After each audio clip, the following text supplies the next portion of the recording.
Chapter 1. Transcending the female fantasy novels, starting with a failed tribulation. In the central continent, in the southern wilderness, this land is suffused with demonic energy that stretches for thousands of miles. A mere step taken by a mortal would lead to their flesh being eroded by this malevolent aura. Even cultivators must guard their minds when entering this realm, for a moment's carelessness could lead to madness. This is the domain of demonic and ghostly cultivators.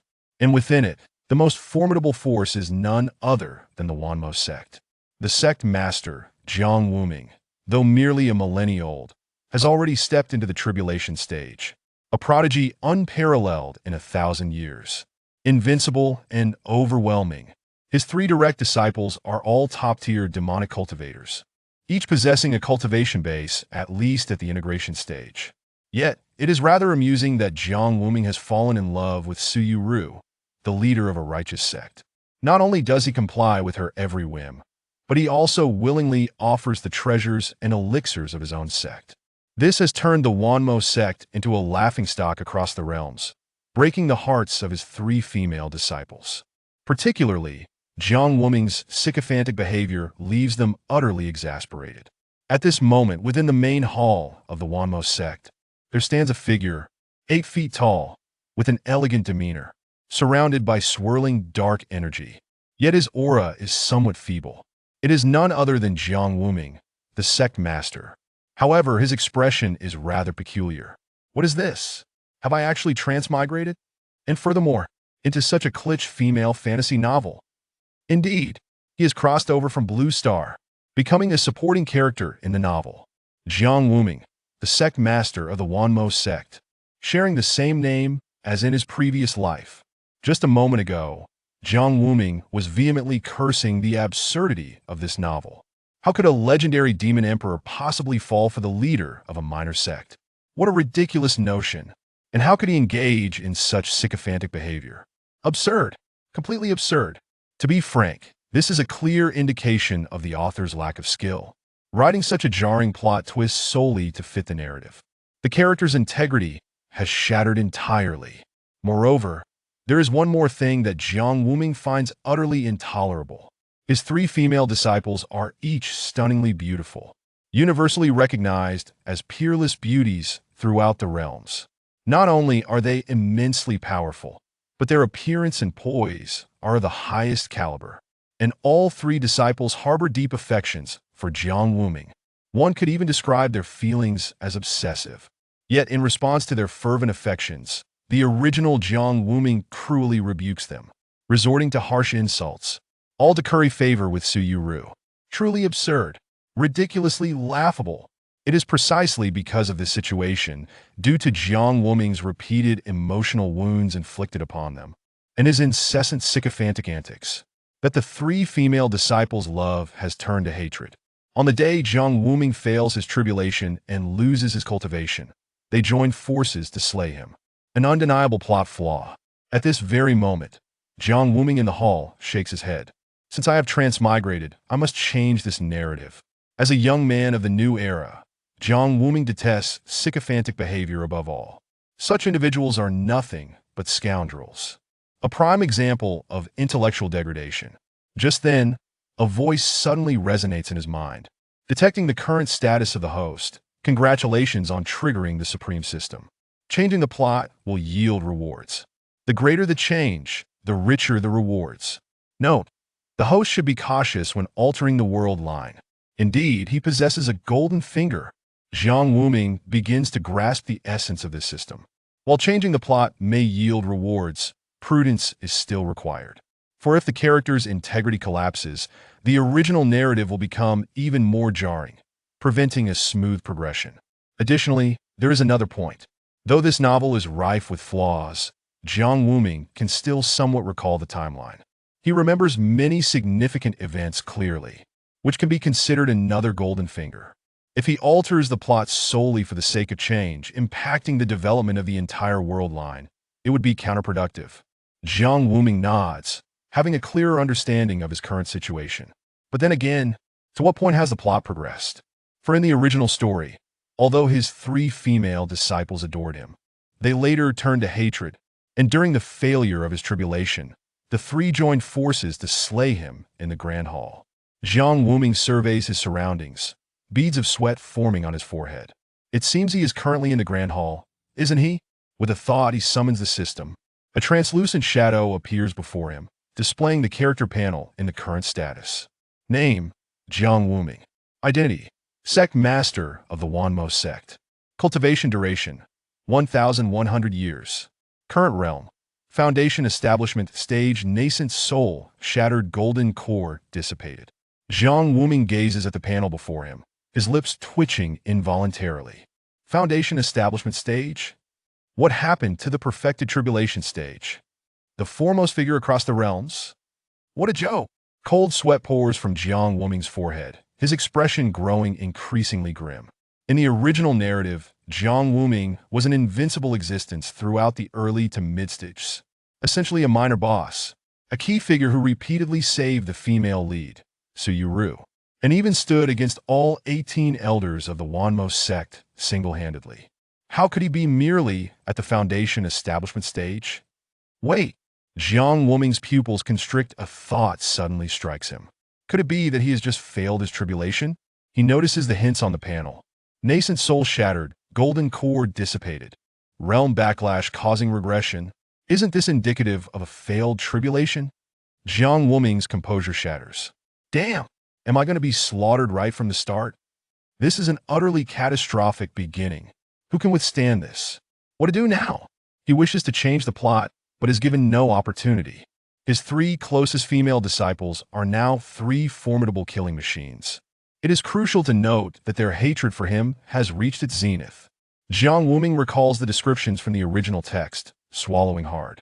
To have his bones shattered, subjected to 9,000 cuts, each cut non-lethal, only for him to be tortured to death.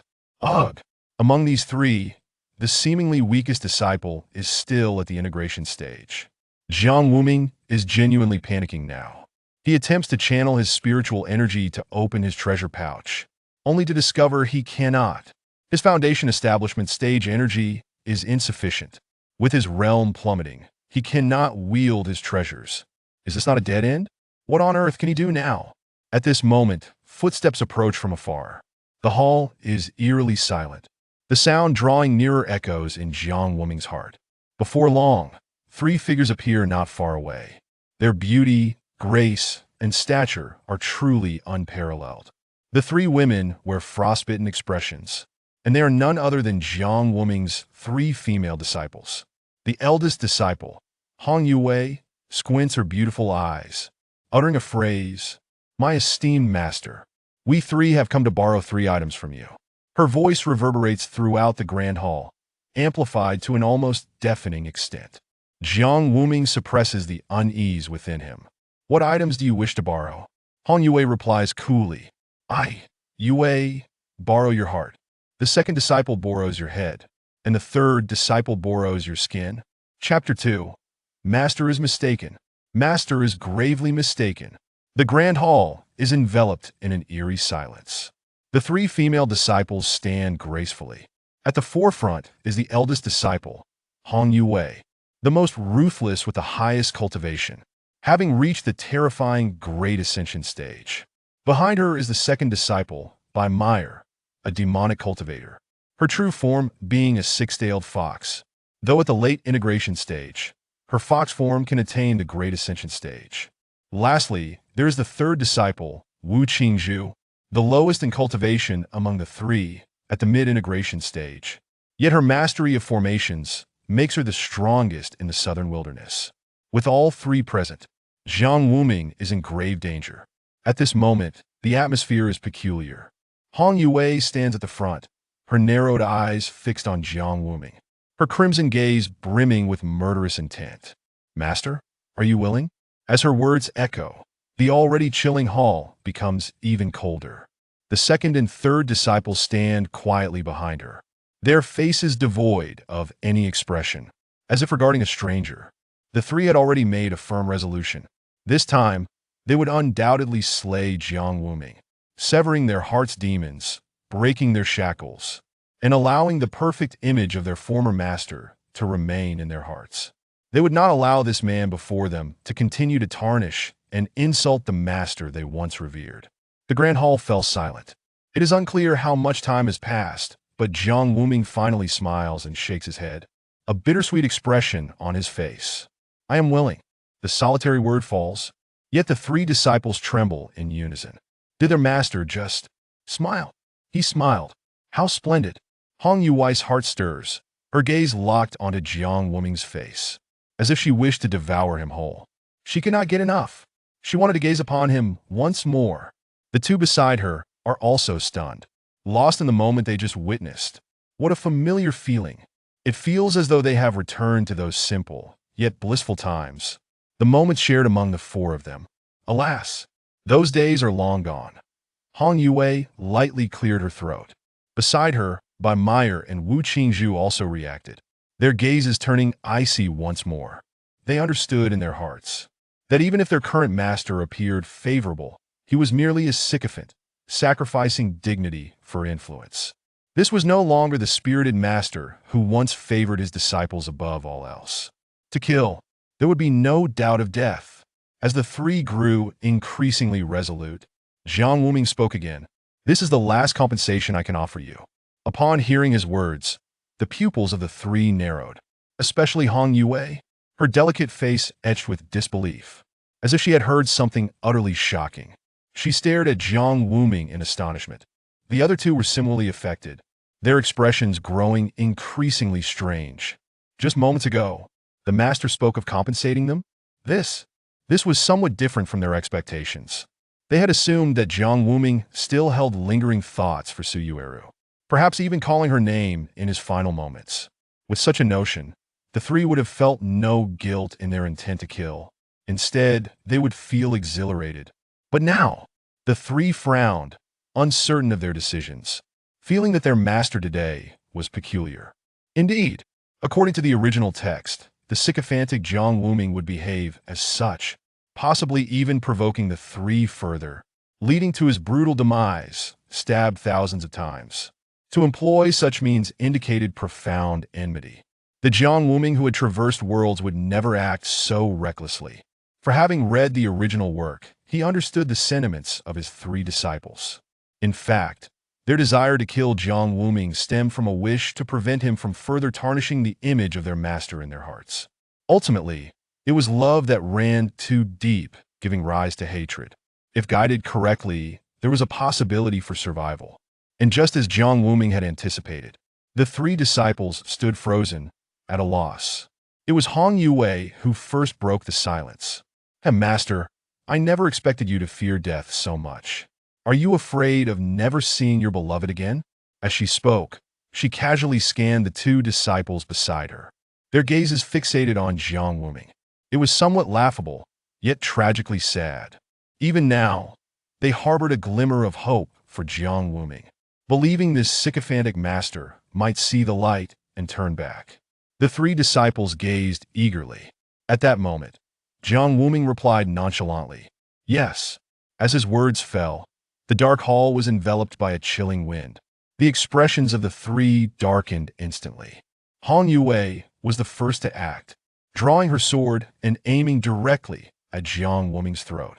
She could no longer endure it. She found herself laughing at her own foolishness, that she still held hope for him. Once she had slain him, she would then take down that Sumut as well. Kill, annihilate them all. However, it seemed Jiang Wuming's words were not yet complete. I fear I may never see my three beloved disciples again. Buzz. The sword trembled. Hong Yui's form froze in an instant, her blade mere inches from Jiang Wuming's throat. Had she hesitated a moment longer, he would have been decapitated. You, what did you just say? I didn't catch that. Hong Yui's brow furrowed, uncertain whether her excessive anticipation or her genuine reluctance to kill him led to her confusion. In that fleeting moment, it seemed she had misheard, hearing him refer to his beloved as his three disciples. How could that be possible? I said, I fear I may not see you again. This statement was clear, every word resonating distinctly. Hong Yue abruptly lifted her gaze, locking eyes with Jiang Wuming. What a pair of eyes they were, deep as the stars, captivating the soul. You, Hong Yue suddenly lost her composure. Her cheeks flushed crimson. Even her fair neck turned a shade of red. She stumbled back a step. Wu Qingzhu and Bai Meyer caught her. The three female disciples simultaneously turned to Jiang Wuming. The hall fell into a profound silence, a strange stillness enveloping them. At that moment, a voice echoed in Jiang Wuming's mind, detected a change in the disciples' perception of the host, successfully made a slight alteration to the plot. Congratulations, you have gained Fate Immortal Talisman 1. The Fate Immortal Talisman is an exceedingly rare talisman within the realm of cultivation. The art of talisman crafting had long been lost. Only those sects with deep roots could possess a few. Swift Movement Talisman enhances speed. Escape Talisman for fleeing. As for the Fate Immortal Talisman, it is a legendary talisman that exists only in records. It grants an additional life, or rather, it allows for a feigned death. Even if the physical body is shattered, it can be resurrected after the burning of an incense stick. The arts are boundless. Upon hearing this voice, Jiang Wuming was filled with elation. His earlier actions had indeed borne fruit. The fact was proven. The three disciples before him still harbored affection. With this, the Fate Talisman would be invaluable. Jiang Wuming felt a renewed sense of certainty, finally glimpsing hope for survival. At this moment, Hong Yue composed herself. What do you mean by beloved disciples? And what do you mean by fearing we may not meet again? This time, the three looked on with utmost seriousness, even feeling their heartbeats quicken. It had been a long time since they had felt such excitement. At this moment, Jiang Wuming gently sighed. In recent days, the master has been reflecting, contemplating the reckless actions of the past century, acknowledging the errors of the past 100 years. Master has erred. I, the master, have gravely erred. Chapter 3. 8 Drops of Heart's Blood. 3 Lives of the Fox. Hong Yue gazed at Jiang Wuming before her, an inexplicable sensation welling up from the depths of her heart. Her master was gravely mistaken. Profoundly mistaken. Could these words truly be spoken by Jiang Wuming? Over the course of a century, the 3 female disciples had fantasized countless times, wishing for Jiang Wuming to cease his servile behavior, longing for him to glance back and see his 3 disciples. Yet it proved futile. With every hope came a subsequent disappointment, and now they were utterly despondent. However, just as this scoundrel was on the brink of death, he uttered such words. Was he truly sincere? Bai Meyer and Wu Qingzhu exchanged glances, both recognizing the uncertainty in each other's eyes. Even the eldest disciple, Hong Yue, found herself at a loss for how to respond.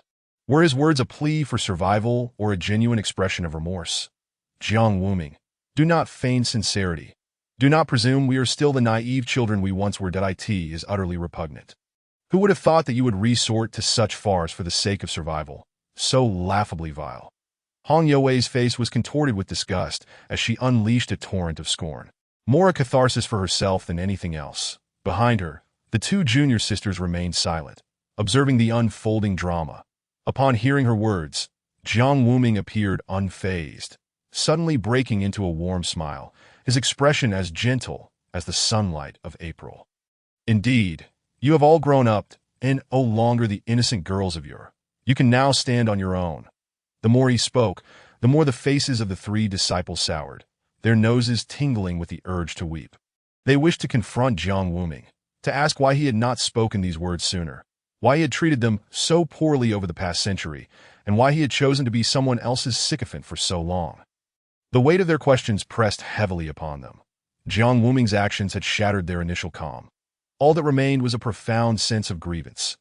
Hong Yue yearned to voice all her pent-up frustrations, even wishing to, as she had a century ago, weep against her master's chest. She looked at Jiang Wuming, unable to decipher his true intentions or the veracity of his words.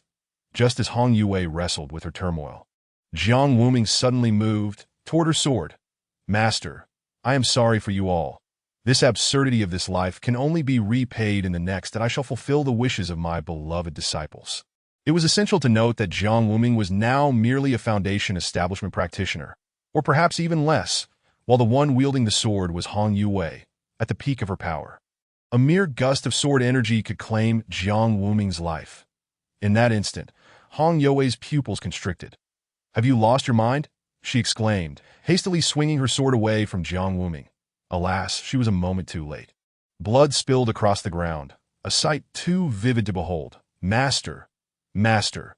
In the blink of an eye, tears streamed down Hong Youwei's face as she cast her sword aside. That moment, her doubts about Jiang Wuming vanished entirely. His earlier actions had been a death wish. Furthermore, his aura was rapidly waning. "Master, I cannot let you go. Yue was wrong." "No, no, do not leave." Hong Youwei's spirit energy surged, a formidable force indeed. She enveloped Jiang Wuming's body with all her power. Seeking to halt the flow of his life force, above the main hall of Wanma sect, the demonic energy spiraled into a vortex. Countless disciples stood transfixed, their tasks forgotten, bewildered by the spectacle. What kind of spirit energy is this? Who was controlling it? No one knew. In that moment, within the hall, Meyer also fell into a panic. That fleeting moment, she truly felt her master had returned. The original master, the one who would not play the sycophant, the one who cherished his disciples above all. He had genuinely recognized his mistakes. He had truly changed. Hong Yue and Meyer both knelt beside Jiang Wuming, their foreheads slick with sweat, while Hong Youwei's tears flowed freely, utterly uncontrolled. Meanwhile, Wu Qingzhu furrowed her brow, narrowing her eyes suspiciously at Jiang Wuming. As the calmest and most composed of the trio, she sensed that something was amiss this moment. Hong Yue activated her heart method, swiftly pricking her fingertip to let her heart's blood drip into Jiang Wuming's mouth. Her expression turned pale. After a millennium of cultivation, she could condense but a single drop every 100 years. What she had just done was everything she had left. "Master, Yue was wrong. Please come back. I will never dare again. I beg you." Her voice trembled with emotion. In that moment, Hong Yue bore no semblance to the esteemed eldest disciple of Wanma sect. Instead, she resembled a novice disciple yearning for her master's affection. Meyer, too, was not idle. She activated her innate divine ability. The six-tailed demon fox possessed 6 lives, and if half were sacrificed, she could trade 3 of her own for 1 of another. Her eyes transformed into a deep crimson, exuding an alluring yet sinister charm, blood oozing from her ears, and a hint of red at the corners of her mouth. "Master, beloved master, do not leave," with all her might. She summoned her innate power, the ethereal red shadows transforming into twinkling stars that flowed into Jiang Wuming's body. 0.8 drops of heart's blood, combined with 3 lives of the fox. Jiang Wuming's aura finally stabilized. The two women exchanged relieved smiles, oblivious to the pain coursing through their bodies. However, Wu Qingzhu's expression grew increasingly peculiar. "Something is not right," she murmured, her instincts alerting her to an underlying discrepancy. That moment, Jiang Wuming's aura became increasingly stable, regaining its former strength. Hong Yue felt a wave of relief wash over her. "Master, master."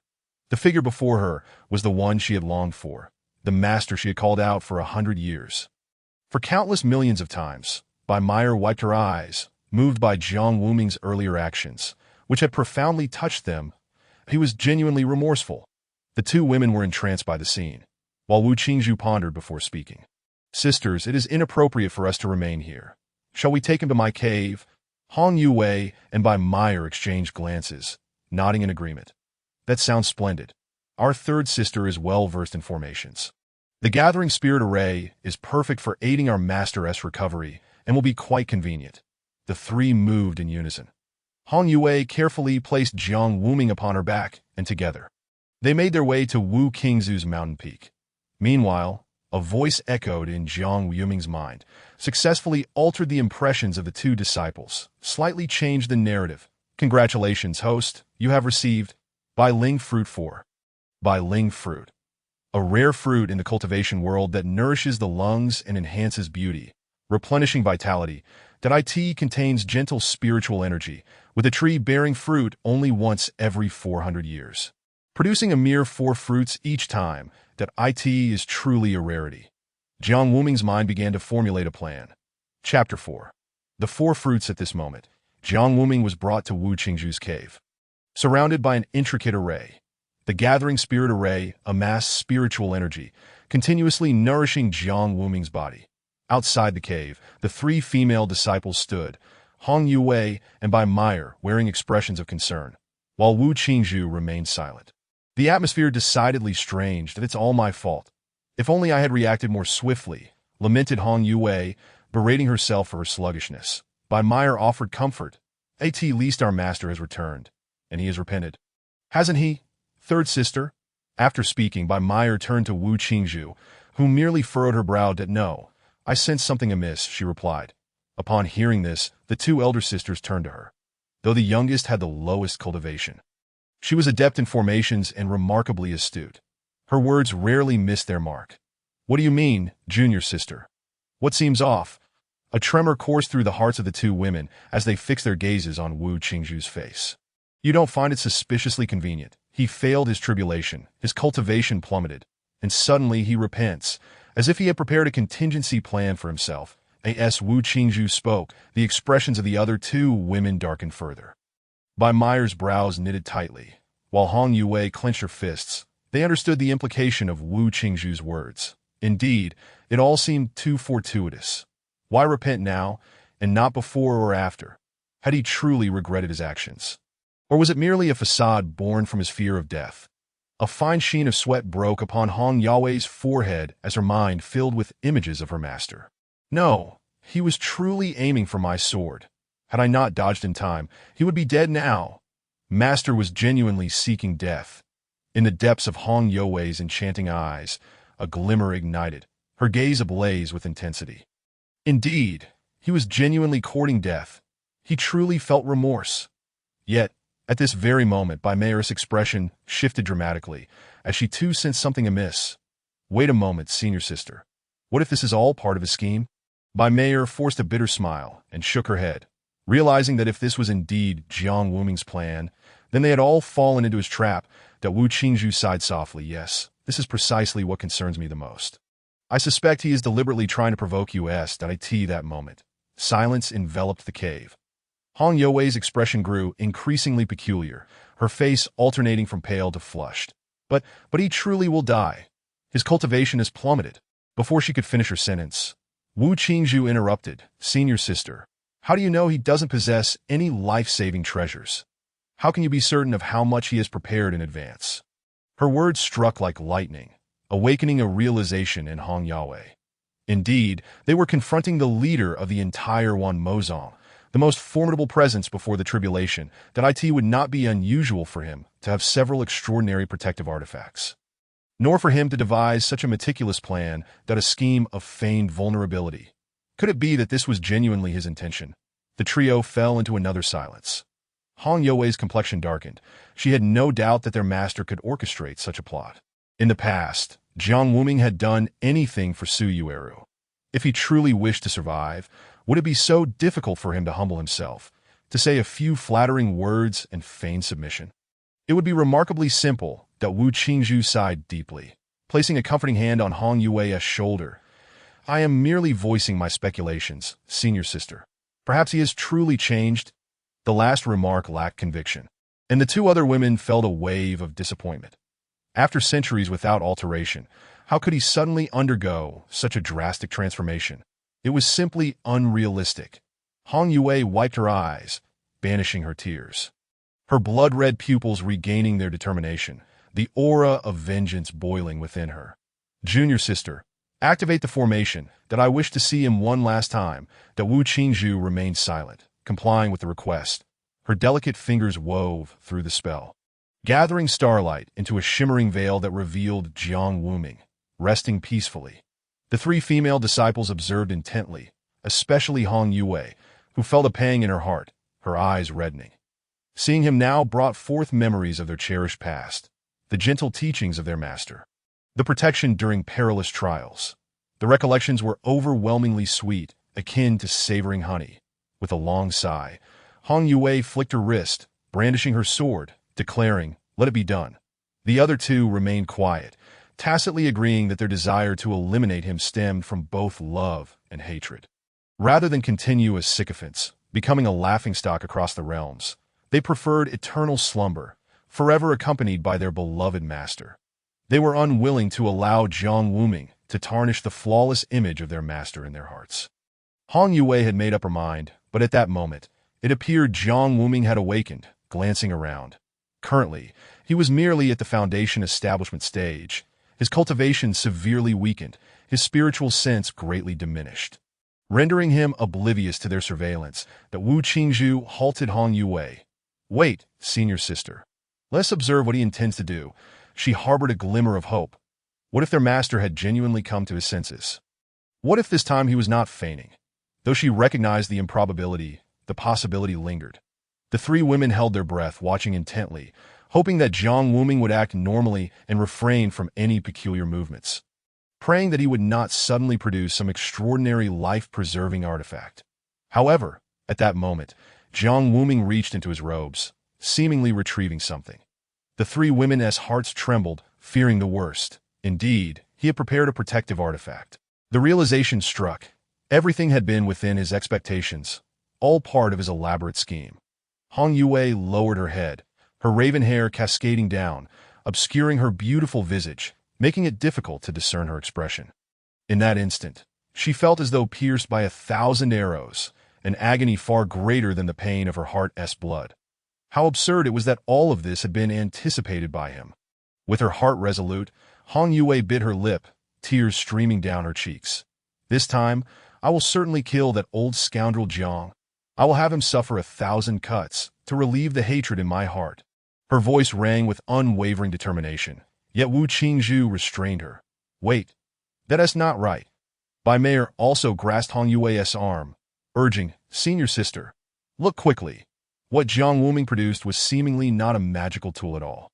Hong Yue hurriedly lifted her gaze, her pupils contracting in shock. Those were 4 exquisitely small fruits. Chapter 5. Has Jiang Wuming truly regretted?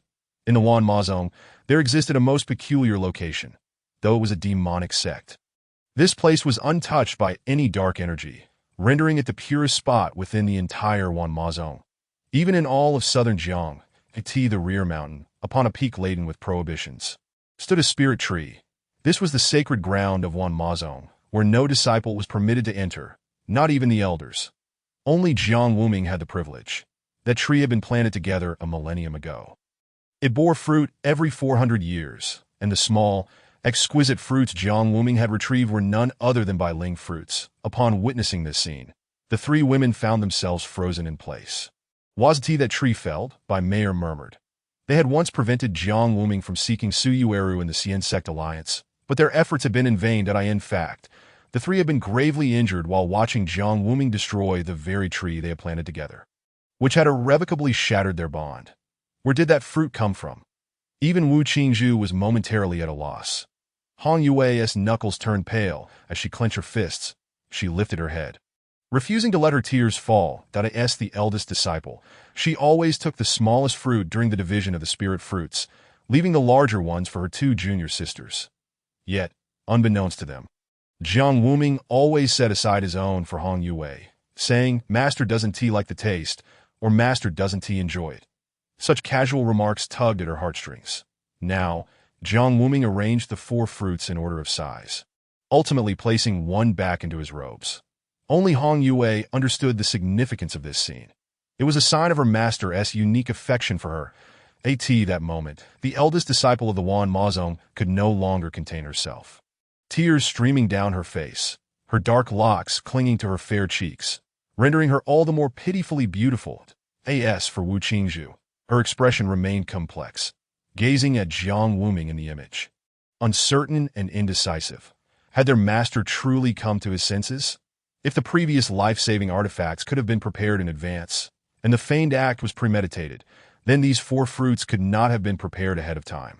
They required 400 years of meticulous cultivation. This was not something one could simply conjure. It demanded genuine dedication. "Let us enter." The 2 women beside her nodded in agreement. That Wu Qingzhu waved her hand, dispelling the prohibitions. The 3 entered the cave together. At that moment, Jiang Wuming noticed their arrival, but he bore no murderous intent. The tension within him finally eased. In the original narrative, Wu Qingzhu was the most astute and intelligent of the 3 disciples. Inherently sensitive and suspicious. In fact, this ambush had been her plan, and Jiang Wuming feared she might see through him. Fortunately, he had the assistance of system rewards. Without these fruits, he might have truly perished today. Master.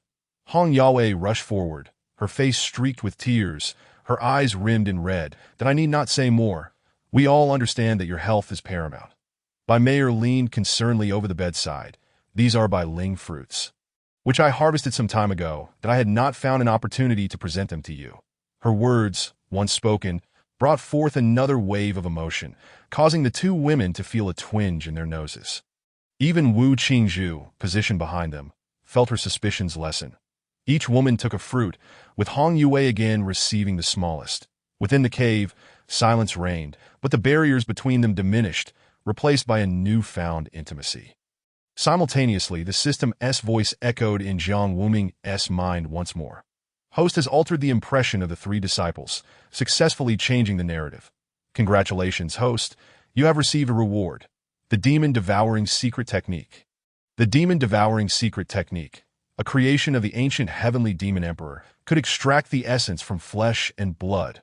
When cultivated to its zenith, it could devour heaven and earth. How terrifying indeed. This method surpasses the techniques previously mastered by Jiang Wuming by a staggering tenfold.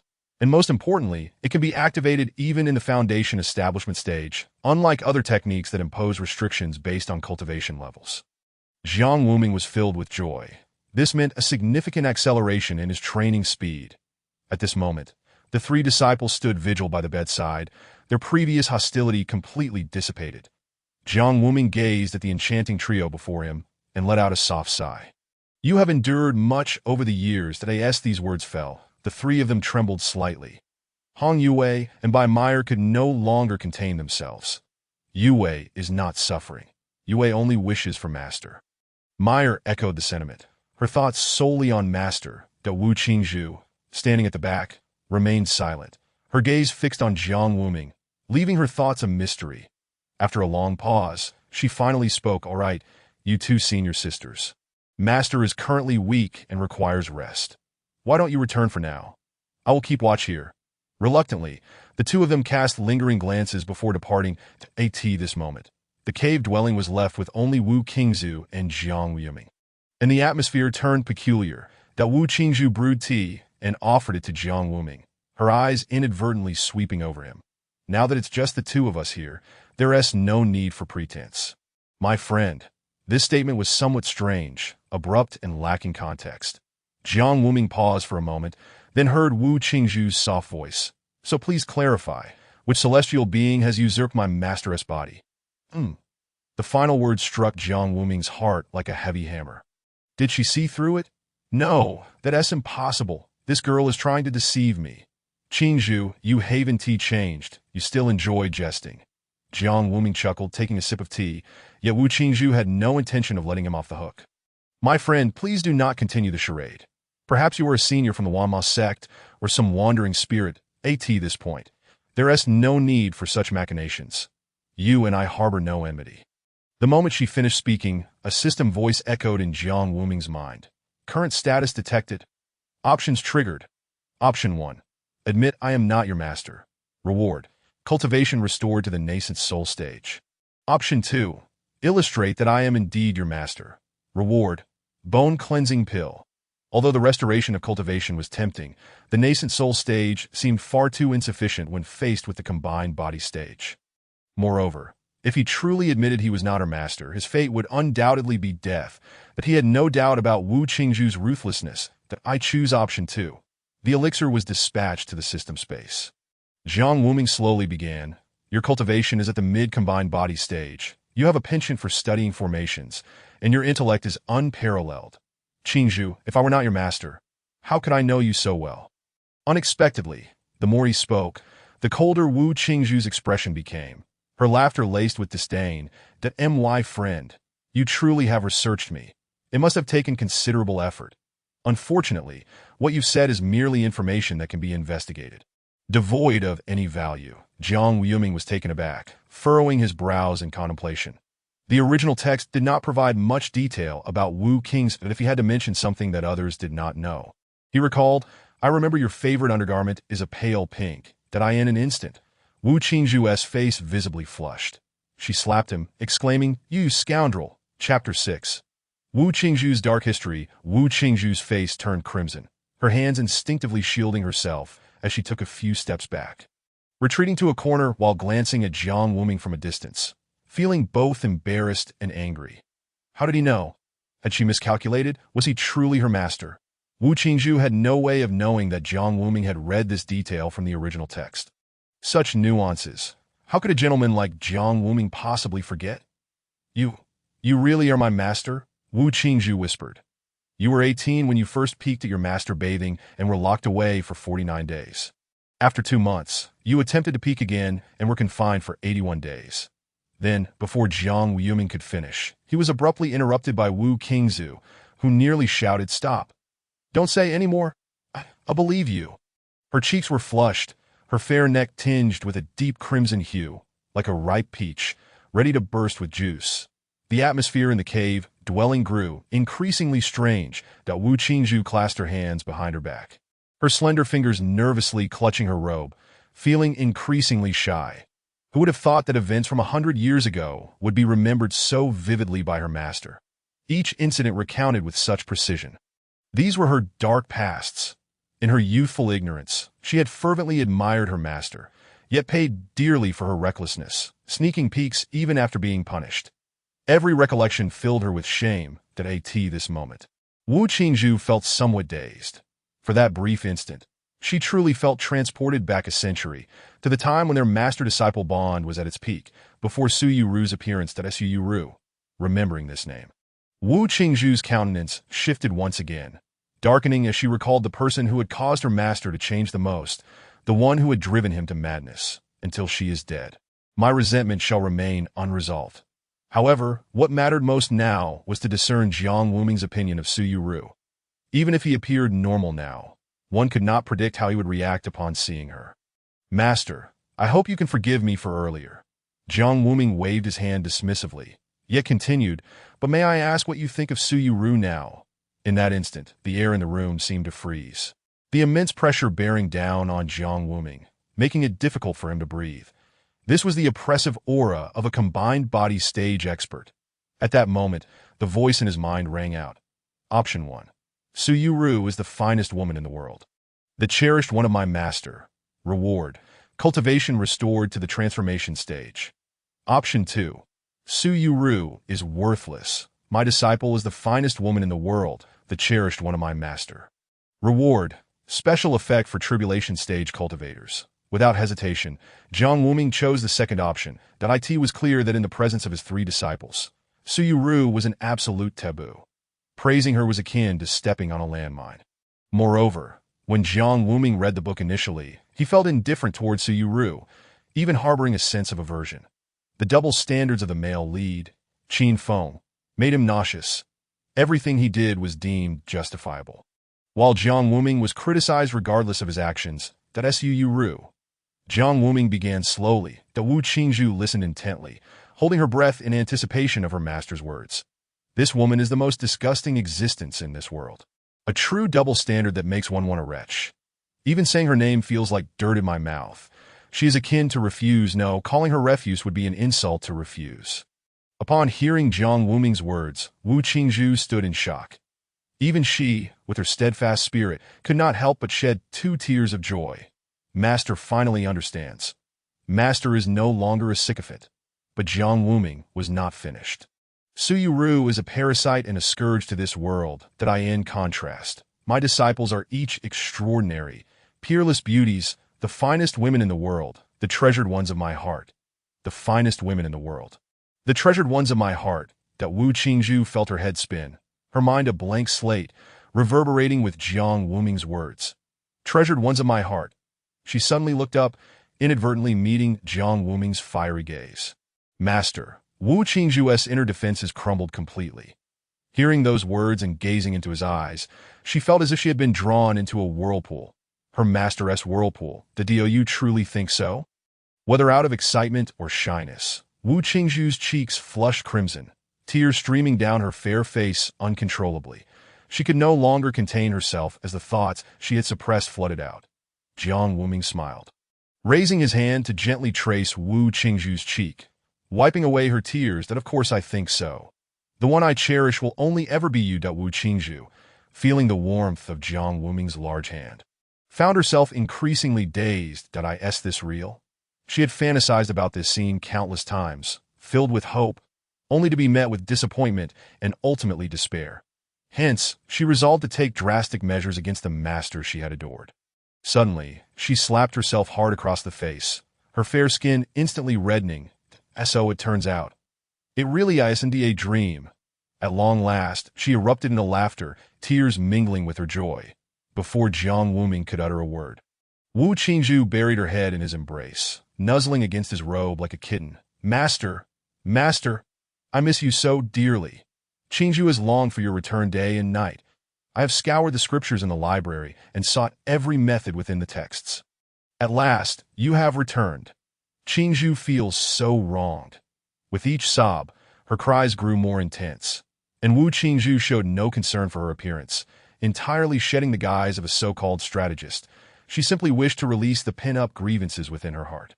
Over the past century, she had tried every conceivable means, be it formations, potions, or talismans, even delving into the arts of the soul, yet none could prevent Jiang Wuming from acting like a devoted fool.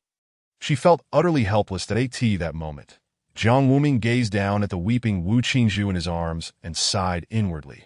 With such a disciple, what more could one desire? How could the original Jiang Wuming be so resolute against such a devoted student? He had once been enamored with these female demon emperors, having read their tales numerous times, even admitting that it was for these characters that he persevered through the entirety of the book, skipping to passages featuring them, and sometimes feeling a pang of sympathy for their plight. He gently brushed Wu Qingzhu's hair aside, speaking softly, "Do not worry, I have returned. Everything will be well again." As night deepened, Wu Qingzhu lay across Jiang Wuming's lap, immersed in a deep slumber. Chapter 7. The reckless deputy master of the discipline hall. Li Yuan. Throughout that night, Jiang Wuming did not sleep. After consuming the marrow-cleansing pill, he focused on mending his bodily injuries. One must admit, his physical condition was truly dire. From ancient times to the present, those who failed their tribulations met with death and obliteration. The mere fact that he still lived was solely due to his previously formidable physique. The entire night was spent digesting the full potency of the pill, his condition improving, stabilizing at the foundation establishment stage. But he exhaled slowly, a sense of helplessness tugging at his heart. Although he had temporarily resolved the crises of his 3 disciples, his own situation remained precarious. Having failed his tribulation, his realm had plummeted, making it exceedingly difficult to confront even a single nascent soul cultivator directly. Regrettably, in the original tale, Jiang Wuming had been deeply infatuated with Su Yueyu, allowing his emotional turmoil to hinder his focus during the heavenly tribulation, ultimately leading to his downfall. At the core, the present predicament stemmed from Su Yueyu. At this moment, Wu Qingzhu, nestled in his arms, stirred from her slumber, her eyes still heavy with sleep. Suddenly, a thought seemed to strike her, and she turned her head sharply to gaze at Jiang Wuming, clutching his robe tightly, her worries alleviated. "What is it?" he inquired. Wu Qingzhu shook her head, gripping it even tighter. "That I thought I was dreaming," she murmured softly, her cheeks flushed. She inched closer to Jiang Wuming, her delicate face almost pressed against him, resembling a beloved pet seeking affection. Should such a scene be witnessed by others, they might be taken aback by the sight of a top-tier cultivator of the integration stage behaving like an innocent child. "Master? Can we cuddle?" Even Jiang Wuming found himself momentarily stunned. The original text provided little description of these 3 disciples, merely noting their formidable strength and ruthless nature, renowned as female demons throughout the realms. Who could have anticipated that Wu Qingzhu, the 3rd disciple, would be so clingy? Jiang Wuming felt a strange sensation in his heart as he observed her. This was indeed an overwhelming display of affection. Her small head nestled against his chest, occasionally rubbing against him, stirred emotions within him. Jiang Wuming couldn't help but reflect on the stark contrast between the murderous intent he had witnessed yesterday and the tender affection he felt today. Women, within the cave, only the 2 of them occupied the space, and a serene silence enveloped them as they savored the warmth of the moment. Suddenly, a resounding crash echoed from outside the cave. "Buzz, buzz, buzz!" Wu Qingzhu's expression shifted dramatically, and she instinctively positioned herself in front of Jiang Wuming. "The formation has been breached." Upon hearing this, Jiang Wuming's expression soured. What is happening? Are our enemies attacking? Voices emerged from outside. Wu Qingzhu, get out here. You insolent woman, do you not know the heights of heaven and depths of earth? How dare you withhold our salaries? The voices drew closer, now just outside the cave, yet Wu Qingzhu remained rooted in place. Her head bowed as if lost in thought. Jiang Wuming rifled through his memories, furrowing his brow. The voice sounded familiar. Could it be Li Yuan, the deputy master of the discipline hall, a mid-nascent soul swordsman? His expression grew peculiar. This was the very individual Jiang Wuming had personally promoted, or rather, the entire discipline hall had been established at his behest. However, the personnel within were not members of the 10,000 Demon sect, but disciples of the Lingjian sect, arranged there by Su Yiyu to monitor the 10,000 Demon sect. Jiang Wuming had been so infatuated that he allowed them to act with impunity, even suppressing his 3 disciples on multiple occasions due to their interference. With such favoritism from the sect leader, the other disciples of the 10,000 Demon sect dared not express their anger, leading to an increasingly arrogant and haughty demeanor within the discipline hall. At that moment, Deputy Master Li Yuan had arrived at the cave's entrance. That Wu Qingzhu, insolent woman, crawl out here. If you do not clarify the matter of our salaries and pills today, this matter will not end well. His words grew increasingly offensive, yet Wu Qingzhu remained unmoving. She turned to face Jiang Wuming, her beautiful eyes gazing at him with a depth of emotion that spoke volumes. Helplessness, sorrow, grievance, and anger all swirled within. After a moment, Wu Qingzhu spoke softly, Master, please stay here, do not venture out. Jiang Wuming needed to rest and should not be disturbed, especially given that the news of his failed tribulation could not be revealed. Considering all factors, it was not convenient for him to appear. That Wu Qingzhu strode purposefully out of the cave, her demeanor instantly transforming into one of icy composure. Li Yuan, do you know this is my cave? Her words carried an unmistakable warning, yet Li Yuan and his cohorts merely laughed, displaying a hint of disdain. Who do you think you are? What does it matter to us? Stop wasting breath and hand over the salaries due to the discipline hall this month. Wu Qingzhu shook her head, responding coolly, that is impossible. You insolent woman! Li Yuan bellowed, his ire unabated. Though merely a nascent soul swordsman, he showed no fear in the face of Wu Qingzhu, a cultivator of the integration stage. Why? Because he had backing.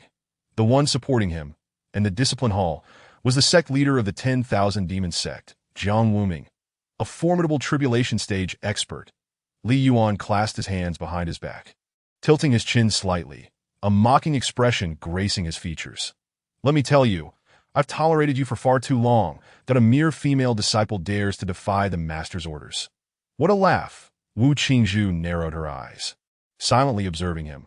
The atmosphere shifted, growing tense, as many disciples of the discipline hall took a step back, while Li Yuan felt a shiver run down his spine, sensing the immense pressure bearing down upon him. He swallowed hard, attempting to steady himself. You don't want to anger the sect leader over this, do you? He hastily invoked Jiang Wuming's name, and this tactic proved effective. That Wu Qingzhu's brows furrowed, her lip caught between her teeth. Visibly conflicted. Master, if I were to slay this group of people, would you be angered? Seeing her dilemma, Li Yuan grew bolder.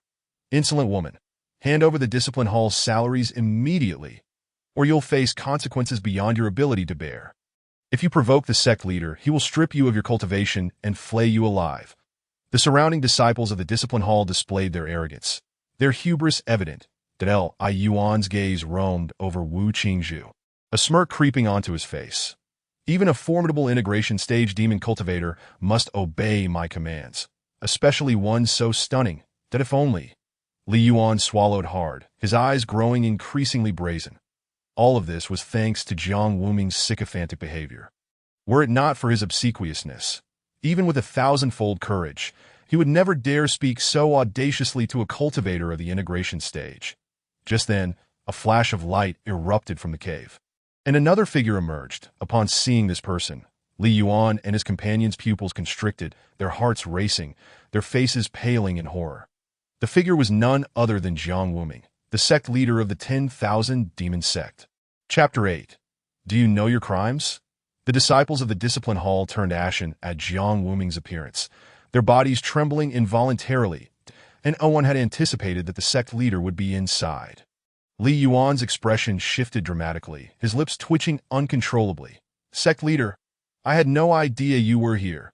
Yet he soon regained his composure, a smile gracing his features. "However, it seems rather inappropriate for you to be within the abode of Wu Kings. If our esteemed senior sister Su Yueru were to learn of this..." At this point, Li Yuan's words trailed off, his voice halting as he slightly lifted his chin, a look of pride and confidence illuminating his face. This tactic has never failed. Regardless of the situation, invoking Su Yueru's name would compel the ever-devoted Jiang Wuming to comply unconditionally. Surely, this instance would be no exception. But at that moment, Jiang Wuming's expression darkened. A murderous intent flashing across his visage. "Su Yueru, where did that cur come from?" As those words fell, the atmosphere shifted dramatically, turning tense and perilous. Standing at the forefront, Deputy Hall Master Li Yuan was rendered speechless by Jiang Wuming's proclamation. His mind was flooded with those recent utterances. "Su Yueru, a cur? What on earth is happening? This is not what I anticipated." Li Yuan's pupils constricted, his expression a vivid tableau of shock. He instinctively took a step back. Feeling an overwhelming pressure surge toward him, in an instant, everyone present knelt, sweat streaming down their foreheads, cold beads trickling down their cheeks. At that moment, Wu Qingzhu, standing to the side, looked on with astonished eyes, clearly taken aback by the turn of events. Conversely, Li Yuan and his companions were far less fortunate. Terror engulfed their minds. Even the dimmest among them could sense the disarray. The disciples raised their heads, aghast, particularly Li Yuan at the forefront, who bore the brunt of the pressure. "Though you are Su Yueru's junior brothers. You adored our senior sister, did you not?" He still struggled to believe Jiang Wuming's previous remarks. Just yesterday, he had proclaimed that once he successfully transcended the tribulation, he would wed Su Yueru. How could there be such a drastic reversal? Jiang Wuming's face contorted with disdain, his eyes narrowing, the aura of malevolence intensifying. "Me? Adore Su Yueru? Does she even deserve it?" The pressure thickened, stifling.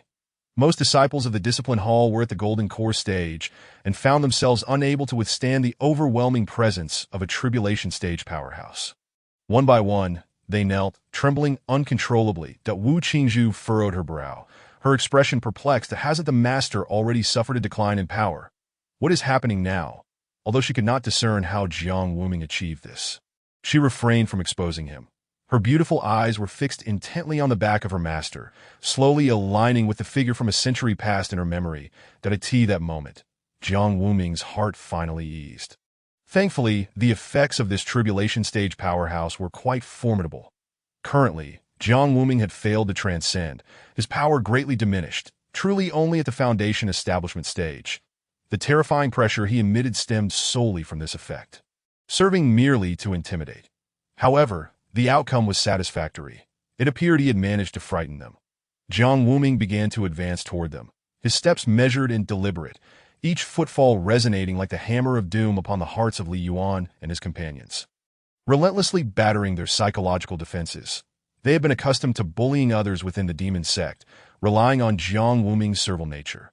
Now, with their greatest ally turned adversary, the pressure was incomprehensibly daunting. Li Yuan's complexion grew increasingly pale. He recognized that the Jiang Wuming before him was not the same subservient figure from yesterday. This man was truly ruthless and callous, that he cared not for the so-called Su Yueru. This man, he is no mere sycophant. It is over, utterly finished. Li Yuan's lips twitched involuntarily, cold sweat cascading down his brow. At that moment, Jiang Wuming was upon them. "Do you know your sins?" His voice cut through the silence, which fell like a shroud over the assembly. The disciples could hear the pounding of their own hearts, and no response. Very well, a low hum resonated as the spiritual energies of the world trembled. A black vortex materialized, spinning steadily, exuding an aura of annihilation and death. The onlookers swallowed hard as the vortex surged toward a Golden Core disciple. "No, stay away, don't come near." He struggled to retreat, but under the weight of a tribulation stage powerhouse as pressure, he could barely move. "I was wrong. I truly was wrong." As the vortex made contact with his body, his flesh was voraciously consumed, his muscles withering away, his visage becoming grotesque. With a final, anguished scream, The disciple was reduced to nothing but ash, dissipating into the ether as if he had never existed. Silence. An eerie, deathly quiet enveloped the scene. Jiang Yuming narrowed his eyes, savoring the surge of power coursing through him, a smirk playing on his lips. The devil-devouring secret technique. Truly remarkable. It was yet another reward from the system yesterday. This pure essence of flesh and blood has significantly healed my injuries and even advanced my cultivation. Devouring such a disciple propelled Jiang Wuming directly to the late foundation establishment staged. At this moment, the disciples of the discipline hall were left pallid, their hearts pounding loudly, terror amplifying in their minds. It was horrifying, too horrifying. This man effortlessly dispatched a golden core disciple just like that. No, I refuse to die. Suddenly, two individuals closest to the deceased disciple screamed, their eyes bloodshot, veins bulging on their foreheads. Overwhelmed by the immense pressure, they scrambled backward in panic, clearly having shattered their mental defenses. Jiang Wuming's lips curled upward as a stable, rotating black vortex materialized before the fleeing duo. In less than 10 breaths, 2 more disciples perished. Li Yuan and the others stared in disbelief, their bodies collapsing to the ground as if their bones had been extracted, reduced to a puddle of mud, utterly devoid of resistance. Jiang Wuming exhaled slowly, feeling an exhilarating rush, but he had achieved the golden core stage. I shall inquire once more. Do you know your sins? The atmosphere thickened with oppression, the disciples of the discipline hall dumbfounded. And no one could have anticipated that the once subservient and meek Jiang Wuming had transformed into such a formidable presence. The Jiang Wuming before them was the true master of the demon sect, a figure that commanded fear across the realms. In the eyes of Li Yuan and his companions, he now resembled a deity of death. A figure of utter terror. At this moment, one disciple could no longer contain himself. That I, master, I know my sins. I truly understand my wrongs. Please spare my wretched life. After uttering those words, the others realized Jiang Wuming had afforded them a glimmer of hope. If they confessed sincerely, perhaps they could save themselves. With that thought, the crowd began to plead in unison. Master, I too acknowledge my sins. I shall never transgress again. Me too, me too. I beg you, spare me. The voices of supplication flowed like a river. Yet it seemed Jiang Wuming had no intention of relenting, that he nodded thoughtfully before seizing the first disciple who had spoken by the hair. Now then, where do you believe your sins lie? The disciple froze momentarily, completely unprepared for the follow-up question. Stammering incoherently, he struggled to articulate his thoughts, distress magnifying his anxiety. That I was too slow. Buzz, buzz, buzz. Another lifeless body fell. The disciple's pupils dilated in horror, their fear escalating once more. Jiang Wuming. This man is no human. He possesses not an ounce of humanity. This is the true essence of the Devil Emperor. It was only at this moment that the disciples truly grasped the nature of Jiang Wuming, a complete and utter madman. Especially for Li Yuan, who was now utterly dumbfounded. The saying to accompany a monarch is akin to being near a tiger rang eerily true. It was unfathomable how he had managed to survive within the demon sect. But this was merely the beginning. Jiang Wuming seized the second disciple by the hair. Now it is your turn. Speak. Having prepared himself, the disciple endeavored to force a smile. That a master. I understand. It must be that we acted too rashly this time. Having lost the hall of discipline, before he could finish his words, the entire being was engulfed by a swirling vortex of darkness. Jiang Wuming sensed the invigorating power of flesh and blood. Feeling a mix of satisfaction and exasperation, was this fellow truly afflicted with such madness? Thirdly, master, please do not kill me. I shall never. Fourthly, it was our oversight in not informing Suyueru, which led to.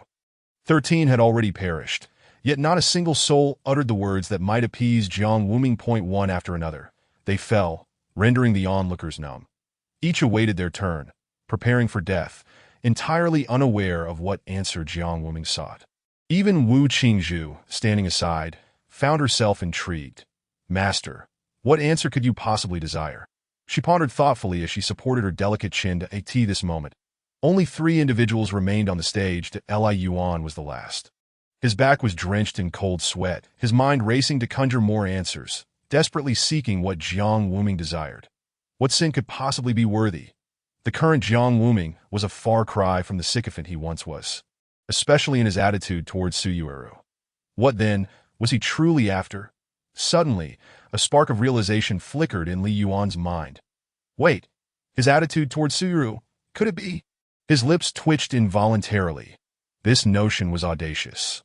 Yet given the present circumstances, it appeared to be the most plausible explanation. Master, I understand. Li Yuan suppressed his rising fear, abruptly raising his gaze to Jiang Wuming, nearly shouting, "We are guilty, for we are disciples of the Spirit Sword sect."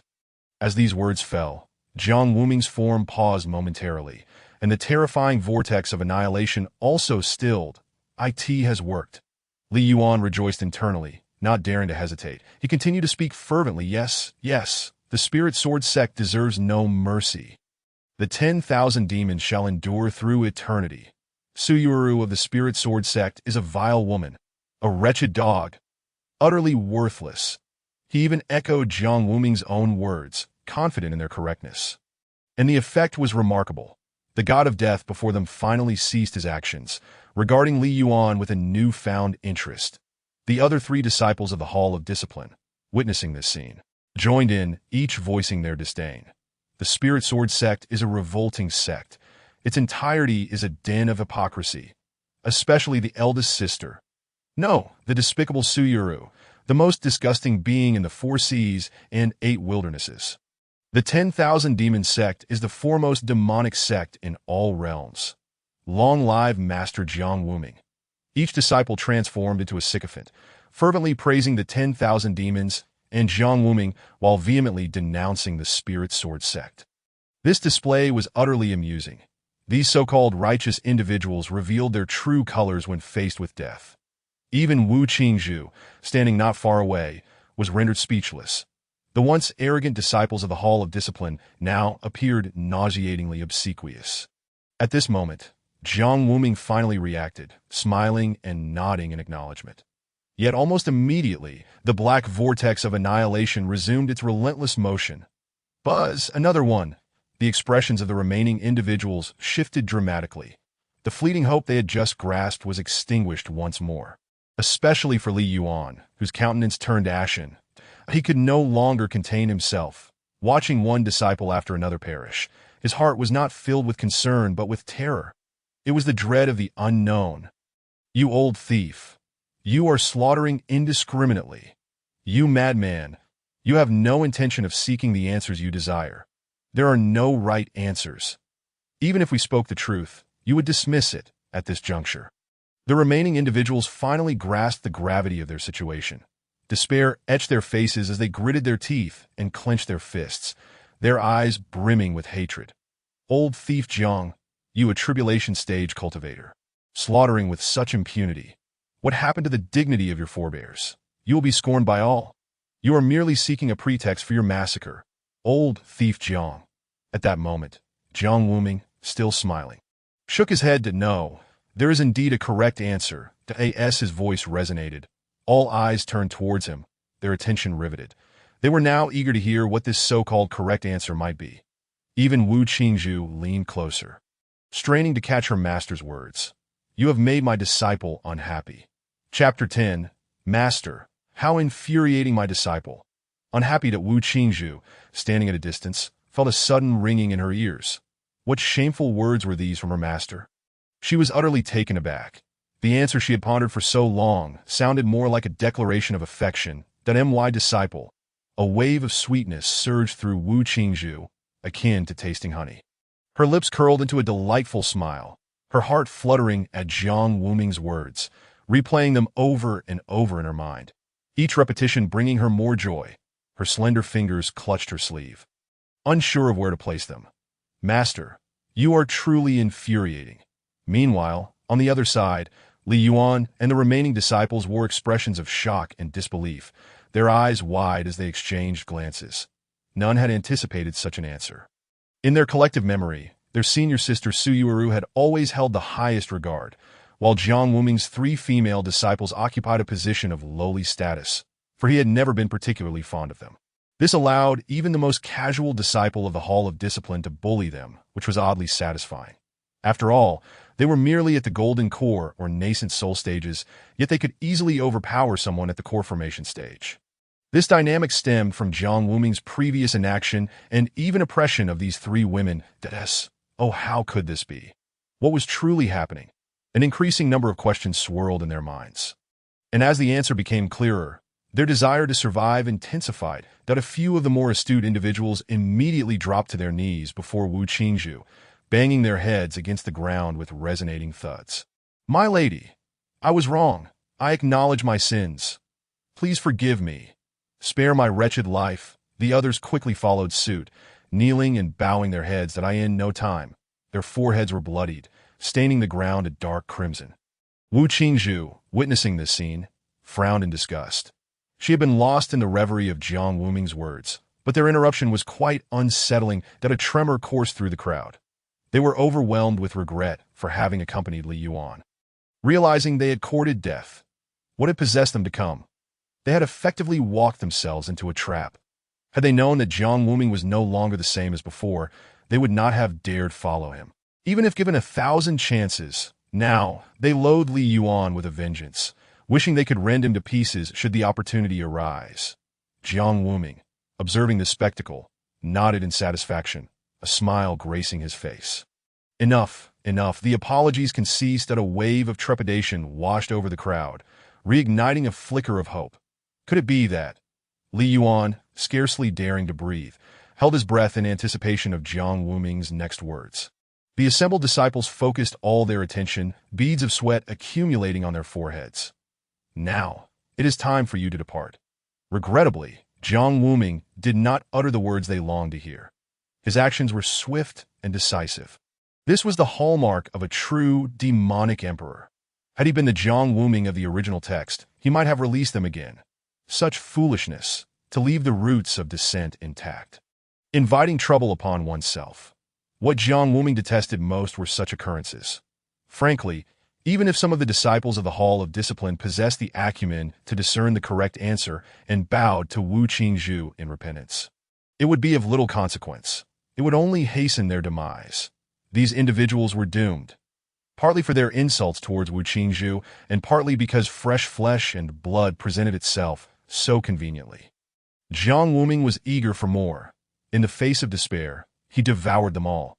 The remaining three at the Golden Core stage, alongside Li Yuan at the nascent soul stage, felt the rich essence of flesh and blood surge towards Jiang Wuming. Under the suppression of the demonic devouring secret technique, it transformed into pure, gentle energy. The essence of flesh and blood fortified his corporeal form, while the spiritual energy absorbed propelled Jiang Wuming's cultivation directly into the mid-nascent soul stage. Remarkably swift, from the foundation establishment stage to the nascent soul stage in less than an hour. His mastery over the demonic devouring secret technique had become increasingly adept and fluid. He, Jiang Wuming, felt the changes in his body as he slowly exhaled and opened his eyes. Upon beholding the scene before him, his pupils instantaneously contracted. There stood Wu Qingzhu, her hands clasped behind her, head tilted back.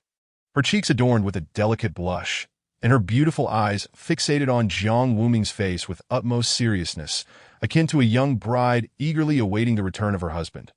What is this? Jiang Wuming was somewhat startled by the sight, instinctively taking a step back. That Wu Qingzhu was momentarily taken aback, her small face breaking into an even brighter smile. She had not anticipated that her master would also experience shyness. Her enchanting eyes arched like crescent moons. "Master, it seems you are blushing."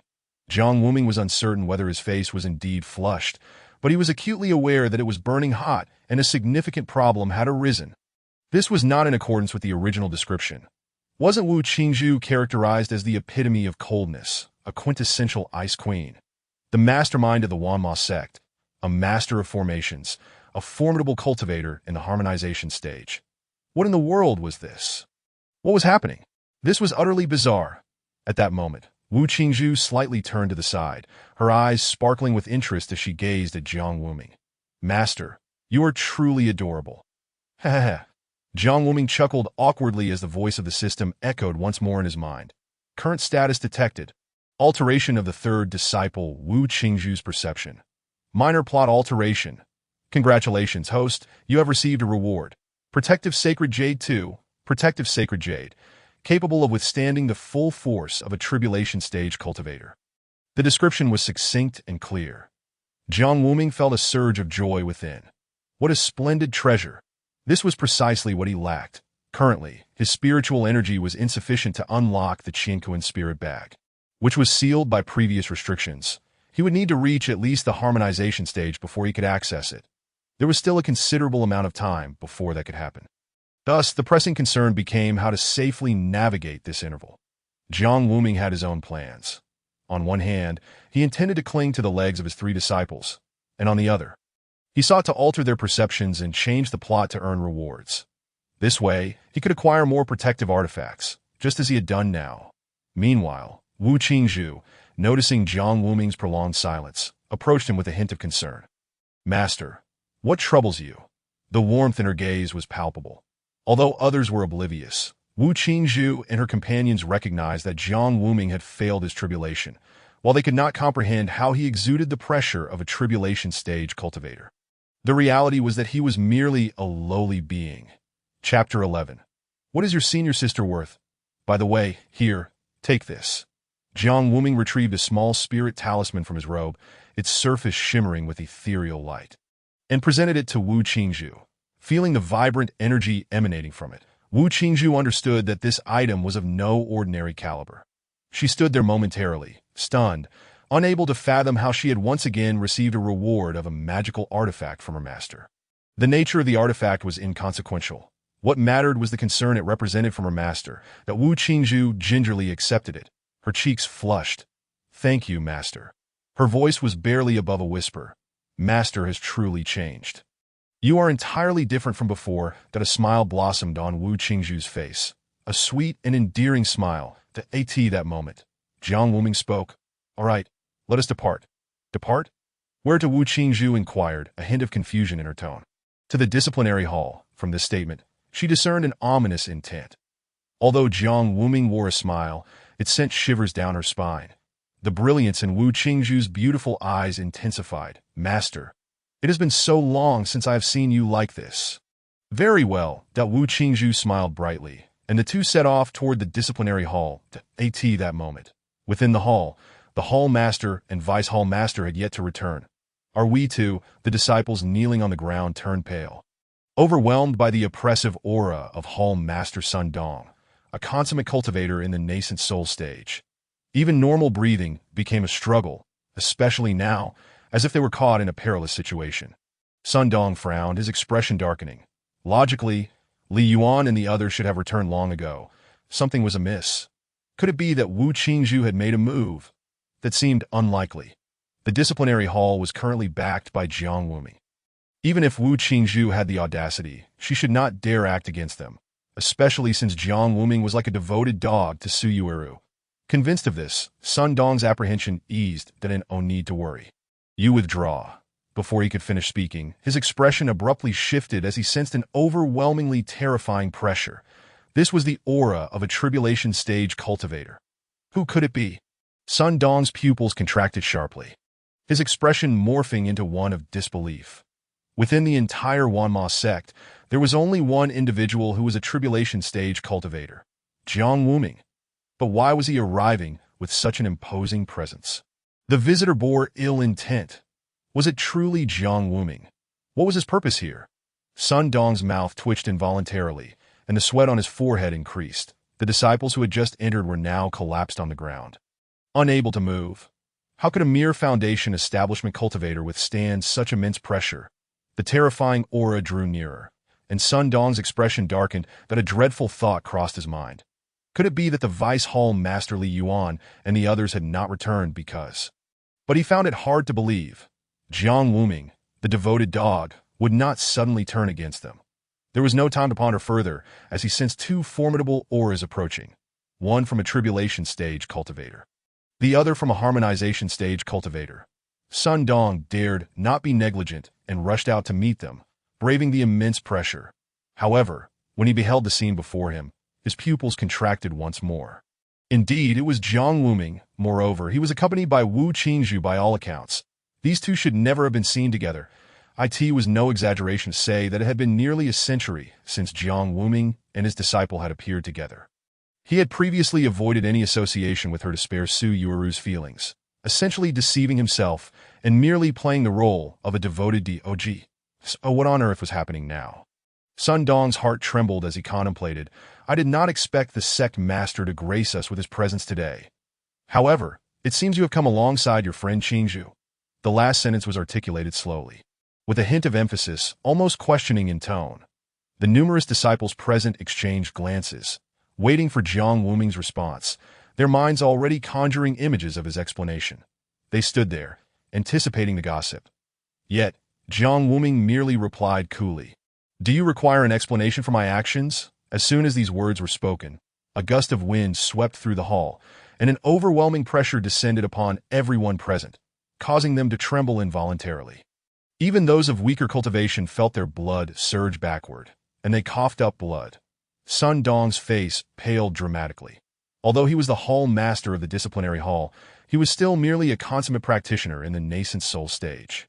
Faced with the pressure of a tribulation stage cultivator, he had no hope of resistance. Cold sweat streamed down his neck, and his mouth twitched uncontrollably. He was utterly dumbfounded. The tactics that had never failed him before were utterly ineffective today. Indeed, the years of tranquility had made them forget. Jiang Wuming was a formidable force of the 4 seas and 8 desolations. The supreme demon emperor, a top-tier figure within the realm of cultivation. How dare he speak in such a questioning tone? Sun Dong was in a state of panic. "Master, please do not take offense. I am merely concerned for you. After all, your association with Qingzhu may cause some repercussions." Before he could finish his sentence, he felt his body grow heavy and collapse to the ground, as if all the strength had been siphoned from him, rendering him utterly immobile. "Do my actions warrant your judgment?" As the voice fell, an even more terrifying pressure followed suit. The sense of oppression surged. Jiang Wuming unleashed the full might of a tribulation stage cultivator. In that moment, none in the hall could move.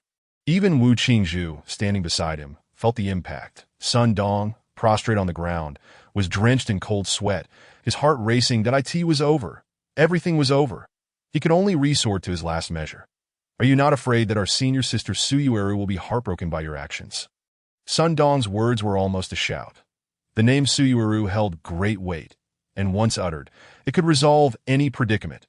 Even the most improbable situations would be effortlessly smoothed over. With that, they could finally feel secure. The hearts of the many disciples present also settled at the mention of her name, as it served as their talisman of survival. What was that? A sudden, jarring sound interrupted Sun Dong's train of thought. The crowd fell silent, momentarily stunned, seemingly unable to comprehend the situation. Observing the bewildered Sun Dong, Jiang Wuming approached him, gradually bending down to pat his face. "Did I say, your senior sister is quite the creature?" It was as if thunder had struck. More like a bolt from the blue. The atmosphere fell utterly silent. The disciples of the discipline hall exchanging wide-eyed glances, each unable to believe their ears, staring blankly at Jiang Wuming that moment. Sun Dong swallowed hard, attempting to force a smile. You must be joking, right?" Chapter 12. The discipline hall? All consumed. A joke. Jiang Wuming grinned broadly. "I said a joke. Why don't you take a guess?" Witnessing the astonished and shocked expressions of those around him, Wu Qingzhu laughed, her grievances dissipating and replaced with an exhilarating sense of liberation. Previously, this group had relied on their master's renown, acting with impunity within the myriad demon sect, even losing sight of who truly was the demonic cultivator among them. These hypocrites, each putting on a facade, were merely wretched scoundrels with their tails exposed. Some of the trash who had dared to lay their hands on female cultivators had been let off, which infuriated Wu Qingzhu, leaving her powerless. Originally, she had planned to take advantage of Jiang Wuming's potential failure during the tribulation to settle scores and purge this filth. However, with her master personally intervening, she no longer needed to take action. The pent-up resentment within her finally found an outlet. Inside the discipline hall, an eerie silence enveloped the space. The crowd dared not breathe a word, their mouths agape in sheer horror as they beheld Jiang Wuming before them. This was truly beyond their comprehension and understanding, especially for Hall Master Sun Dong, who found himself gulping nervously, drenched in cold sweat. he stammered, utterly dumbfounded. The situation had spiraled completely out of control. Jiang Wuming shook his head with a smile, a glint of coldness flashing in his eyes. Addressing the crowd, he remarked, "I have come here today for two reasons. Point one is to cleanse the ranks and deal with the discipline hall. As for the second reason." Jiang Wuming's heart surged with joy as he unleashed the devouring secret technique. In an instant, several black whirlpools appeared within the discipline hall, swirling steadily, exuding an aura of death and annihilation. The onlookers were momentarily dumbstruck, fear creeping into their hearts. What is this? What are these whirlpools? Suddenly, the whirlpools began to move toward them, expanding ominously. They found themselves paralyzed, pleading for their master to spare them. "Master, have mercy!" Voices echoed one after another, each filled with terror. The whirlpools within the hall continued to grow until they made contact with their bodies. Buzz! Buzz! Buzz! Under the watchful gaze of the crowd, their bodies shrank, the sensation of vitality seeping away. Their flesh and essence continuously devoured. The murderous intent surged, a thunderous display of force. No one had anticipated that Jiang Wuming would act so decisively, crushing them with such overwhelming might.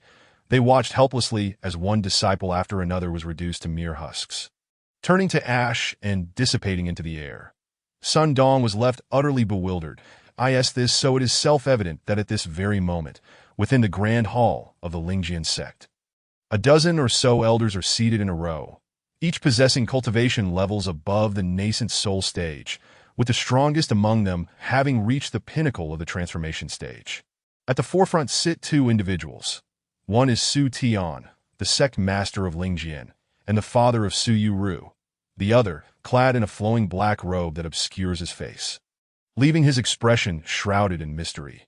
The atmosphere in the hall is somewhat oppressive, with an unsettling silence enveloping the assembly, each elder furrowing their brows in contemplation. Su Tian squints, surveying the gathering, wondering where Yuru is. She is yet to arrive. Senior sister mentioned she was watering the flowers and would be here shortly. A disciple in the hall responds. The expressions of the elders grow peculiar, and the tension escalates. Upon hearing this, Su Tian involuntarily twitches his lips. Watering flowers at a time like this? It is baffling how she can remain so unfazed. He rubs his forehead and addresses the assembly. Esteemed elders, please share your thoughts. What is your perspective on this matter? With this prompt, the elders exchange glances. And after a brief pause, the Grand Elder breaks the silence. Sun Dong has been appointed as the head of the Discipline Hall, possessing formidable strength at the peak of the nascent soul stage. Given the circumstances, this is undoubtedly no trivial matter. The individual who killed him likely possesses a significant cultivation level as well. His words carry weight at this moment. Another elder speaks up. However, this situation is exceedingly strange. Logically, they should have been quite safe within the 10,000 Demons sect. After all, the sect master there is infatuated with our senior brother's daughter, Su Yuru, a fact known far and wide. Upon hearing this, the elders nod in agreement, appearing to concur. Even Su Tian, seated at the highest position, acknowledges this, feeling a swell of pride in this connection. At this juncture, the figure in the black robe reacts slightly, narrowing his eyes as he scans the room, seemingly taking particular interest in this point. Su Tian, sensing the gaze, raises his chin slightly. The elders begin to discuss among themselves. Indeed, the sect master of the 10,000 Demons sect is utterly devoted to Yuru. It is almost amusing to think that if she commanded him to eliminate 3 disciples, he would likely do so without a second thought. The conversation flows, punctuated by the elders' reflections, as they lament their ignorance regarding the specifics of Sun Dong's demise. They realize they must await Su Yuru's arrival to form a decisive plan, leaving them to merely express their astonishment. Though they seem to be engaged in discussion, the tone is laced with disdain and sarcasm. It is rather laughable that a powerful being at the transformation stage is so easily manipulated by personal sentiment. As the discourse continues, a radiant light descends, and a graceful figure appears outside the hall. The elders turn to look, and a smile graces Su Tian's face. This is Su Yuru, the most formidable young disciple of the Lingjian sect, having reached the pinnacle of the transformation stage, with a soul that is remarkably strong. All of this is thanks to the resources supplied by Jiang Wuming, who has generously provided top-tier elixirs without hesitation. Yuru, the reason I summoned you here is, before Su Tian can finish his sentence. Su Yuru waves her hand dismissively, her brow furrowed and her expression one of impatience that is it really necessary to make such a fuss over the death of a mere nascent soul disciple. Must you gather me for a meeting over this? It's absurd that she finishes speaking. An awkward silence envelopes the hall, and Su Tian clears his throat, feeling the weight of the moment that Su Yuru holds the highest position in the Lingjian sect. Her words carrying immense authority. Even Su Tian cannot sway her given that Jiang Wuming is her unwavering supporter. Or perhaps more accurately, her devoted admirer. She tucks a strand of hair behind her ear, internally cursing countless times. Had it not been for her image, she would have unleashed a torrent of invective. Just moments ago, she was in her secluded chamber cultivating with the son of destiny, Qin Feng, enjoying their private world together, when she was abruptly summoned, shattering the serene moment. The very thought of discussing such trivial matters infuriates her, that a life lost is easily replaced. Do you truly require my guidance on how to manage this? What a bunch of antiquated fools. With these words, the corners of the elder's mouths twitch, their expressions darkening. The spacious hall reverberates with her voice, creating a distinctly uncomfortable atmosphere. Su Tian hastily interjects, "We merely wish to consult you." Yuru. She rolls her eyes, crossing her arms defiantly. Jiang Wuming is merely a sycophant, utterly devoted to me. What is there to consult about? The disciple's death was undoubtedly an accident, likely the result of his own recklessness. You may proceed as you see fit. Jiang Wuming would not dare to object. With that, she smiles broadly, though the thought of Jiang Wuming's obsequiousness fills her with disdain. Despite his formidable status as a transformation stage cultivator, his demeanor is so subservient it is almost pitiful. The mere thought of him vexes her. Yet, she cannot deny that his presence grants her a certain prestige, facilitating the rapid advancement of the sect. But it complicates her relationship with Qin Feng, the one she truly favors. The sycophant is truly repulsive. She chastises him once more in her mind. The hall falls into a profound silence as the elders exchange glances. And Su Tian hesitates before speaking again. Yuru, do you not wish to inquire further? Shall we simply dispatch someone to investigate? Su Yuru looks at him incredulously, as if unable to believe her ears. You want me to inquire? Does he even deserve that? The elders feel a wave of embarrassment wash over them. Regardless of the circumstances, Jiang Wuming is still a transformation stage powerhouse, a fact not lost on them. The number of such individuals in the entire southern wilderness is exceedingly limited. Even if he were placed in the Central Plains, he would still command respect as a formidable force, undoubtedly ranking among the top 3 transformation stage cultivators. Yet this is not surprising, given his role as a sycophant under Su Yuru's thumb. Observing her unwavering confidence, the elders refrain from further comment. Within the main hall, only disciples who have attained the nascent soul stage are permitted entry. A century ago, only Sun Dong had just broken through to that level, meaning the shattered soul tablet belonged solely to him. However, this should not pose a significant issue, as Jiang Wuming's reputation as a sycophant is well known. The elders harbor no deep concerns. Perhaps they were initially apprehensive, but with Su Yuru's arrival, they are utterly reassured at this moment. Su Tian seems to recall something. Speaking of which, it is nearly time for the annual designated date. Upon hearing this, the elders raise their eyebrows in unison. The designated date refers to the agreed-upon time for Su Yuru and Jiang Wuming to provide the Lingjian sect with a bounty of high-quality resources, spiritual stones, elixirs, and magical artifacts, all of superior grade. Anything of lesser quality is not worth their time that in previous years, Jiang Wuming, being the sycophant he is, never failed to meet these obligations, often exceeding expectations. The elders tasked with receiving the resources would also be granted additional rewards as a token of goodwill. This arrangement has become common knowledge throughout the Lingjian sect. The Grand Elder, Wang Chang, grins broadly. Today it should be my turn, then that I shall lead the disciples to the 10,000 Demons sect. The other elders express their dissent. But due to the established ranking system, they cannot contest Wang Chang, who has demonstrated exceptional progress in his cultivation over the past 4,000 years, achieving the peak of the transformation stage. While he may not compare favorably to Su Yuru, his rapid advancement places him among the elite of the elders. Then I shall take the lead on this venture to the 10,000 Demons sect, declares Wang Chang, his hands gesturing confidently to Su Tian, seated at the forefront, interjects, Elder Wang's mission to the 10,000 Demon sect serves a dual purpose: to collect our regular offerings and to send forth a new batch of disciples. As the time approaches, we shall set forth immediately. Wang Chong nods in agreement. Just then, the figure in the black robe, who has remained silent thus far, speaks up, I shall accompany you as well. His voice is somewhat unexpected, causing the assembly to pause in surprise. Even Su Tian beside him looks taken aback. Are you also joining us this time? Indeed. The individual nodded faintly, offering no further commentary. Su Tian pondered for a moment before acquiescing. Very well.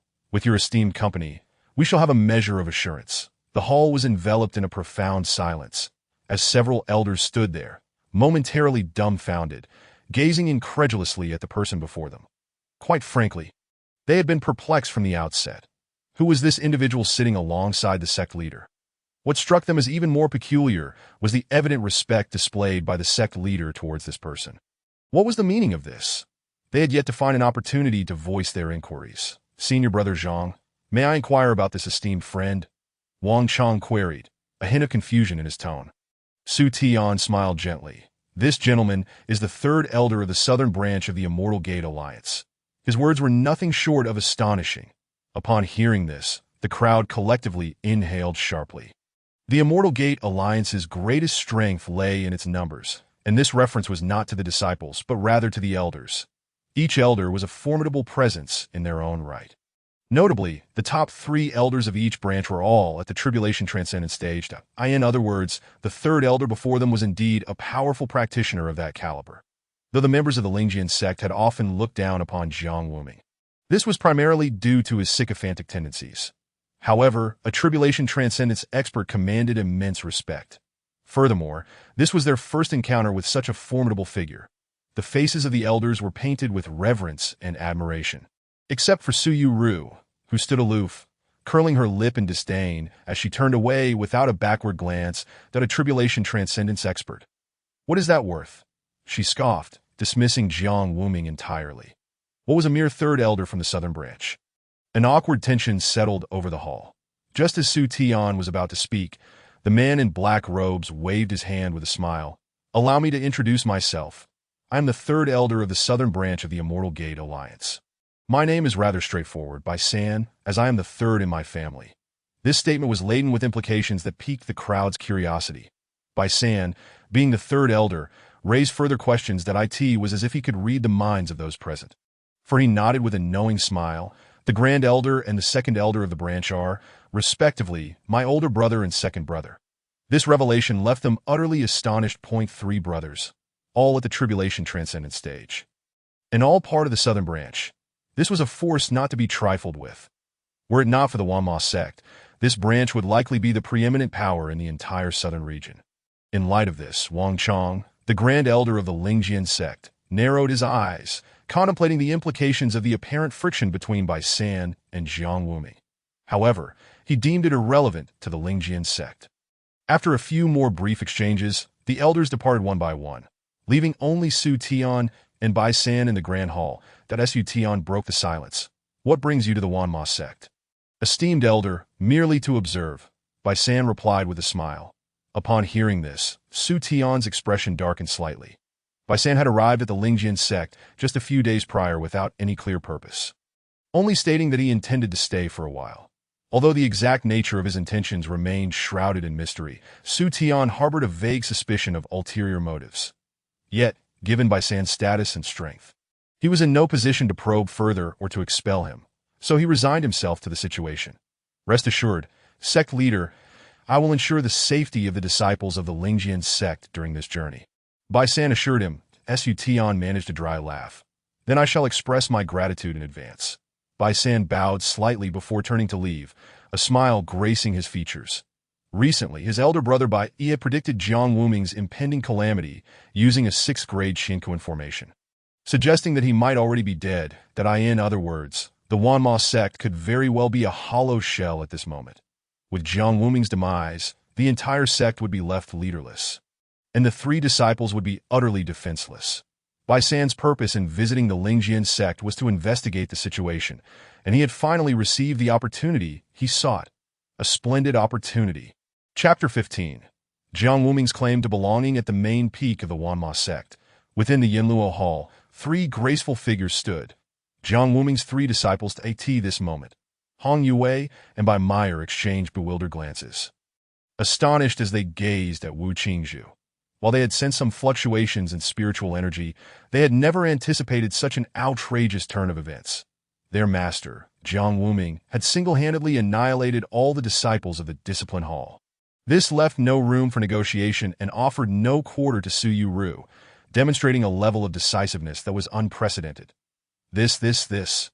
Hong Yue's lips twitched in disbelief. After all, Jiang Wuming's sycophantic image had become ingrained in the minds of many over the past century, and she found it hard to process the drastic change. Even Bai Meyer, standing beside her, covered her mouth in astonishment, her expression a mix of incredulity and fascination. The transformation of our master is indeed monumental. Wu Qingzhu remarked with a smile to AT that moment. Hong Yue seemed to recall something and inquired, "By the way, how is our master's condition now?" As her voice fell, Bai Meyer turned to listen intently.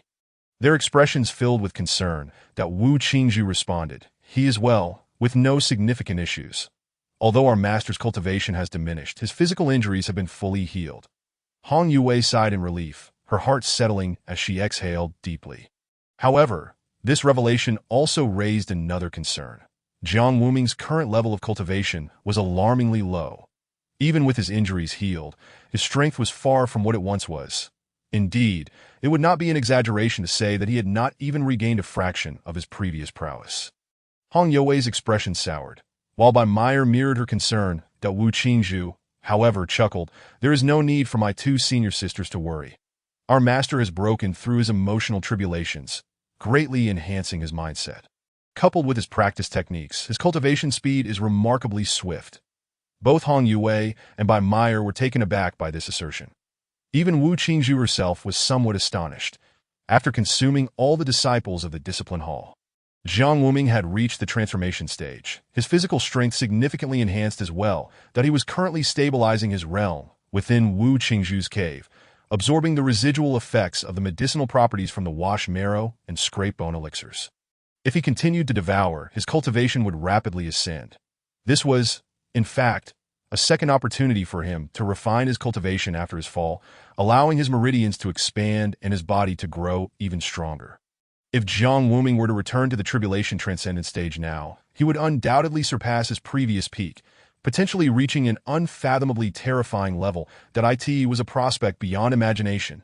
At this point, it was merely a matter of time. Upon hearing Wu Qingzhu's words, Hong Yue and Bai Meyer finally felt reassured, "So, we simply need to let our master cultivate at his own pace?"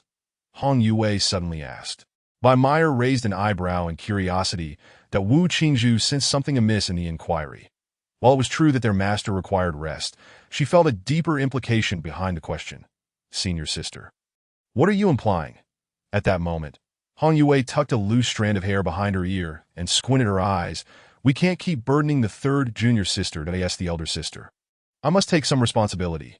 Therefore, why not let the third junior sister take our master to my cave, where I can care for him?" Before she could finish, Wu Qingzhu waved her hand with a smile. Interrupting her, "Sister, you jest, such labor should be left to the younger sister. Besides, my spiritual array would be more conducive for our master's cultivation." Just as the two were engaged in their discussion, Bai Meyer, who had remained silent until now, chimed in, Speaking of cultivation, our Fox clan's dual cultivation techniques are truly the most suitable for this purpose. Why don't I?" Before Wu Qingzhu could respond, Hong Yue could no longer contain herself and seized Bai Meyer by the ear. "What are you thinking, you mischievous fox? Hey, sister, aren't you thinking the same thing?" "Let's not pretend otherwise," Bai Meyer retorted, her eyes sparkling mischievously. This statement rendered Hong Yue's face crimson. Her cheeks flushed, and even her fair neck turned a shade of red. She bit her lip. "I did not. Don't spread rumors." Her breath quivered slightly. Seeing the effect of her words, Bai Meyer leaned closer.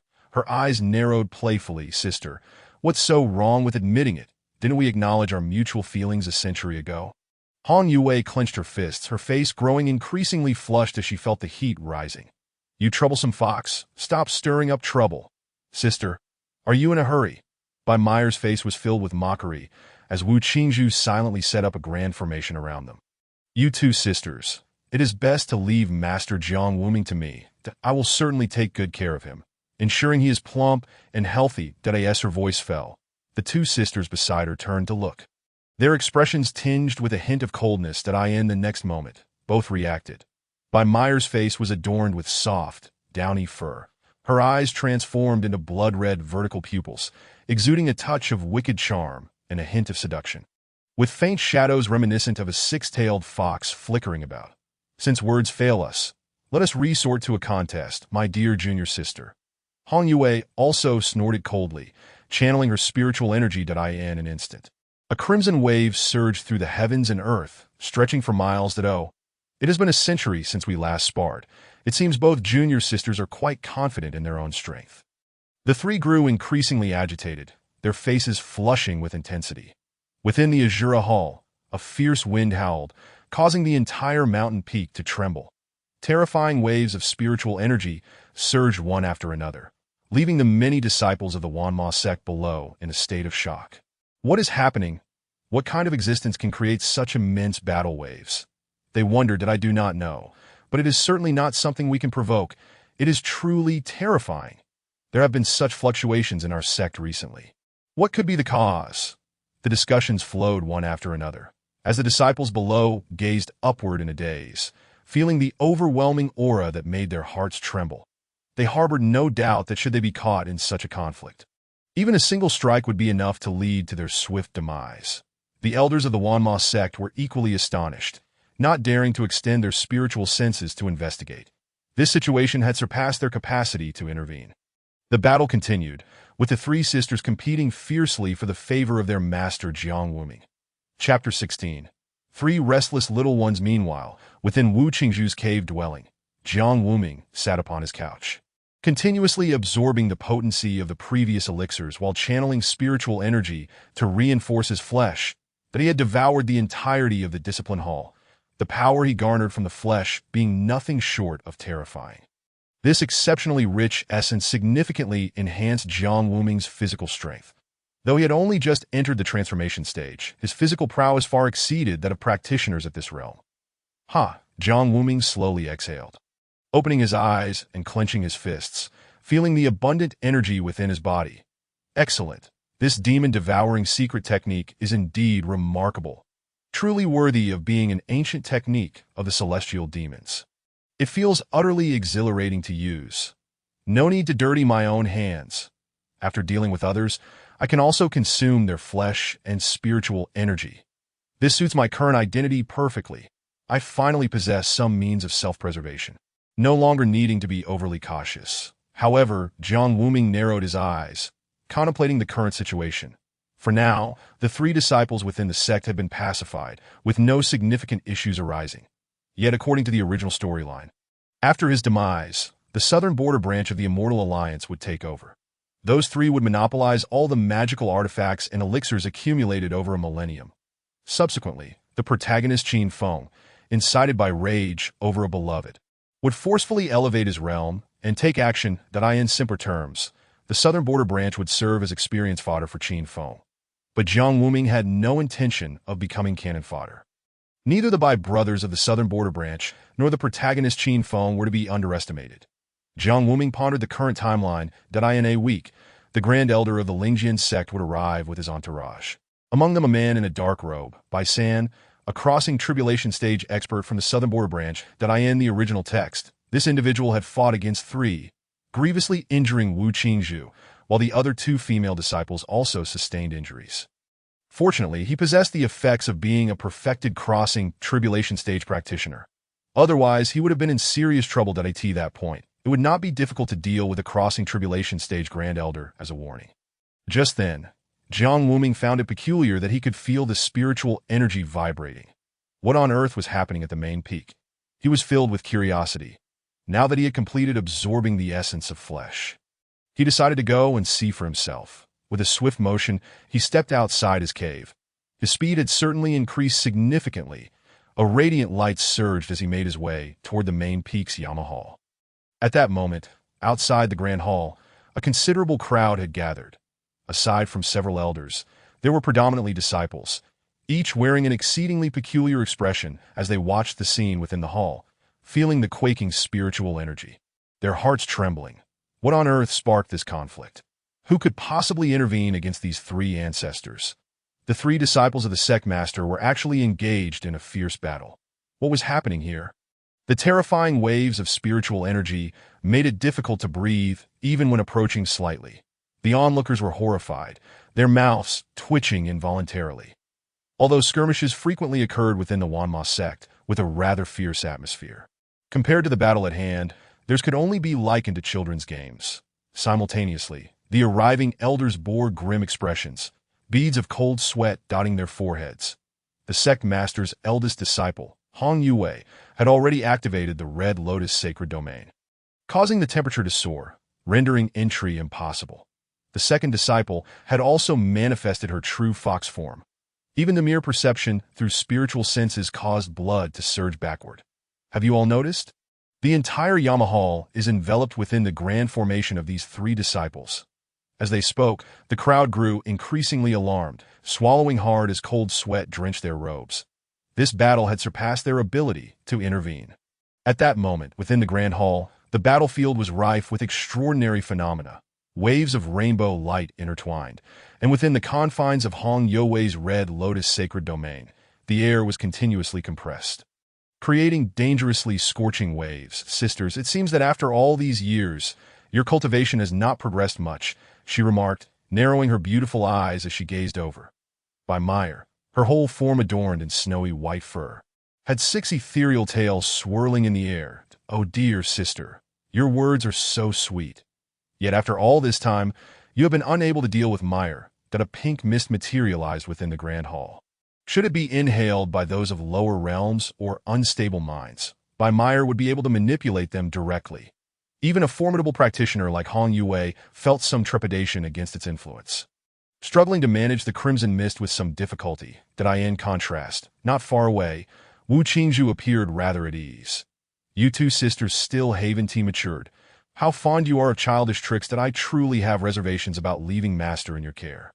As her voice fell, her delicate fingers formed seals, adding three more high-level formations within the Yama Hall, thus controlling the entire scene. An hour had passed, yet the three women remained unyielding, each with their own thoughts and plans. Wu Qingzhu was the most astute among them, contemplating the situation. Facing a master who had just suffered a failed crossing tribulation, his realm diminished and his cultivation severely damaged. One must ask, which of the three disciples could withstand the temptation?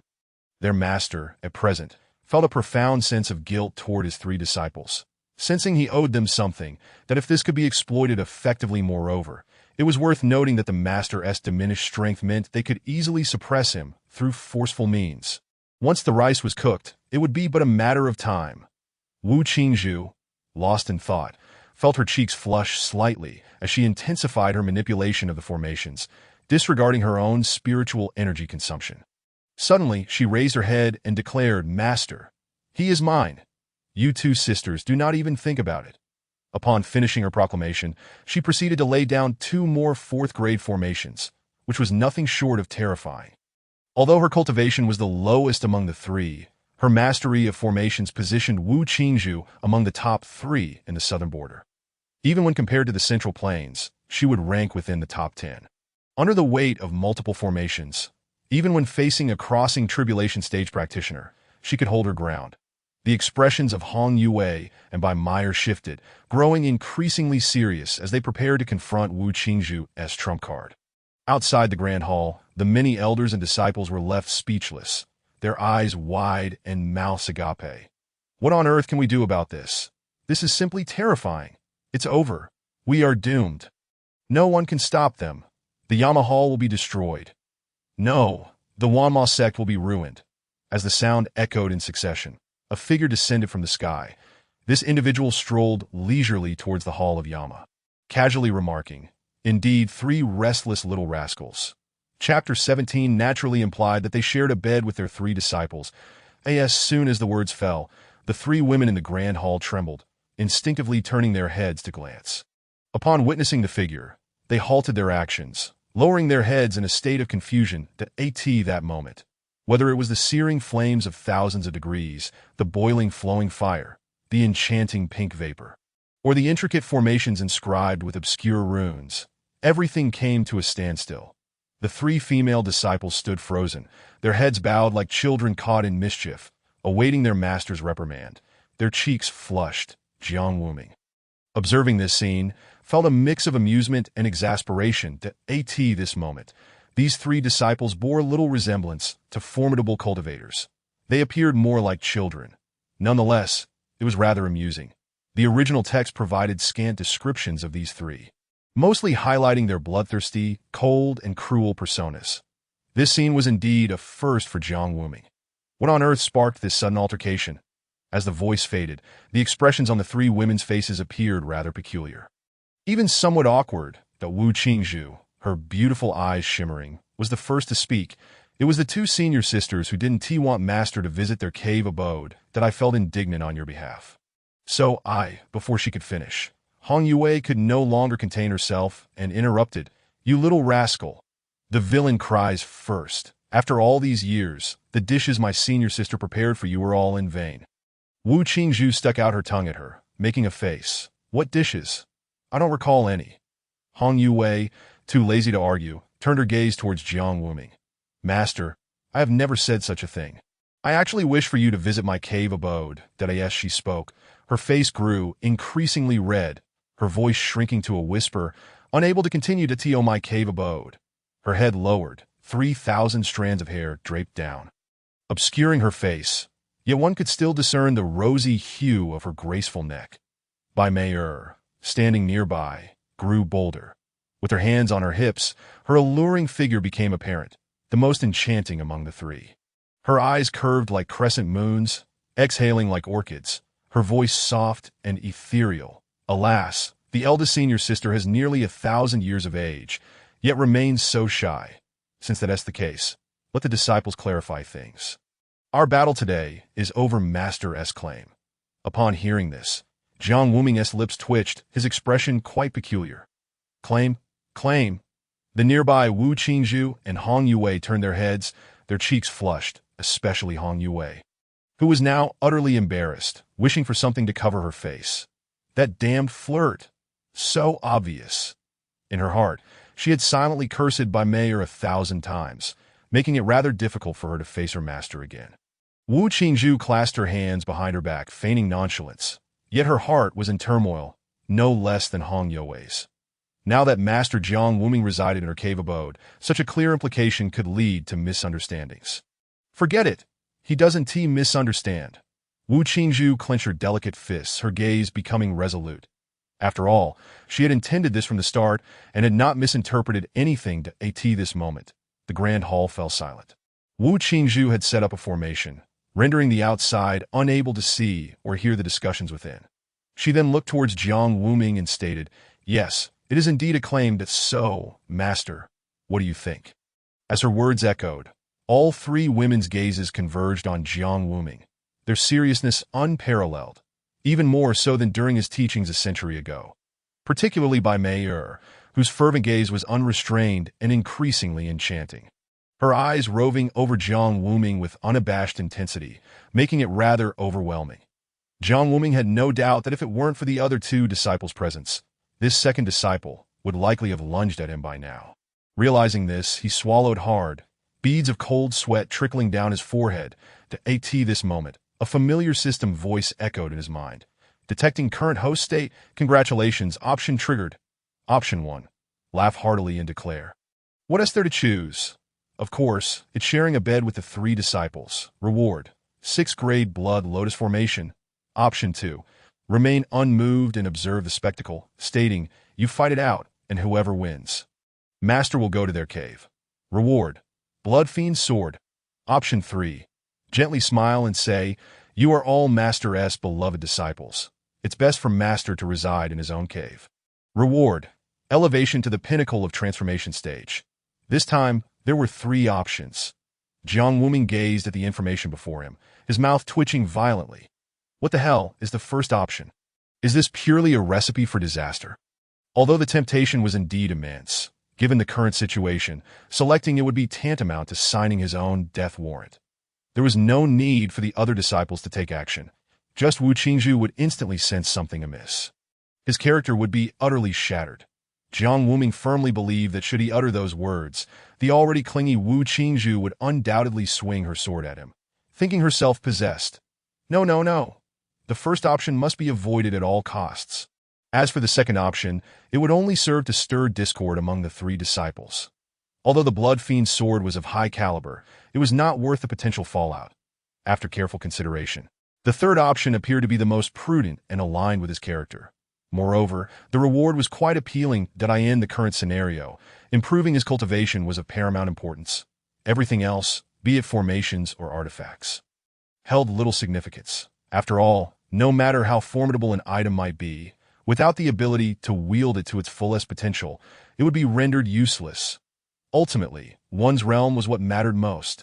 I choose 3. Jiang Wuming made his decision. Instantly, he felt a surge of energy, vast spiritual power flooding his being. Looking at the 3 female disciples, who were now filled with anticipation, Jiang Wuming smiled and said, "You are all treasures in Master S. palm. Dear to my heart and exemplary disciples." After a moment, he added, "Now that my realm has somewhat recovered and my physical body is healed, Master will reside in his own cave and not visit anyone else's." Upon finishing his statement, silence enveloped the grand hall. The 3 pairs of eyes were fixated on Jiang Wuming, their expressions complex, moved, sweet, yet predominantly reluctant. After a brief silence, Bai Mei was the first to speak. "Master doesn't he wish to come to our place and prefers to stay in his own cave? Then we should be able to visit Master's cave, right?" Chapter 18. What are you staring at? Never seen disciples vying for their master? As her words fell, the 2 women beside her suddenly reacted, their heads snapping up, gazing intently at Jiang Wuming. Jiang Wuming felt the intense, almost predatory gaze from the 3 women. The pressure quite formidable. Was this the oppressive aura of core formation cultivators versus that of ascension cultivators? No, it was the pressure exerted by these 3 disciples. Jiang Wuming wiped the sweat from his brow and finally acquiesced. Of course, upon hearing this, Bai Mei wore a knowing smile, her slender legs stepping forward, swiftly closing the distance to Jiang Wuming and wrapping her arms around his. "Master, let us go. Mayor hasn't he visited your cave in ages. I miss it dearly." As she spoke, she pulled Jiang Wuming into the air, exiting the grand hall. Behind them, Hong Yue and Wu Qingzhu were instantly alarmed. "Flirt! Put Master down! Second sister, have you lost your senses? No. Have you lost your cunning?" Both were infuriated, channeling their spiritual power to rush after the departing figures. Just then, a dense wave of pink vapor surged towards them. Hong Yue's expression shifted, her fists clenched as she gritted her teeth. Damn vixen! Resorting to such tricks, cursing under her breath, she activated the Red Lotus Sacred Domain to defend herself, while Wu Qingzhu immediately unleashed 4 great formations. Buzzing sounds filled the hall as brilliant lights danced. After a brief moment, the pink mist dissipated. Hong Yue rushed outside the grand hall, only to find that Bai Mei and Master had long vanished into the horizon. Cursed. Hong Yue furrowed her brows, her complexion somewhat unpleasing. The terrifying surge of spiritual energy outside the grand hall caused numerous disciples and elders to collapse onto the ground, their faces etched with astonishment. That Hong Yue sensed the gazes of the crowd upon her. A murderous intent simmered in her beautiful eyes. Already vexed, she felt an additional layer of humiliation at being scrutinized in such a manner. Where could she vent her pent-up frustration? "What are you all staring at? Have you never seen a disciple snatch their master away? Get lost!" Upon hearing her words, the crowd became even more terrified, their hearts gripped by fear. Fortunately, the formidable Hong Yue did not hold it against them. With a single foot pushing off the ground, the spiritual energy trembled, and her entire body shot forth like a cannonball, moving with astonishing speed, the waves of spiritual energy trailing for miles, inside the grand hall. Wu Qingzhu finally emerged, forgoing any unnecessary words and following closely behind Hong Yue. At that moment, the area outside the grand hall was eerily silent. The many disciples swallowed hard, beads of cold sweat trickling down their necks. Is this truly the legendary 3rd senior sister? It is utterly terrifying. What level of cultivation could yield such exaggerated combat prowess? This is outrageous. It's over. The person they captured is doomed. What do we do now? Panic gripped the hearts of the disciples, most of whom had never encountered the three senior sisters, let alone Jiang Wuming. Only the disciples of the discipline hall held a relatively high status and privilege, allowing them to meet anyone and defy authority. The others could only focus on their tasks. Only a few elders had any inkling of the identities of those present in the hall just moments ago, and they were secretly alarmed. They had not anticipated the complexity of the relationship between the sect leader and these disciples. May the sect leader ensure their safety. This is truly terrifying.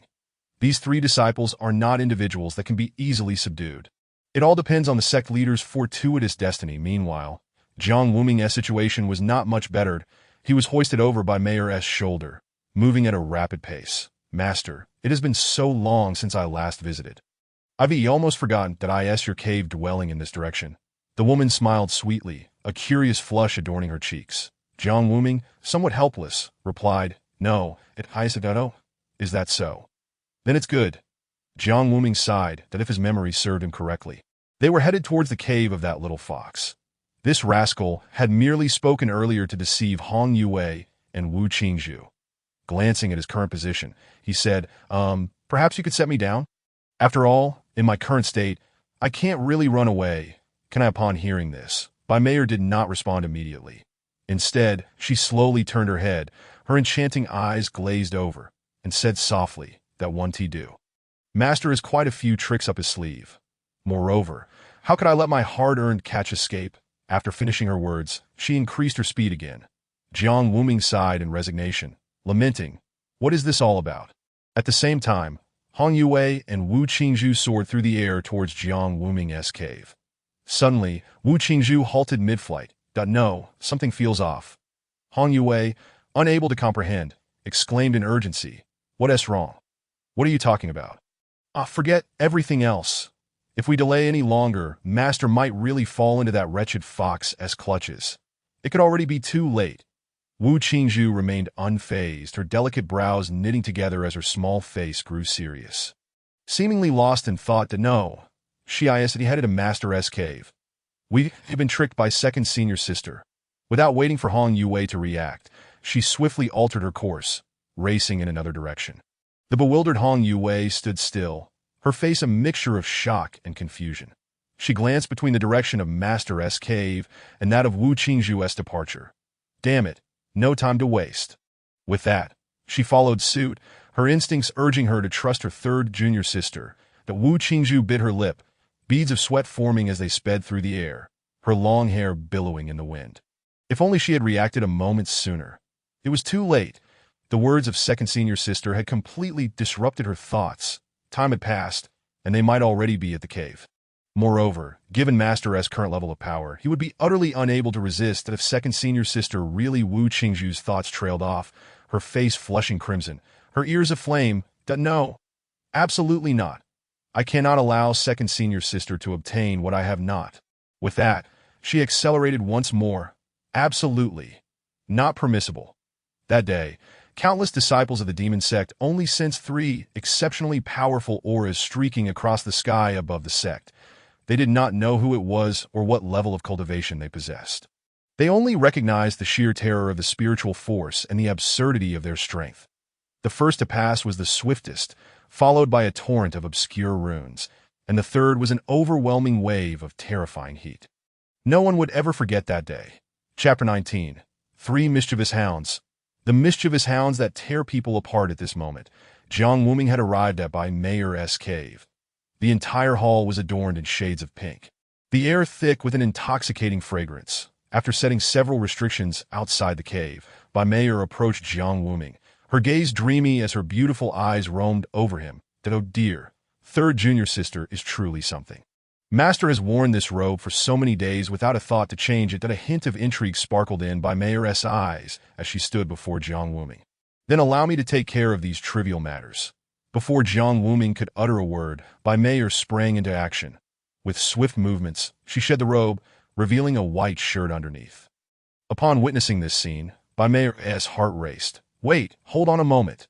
Jiang Wuming exclaimed, hastily retreating a few steps until his back pressed against the wall. This is all moving a bit too fast.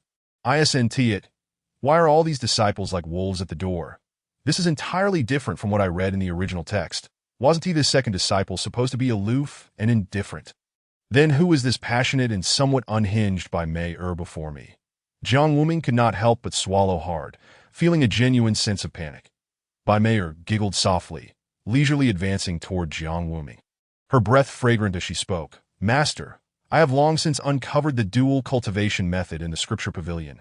For a century, I have awaited this day, longing for your change of heart, eagerly anticipating your return.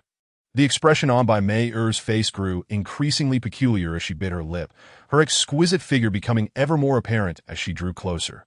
Upon reaching him, she single-handedly pinned Jiang Wuming against the wall, executing a wall slam. Stunned by the scene before him, Jiang Wuming could hardly comprehend what was happening. Is this really how we're starting? Bai Mei closed in even further, her breath warm against him. For your sake, I have sacrificed 3 fox lives, master. Yet, I do not regret it. Her voice was soft yet devoid of any bitterness. In that moment, Jiang Wuming fell silent. Indeed, when it came to the decision to sacrifice, both Hong Yue and Bai Mei had acted without hesitation, making immense sacrifices that you've suffered. But I will find a way to make it up to you, he started, but before he could finish, Bai Mei lifted her head, her gaze intense, her beautiful eyes sparkling. I don't want anything. I want nothing at all. I just want. She paused, her eyes fixated on Jiang Wuming, her intensity unwavering, as if she wished to consume him whole. Within the hall, only the two of them remained, the atmosphere thickening with unspoken tension. Neither spoke, yet their silence spoke volumes. Just as Jiang Wuming was about to say something, a tremendous roar erupted from outside, shaking the entire hall. Bai Mei frowned, her expression darkening. How did they find out so quickly? But then again, if it were the senior sister, it's unlikely she would notice. Especially with third junior sister trailing behind. That moment, she turned her head, her beautiful eyes reflecting a complex array of emotions as she regarded Jiang Wuming. Unwillingness, regret, but above all, affection. Another roar echoed outside, the tremors within the hall persisting. All right, master, if you don't step out soon, those two are going to demolish my fox den. Bai Mei spoke with a hint of helplessness, her voice soft as she draped a robe over Jiang Wuming. With delicate hands, she tied the sash around his waist, only to pause suddenly, gazing at his broad shoulders. Bai Mei gently leaned in, her fair, petite ear pressing against Jiang Wuming's chest. Mei hasn't felt this way in such a long time, she murmured. This simple statement stirred a pang of sorrow within Jiang Wuming's heart. Over the centuries, these 3 disciples had endured immense hardships. The current Bai Mei bore no semblance of a powerful cultivator. She resembled a small cat nestled against Jiang Wuming, occasionally nuzzling him. That moment, the grand hall, previously closed, was forcefully opened to be more precise, it was shattered open. A wave of searing heat surged forth, accompanied by raging flames and a myriad of array symbols filling the air. The intruders were none other than senior sister Hong Yue and third junior sister Wu Qingzhu, both of whom were drenched in sweat. After breaching several arrays set by Bai Mei, they hurriedly rushed in, only to be met with the sight before them. Bai Mei was nestled in Jiang Wuming's embrace, slowly turning her head to reveal a hint of pride on her delicate face. That sly fox, do not dare think you can monopolize our master, Hong Yue exclaimed, her anger causing her blood to rush. With a single step, her figure flickered and she appeared beside Jiang Wuming in the blink of an eye. Without hesitation, she embraced him as well. Now, the eldest and second disciples each clutched one of his arms, while Wu Qingzhu, standing some distance away, was left in disbelief. What about me? She thought, biting her lip, her eyes glistening with unshed tears, eliciting a pang of sympathy from Jiang Wuming. Oh dear, come here quickly. With both ancestors by my side, one more one to make a difference. Wu Qingzhu smiled sweetly, a hint of shyness in her demeanor as she nodded. In a swift motion, she slipped behind Jiang Wuming, wrapping her arms around his waist. The scene grew increasingly peculiar. The hall was enveloped in an eerie silence, the air still thick with the remnants of the earlier oppressive heat and a dreamlike fragrance. It was Bai Mei who broke the silence first. Senior sister, one arm is not enough. Why are you trying to crowd in here? she teased, tugging Jiang Wuming closer. Hong Yue frowned at this development. Our master does not belong solely to you. How much you get is determined by your own abilities. With that, she exerted more force. Jiang Wuming's expression shifted as he felt the increasing pressure from both sides. The sensation was almost unbearable, as if his very being were on the verge of being torn apart. At that moment, Wu Qingzhu, who had been lingering at the back, expressed her dissatisfaction. That I don't care. I am holding onto his waist. What had begun as a gentle embrace transformed into a fierce contest, with each disciple unwilling to relent. Mine. This is mine. You too. Let go. Why should it be yours? Who do you think you are? You bold fox, how dare you speak to me like that? Senior sister, junior sister, do not flaunt your seniority. Let us rely on our own merits. Jiang Wuming's complexion paled as he observed the three enchanting disciples before him, his heart untouched by their beauty. These are three unruly hounds. No, not merely unruly, they are on the brink of tearing me apart. The core of the Wanma sect was Jiang Wuming's secluded abode. A sanctuary no one could approach except for these three disciples. Not even the elders of the sect.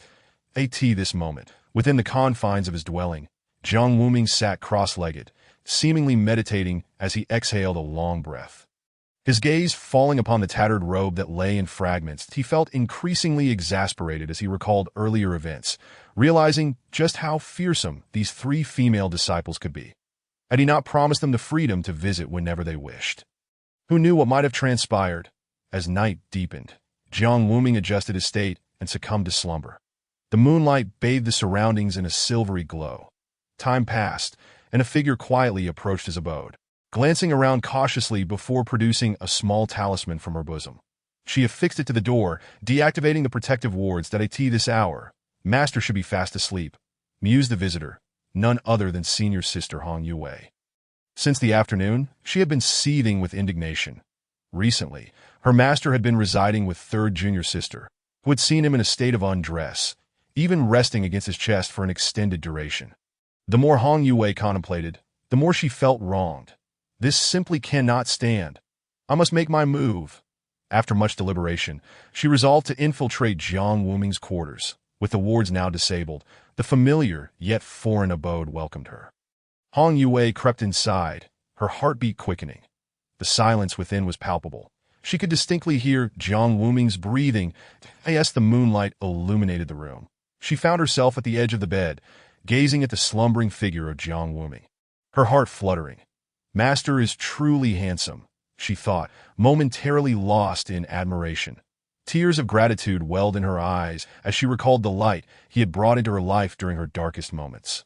When her family had oppressed her, Jiang Wuming had appeared to rescue her from despair, even risking his safety to procure the qi-yin grass that awakened her dormant potential. Unbeknownst to her, tears streamed down her cheeks as she approached the bed, simply wanting to lean against his back, feeling his warmth and listening to the rhythm of his heartbeat, enveloped by the familiar scent that brought her solace. Master, she thought, you sleep so soundly, perhaps the most peacefully you have in centuries. Hours slipped by, and the night wore on. Outside the abode, light footsteps echoed, accompanied by a cheerful hum. Little sister and junior sisters will never expect me to return, she chuckled to herself. Master is undoubtedly in a deep slumber. Which means I can do as I please. Yes, I can do as I please. As the figure drew nearer to the entrance, the moonlight revealed her to be none other than second junior sister by Meyer. Her expression radiating confidence, a glimmer of triumph lighting her features. She skillfully produced a talisman, poised to activate it when she suddenly sensed something amiss. Wait a moment, the wards have been lifted. Her pupils dilated, and her countenance shifted dramatically. Who the hell snuck in before me? To her dismay, she realized that her plan had been thwarted. Without a moment's hesitation, she strode forth, her long legs carrying her swiftly into the dwelling. Sure enough, there is someone here. Who dares trespass? At the sound of her voice, the figure within the abode flinched as if startled. By Meyer approached, her gaze sharpening in the moonlight. "Da-da! Third junior sister," she exclaimed, recognizing Wu Qingzhu, who stood blushing at the entrance, her cheeks resembling ripe peaches. Their eyes met. By Meyer regarded Wu Qingzhu with amusement, crossing her arms as she appraised her. Who would have thought? Dear Qingzhu, that beneath your gentle exterior lies such boldness. Dang. You're far bolder than our senior sister. With each word, Wu Qingzhu's face grew redder. Her voice barely a whisper. Senior sister. By Meyer, observing her flustered state, waved her hand dismissively. Oh, fret not. We sisters share a mutual understanding. Do we not? Surely, I know your thoughts well enough that Wu Qingzhu bit her lip, unable to refute, her forehead glistening with perspiration as her shyness intensified. By Meyer, as if struck by a realization, looked at her in surprise. You didn't arrive early and just linger outside, did you? At this, Wu Qingzhu trembled slightly, her lips pale from biting. She responded in a hesitant, mosquito-like voice. Oh dear. Wu Qingzhu turned away, unable to articulate the embarrassing truth. By Meyer rolled her eyes, exasperated that in that case. Let us enter together, duh. Wu Qingzhu was momentarily taken aback, regardless of whether it was a solo nocturnal venture or one shared with another. The objective remained unchanged to be why happenstance. She and her sister encountered each other, united by the same purpose. Then we might as well enter together, By Meyer remarked with a casual shrug that Wu Qingzhu's complexion flushed as if she were about to burst into tears. She opened her mouth to speak, but found herself at a loss for words, her heart resonating with a profound shock. Two of them entering together. Before she could fully grasp the situation, By Meyer had already taken her hand and led her inside. The moment the two women stepped in, their gaze was drawn to the figure of their master reclining on the bed. The silvery moonlight draped over him, imparting an aura of chilling elegance. Yet the allure was undeniable. By Meyer swallowed hard. Beside her, Wu Qingzhu's face was flushed crimson. Master, master, they murmured, faintly perceiving the chiseled lines of muscle beneath his sleep robe. A sight utterly captivating. The two women instinctively edged closer. However, in that instant, they noticed something amiss. By Meyer furrowed her brow. What is that on Master's neck? As if struck by a sudden realization. Her pupils constricted. Damn. Hong Yue, you treacherous cat. Only now did they discern another presence on the bed. None other than their senior sister, Hong Yue, who was blissfully asleep, a smile gracing her face even in slumber. The two, unwilling to back down, mimicked Hong Yue and nestled beside her. Chapter 21. It is not that the disciple lacks decency. It is merely that the master is too enchanting. Morning arrived, and Zhang Wuming awakened from his slumber. For reasons unknown, he felt an unusual fatigue, as though something had pressed down on him throughout the night, but he felt utterly drained, even sensing a constriction around his neck, making it difficult to breathe. What could be the cause? Slowly, he opened his eyes and stretched, suddenly realizing something was off. Why did his body feel so heavy? Lowering his gaze, he was met with a sight that caused his pupils to contract in disbelief. His expression morphed into one of utter bewilderment. What? There, beside him on the bed, were three disciples, soundly asleep, resembling three little piglets. Zhang Wuming stared at the astonishing scene, utterly flabbergasted. How had all three of them suddenly ended up here? And why were they all on the bed? He remained frozen for a moment, taking a full 10 breaths to process the situation. That moment, Zhang Wuming sensed something was amiss. He turned to look at Wu Qingzhu nestled in his arms. Why was her breathing becoming increasingly rapid? Upon closer inspection, he noticed a sheen of sweat on her delicate nose and a rosy hue on her cheeks. Her eyelids fluttered, as if she were trying to sneak a glance at him, while feigning sleep. The other two were blissfully unaware, lost in their dreams, that a smirk crept onto Zhang Wuming's lips as a thought crossed his mind, with Hong Yue and By Meyer behind him, and Wu Qingzhu in his embrace. He seized the opportunity. Zhang Wuming squinted his eyes. Grinning with glee, he shifted slightly, wrapping his arms around Wu Qingzhu even tighter. Wu Qingzhu gasped softly, seemingly caught off guard, her cheeks deepening in color as her ears turned a vivid shade of pink. Yet she quickly composed herself, remaining with her eyes closed as if nothing had transpired, though her trembling body betrayed her. In that moment, panic surged within Wu Qingzhu. Had her master awakened? Was he acting deliberately? Or was he still lost in dreams? In truth, Wu Qingzhu had not slept well that night. Or rather, she had not slept at all. How could one possibly sleep in the embrace of their master? Unlike her senior and second senior sisters, who seemed oblivious to such matters, Wu Qingzhu sighed inwardly, feeling somewhat helpless. Though sleep was no longer a concern at her level of cultivation, the pressing dilemma was to maintain the facade of slumber. What could she possibly say if her master woke up? Such a challenging task was better left to her senior sisters. Cautiously, Wu Qingzhu lifted her head, squinting to peek at Jiang Wuming. Her heart, which had been racing, finally settled as she realized her master had not yet awakened. Thank goodness. Yet the more she gazed, the more captivated she became, utterly entranced by Jiang Wuming's chiseled features. Swallowing hard, she made sure he was still asleep, and, once confirmed, allowed herself to admire him more freely. Jiang Wuming's visage, his Adam's apple, his collarbone. Wu Qingzhu's gaze roamed without restraint until it fell upon the open robe of Jiang Wuming that moment. She could no longer bear it. She abruptly shut her eyes tight, mentally reciting a calming incantation. But for reasons unknown, the spell that had always proven effective now felt utterly useless. Her mind was filled with the images she had just witnessed. Playing on repeat. Not permissible. Wu Qingzhu, you must not allow this, she chided herself internally. Yet, she could not tell how much time had passed before she found herself staring blankly at Jiang Wuming's robe. This is not a matter of the disciple lacking propriety, but rather the master being far too enchanting. The thought sprang to Wu Qingzhu's mind. Almost instinctively, she nodded to herself in understanding. Indeed, this is all the master's fault. He is simply too captivating. Wu Qingzhu murmured softly, unsure if her words were directed at Jiang Wuming or herself. Wu Qingzhu's face turned beet red, an involuntary exclamation escaping her lips. Was it merely a figment of her imagination? Or had Jiang Wuming tightened his embrace? Was he truly asleep?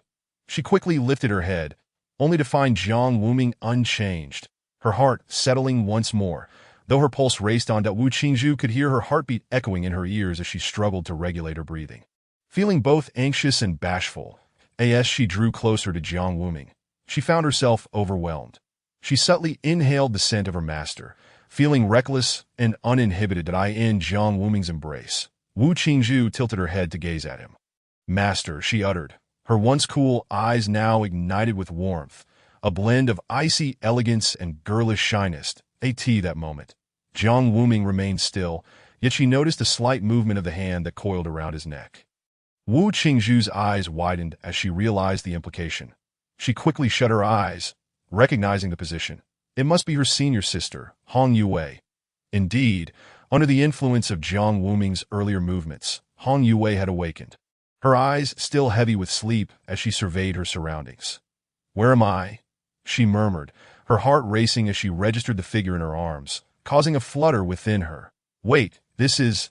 Recalling her decision to drink 4 flasks of spirit wine the previous night to muster the courage. Hong Yue realized she would never have dared to come otherwise.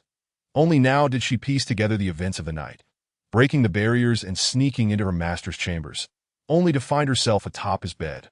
A shiver ran through her as a wave of realization washed over her, and her lips twitched involuntarily.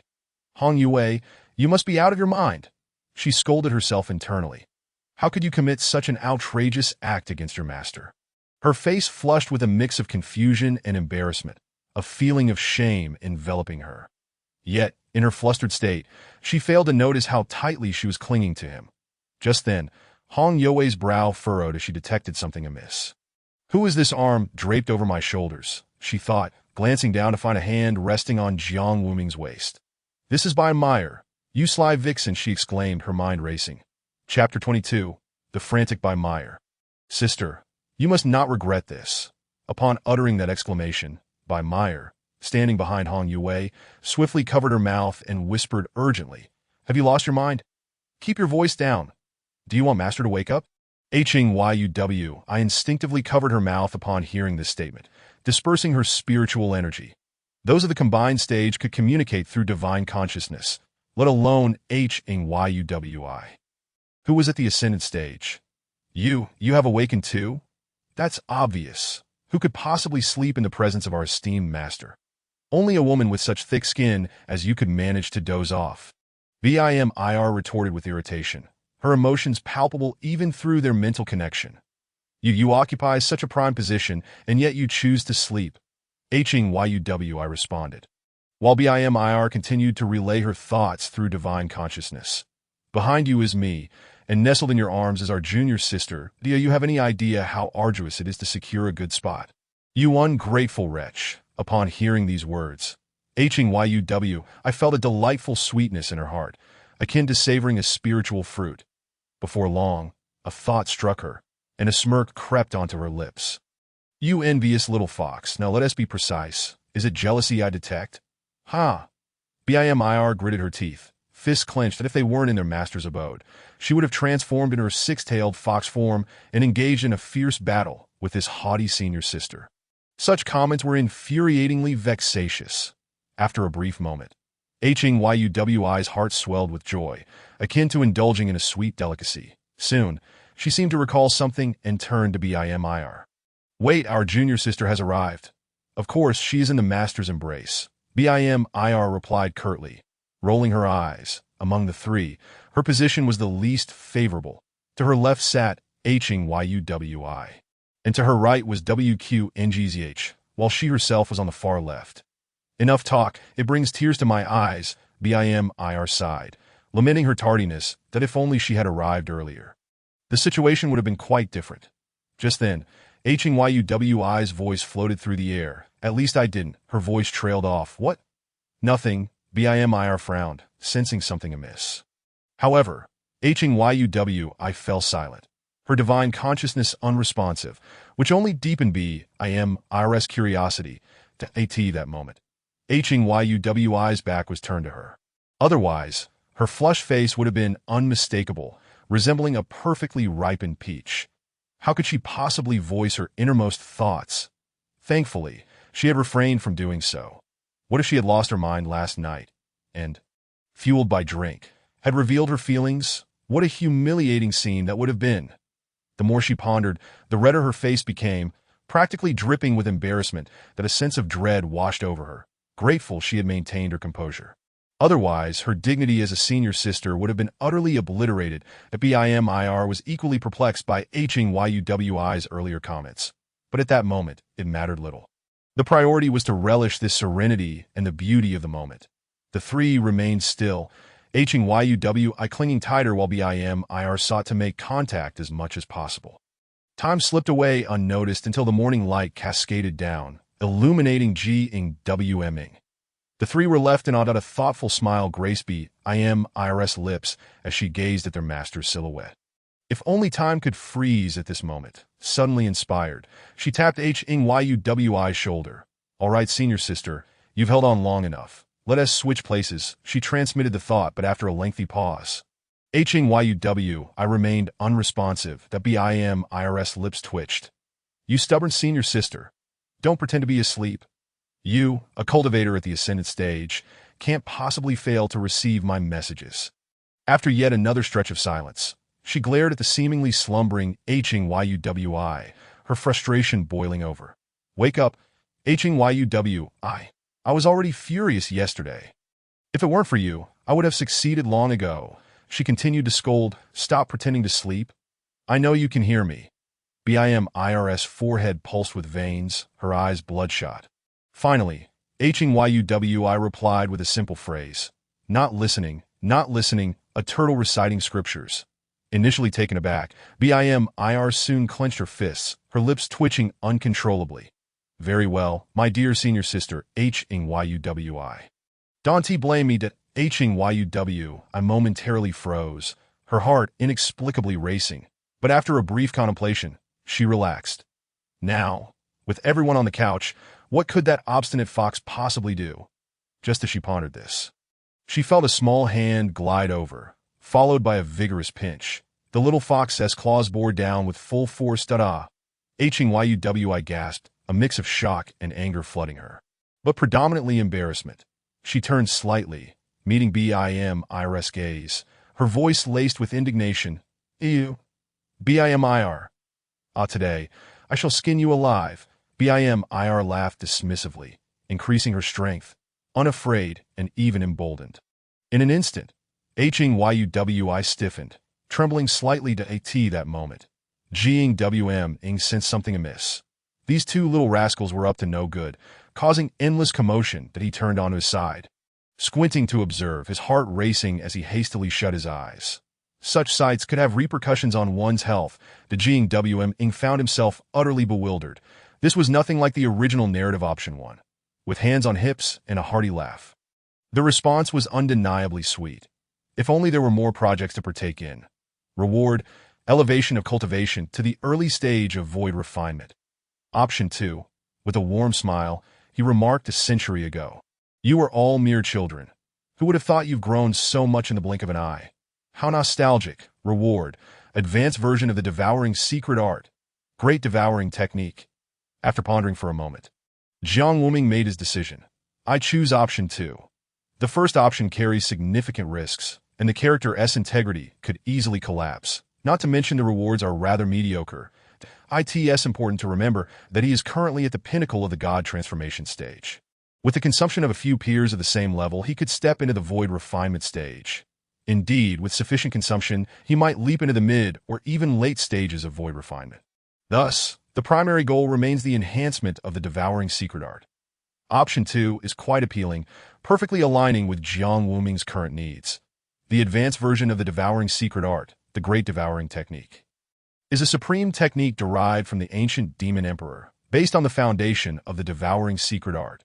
Cultivating it to the utmost allows one to devour heaven and earth, refining the very source of the universe, rendering one immortal and indestructible, with vitality persisting for millennia. Upon selecting his option, a torrent of information flooded Jiang Wuming's mind, and he absorbed it with the eagerness of a sponge. Before long, the entirety of the domains was completed. Even engaging in automatic deductions within his mind, that moment, he turned to Bai Meier and gently stroked her hair, reminiscing, how nostalgic it is, several centuries have passed in the blink of an eye. I still remember when you were not this tall, nor this formidable in your cultivation. Back then, everyone was shy, insisting on sleeping next to the master. Especially Meier, who would cry if she couldn't sleep on my arm. Who could have imagined that now you all have grown so tall, surpassing even the master in prowess? As his words came to an end, the 3 disciples were engulfed in their memories, evoking sweet and nostalgic expressions on their faces. Even Bai Meier, usually so spirited, momentarily grew serious. Suddenly, she appeared to recall something and, with a smile, turned to Wu Qingzhu, saying, if Master hadn't mentioned these things, I might have forgotten about the little sister's embarrassing past. Upon hearing this, Wu Qingzhu's face flushed crimson. Having regained some composure, she now appeared quite bashful. After a moment of contemplation, Hong Yue nodded, saying, indeed, I think I remember now. It seems that little junior sister used to sneak peeks at Master while he bathed, even sneaking out for a glimpse despite being grounded. Before Hong Yue could finish, Wu Qingzhu, unable to bear it any longer, interjected, nonsense, I did not. I only looked once a week. I certainly did not look every day. The more she protested, the quieter her voice became, until it was barely audible. However, casting a glance at Bai Meier, she found some newfound courage. Moreover, it was second senior sister who dragged me along. She ran so fast. I was simply too slow to avoid being caught. At first, Hong Yue was intrigued by the gossip. But as the conversation progressed, she grew increasingly incredulous, furrowing her brow so, you two were peeping at Master bathing all along, and neither of you called me. Is that so? With hands on her hips, she laughed in exasperation. She had intended to join but felt too shy. However, if Bai Meier or Wu Qingzhu had invited her, it would have been no issue at all. How could it be? How could it be? So I was the outsider all along. So I was the unnecessary one. From a short distance away, Jiang Wuming observed the scene, momentarily stunned. Why are these little ones quarreling again? I haven't seen them bicker like this in centuries. What has happened in recent days?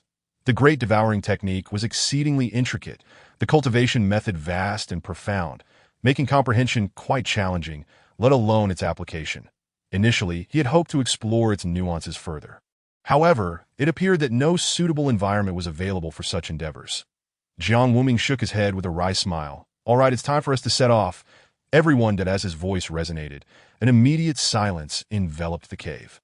Hong Yue shot a disgruntled glance at the two, pouting as she turned away. Wu Qingzhu, with her hands clasped behind her back, wore an expression of bashfulness, while only Bai Meier maintained a smile.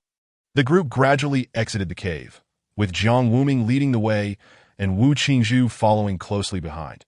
Hong Yue cast a frosty glance at Bai Meier, who showed no sign of departing, before striding ahead. Just then, Bai Meier swiftly sidled up to her ear and whispered, "The sensation from earlier was quite delightful, my dear senior sister." Chapter 24. The three of them shared a bed with me last night. Sun Ruihai stood before the cave, feeling a flutter of anxiety. This was the cave of Jiang Wuming, the lord of the 10,000 Demons sect. Even he, as the Grand Elder, was not truly qualified to approach it. However, with the members of the Spirit Sword sect having arrived, the urgency was palpable, and the inability to contact the Lord's three disciples left him no choice but to seek out the Lord himself. At this moment, beads of cold sweat trickled down Sun Ruihai's forehead as he gazed at the cave from a distance. Not daring to approach, his heartbeat quickened, uncertain of the current situation, fear gripping his heart. In the presence of a being such as the Lord, his very life hung by a thread that he hoped merely to survive. With a resigned smile, Sun Ruihai sighed inwardly. Ever since that fateful day a century ago when the Lord first encountered Suyu Ru in the secret realm, he had seemingly transformed into a different person, that he was no longer the same Jiang Wuming. It was as if he had become an entirely new individual. Many elders within the sect even speculated whether Jiang Wuming had been enchanted by Suyu Ru or perhaps had been possessed by some entity. Thus, he had become an unquestioning romantic, devoid of reason or restraint. Nay, to be more precise, a great sycophant. Sun Ruihai gazed at the cave, and in a daze, he seemed to see the spirited Jiang Wuming of a century ago. As the Grand Elder, he truly felt like an elder himself, arguably the most seasoned figure within the entire 10,000 Demon sect, having witnessed Jiang Wuming's growth from childhood, that if one were to consider seniority, Jiang Wuming would even have to address him as uncle. Alas, how unfortunate. Now his very existence felt precarious. This moment, the cave finally stirred to life as a figure emerged, dressed in a form-fitting black robe. Surrounded by swirling dark energy, standing at a height of 8 feet, the person exuded an ethereal presence that as this individual stepped forth, an immense pressure enveloped the air. Sun Ruihai's cold sweat intensified, and the sense of oppression grew overwhelming, nearly forcing him to his knees. Yet just then a gentle force seemed to lift him, alleviating much of the pressure, almost rendering it non-existent. What is happening?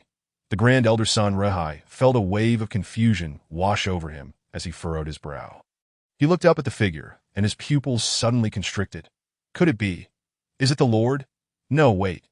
Previously, out of concern for the sect, and unable to bear witnessing Jiang Wuming, such an extraordinary talent, go astray, he had often risked his life to voice his counsel, saying things others dared not speak, even touching Jiang Wuming's sore spots. Suyu Ru. She had not been slain simply because the Grand Elder had saved the previous Lord's life. Thus Jiang Wuming had shown her some restraint. However, even so, he harbored immense disdain for her, that in the original narrative, this Grand Elder, steadfastly loyal to the 10,000 Demon sect and consistently risking his life to advise, ultimately did not survive long, succumbing to internal afflictions that a year after Jiang Wuming was slain, he too perished. Even now, his physical condition was utterly deplorable. Sun Ruihai shook his head with a bitter smile. Although he was uncertain of the circumstances, he suspected he was overthinking it, falling into a delusion. The Lord would be far too displeased with him to even consider such a thing. Before he could finish his thoughts, a voice broke through the silence. Grand Elder, thank you for your hard work. You even came personally. Silence, an utter silence. Sun Ruihai's pupils constricted, and his mouth twitched involuntarily. What? Whether it was due to his earlier tension or an overwhelming sense of anticipation, it felt as though he had heard the Lord say, "Thank you for your hard work." The Grand Elder stood frozen in place, staring blankly at Jiang Wuming, his eyes wide, mouth agape. You. He was cut off, hearing that familiar yet strange phrase once more. Thank you for your hard work. Perhaps it was due to his heightened focus, but he heard it clearly this time, that in a mistake. He had not misheard. The Lord had indeed uttered those words. At that moment, he finally noticed the gaze in Jiang Wuming's eyes, a gaze filled with remorse. All these years, thank you for your hard work. All along, your hard work has been greatly appreciated. Great Elder, I cannot fathom the enchantment contained within these 3 phrases, nor can I discern what illusion the sect leader has cast. Upon hearing them, Sun Ruihai felt a sharp pang in his nose, especially when he caught a glimpse of Jiang Wuming's gaze. He could no longer contain himself that no, it is not a hardship. Sect leader, I am not weary. Tears streamed down Sun Ruihai's face as he desperately fought to suppress his emotions, repeatedly raising his hand to wipe away his tears, completely shedding any semblance of an elder's demeanor. Even now, he struggled to believe that such words could emanate from Jiang Wuming. Simultaneously, Jiang Wuming, witnessing this scene, felt a wave of sentimentality. In the original text, Jiang Wuming's actions had inflicted harm upon countless individuals. He had taken the lives of many who should not have been slain. Numerous elders truly cared for the Wanma sect and were concerned for their leader, risking their lives to offer counsel. Yet, their pleas had been utterly futile against the Jiang Wuming of that time, leading to their demise. Those who remained were largely heartbroken, utterly disillusioned. Some had resigned themselves to the prevailing winds, while others, like the great elder Sun Ruihai, bore the brunt of the anguish alone. Amidst his distress, the great elder lamented, "Sect leader, it is truly unjust for you. The Lingjian sect has shown us no respect." Clenching his fists tightly, veins bulged on his forehead as he seethed with rage. Those ruffians. They arrived only recently and have already crippled the cultivation of 12 disciples. And we must endure this humiliation and continue to pay our tributes. They are insufferably arrogant and utterly outrageous. After uttering these words, it seemed he had expended all his strength. The great elder gasped for breath, taking a moment to compose himself, hoping to speak further while the sect leader remained rational. However, Jiang Wuming waved his hand dismissively, stating calmly, "Rest assured, I shall personally entertain these esteemed guests." Though Jiang Wuming spoke with a smile, his words sent a chill down the spine. Sun Ruihai was momentarily taken aback, sensing the latent threat in those words that he had initially intended to persuade Jiang Wuming. But it appeared that such efforts were now unnecessary. That moment, the great elder recalled something. I intended to report this matter to your 3 disciples first, but I could not locate them. Before he could finish, Jiang Wuming nodded with a smile. It is understandable. Those 3 were with me last night. After saying this, he cast a glance toward a nearby direction. Following his gaze, Sun Ruihai's pupils constricted in shock. This? Before him stood the 3 formidable female disciples. No, wait. Sun Ruihai's mind raced as he recalled the sect leader's words. They were with me last night. What? Huh. This time, he must have misheard. Chapter 25. There stood a towering figure, Jiang Wuming and a few others in the forefront, while Sun Ruihai trailed behind, observing the disciples gathered around the sect leader. The great elder's expression was quite remarkable, even bordering on bizarre. What on earth is happening? What is the meaning of this? From the very beginning, he had been yearning to inquire, yet he remained perplexed. Suddenly, the relationship among the master and disciple seemed to have transformed so drastically. Moreover, were these 3 disciples truly the heartless individuals he had once known? The eldest disciple, Hong Yue, and the second disciple, Bai Meyer, were nestled on either side of Jiang Wuming, entwining their arms around him, while the 3rd disciple, Wu Qingzhu, clutched at his garment. The 3 of them were exceedingly affectionate, devoid of any semblance of the cruelty they once exhibited. They resembled nothing more than the charming little sisters of the neighbor. As Sun Ruihai beheld this scene, he could not help but swallow hard, his mouth twitching involuntarily. What is going on here? An increasing sense of bewilderment flooded his mind. That moment, a thought struck him. Could it be that the sect leader has truly let go and come to an understanding? Not long ago, Jiang Wuming had personally taken Wu Qingzhu to the discipline hall, not to issue a mission, but to annihilate all disciples within, leaving no survivors. Such an outrageous act would have been unthinkable in the past, and no one would have believed it if spoken of. Yet, this absurdity had transpired. Let it be known that the discipline hall is comprised of individuals dispatched by the Lingjian sect. More specifically, those under Su Yuetru's command. Within the entirety of the Wanma sect, they were entities that no one dared to provoke. Even those 3 disciples would find it difficult to contend with them. Suddenly, the entire discipline hall had been wiped clean, as if it had never existed. Thus, the great elder Sun Ruihai glimpsed a flicker of hope, and his heart brimmed with speculation, now witnessing the closeness between the master and disciples. He could not help but ponder. Has this sect leader, known for being a hopeless romantic for centuries, finally come to his senses? Sun Ruehai clenched his teeth, making a resolute decision that he stepped forward. Addressing the sect leader, before he could finish, the three female disciples turned their heads in unison, eyes gleaming with murderous intent. Particularly Hong Yue, who narrowed her eyes, suppressing her impatience, while Bai Meyer and Wu Qingzhu also appeared disgruntled. Such a splendid moment, such a delightful atmosphere. How could he shatter it? Who would not be incensed? Their time with the sect leader was already scarce, and they cherished it dearly. Now, with his interruption, they had lost precious seconds. As soon as Sun Ruehai uttered his words, he felt the chilling gaze of the group upon him, their expressions akin to those observing a corpse.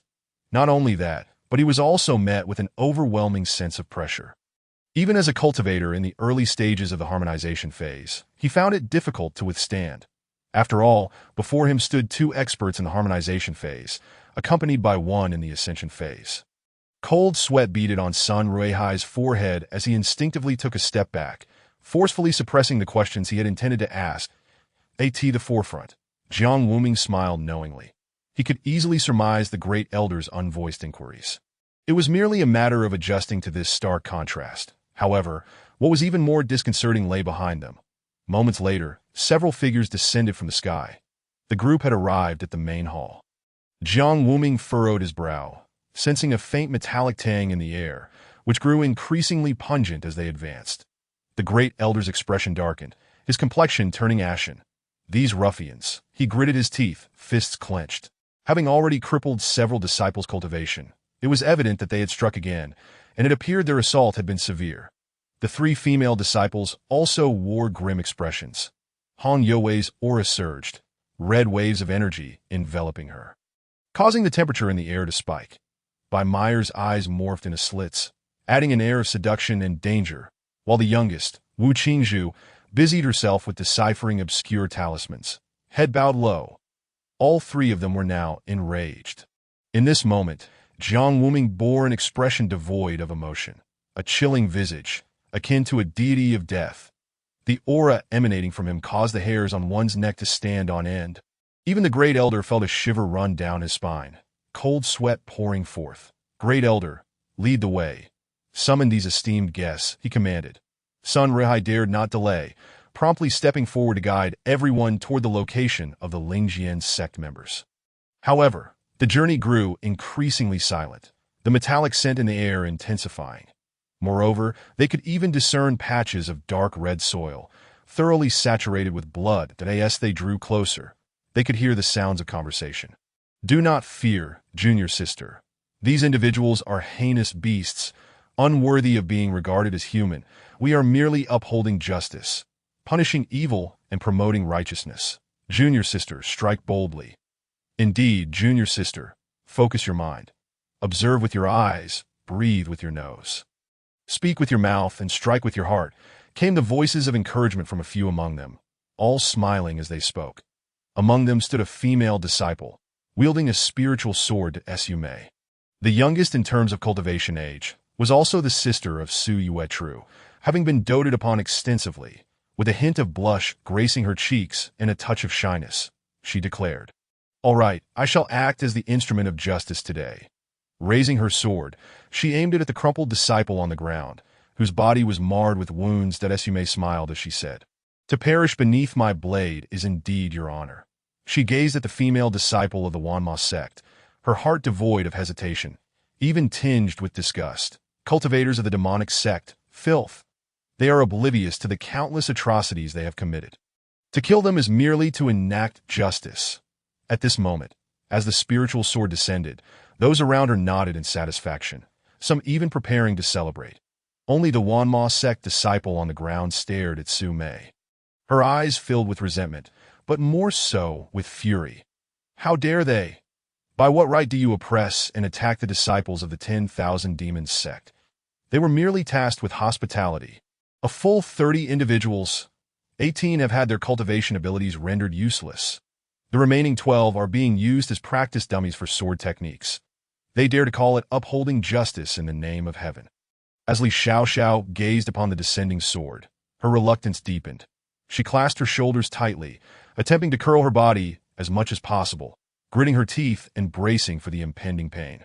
Her face was a mixture of tears and dirt, utterly disheveled, her once pristine gray robe now soiled and covered in mud that might have perished here. In the end, Li Xiaoxiao could only manage a bitter smile as she awaited death. Just then, a powerful aura surged forth, a figure emerged, an imposing silhouette. Chapter 26. Li Xiaoxiao's light, a lifelong devotion, Su Mei's spirit sword shattered. The exquisite top-tier sword of the Xian rank was devoured by the black vortex. She glared at the man before her, fury boiling within her. "You wretched creature! How dare you, such filth! You have the audacity to destroy my spirit sword. I shall skin you alive." Her anger escalated as she pointed at him, hurling insults. The remnants of her shattered sword on the ground only fueled her rage further. The surrounding disciples of the Spirit Sword sect were also incensed, drawing their swords and pointing them at the man. "Who do you think you are? Can't you see who stands before you? Open your eyes, wretched being. This is Su Yuru's younger sister. Even if the sect leader of the 10,000 Demons sect, Jiang Wuming, were to arrive, he would bow and call her sister Su." Upon hearing this, the crowd raised their chins, pride evident on their faces, especially Su Mei, who stood among them, her expression almost triumphantly aloft. She crossed her arms and coldly regarded the man. "Don't harbor any delusions of heroism. You truly believe you can swoop in and save this wretch? How laughable! I offer you a chance. If you kneel and beg for mercy, I might just consider it." A smirk danced on her lips, her eyes glinting with mockery and coldness. What a joke! Even if he did kneel, she would still ensure his demise. He deserved it for ruining her spirit sword. This was justice, upholding righteousness in the name of heaven. At that moment, Wang Chong, the Grand Elder of the Spirit Sword sect, who had been resting with his eyes closed, furrowed his brow. Yes, the Grand Elder. He needed to maintain control over the situation, and no need to escalate things unnecessarily. Killing this one would suffice. That he glanced at the time, realizing that the sect leader of the 10,000 Demons sect was likely nearing. After yawning, he squinted and observed the scene below. Numerous disciples had surrounded a lone figure clad in a dark robe, surrounded by swirling crimson energy. As Wang Chong recognized the man, his heart lurched violently, his pupils contracting in alarm. Perhaps the other disciples were unfamiliar with the 10,000 Demons sect and failed to recognize him. But Wang Chong was different. He was the Grand Elder. The man before him was none other than Jiang Wuming, the sect leader of the 10,000 Demons sect. Wang Chong quickly raised his hand, rubbing his eyes vigorously to ensure he wasn't mistaken. Upon closer inspection, his shock only deepened. Indeed, the top-tier powerhouse of the 4 seas and 8 wildernesses. The most formidable existence in the southern wilderness, Jiang Wuming, the sect leader of the 10,000 Demons sect. And at this moment, he wore an expression devoid of emotion. Cold and merciless, the surrounding energy radiated a perilous aura, akin to blood itself. Just then, the disciples below sprang into action, with Su Mei leading the charge. Positioned at the forefront, her face bore a vicious smile. "Die, wretch!" Wang Chong, witnessing this scene, was utterly dumbfounded. His lips twitched involuntarily, and his eyelids trembled violently. "No! Wait! Everyone stand down! Stop her!" His voice rose in desperation. The normally composed Grand Elder was now in a state of utter chaos. The surrounding disciples were momentarily stunned, never having witnessed such a loss of composure from the Grand Elder. They sensed something was amiss, their hearts filled with unease, swiftly pulling Su Mei back from the fray. "What are you doing?" "I was just about to kill him," Su Mei retorted, hands on her hips. Frowning at Wang Chong, the other disciples turned to face the Grand Elder, who was now drenched in cold sweat, swallowing hard as he struggled to suppress his fear. Wang Chong paid no heed to their inquiries and dashed forward, nearly rolling in his haste, arriving beside the man, bending slightly at the waist, and forcing a smile onto his aging face. "Sect leader, I deeply apologize for the impropriety of my disciple, that I assure you. I will discipline her properly. Please forgive us." The atmosphere fell silent as his words echoed, leaving the disciples of the Spirit Sword sect frozen in place. Bewildered, Su Mei stood in shock, her gaze fixed upon Jiang Wuming, the sect leader of the 10,000 Demons sect. The entire venue was enveloped in silence. All present were rendered speechless. The few disciples who had instigated the situation turned pale, instinctively taking steps back, their swords clattering to the ground. Even Su Mei's face drained of color, feeling as if all strength had been sapped from her body. The weight of her earlier words loomed over her, instilling a deep sense of dread. That moment, fear cloaked the crowd, and Wang Chong was no exception. This was disastrous. Heavens! Jiang sect leader, the girl just now is Yu Ru's sister. She has been spoiled and is unaware of the rules. If she has offended you, please be lenient at Su Mei. Come here, kneel, and apologize to the sect leader. The trembling Su Mei staggered forward, dropping to her knees. Her earlier arrogance completely vanished. Wang Chong had no time to wipe the sweat from his brow before he continued. Your Excellency, you are magnanimous. Please grant forgiveness this time. Before he could finish, Jiang Wuming turned and walked toward the fallen female disciple. The crowd watched intently, their gazes fixated on Jiang Wuming, uncertain of his intentions. Suddenly, he approached Li Xiaoxiao, and to everyone's disbelief, he intended to embrace her. Li Xiaoxiao froze momentarily, then instinctively recoiled. Sect leader, my clothes are dirty, covered in blood and filth but as she caught sight of Jiang Wuming's face, her words trailed off, especially those captivating eyes. So mesmerizing, is this truly the leader of the 10,000 Demons sect? Li Xiaoxiao was utterly entranced, momentarily forgetting her pain. Before she could react, she found herself enveloped in Jiang Wuming's embrace. Her blood and dirt staining his robe. No, I've sullied your clothing. You are not dirty, he said softly, gazing at her in his arms. I said, you are not dirty. For reasons unknown, tears brimmed in Li Xiaoxiao's eyes. Her heart swelling with warmth as all her grievances melted away. That moment, she felt a profound sense of comfort and sweetness enveloping her. In that instant, he became Li Xiaoxiao's guiding light.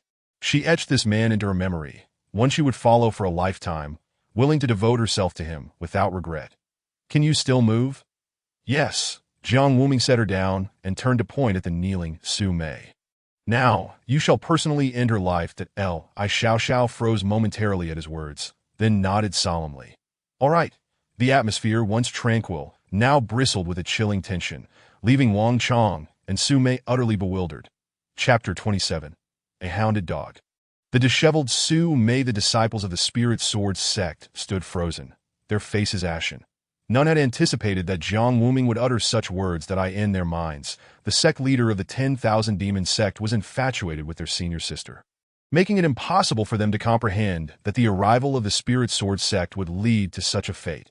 Their previous expectations of a pleasant encounter crumbled in an instant.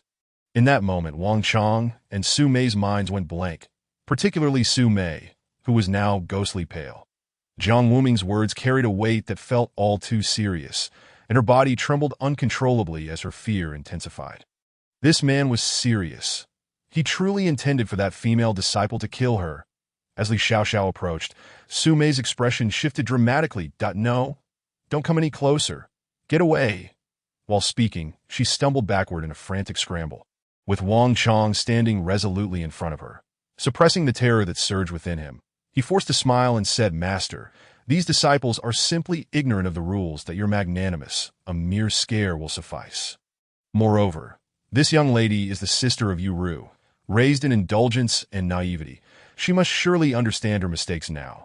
Not far away, Jiang Wuming stood with his hands clasped behind his back, coldly regarding the man before him, his gaze akin to that of a mortuary attendant surveying a corpse. Beads of sweat glistened on Wang Chong's forehead, yet he dared not lift a hand to wipe them away. Noticing Jiang Wuming's silence, he continued, To be fair, we do acknowledge our fault this time. However, the discarded disciples were of low cultivation, and this female disciple possesses an abysmal root talent, her spiritual meridians barely functional. Master, why incite the ire of Su Yu Ru from the Lingjian sect over such a trivial disciple? As his voice trailed off, an oppressive silence enveloped the scene, all eyes fixated on Jiang Wuming. Even Li Xiaoxiao turned to observe, her own hesitation beginning to surface. Wang Chong's assertions rang true. She was merely an inconsequential figure, with low cultivation and feeble strength, nothing more than a menial disciple in the Wanma sect. Her spiritual meridians were hardly distinguishable from those of a waste, and her root talent was lamentably poor. What reason could the master have to provoke the ire of that esteemed saintess from the immortal sect for such a worthless individual? Lost in thought, Li Xiaoxiao bit her lip, halting her advance. Perhaps it would have been better had she perished just now, sparing the master from such a predicament. That moment, the formidable demon emperor finally spoke. "What are you dawdling for?" Startled by his words, Li Xiaoxiao trembled, lowering her head to obscure her expression. "Did I not claim to still possess strength?" she muttered, her fists clenched tightly. But that woman from the Lingjian sect is your beloved." Before she could finish, Jiang Wuming scoffed, a hint of disdain etched upon his features. "What is she really?" The utterance plunged the gathering into an immediate silence, the disciples of the Lingjian sect exchanging incredulous glances. Utterly dumbfounded, the phrase "what is she?" echoed relentlessly in their minds. Wang Chong, standing at the forefront, twitched at the corners of his mouth, his expression growing ever more animated.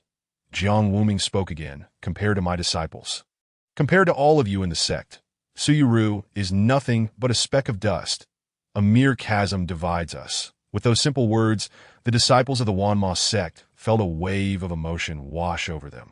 The elder son Ruihai nearby nearly brought to tears, while Hong Yue and her companions felt a flush of warmth on their cheeks. "Master, must you utter such humiliating remarks?" The atmosphere was thick with tension. The disciples of the Lingjian sect now wide-eyed and slack-jawed, their earlier bravado evaporating into nothingness. The figure clad in black robes within their ranks narrowed his eyes, sensing an unsettling shift. Simultaneously, Jiang Wuming's mind was flooded with the familiar sound of the system. Detected that the host has successfully altered the impressions of the crowd, slightly modifying the plot.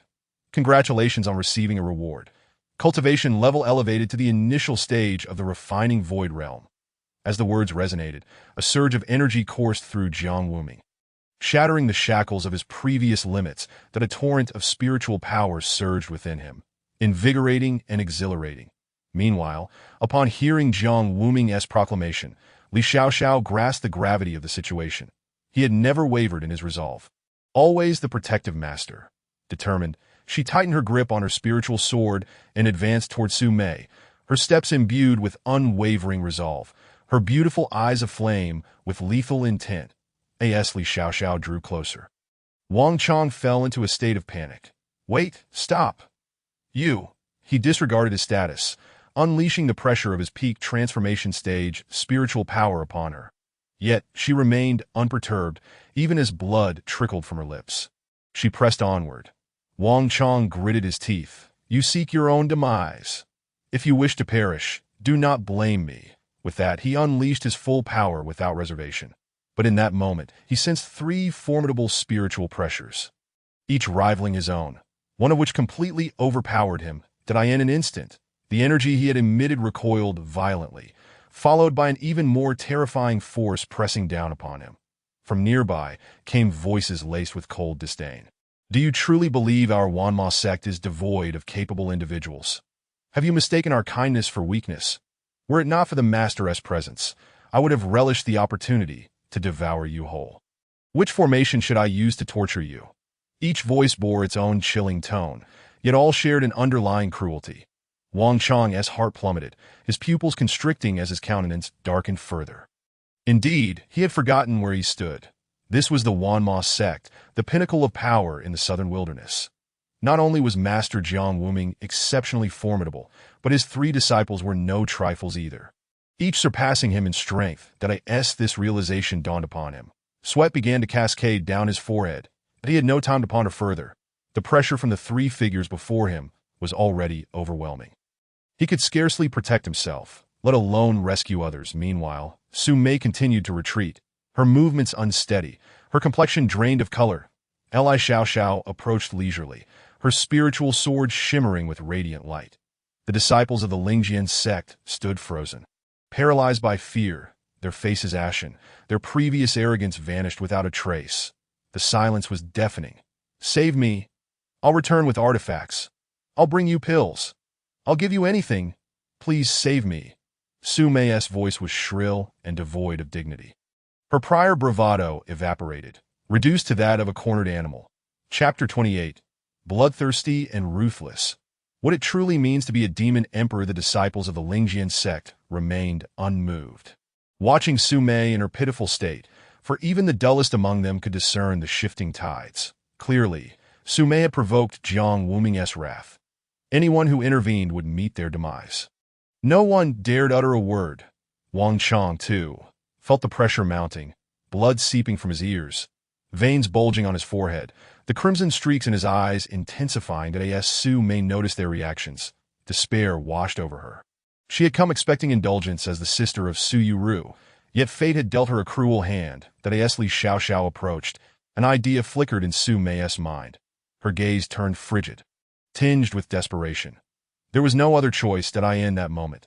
Li Xiaoxiao raised her spiritual sword, aiming it at Su Mei. Suddenly, a brilliant light erupted as her protective artifact activated.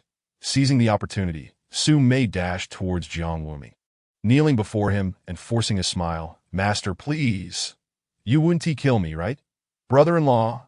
Her voice trembled with fear. "You were just scaring me. It was that disciple who was foolish." She misunderstood everything as she spoke. She reached out to grasp at Jiang Wuming's robe.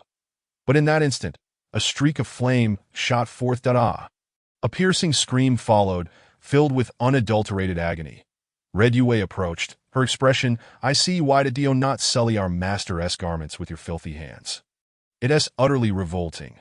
With that, she kicked aside the severed hand on the ground, wrinkling her nose in disdain. Su Mei collapsed, writhing in pain, unable to articulate a single word, her body convulsing. Terror, only terror remained. The multitude of disciples from the Lingjian sect were similarly paralyzed, trembling in fear, their pupils dilated. These individuals were far more ruthless than anything their sect had described. The so-called soft-hearted master and gentle disciples were nothing but a fade. With great effort, Su Mei stifled her pain and used her spiritual power to staunch the flow of blood, lifting her gaze to Jiang Wuming. "Sister, brother-in-law, I beg you for mercy. I truly understand my errors." Jiang Wuming remained silent, simply gesturing for Li Xiaoxiao to approach. Do you understand? The human body has pressure points, each with a different pain threshold. Striking here causes the most agony, and one must master the angle. As he spoke, he stood behind Li Xiaoxiao, gently guiding her arms. "See, the knee is a prime target. Just a slight application of force like this." A chilling scream pierced the air, filled with unimaginable agony. Li Xiaoxiao's cheeks flushed a deep pink as she inhaled the intoxicating scent emanating from the sect leader, feeling as though she were being completely entranced by it. The sect leader was simply too alluring. She was utterly oblivious to Su Mei, who lay on the ground, suffering under relentless strikes from a sword, one after another. Each thrust not fatal, yet each one pierced her heart with excruciating pain. The hall echoed with her anguished cries, and at that moment, all disciples of the Lingjian sect were sprawled on the floor. Some so psychologically shattered that they had lost control of their bladders, their faces ashen and breaths ragged. "Madman, he is nothing but a lunatic. This fiend is a devil." Voices of terror erupted, each word laced with fear. Who spoke of being a sycophant? Who claimed that Su Yu was submissive to him? Who was it? Despair washed over them. "It's over. It's all over. What kind of place have we stumbled into? This cannot possibly be the Wanma sect." Panic-stricken murmurs followed one another, each disciple feeling as if their very strength was being drained away. Meanwhile, Bai San, who had accompanied the group, revealed a hint of trepidation in his eyes. How odd! How utterly bizarre! Jiang Wuming, the leader of the Wanma sect, was nothing like the rumors suggested. He was in fact a stark contrast. Where was the indecisiveness they had described? He was nothing like the so-called gentle sycophant. Among all present, none were as ruthless as he. At that moment, Su Mei had been reduced to a grotesque sight after enduring 18 strikes, utterly unrecognizable. Any hope of salvation was now futile. Li Xiaoxiao finally released her pent-up anger. And with a resonating hum, a vortex of blackness, thick with the essence of annihilation and death, materialized, voraciously consuming Su Mei's form. The sight caused many disciples to flinch, their fear intensifying. Even Bai San frowned, while Wang Chong, not far off, was utterly enraged. "Leader Jiang, you have gone too far," he bellowed. "You have slain a person. Now you leave not even a complete corpse. You show no regard for our Lingjian sect."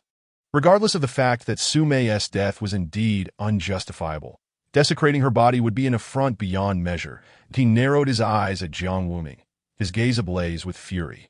face, Jiang Wuming chuckled, a mocking smile spreading across his face. You lot, do you even deserve such a thing? As the words left his lips, an overwhelming and terrifying pressure descended upon the room. Wang Chong felt his vitality surge tumultuously within him, draining the color from his face until it was a ghastly white. This was the oppressive aura of a peak tribulation period expert. Many disciples of the Lingjian sect spat blood in sheer horror. Most were at the golden core stage, and even the stronger ones barely reached the early nascent soul stage. How could they withstand such a force? Even their golden cores trembled, threatening to shatter under the strain. They were left dumbfounded, each disciple frozen in disbelief. Even Bai San felt a tremor of unease deepen within him. Could it be that his brother's calculations had gone awry? What was happening? This man, how could he still be a peak tribulation period master? Such a level of pressure was undeniable. Even he was compelled to unleash his spiritual energy in an attempt to resist. The disparity between their powers was simply staggering. Fear gripped Bai San's heart, and his complexion darkened further. Was this the true strength of Jiang Wuming, the foremost figure of the southern frontier and leader of the Wanma sect? Even in the Central Plains, he would be regarded as an exceptionally formidable entity. Bai San squinted, hesitant to act, tightening his robe as he observed the battlefield. That very moment, Wang Chong was bleeding from his 7 orifices. I take back my words. Leader Jiang, no, Master Jiang, I should not have spoken so. I beg you, spare my life. Regret flooded Wang Chong's heart. Only now did he realize that Jiang Wuming had always been the sect leader of a demonic faction. A peak tribulation period master. They had consistently underestimated him. This supreme demon now revealed his true ruthlessness. 3 black whirlpools manifested, completely sealing off Wang Chong's mobility. The whirlpools expanded, drawing ever closer to Wang Chong, a peak god transformation expert, was transformed into mere sustenance. Chapter 29. A villain must uphold the qualities of a villain. Su Mei, sister of Su Yu, lay dead. The elder of the Lingjian sect, Wang Chong, had also perished. 2 individuals of great standing within the sect had met their demise before the eyes of the onlookers. This cannot be real. What a joke. 2 living beings, just like that. The elder was a peak god transformation expert. How could this happen? Disciples of the Lingjian sect lay prostrate on the ground, their faces twitching involuntarily. They could hardly comprehend the horror unfolding before them.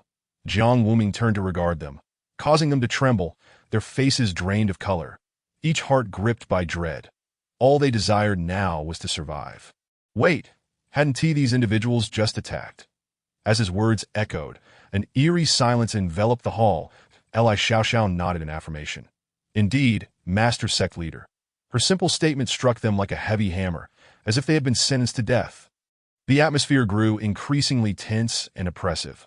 Finally, one disciple could no longer contain himself, falling to his knees and bowing before Jiang Wuming. Master, please spare my wretched life. I beseech you, with each fervent plea. Blood oozed from his battered forehead. One knelt. More followed suit, the sound of heads striking the ground resonating throughout the chamber. Bai San observed this scene with a furrowed brow, feeling increasingly out of place. He couldn't possibly join in their submission. As expected, Jiang Wuming's gaze fell upon him with keen interest. Bai San's heart raced. The pressure from a peak tribulation period master was indeed unbearable. At that moment, Jiang Wuming sighed. Then, he spoke in a calm tone. Do you understand what it means to be part of a demonic sect? The crowd fell silent, momentarily bewildered by Jiang Wuming's intent. To achieve one's goals by any means necessary, to be ruthless and cold-blooded. That is the essence of a demonic sect, that if you had offered words of goodwill, perhaps I would have overlooked past grievances and released you. But where would be the fundamental principles and qualities of a villain in that? With a smirk, Jiang Wuming shrugged, his expression dripping with mockery. You present such a delectable offering of flesh and blood. Do you think I would let it slip away? What a farce! In my past life, I detested the so-called gentle sycophants. A villain must embody the essence of villainy. At this juncture, despair enveloped the disciples of the Lingjian sect. They froze, rooted in place. Paralyzed by their own helplessness, their hearts were flooded with regret. If only they had not come. If only it were someone else who had arrived instead. Their presence here was tantamount to inviting death. Jiang Wuming wasted no further words. With a mere thought, he activated the great devouring technique that in an instant, 81 whirlpools manifested, suffused with the aura of annihilation and death. The disciples could only watch helplessly as their bodies were consumed, devoid of any chance to resist. Under the pressure of a peak tribulation period master and the terror of this formidable technique, they awaited their doom. Before long, the disciples had all been entirely devoured, leaving only the solitary figure in the ink-black robe. Jiang Wuming narrowed his eyes, contemplating the situation. Who was this person? By the earlier circumstances, they should not be a member of the Lingjian sect, as they had not engaged in combat. Moreover, the aura they exuded was on an entirely different level from the previous rabble. What faction did they belong to? Simultaneously, Bai San scrutinized Jiang Wuming with keen eyes, breaking the silence that I have long heard that the Wanma sect is the foremost sect of the southern frontier, with a terrifyingly powerful leader and equally formidable disciples. Today, witnessing it firsthand, it is indeed as the rumors proclaim. Bai is here to learn. Upon hearing this, Jiang Wuming raised an eyebrow. Bai. This fellow is from the Xianmen Alliance. In the original text, the Bai family, after their own demise, becomes the second to bestow an experience package upon the protagonist. With the three brothers of the Bai family all possessing cultivation at the Tribulation Crossing stage. The male lead, Qin Feng, relying on the soul-devouring powder obtained within the secret realm, manages to forcefully diminish the brothers' cultivation to the integration stage, subsequently eliminating them one by one. Ultimately, he seizes control of the entire southern Jiang branch of the Immortal Sect Alliance, amassing countless magical treasures and elixirs, an undeniably clever strategy. However, it now appears that this experience package has fortuitously landed in his possession. Jiang Wuming begins to contemplate that, at his current strength, he is incapable of contending with this individual. Even with the combined efforts of the three disciples, they may not prevail against him. After all, this person is also a formidable cultivator at the Tribulation Crossing stage that it is imperative to wait until he retrieves the soul-devouring powder from the secret realm. Only then will he possess a trump card to confront them. Employing the same tactics as Qin Feng in the original text. Just as Jiang Wuming is lost in thought, Bai San squints, seemingly preoccupied with his own considerations. Something feels amiss that if the Jiang Wuming before him truly is at the pinnacle of the Tribulation Crossing stage, then he should act without hesitation. Could it be that this fellow has indeed failed his tribulation? If so, this aligns perfectly with the conclusions drawn by his elder brother, Bai during his calculations. Bai San grits his teeth, steeling his resolve.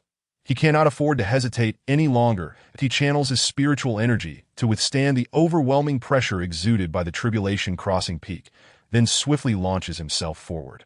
His fingers, resembling swords, thrust towards Jiang Wuming's throat in a surprise attack.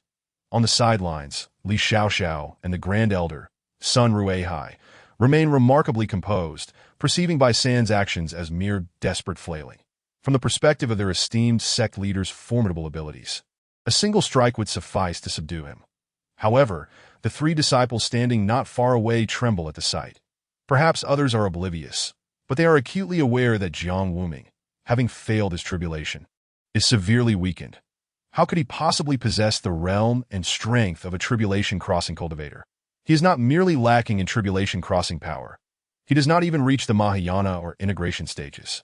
As Bai San approaches Jiang Wuming ever closer, the female disciples rush towards him with utmost urgency. Even Bai Meyer transforms into her true form, yet it is still too slow. Bai San's fingers have already reached Jiang Wuming's neck. Boom, boom, boom. The clash of spiritual energy reverberates. A tremendous wave of force erupts. Hong Yue and Bai Meyer's faces turn pale, their safety seemingly slipping away. They grit their teeth, fists clenched, unable to bear witness to the impending scene. Chapter 30. Withstanding the mightiest blow of a Tribulation Crossing cultivator. How did Master achieve this? As the smoke gradually dissipates, the scene reveals Wu Qingzhu standing before Jiang Wuming. Astonishingly, that lethal strike was successfully blocked by her. Blood trickles from her lips, her heart filled with trepidation. Fortunately, she arrived just in time. In that fleeting moment, she rushed over without delay, igniting her source blood to activate the stellar reversal array, shielding Jiang Wuming. Initially fearing for her life, She was taken aback to find that the protective jade pendant bestowed upon her by her master had withstood Baisan's full-force attack. It is crucial to note that he is a genuine tribulation-crossing cultivator. Nevertheless, even so, her internal energy surges violently, as if all strength has been siphoned away, her legs weakening, threatening to collapse. Jiang Wuming steps forward, enveloping her in his embrace, his face etched with concern. Had he not gifted this girl with a magical artifact, she might have already met her demise. Hong Yue and Bai Meyer flashed to Jiang Wuming's side, filled with urgency and ire. Both unleashed their spiritual powers. Hong Yue surrounded by crimson energy, a red lotus blooming upon her fair brow, clearly activating her domain. Meanwhile, Bai Meyer manifests purple markings on her body, a massive six-tailed fox appearing behind her, her true form unleashed. In the distance, Grand Elder Sun Rueihai and Li Xiaoxiao wish to assist. But they realize this battle is beyond their capacity to intervene, as they can already sense the immense pressure in the AT this moment. Baisan's lips curl into a smirk as he suddenly bursts into laughter. Truly, it is as he suspected. Ha! Jiang sect leader. There is no need for you to disguise your realm any longer. Baisan is well aware that you have failed your tribulation, and your cultivation has plummeted. With hands clasped behind his back, he raises his chin slightly and speaks coolly. I trust you understand that your disciples stand no chance against me. They are left with only a path to death. However, I am not a villain. If you can take your own life here, I shall spare your 3 disciples. What say you, Jiang sect leader? Upon finishing his words, Baisan gazes at Jiang Wuming with a confident smile plastered across his face. At that moment, Jiang Wuming points to his own head. Is there something amiss with you? The question is utterly abrupt, leaving Baisan momentarily perplexed. Frowning, he replies, amiss? What do you mean? Observing Baisan's bewildered expression, Jiang Wuming adopts a pitiful demeanor. If your mind is troubled, you should seek help soon. Delaying will only exacerbate the situation. At this juncture, Baisan finally comprehends, his countenance darkening. His lips involuntarily twitch, veins bulging from his forehead, and his arms stiffening to ha. How amusing indeed! I never imagined that a venerable sect leader would engage in such verbal sparring. Since you insist, I shall send you on your way. Before he could finish, Baisan has already leapt into action. His eyes glinting with cold light, murderous intent surges forth, completely disregarding the female disciples, charging directly at Jiang Wuming with blinding speed. His 3 fingers morph into eagle claws. Lunging straight for Jiang W, Baisan retrieved several talismans from within his robes and hurled them towards the crowd. Subsequently, he executed a swift maneuver, soaring into the sky, unleashing the full extent of his spiritual energy as he howled into the distance, not daring to glance back even once. Within 10 breaths, he had vanished beyond the horizon. Witnessing Baisan's departure, the tension in the hearts of the onlookers dissipated, with the exception of the Grand Elder and Li Xiaoxiao. The other 3 disciples were acutely aware that had Baisan chosen to linger, the Wanma sect would have surely met its demise that day. Currently, there was not a single transcendent being within the sect. Even the mightiest among them, Hong Yue, was merely at the great ascension stage at this moment. Several disciples encircled Jiang Wuming, their beautiful eyes filled with concern. They were deeply perplexed, for there was no doubt that their master's current state had plummeted. Not only had his strength diminished, but he also lacked sufficient spiritual energy to invoke his previous techniques. How then had he managed to withstand such a formidable strike? How had he accomplished this feat? Chapter 31. You are all treasured disciples of mine. I shall cherish you well this time. At this moment, Jiang Wuming felt a flicker of trepidation. Fortunately, it was the protective jade that had enabled him to deflect Baisan's most potent attack. The residual shockwave of the spiritual force was endured by his formidable physique, and combined with the upgraded devouring technique, it was through these 3 enhancements that he managed to deceive the adversary into fleeing. Jiang Wuming squinted, gazing intently in the direction Baisan had taken, deep in contemplation. The Xianmen alliance represented the formidable foes that would emerge in the latter stages of the female protagonist's journey. Notorious for colluding with the demonic sect, they boasted numerous formidable practitioners among their ranks, and many elders within the alliance were reckless enough to burn their essence in pursuit of power. Although their foundation was unstable, their cultivation had indeed seen a rise. The Bai brothers from the southern Jiang branch similarly relied on potions to forcibly elevate their levels, which could not be compared to those who had genuinely refined their skills through rigorous training during the transcendent stage. Nonetheless, even one Bai San proved to be an insurmountable challenge. This was also the reason why the protagonist Qin Feng could utilize the soul-devouring powder to cause their realms to plummet to the integration stage in the original narrative. Master, Master. The two female disciples beside him wore expressions of deep concern that Wu Qingzhu, having burned her essence earlier, had since succumbed to unconsciousness, while Bai Meyer had revealed her true form and was in a rather poor condition. Only Hong Yue, the most powerful among the three, maintained a relatively stable state. After a moment's contemplation, Jiang Wuming made a swift decision. Meyer, take Qingzhu back to your cave. It is unnecessary for you two to venture outside. Grand Elder, seal the sect and instruct the disciples to remain vigilant while activating the protective array that Li Xiao Xiao, see to the wounded and tend to your own injuries. His three commands were succinct yet potent. The crowd gazed at Jiang Wuming, momentarily dazed, particularly the Grand Elder, Sun Ruihai, whose expression was complex, his eyes reddening. It seemed as though the formidable, spirited demon emperor of a century past had returned, alongside their respect. There was a profound sense of emotion, signifying that the Grand Elder's centuries of perseverance had not been in vain. Li Xiao Xiao sprang into action, while Bai Meyer carefully cradled Wu Qingzhu in her arms. Everyone began to mobilize, yet Hong Yue remained rooted in place, at a loss. She bit her lip, pondering, Master. These orders have been given, yet there is no directive concerning me. Moreover, Hong Yue sensed that her master had more to say. As if additional preparations were in the works. Master, what is it that I should do? Feeling the gaze directed at her, Jiang Wuming smiled. You shall accompany me to a certain place that I tee this utterance. Bai Meyer, who had initially intended to depart, perked up her ears, abruptly halting her steps, her form trembling. She swiftly turned around, her legs propelling her forward, closing the distance to Jiang Wuming in mere strides. Master, why have you called for senior sister to accompany you, rather than inviting Meyer to join you? Her gaze was fervent, as if flames danced within her eyes. Before Jiang Wuming could respond, Bai Meyer's words erupted forth like artillery. Is it that Master does not favor Meyer? What have I done to evoke such disdain? Or is it that Master prefers senior sister over me, a mere fox of a different lineage? With each word, her eyes grew redder, her lips bitten to the point of pallor, tears shimmering within her beautiful eyes, on the verge of spilling over. Jiang Wuming felt a surge of frustration, yet amusement as well. At that moment, a familiar voice echoed in his mind. Current status detected, triggering options. Option 1. Embraced by Meyer with one arm and Hong Yue with the other, laughing heartily as I declare, you are all my precious disciples. I shall cherish you this time. Reward. Restoration of cultivation to the integration stage. Option 2. Cast aside Hong Yue, embraced by Meyer, and affectionately state, from now on, I shall only dote on you. Reward. Secret dual cultivation technique. Fox Clan exclusive. Option 3. Explain normally that the situation is urgent, and Hong Yue, being the most formidable, is the most suitable candidate. Reward. Guide to the Forbidden Realm 1, Complete Edition. Upon the conclusion of the voice, information materialized before Jiang Wuming's eyes that he felt a twitch at the corner of his mouth.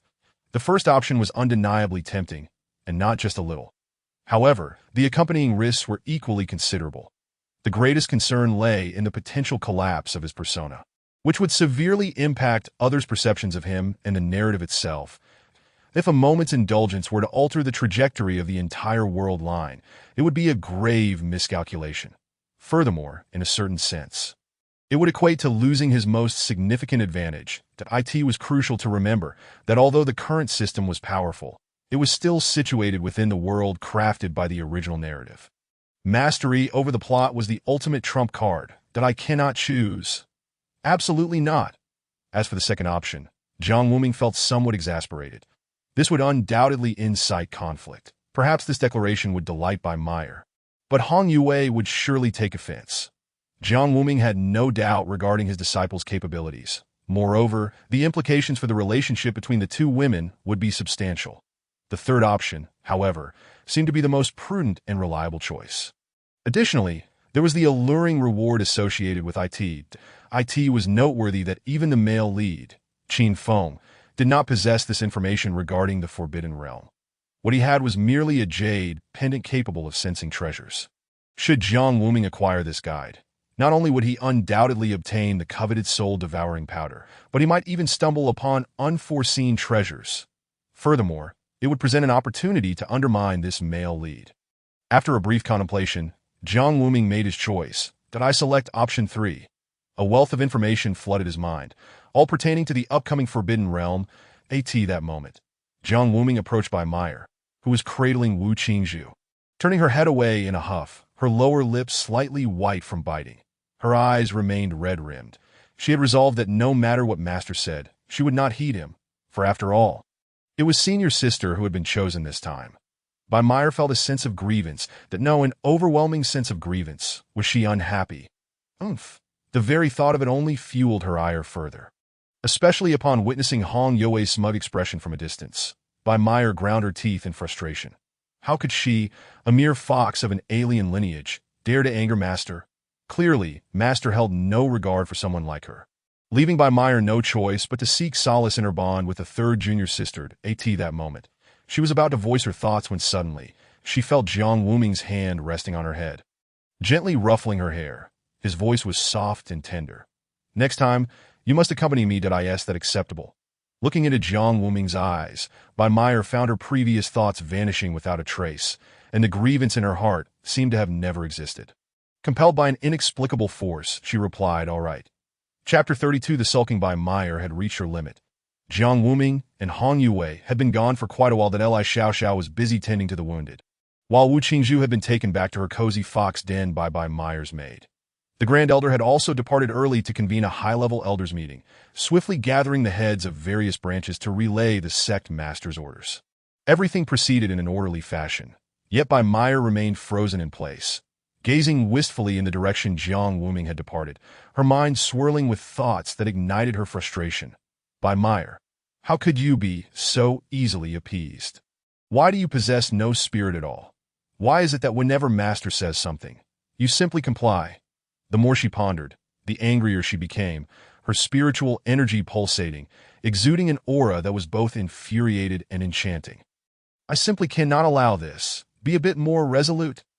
I'm so infuriated. After a short while, as if lost in thought, Bai Meyer cupped her face with her hands, feeling an increasing heat enveloping her cheeks, which gradually turned a deeper shade of red. However, it is understandable. After all, she was facing her esteemed master. Who could possibly withstand such pressure? The corners of her mouth curled upwards, her gaze becoming somewhat dreamy as she reminisced about her master's aura and his recent words that stirred her heart. Bai Meyer's beautiful eyes gleamed like crescent moons, a smile gracing her lips, brimming with anticipation. Next time, it would be her turn. Next time, she would accompany her master on an outing that moment. She was absolutely confident she would succeed. It is worth noting that a century ago, she had fervently delved into pharmacology, managing to concoct 49 varieties of medicinal potions and even develop 81 types of alluring elixirs, all without any tangible results. Moreover, the most significant factor was that the sensations were entirely different. This had cost Bai Meyer considerable effort. Regrettably, a century later, Jiang Wuming underwent a drastic personality change, his heart fixated on Su Yu, leaving her heartbroken and abandoning her previous aspirations. Yet after her master's tribulation failure, he returned, restoring his previous warmth and gentleness. Thus, Bai Meyer had prepared numerous potions in advance, waiting for the right moment. Finally, the opportunity had arrived. What a jest, a solitary man and a solitary woman embarking on a journey together, training alongside her master. Such a splendid opportunity should not be squandered. That would be a disgrace to humanity. Determined to succeed, no, wait. Suddenly, Bai Meyer's expression shifted to one of dismay. Her mouth twitched violently, her countenance darkening. Here she was, having made so many preparations and harbored so many thoughts, while the earliest disciple to enter and pledge her allegiance. Hong Yue, what guarantees did she have that this individual had made fewer preparations than herself? That wretched woman! Bai Meyer was on the verge of madness. She suddenly realized something alarming. Despite the favorable conditions, she could only rank second. Currently, it was her master and Jiang Wuming who were together, but the first disciple, Hong Yue was that insufferable woman. How infuriating! Images of Hong Yue's smug expression flashed in her mind. As if she were saying, "Look, dear little sister, did I, your senior sister, shall claim our master without hesitation." Meyer could vividly imagine the tone, expression, and demeanor of that woman as she spoke, even sensing Hong Yue's sardonic remarks. At that moment, Meyer felt utterly destabilized. She gritted her teeth, her fists clenched tightly, palms slick with sweat, beads of perspiration forming on her fair forehead. The mere thought of her master going out with that woman made her uneasy. There was nothing to be done now. Her master truly was something else. Why couldn't he take her along as well? It would have been fine to take both. Meyer sank into a state of despair. Crouching down, burying her face in her knees, her eyes growing increasingly red. The thought of being unable to go out with her master next time brought her no joy. Her master would be taken by that wicked woman first. Woo-woo, Meyer felt tears welling up. Ever since she turned 18, this was the first time she yearned to cry so desperately. After an indeterminate amount of time, Meyer gradually stood up, staggering forward as if devoid of spirit. Her voice barely above a whisper. "Little sister, our master no longer wants us.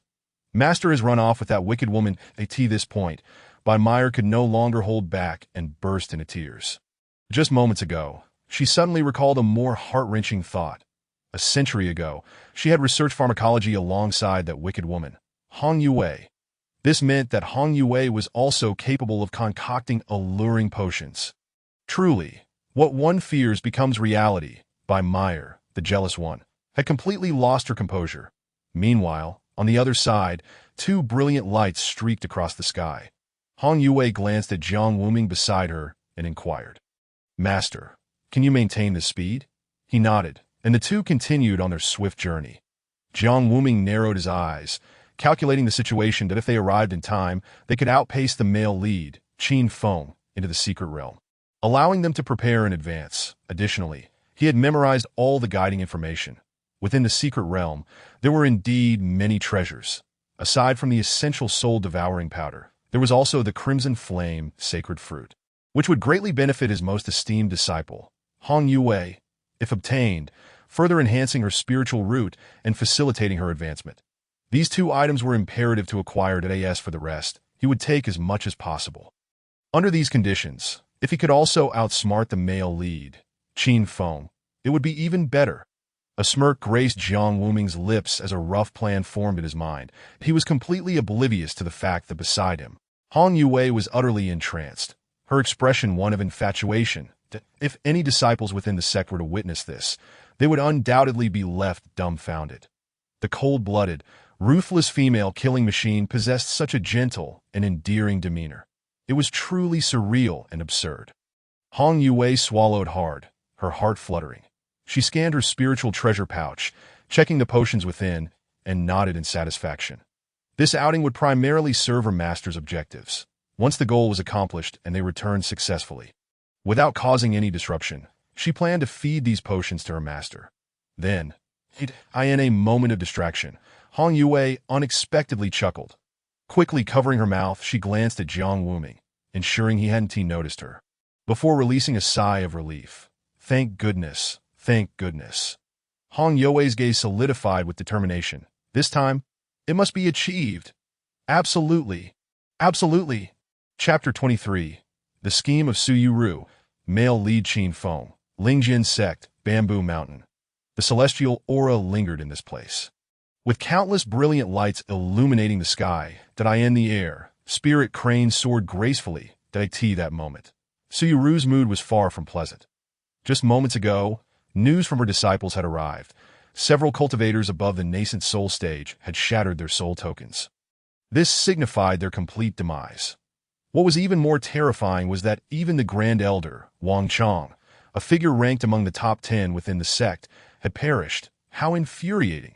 Su Yu's expression contorted. Yet, that was not the most enraging aspect. The most outrageous was that her sister, Su Mei, had also died.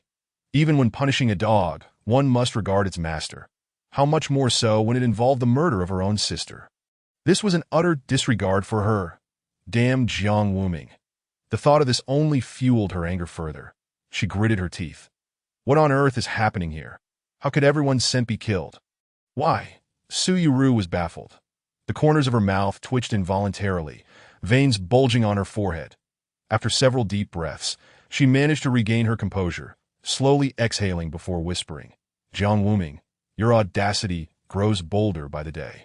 It seemed a lesson was in order that a glimmer of cold light flashed in Su Yuru's eyes as she made her way toward the nearby cave. The cold glint vanished from her face, replaced with a soft, gentle demeanor. Qin Feng, brother, I'm coming in. Without waiting for a response, she entered the cave. Inside, a man was meditating, his upper body bare. Su Yuru hurriedly covered her eyes, slightly turning her body, appearing quite bashful. Qin Feng, why didn't you say anything? She said softly. Qin Feng, feeling somewhat awkward, quickly grabbed a robe and draped it over himself. That I didn't expect you to come in so suddenly, Dai. I was just thinking of you. Su Yuru pouted, bouncing over to Qin Feng's side. Suddenly reminded of something, she looked a bit aggrieved. After Qin Feng donned his robe and witnessed this scene, he frowned. What's wrong, Yuru? You don't seem happy. Did someone bully you? Fortunately, after saying this, Su Yuru immediately burst into tears, lowering her head to wipe her tears.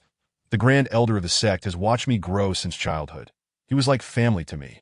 And the senior brothers and sisters in the sect are like my older siblings. We share a particularly close bond. Tears welled in her eyes, cascading down her cheeks. The more Qin Feng listened, the more puzzled he became, his heart growing anxious. What happened to them? Yuru, tell me. I will definitely not let you be sad.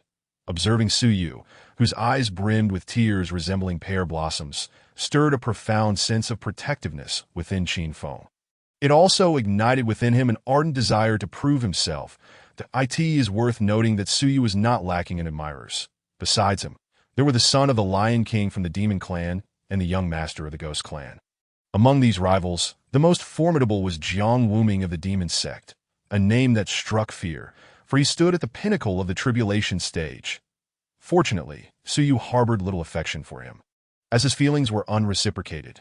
Moreover, Qin Feng had already devised a plan that he had deduced that there existed a miraculous item capable of causing tribulation stage cultivators to plummet in rank. Although its effects would last merely a quarter of an hour, it would suffice. At that moment, he intended to wield this item against Jiang Wuming. Qin Feng's confidence swelled. He believed there was nothing beyond his reach. You say that anything is possible. He had come to a realization. This was a test posed by you, and he must exert every ounce of strength. As Su Yu wiped away her tears, she finally managed to utter that they have all been killed. Qin Feng's pupils constricted, his body trembling, and his complexion darkened. Damn it!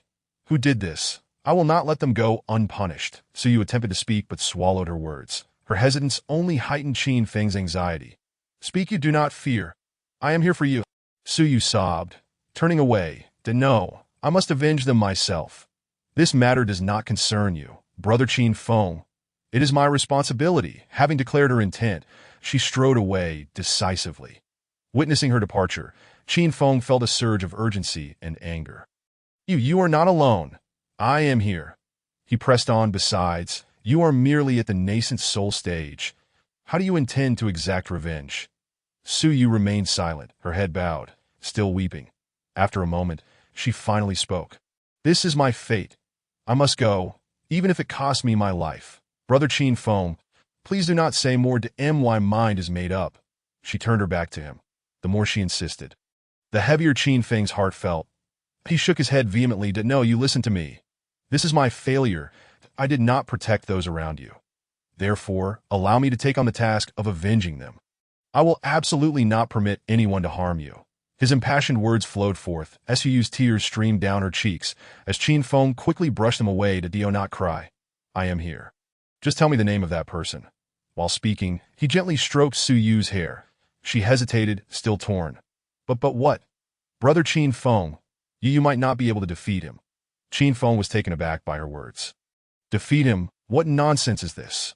His expression darkened, and even his lips twitched. Do you not have faith in me? I possess secret techniques and can even burn my essence blood.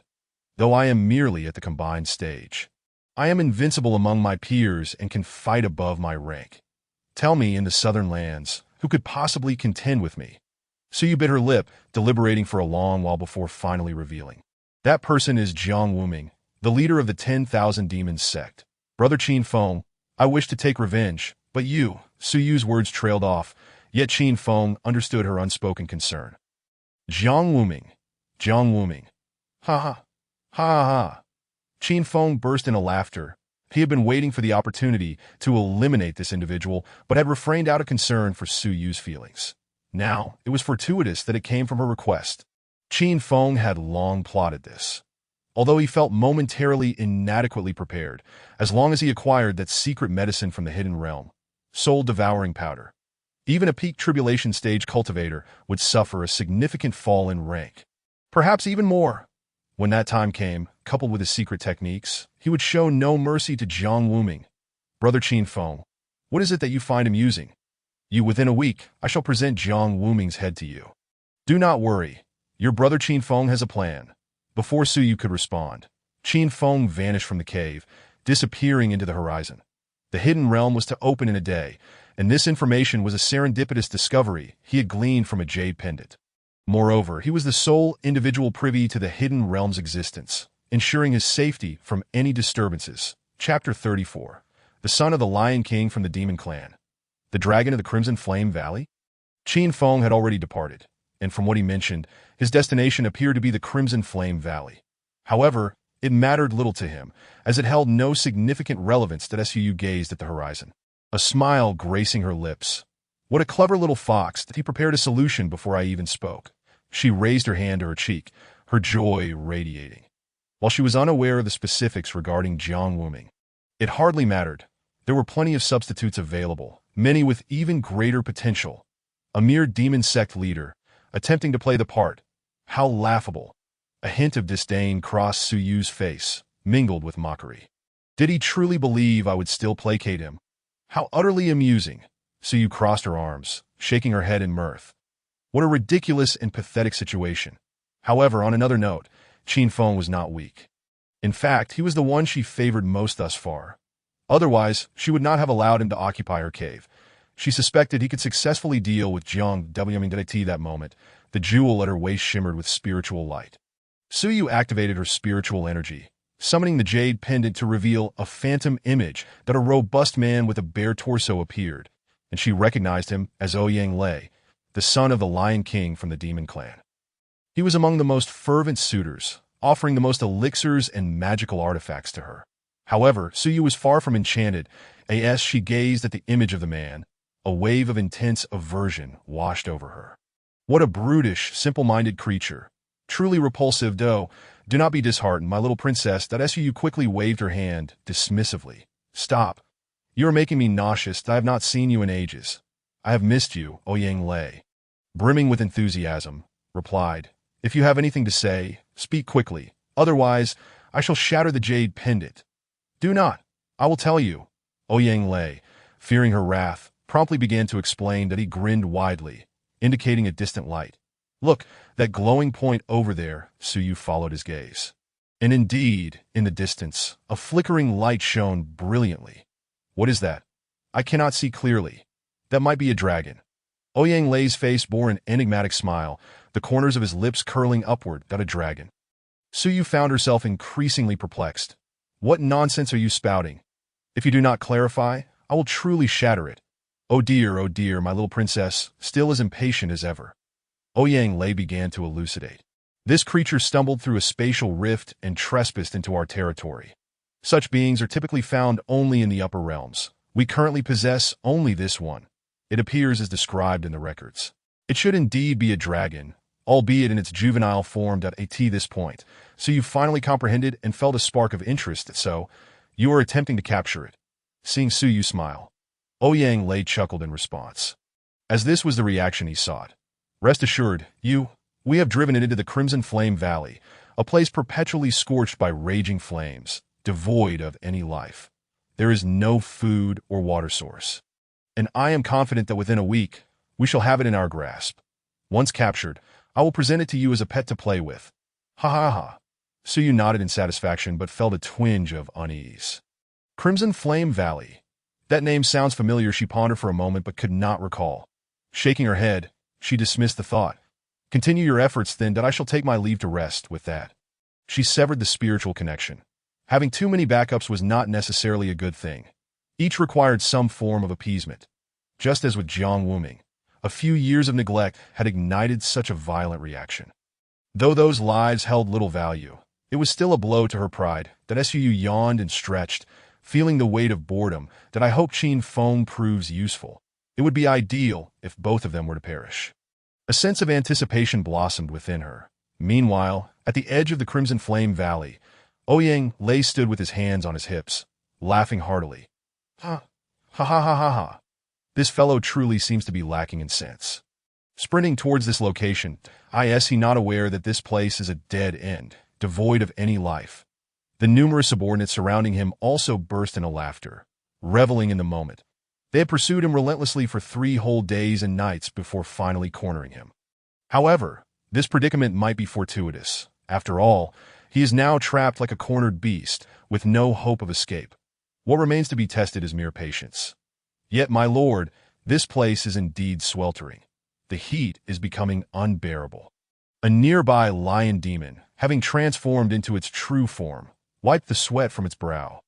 Most of the crowd consists of those at the Golden Core stage, with some formidable individuals even at the nascent Soul stage. Yet, despite their prowess, they cannot withstand this oppressive heat. It is indeed quite peculiar. My spiritual energy cannot even endure such temperatures. How strange. Even Ouyang Lei, the most powerful among them, is at a loss. That he is at the pinnacle of the transformation stage. Yet he too is struggling against the heat. Who knows what the cause is? The discomfort is maddening. That my lord, do not let your spirits dwindle. This predicament is not entirely unfavorable for us, for he is enduring the same heat. Yes, indeed. While he is in the Crimson Flame Valley, he must be suffering far more than we are. This fellow should surrender willingly. Why resist when he will ultimately bow to Lord Ouyang? The surrounding lion demons chimed in, each taking turns to praise Ouyang Lei, who began to feel rather elevated by their flattery. However, they were correct. The temperatures inside the Crimson Flame Valley are vastly more intense than outside if it is this hot out here. One can scarcely imagine the conditions within. That a confident smile crept onto Ouyang Lei's lips as he anticipated how long this creature could endure. An immature dragon from the upper realm, whose cultivation barely reaches the Golden Core stage. Had it not been for its peculiar abilities, they would have captured it long ago. Nevertheless, this situation is inconsequential. With the combined pressures of high temperatures, hunger, and fatigue, it will surely break within a week. Meanwhile, deep within the Crimson Flame Valley, amidst the glowing lights, there exists a diminutive figure with a cherubic face, Wen Ning, who feels utterly despondent, as a renowned celestial being and the Dragon Clan's warrior goddess. How has she found herself in such a plight? The more she reflects on it, the more aggrieved she feels, biting her lip in frustration. Not only has her cultivation plummeted, her strength significantly diminished, but her body has also reverted to a juvenile form in an effort to heal its injuries. Most distressing of all, she has gone several days without sustenance. Just as this thought crosses her mind, her stomach growls audibly. Gurgle, gurgle. What sort of predicament is this? With a sigh, Wen Ning feels powerless. For now, she can only place her hopes on the ethereal fluctuations from another realm, that if her senses are correct. The entrance lies nearby, and the secret realm will open at noon tomorrow. Chapter 35. Master is an utter fool. A complete and utter fool. Master, where on earth are we headed? Hong Yue blinked in confusion. Her curiosity piqued. The two of them were not moving slowly, nearly flying at full speed. Yet even after 4 whole hours, they had not yet arrived. That it was truly bizarre. Beside her, Jiang Wuming chuckled softly. The location of the secret realm's opening is the Crimson Flame Valley. The Crimson Flame Valley. Hong Yue was taken aback. Having lived in the southern region for several centuries, she was familiar with many places. But this valley was rather peculiar. Firstly, its geographical position is quite strange, as it is a borderland between the human realm and the demon realm. Beyond the barrier lies the territory of the demon kind, teeming with various demon cultivators and even untransformed beasts. This odd geographical environment results in a sparse population, with hardly anyone residing there. Moreover, this place has been engulfed in flames for nearly a millennium. Perpetually ablaze, Within the Crimson Flame Valley, no living creature exists. It is, astonishingly, the entrance to the secret realm. Hong Yue was astonished, and Jiang Wuming nodded in agreement. Indeed, it was unexpected. Had Qin Feng not possessed the ancient jade, he might never have discovered the entrance's location. However, the current situation is quite favorable. Not only has he arrived at the Crimson Flame Valley ahead of time due to his knowledge of the original text, but he has also received system rewards, gaining more detailed information about the secret realm.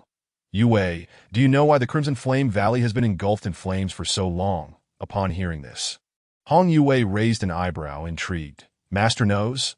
This place, with its peculiarities, had attracted countless cultivators for centuries, yet none had returned with answers or results to Tio this day. The mystery remains unsolved. However, Jiang Wuming was different. He had obtained the secret realm guide, which naturally contained detailed information. This place is, in fact, the ascension site of a cultivator from the upper realm. His words were startling. Upon hearing this, Hong Yue's pupils contracted.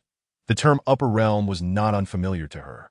When cultivators from the lower realm reach the peak of the tribulation stage and successfully endure the heavenly tribulation, they ascend to the upper realm. Jiang Wuming had experienced this, though he unfortunately failed to pass the tribulation. This is the legacy of a senior who ascended. Hong Yue was utterly astounded. Yes, the residual spiritual energy has spontaneously opened a realm, which is the secret realm in question. The artifact known as the Crimson Flame Holy Cup is what safeguards this realm. At this point, Hong Yue finally understood, and oh wonder the Crimson Flame Valley has been ablaze for so long. Even cultivators at the tribulation stage cannot extinguish such flames. Suddenly, Hong Yue's pupils constricted. Wait a moment. If this fire is caused by an artifact, she abruptly lifted her head to look at Jiang Wuming, who was smiling at her. It seems that a certain little one possesses a fire-type spiritual vein. Master.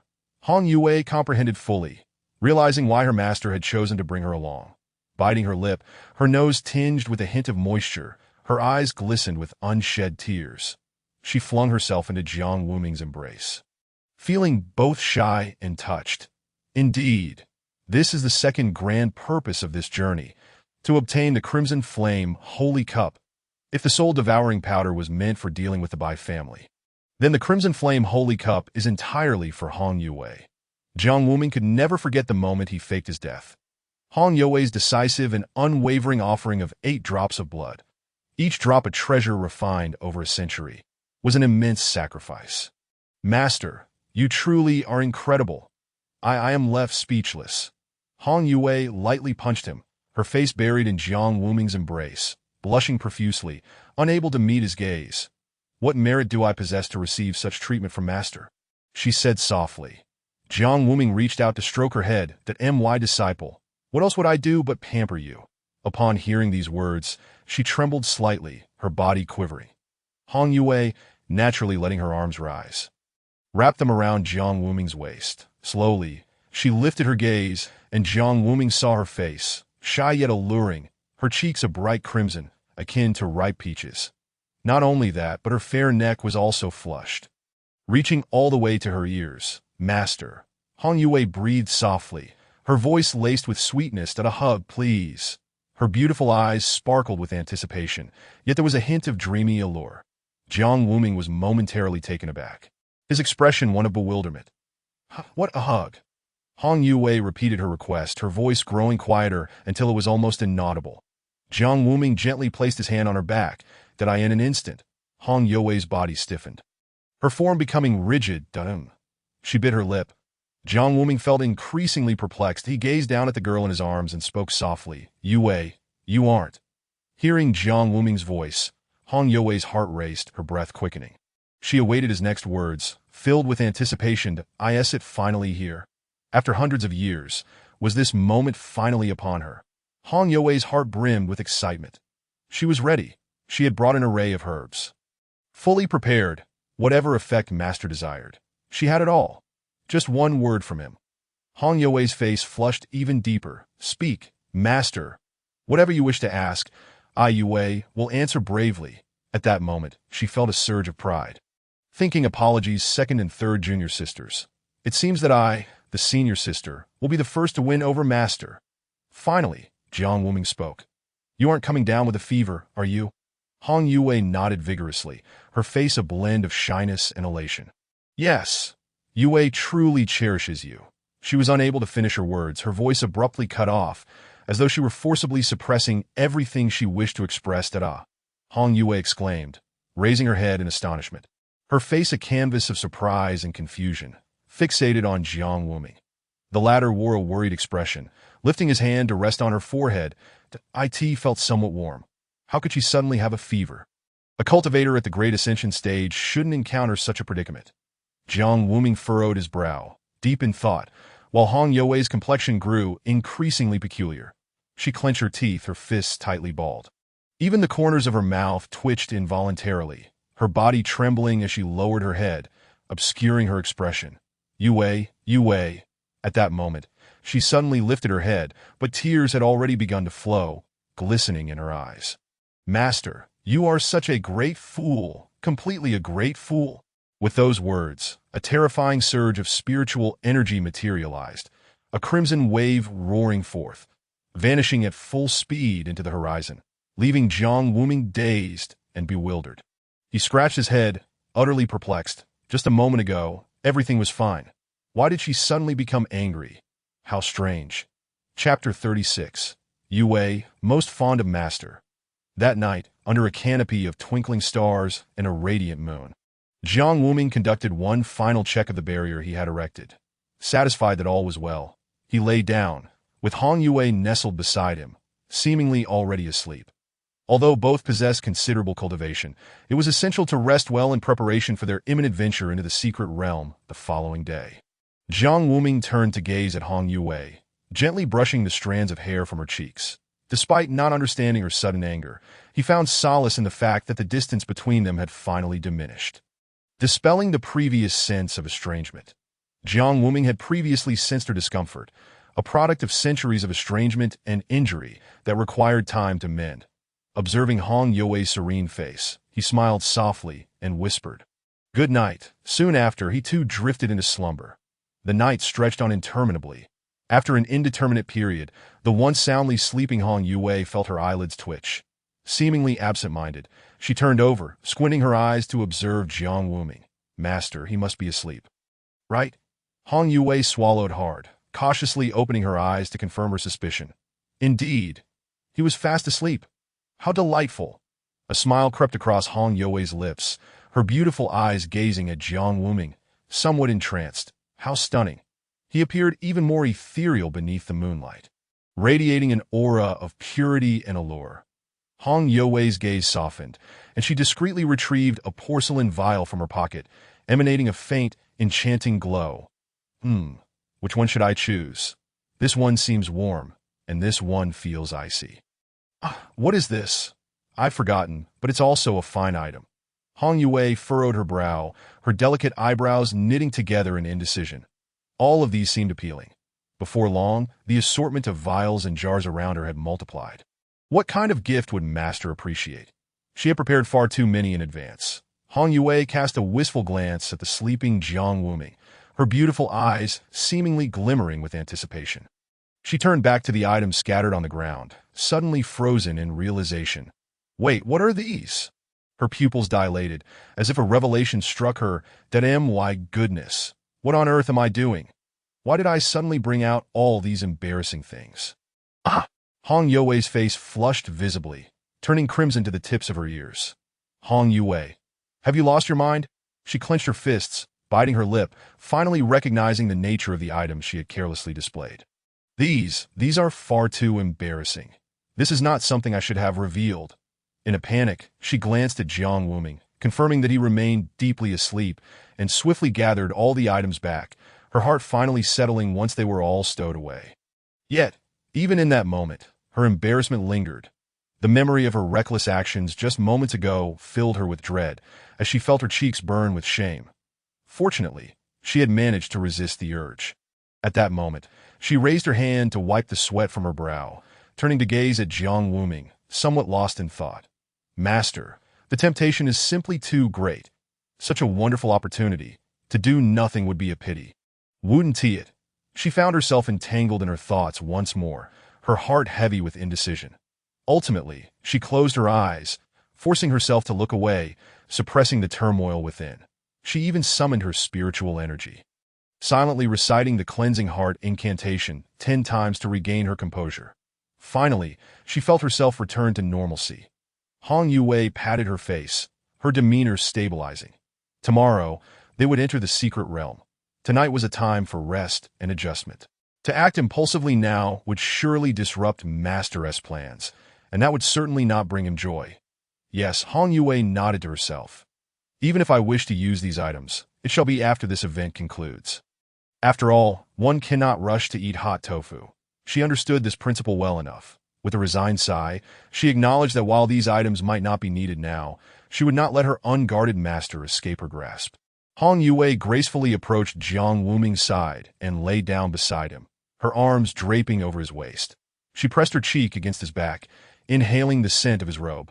The essence of master filled her senses, causing her cheeks to flush and her palms to sweat. In that moment, a smile danced on Hong Yue's lips. Lost in thought, she began to search through her spiritual repository. She recalled there was something she had wanted to find. After a brief while, her eyes lit up. She had discovered it. A simple little jade stone, devoid of any spiritual fluctuations. However, as Hong Yue lightly tapped the stone, specks of light began to emanate from its surface. This was known as the imprinting stone. Once infused with spiritual energy, it would record the surrounding scenes. Injecting energy again would allow the captured moments to be replayed. With a playful smile, Hong Yue positioned the imprinting stone before Jiang Wuming, one hand encircling his waist, her expression a blend of provocation and pride. She gleefully performed a multitude of gestures for the stone, embracing her master, leaning close to his face, and even resting against his back. 20 different scenes were captured and stored. As she felt she had recorded enough, Hong Yue retrieved the imprinting stone, her thoughts racing as she reviewed the saved moments. Initially, she nodded in satisfaction, eager to share these treasures with her junior sisters. However, as her cheeks grew warmer, she found herself reliving the sensations of her previous actions, her face burning with embarrassment. Hong Yue slowly lowered her gaze to her left hand. This hand was the one that touched him. Wasn't he it? Her beautiful eyes sparkled with determination as she resolved, from now on, I shall not wash my hands. Hong Yue sat upright beside Jiang Wuming, silently observing him where there is a lack of sleep. It is not merely a restless night. It is an entire night devoid of slumber. Since the last time she was mocked by Meyer, who claimed that she was oblivious to her own blessings. Hong Yue reflected thoughtfully on the matter. Indeed, she recognized that during that fateful night raid, her actions had been misguided. Given such favorable circumstances, she had accomplished nothing at all. Most importantly, she had inexplicably succumbed to sleep. Upon realizing this, Hong Yue found herself unable to sleep a wink last night. The mere thought of her master, Jiang Wuming, being by her side dispelled any hint of drowsiness. After a brief preparation, the two continued on their journey. There remained a short distance to Chien Valley, but it was not a significant issue. They would undoubtedly arrive before noon. Meanwhile, within Chien Valley, Wen Ning surveyed her surroundings, ensuring no one was present before shedding her final garment. Now clad only in a pink undergarment, her fair skin glistened with a fine sheen of perspiration. Her petite figure appeared charming, yet possessed a hint of allure. At this moment, her complexion flushed slightly. Fortunately, there was no one nearby. If any clan member were to witness her in such an unbecoming state, they would surely be taken aback that a dignified female warrior of the Dragon Clan, reduced to such a state of embarrassment, and yet so alluring. However, there was little she could do about it. When Ning lifted her delicate hand to fan herself, her brows knitted together. This place was unbearably hot. Indeed, the interior of Chien Valley was significantly hotter than the outside, and her spiritual energy proved ineffective. When Ning's expression soured, her cultivation had plummeted, leaving her strength reduced to less than 1/10 of its former glory. Faced with this predicament, she felt utterly at a loss. What was she to do? With a helpless smile, when Ning acknowledged her plight, that it was not just hunger she felt. Her stomach grumbled audibly. The Dragon Clan boasted formidable physical prowess, and their spiritual energy reserves were extraordinary. Yet such vitality required immense blood and chi to replenish. This energy was typically derived from food, necessitating a considerable intake. That in simple terms, her appetite was substantial. Yet now, she had gone nearly 5 days without sustenance, holding her stomach when Ning pursed her lips. She longed to devour meat, to feast on roasted spirit rabbits, to savor grilled immortal chickens. So many delectable dishes. As she swallowed hard, an inexplicable sense of grievance washed over her. Why had she encountered such misfortune? While inspecting the teleportation array, she had fortuitously become trapped, only to be subsequently drawn into a space-time rift. Had it not been for her transformation into the golden dragon form, exhausting her spiritual energy, she might not have survived at all. And even so, her fallen cultivation could not be restored. Previously at the Xianxian realm, she now found herself in a state of uncertainty regarding her current level. Moreover, her physical form had regressed to that of a juvenile, rendering her former robes excessively large and ill-fitting. Even her undergarment reached down to her calves. The more she thought about it, the more helpless she felt, ultimately letting out a long sigh. How hungry she was! Gurgle, gurgle. Her stomach voiced its discontent even more insistently, turning her gaze towards the depths of Qian Valley. She sensed the fluctuations of time and space, her heart settling with certainty. After a brief interval, the secret realm would finally open, granting her a glimmer of hope that moment. Outside Qian Valley, Ouyang lay sat at the center. Surrounded by numerous lion demons fanning themselves with great fans, each of them drenched in sweat and expressing their discontent that it was indeed hot. Even cultivators at the Yuaning stage could not withstand this heat. It was utterly peculiar. Even as they sweltered, they were expected to fan others. Who could endure such a situation? Even Ouyang lay, seated at the heart of it all, bore an unpleasant expression. Damn it, even the wind is hot. The more they fanned, the hotter it became. The very air was thick with heat. Several of the lion demon subordinates were on the verge of tears. Among them, one of higher status spoke up.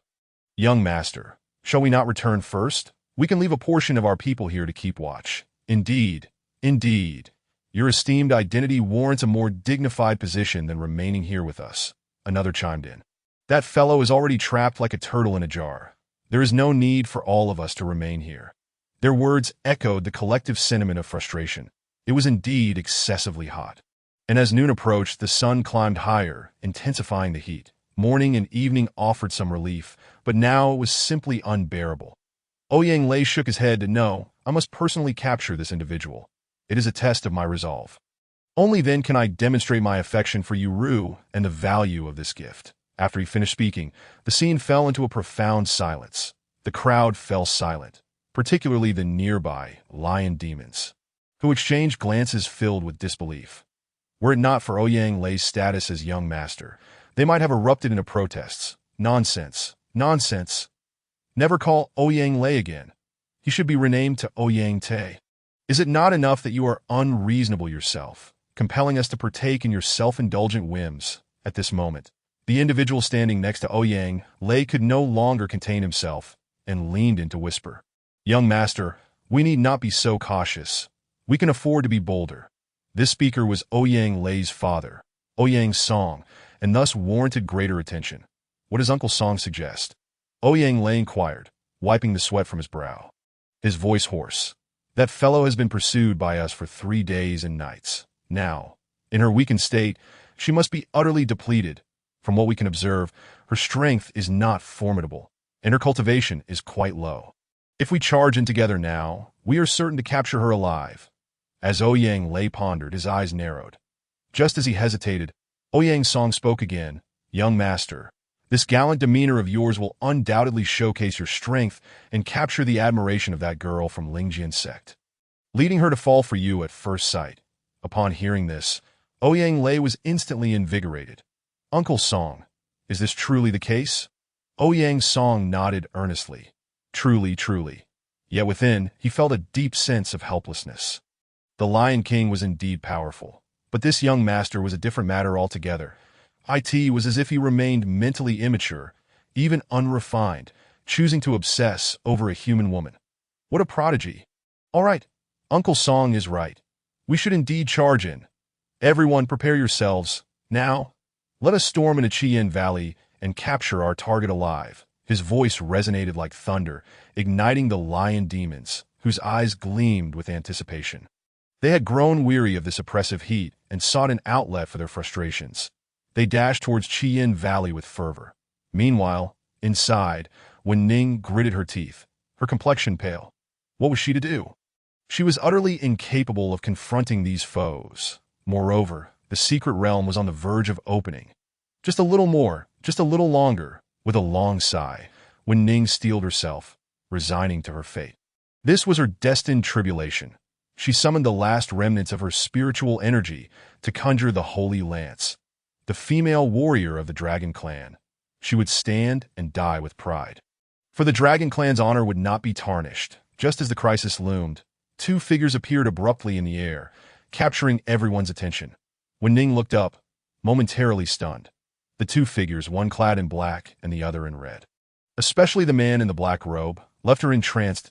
So handsome. Who is he? The scene seemed to freeze in that instant, as if time itself had come to a standstill. Chapter 38. A Black Vortex?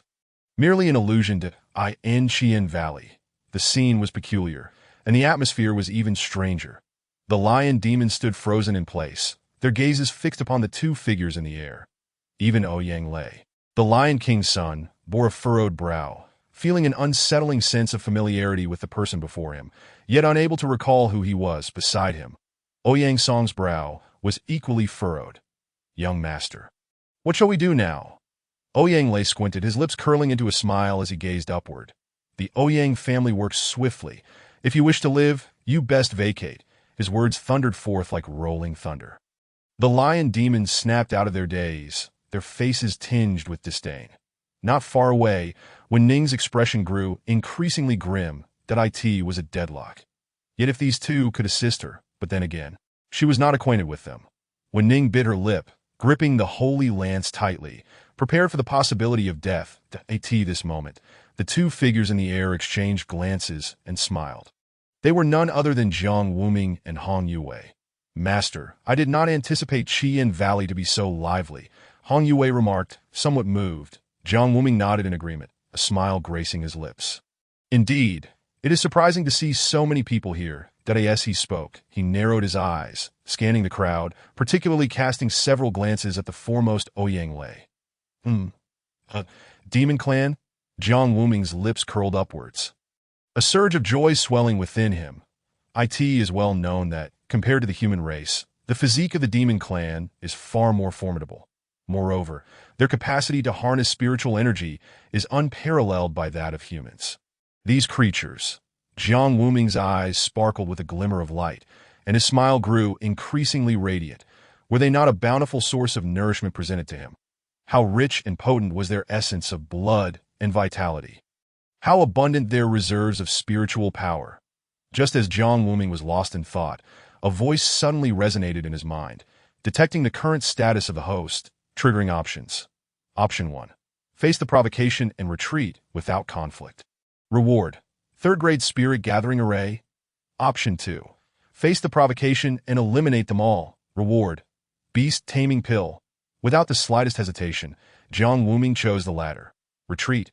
What nonsense. There was no reason to yield before such a brazen group of adversaries delivered right to his doorstep. However, their numbers were considerable, and capturing them all would require some effort. Buzz, buzz, buzz.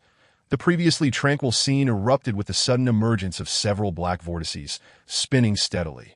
When Ning's pupils constricted in an instant, and her expression shifted dramatically as she regarded the unfolding scene with trepidation. Though the contents of the vortices remained obscured, she could sense the death and desolation they harbored. This technique was terrifying. When Ning abruptly lifted her gaze towards the figure in the black robe hovering above. Who was this man? His strength was utterly remarkable. Concurrently, the many lion demons, witnessing the spectacle, paused for a moment before bursting into uproarious laughter. Clutching their stomachs in mirth, that I could die from laughter. Does he not realize that our lion clan is the most physically formidable among all demon races? One could only say that ignorance breeds fearlessness. To be frank, this attack is woefully inadequate. Not only is he unlikely to land a hit, but even if he did, it would hardly harm our bodies. Laughter echoed as the crowd continued to mock the vortices.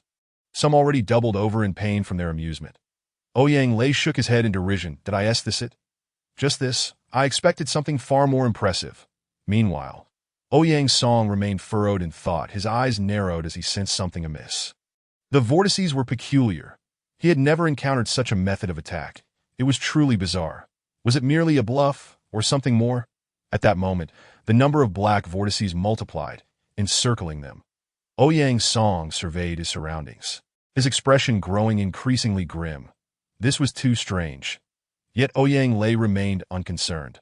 Uncle Song, I must say, you are simply too timid. Our lion demons possess extraordinary physical strength. Why should we fear such things? Just as the two engaged in conversation, one lion demon revealed its true form, the most powerful entity among them, at the peak of the nascent soul stage. Young Master, Lord Song, brothers, witness as I shatter this illusion with a single punch. The others were invigorated by his words, their spirits soaring. The speaker summoned spiritual energy, manifesting the true form of a lion demon. His hand was immense and powerful as he approached the nearest vortex. A smirk gracing his lips as he raised his hand in a provocative gesture towards Jiang Wuming, imbued with disdain. Behold, I shall crush this rubbish. Confidence and anticipation radiated from the faces of the lion demons. Ouyang Lei's lips also curled upwards, but Ouyang Song felt his unease peak, cold sweat beading on his forehead as he focused intently on the scene unfolding before him. Within Qian Valley, when Ning had already closed her eyes. For in her heart, the lion demon before them was already a corpse. At that moment, a fierce wind howled. The colossal fist descended. Yet it seemed to neither strike the vortex nor meet any resistance. Rather, it appeared to be drawn into it. Hiss! Ah! A piercing wail of agony erupted, sending shivers through the hearts of all present as they beheld the scene before them. They swallowed hard, for the anticipated outcome had not transpired. Instead, an incomprehensible situation unfolded. The demon's left forearm had vanished entirely, without a trace of blood, simply erased as though it had never existed. What on earth is happening? What is this situation? This must be a joke. This was a being at the peak of the nascent soul stage. How could he simply perish? It was impossible, absolutely impossible. There had to be some mistake. The current circumstances had completely surpassed their comprehension, lying far beyond the bounds of their understanding. Ouyang Lei was left dumbfounded, staring vacantly at the unfolding scene, while Ouyang Song's heart brimmed with trepidation. Silence enveloped the area, broken only by the agonized wails of the lion demon. In this eerie stillness, their horror intensified. Just as they were processing this incredulity, the size of the vortex suddenly doubled. Buzz, buzz, buzz! The lion demon that had lost its limb was now wholly consumed by the dark vortex. Right before their eyes, reduced to ashes, dissipating into the air, that a lion demon at the peak of the nascent soul stage. Had it truly perished so effortlessly? The onlookers struggled to accept the reality of the scene before them. The atmosphere grew increasingly somber. Chapter 39. Finished? Then let me send you on your way. Ouyang Lei stared intently at the vortex, a profound fear rising from the depths of his heart. What a jest! That was a being at the pinnacle of the nascent soul stage. To die so easily. How could that be? He could not believe it, nor dare to accept it. Beside him, Ouyang Song's expression was beyond mere difficulty. It was a pallid shade of terror, but he regarded the figure in the black robe with unease. Who was this individual, truly? However, there was no time for contemplation. The pressing issue was to confront these terrifying black vortices. Due to their earlier negligence, they had now been completely surrounded. The number of vortices on the scene approached 200, densely packed, evoking a sense of dread that as thoughts of the previous scene flashed through their minds. Their fears escalated. Each individual frantically sought to evade the encroaching vortices, pushing deeper into the throng of lion demons, who were growing increasingly packed together. The fear within intensified, and those at the outer edges, unable to squeeze in, were on the verge of tears. The vortices expanded relentlessly, moving in for the kill point one by one. The second, third, fourth, up to the 148th and 149th, were consumed one after another. Those lion demons touched by the vortices began to wither and collapse, as if their very essence were being drained, ultimately reduced to dust, as though they had never existed. Now, the multitude of vortices encircling them had obscured all light, even swallowing the heat itself. Jiang Wuming, with his eyes closed, felt the warm currents surging through his body, a smile of satisfaction spreading across his face. Excellent. Indeed excellent. The vitality of these beings was truly remarkable. Their spiritual energy even more so. Under the influence of the great devouring technique, it transformed into the purest of energies, continuously nourishing Jiang Wuming's body. The spiritual power was steadily propelling him past the barriers of his cultivation. He had not anticipated such delightful surprises during his expedition into the secret realm. Breaking through to the peak of the mid-refining void stage and advancing to the later stage, the spiritual energy within him continued to amass. It was still not over. With a mere thought, the vortices on the ground responded instantaneously. 4 became 2, 2 became 1. The adjacent vortices merged into a singular entity. Their power doubled. Their rotation accelerated significantly, exuding an aura that sent shivers down one's spine. Hundreds of vortices blotted out the sky, completely eclipsing all light and even absorbing the terrifying heat. For the first time, the lion demons truly understood what despair meant. The color drained from their faces, leaving them ghostly pale. That it was over. They were finished. Today, they would all perish here. What kind of monster had they provoked? Was he truly of this world? Such absurdity. This method of attack was utterly outrageous. What on earth were these vortices? Each voice trembled with fear and unease. The arrogance and bravado of moments past had vanished without a trace, replaced solely by terror. This moment. Ouyang Lei's pupils contracted as recognition dawned upon him. He finally remembered the identity of the figure in the black robe. No wonder he seemed so familiar. No wonder he felt animosity at the sight of this individual, damnable, truly detestable. What a wretched being. Ouyang Song turned to Ouyang Lei, noticing his peculiar demeanor. Young master, do you know this person? But before he could finish, Ouyang Lei interrupted, his expression darkening. That of course I know him, that he is Jiang Wuming, the leader of the Southern Wilderness 10,000 Demon Sect. Ouyang Lei let out a series of cold laughs, his face twisted in disdain. This old thief, with a bone age of 1,000 years, still dares to contend with me for Yu Ru. Truly shameless, utterly devoid of dignity. Upon hearing this, Ouyang Song broke into a cold sweat. Who among them did not know of Jiang Wuming, the preeminent demonic cultivator? Perhaps they had never laid eyes on this god of slaughter, but Jiang Wuming's fearsome reputation echoed throughout the entire southern frontier, the peak of the tribulation stage. Ouyang Song swallowed hard. Still feeling his throat parched, a wave of helplessness swelling within him. One must understand, there were only 4 demonic cultivators in the entire Lion Clan at the tribulation stage. 3 of them were in secluded cultivation, and the last was none other than Ouyang Lei's father, the patriarch of the Lion Clan, who could not emerge. So, what was to be done now? One by one, the clan members were being devoured, their deaths occurring with increasing rapidity. Ouyang Song's heart bled. These were the fresh blood of the Lion Clan. It could not continue like this. Fellow Taoist. No, Lord Jiang. This is a misunderstanding. Surely, there has been some mistake. Ouyang Song channeled his spiritual energy. Projecting his voice, Jiang Wuming chuckled softly, showing no intention of relenting, instead intensifying his assault. That my lord, I beseech you to cease your divine powers. If you could show mercy, our Lion Clan would certainly present a grand gift. A grand gift? Within the depths of Chien Valley, when Ning's heart skipped a beat upon hearing this declaration, she sensed something was amiss, profoundly so.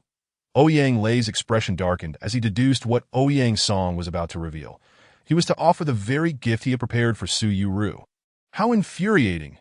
Yet, given the current circumstances, there was no choice but to proceed. Ouyang Lei gritted his teeth, fists clenched, lowering his head in silence. Above, Jiang Wuming raised an eyebrow, intrigued, as Hong Yue also became curious. They had both found it odd.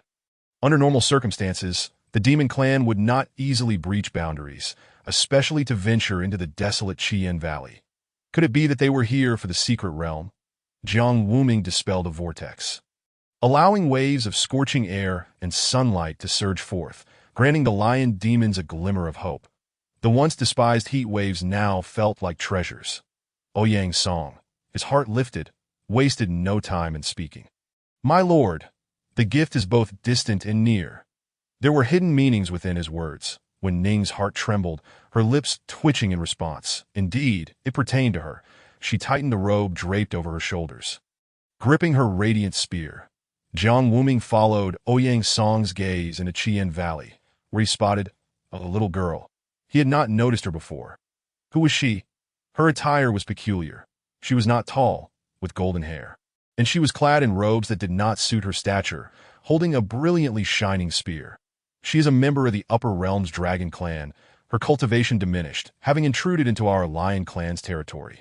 We pursued her for 3 days and nights, finally cornering her in Chien Valley, where she is now like a fish in a barrel. The more Jiang Wuming listened, the more intrigued he became. His gaze fixated on the young girl that a Dragon Clan member. Fascinating. When Ning also lifted her head, not letting the moment pass. Her eyes were golden, filled with nobility and sanctity that at this moment. Jiang Wuming nodded with a smile. Very well, I understand everything. Ouyang Song exhaled deeply, but before he could finish his sentence, Jiang Wuming casually interjected, It is time for you to join your ancestors. Chapter 40, Devouring Thousands of Lion Demons.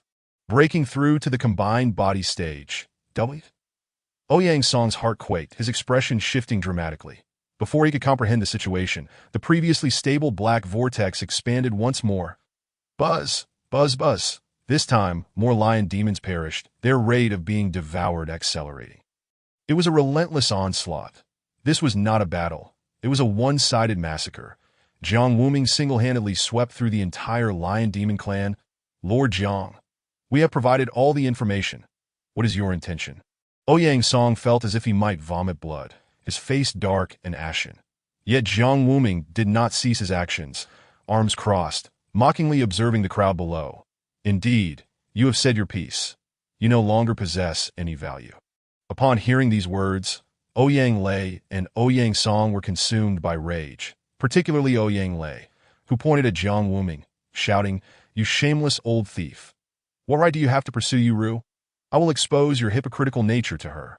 This outburst elicited laughter from Jiang Wuming, who realized that this was the so-called filial son of the Lion Clan. For the sake of Su Yuru, he was willing to empty his family's treasury.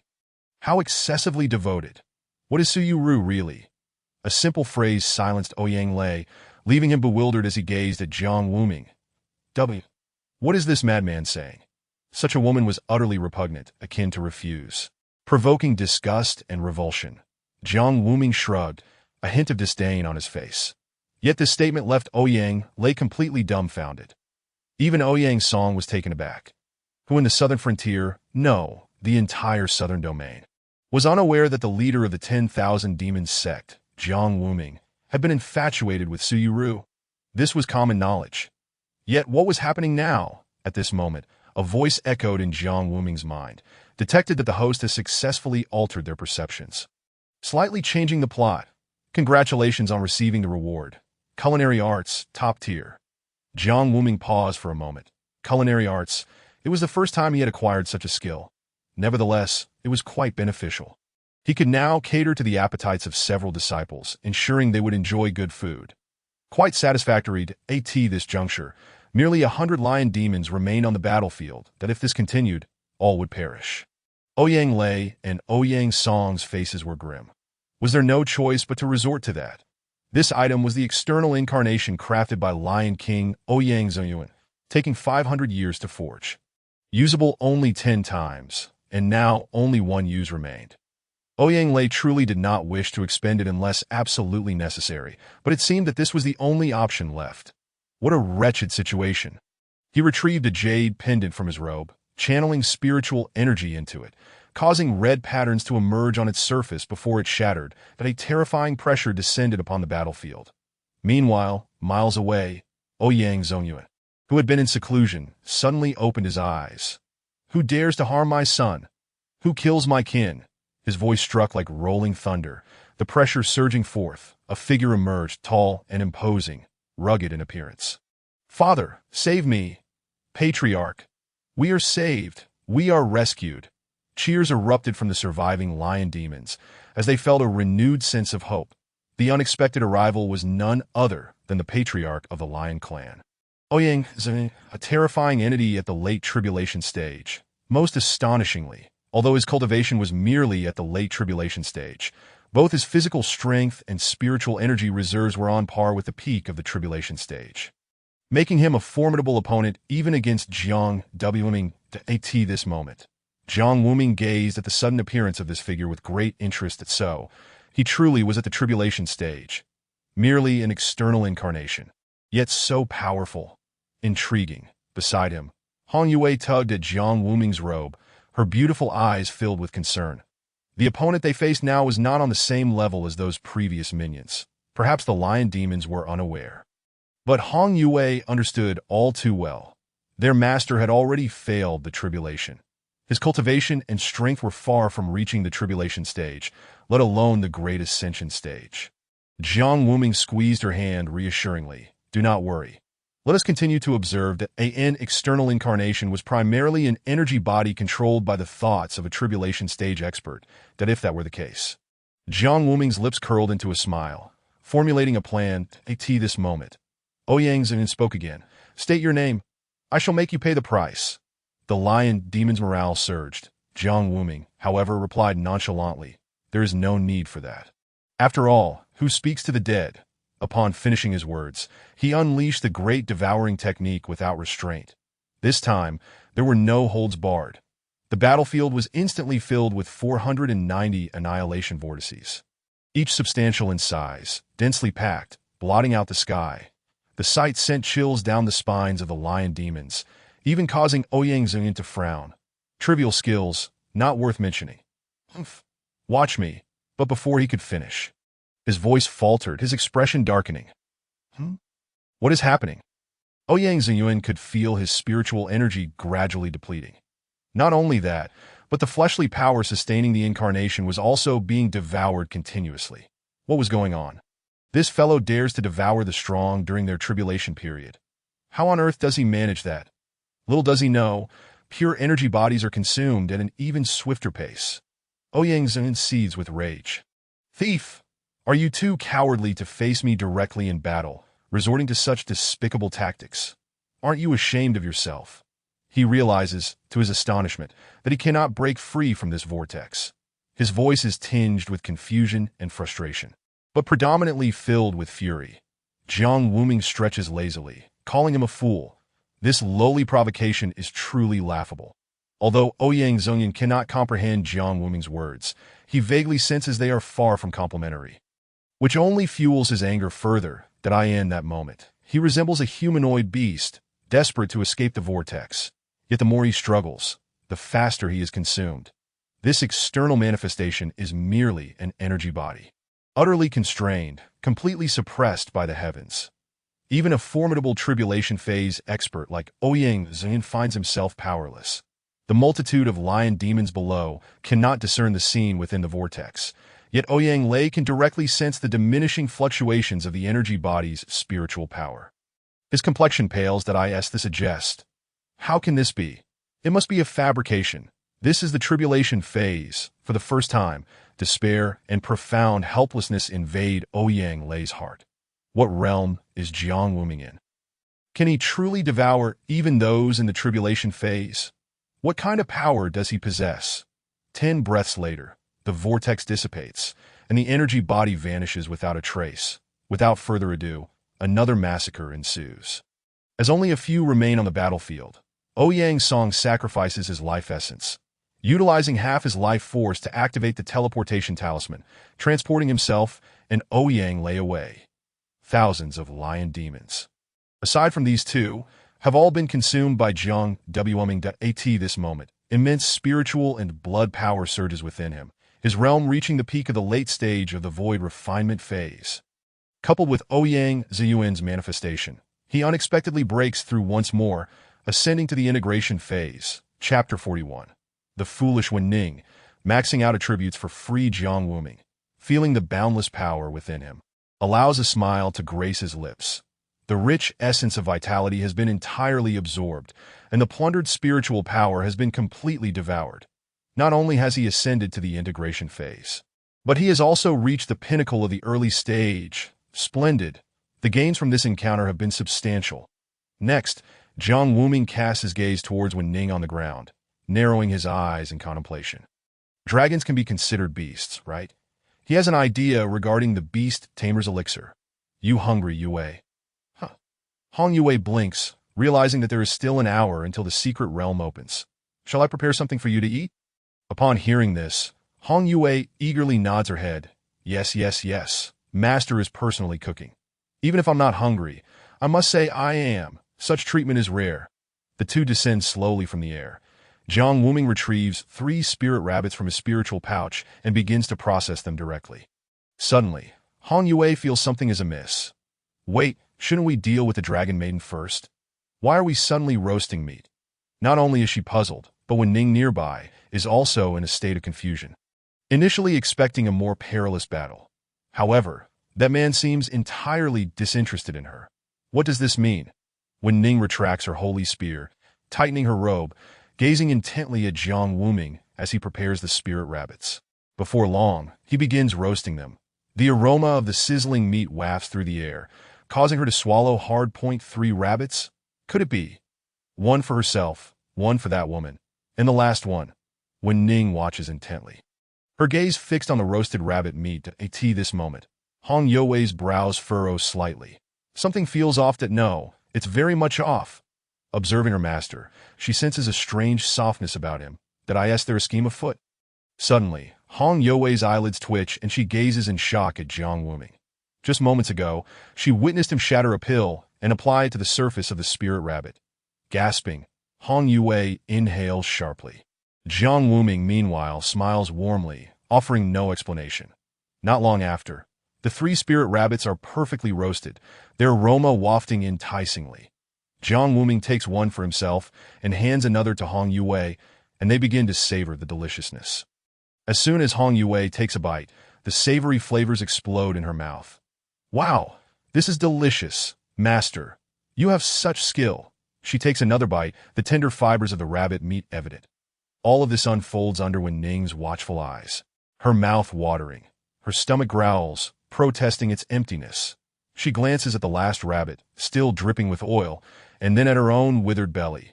How she longs to eat. Surely they can't be bad people. Can they? Wen Ning muses to herself, sitting cross-legged on the ground, her hands propping up her chin, her gaze fixed on Jiang Wuming. With his handsome features and ethereal demeanor, he surely cannot be a villain. Despite witnessing his methods earlier, he was merely responding to provocation. He must possess a kind and pure heart. When Ning ponders, she suddenly notices Jiang Wuming beckoning her from a short distance. She nearly leaps to her feet, rushing over in just a couple of strides. Without waiting for her to speak, Jiang Wuming hands her the last roasted rabbit. Wen Ning stands frozen in place, while Hong Yue beside her is left utterly stunned. So this is how it is. No wonder Master inquired if she was hungry and suddenly began roasting rabbits. But would the other party fall for such a simple trick? Is this truly for me? Wen Ning bites her lip, her hands clasped behind her back. That of course. But if you dare not eat it, then so be it. Jiang Wuming replies nonchalantly. Upon hearing this, Hong Yue's heart jolts. Master's provocation is rather clumsy, easily exposing his intentions that he seems to be in a rush. Yet then, Wen Ning declares, "Who do you look down upon? What is there to fear?" With that, she accepts the roasted rabbit and takes a hearty bite, her beautiful eyes sparkling with delight. Wow, this roasted rabbit is amazing. I've never tasted anything this delicious in my clan, she exclaims, taking another large bite. Such a scene leaves Hong Yue dumbfounded. She's fallen for it so easily? Was it really that simple? Such a clumsy provocation could ensnare her. Wow, how did you do this? It looks, smells, and tastes incredible. Plus, the cooking is just perfect. Wen Ning's little face becomes greasy, and she hastily wipes it away. Feeling rather messy, Jiang Wuming merely smiles without speaking, while Hong Yue stares wide-eyed, captivated by the unfolding spectacle. That I knew it. You are all good people, unlike those who captured me. Here, there are warm-hearted allies who both save me and provide me with food. Wen Ning speaks between bites, her mouth nearly overflowing. Once she swallows, she pats her chest. This kindness, Wen Ning, shall remember, and I will repay it in due time. After a brief moment, when Ning finishes the roasted rabbit in her hands, Jiang Wuming, ever considerate, offers her half of his own. When Ning's face flushes, then I shall not hold back. Thank you. Jiang Wuming's smile broadens as he observes her. Hong Yue, covering her face, finds herself at a loss for words. Should she call her naive or foolish? It's a bit pitiful how naive she is. Both watch as she eats. When Ning wipes her mouth, feeling a bit embarrassed that, am I eating too much? Hong Yue remains silent, simply offering her half of the roasted rabbit, her expression complex. You eat. When Ning feels even more touched, you are truly good people. You are the best I have encountered since arriving in this world. The more she expresses her gratitude, the more uneasy Hong Yue becomes. Meanwhile, Jiang Wuming continues to smile, watching her with amused eyes that as time passes, when Ning finishes her meal, contentedly patting her belly. Suddenly, she notices a red pattern on her abdomen. What is this? When Ning questions, puzzled at this moment, Jiang Wuming gestures to his own arm, revealing a pattern similar to hers that he casually remarks, this is called a contract seal. Contract seal? What is that? When Ning inquires. Intrigued, when Ning gently touched her head, still somewhat perplexed that it was the contract mark between a beast pet and its master. Possessing this mark signified that the beast pet had an owner. Upon hearing this, she finally grasped the concept. Oh, so that's how it is that I in the upper realm. She had never encountered such knowledge before, but now she had come to understand it. When Ning glanced at the pattern on Jiang Wuming's arm, then lowered her gaze to her own abdomen. Her pupils instantly constricted. Wait a moment. Why is this mark appearing on me? No, hold on. Why does yours look so similar to mine? The expression on Wen Ning's small face grew increasingly strange.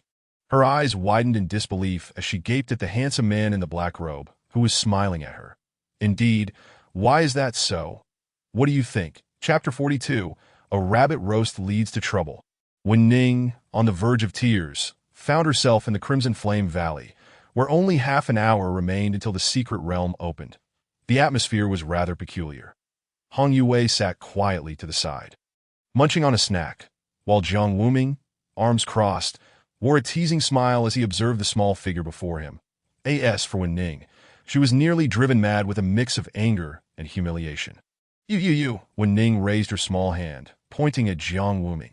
Despicable, utterly despicable, abominable, hypocrite, sanctimonious. Even if Wen Ning were slow to react, she understood the situation now. Her body trembled and her voice quivered with rage. Jiang Wuming, however, remained unfazed, simply shrugging his shoulders. Thank you for the compliment, but I must correct you on one point. This is not hypocrisy. This is true villainy. When Ning bit her lip, her beautiful eyes locked on a Jiang Wuming. Her face flushed with indignation. She had sacrificed herself for a mere roasted rabbit, and now she truly felt like crying, with no tears left to shed. Back in her clan, the elders had warned her of the treachery of mankind. Who could have imagined it would be this severe? A once proud celestial war god reduced to being someone else's beast pet. When Ning's lower lip was turning pale from her biting, her fists clenched tightly, palms slick with sweat. Jiang Wuming spoke with a smile. In this world, there is no such thing as a free lunch. You scoundrel. When Ning, blushing with anger, used her robe to cover the mark on her abdomen. It's just a roasted rabbit. I can bring you hundreds in the future. Jiang Wuming shook his head to no. How could a roasted rabbit compare to you? Upon hearing this, Wen Ning's already flushed face turned even redder. Her lips twitched. The ambiguity in his words was hard to ignore. Beside them, Hong Yue raised an eyebrow, walking over to Jiang Wuming and pinching the soft flesh at his waist. Hiss! A sharp intake of breath followed. And she continued, In any case, you are now my beast pet. When Ning lifted her chin defiantly, her face a mask of frost. You are insulting me. Insulting a warrior of the Dragon Clan? You can kill me now. But to make me a beast or a slave? Absolutely not.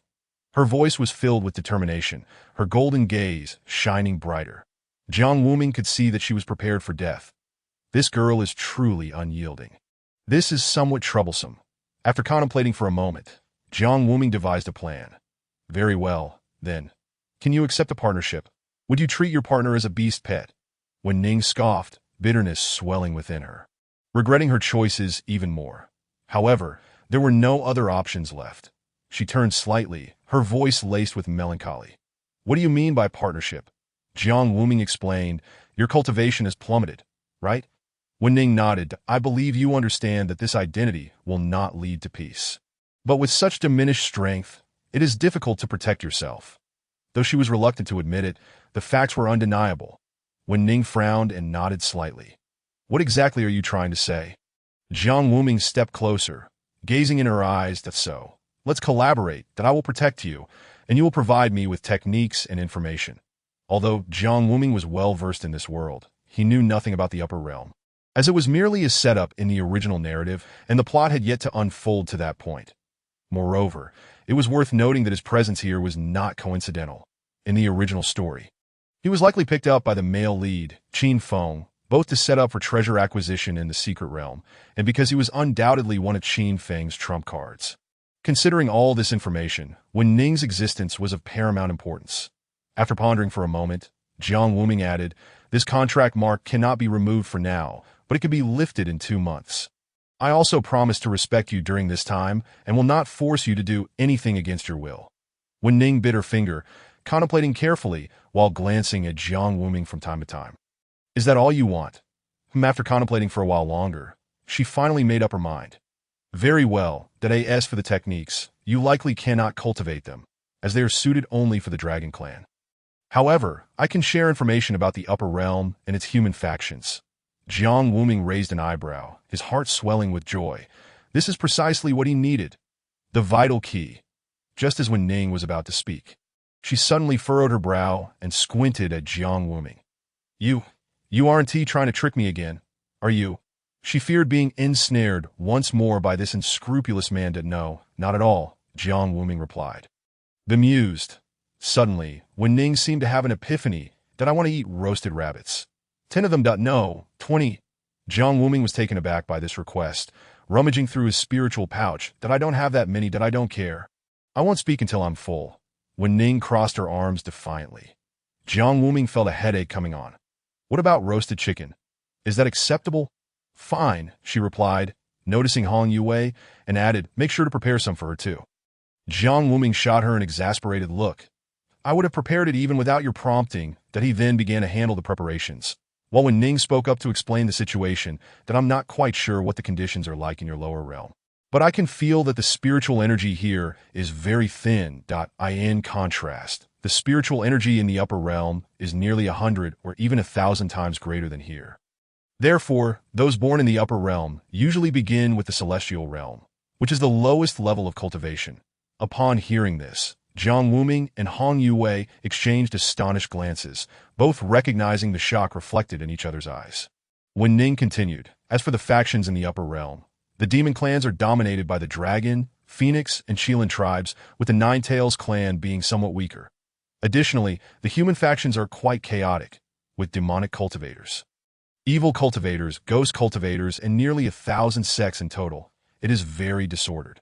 However, the strongest human faction is known as the Heavenly Court. At this point, when Ning's expression grew peculiar, her demeanor complex. Logically speaking, individuals from the upper realm should not be able to descend to the lower realm. I was swept into a temporal rift. Aside from lower realm cultivators ascending during tribulations, there is no means of communication between the two realms. However, there are rumors that individuals from the Heavenly Court possess secret techniques that allow them to do so. Such shocking words reverberated like thunder. Jiang Wuming's pupils constricted, and Hong You's expression soured as well. They realized that anyone descending would be above the ascension stage. Wouldn't that just lead to a one-sided massacre? Seeing their faces change dramatically, Wen Ning hastily waved her hands at don't be afraid. This is just a rumor and has not been verified. Chapter 43. The confident Ouyang Zeng, awaiting Jiang Wuming's tribulation? Words spoken without intent can carry heavy implications. Jiang Wuming busied himself with the ingredients. He furrowed his brow. What connection could there possibly be between the Heavenly Court of the upper realm and the alliance of immortal sects of the lower realm? Or was he simply overthinking it? Before the traversal, the original work had not yet reached its conclusion, leaving many plot holes unexplained. This has become a source of considerable vexation for Jiang Wuming. The most perplexing aspect is the sheer number of transcendent beings within the alliance of immortal sects during the tribulation phase, which is nothing short of terrifying. In the entirety of Southern Frontier, there are scarcely a handful of tribulation phase cultivators. Even in the Central Continent, the number barely exceeds 100. Yet, within the Immortal Sect Alliance, over 400 tribulation phase cultivators are already known. Each elder in every branch possesses tribulation phase prowess. A fact that leaves Jiang Wuming utterly confounded. It is simply too bizarre for there to be so many tribulation phase experts as if they were cabbages. Shaking his head, he decided to think no more on the matter, as it was of no use at this point. Having prepared the ingredients, he began the roasting process. Thanks to the culinary skills reward bestowed by the system, he found himself adept and proficient, producing dishes that not only appealed to the senses, but were also perfectly cooked. Nearby, Hong Yue and Wen Ning could hardly contain their anticipation. Jiang Wuming handed the 2 roasted rabbits to them, one for each. They blew gently to cool the meat before eagerly devouring it. Seated at a distance, Wen Ning glanced at Hong Yue and then at Jiang Wuming, who was still busy roasting. "Rest assured, I will rescue you," she stated with conviction, looking at Hong Yue. Hong Yue appeared a bit dazed, her expression a mix of astonishment and disbelief. Wen Ning, raising her delicate hand, gently patted her shoulder. "You need not say more. I understand. You too have been deceived by this scoundrel. Once the contract is dissolved in 2 months and my strength is restored, I will undoubtedly come to your aid." Upon hearing these words, Hong Yue was left utterly speechless, her mouth agape as she struggled to respond.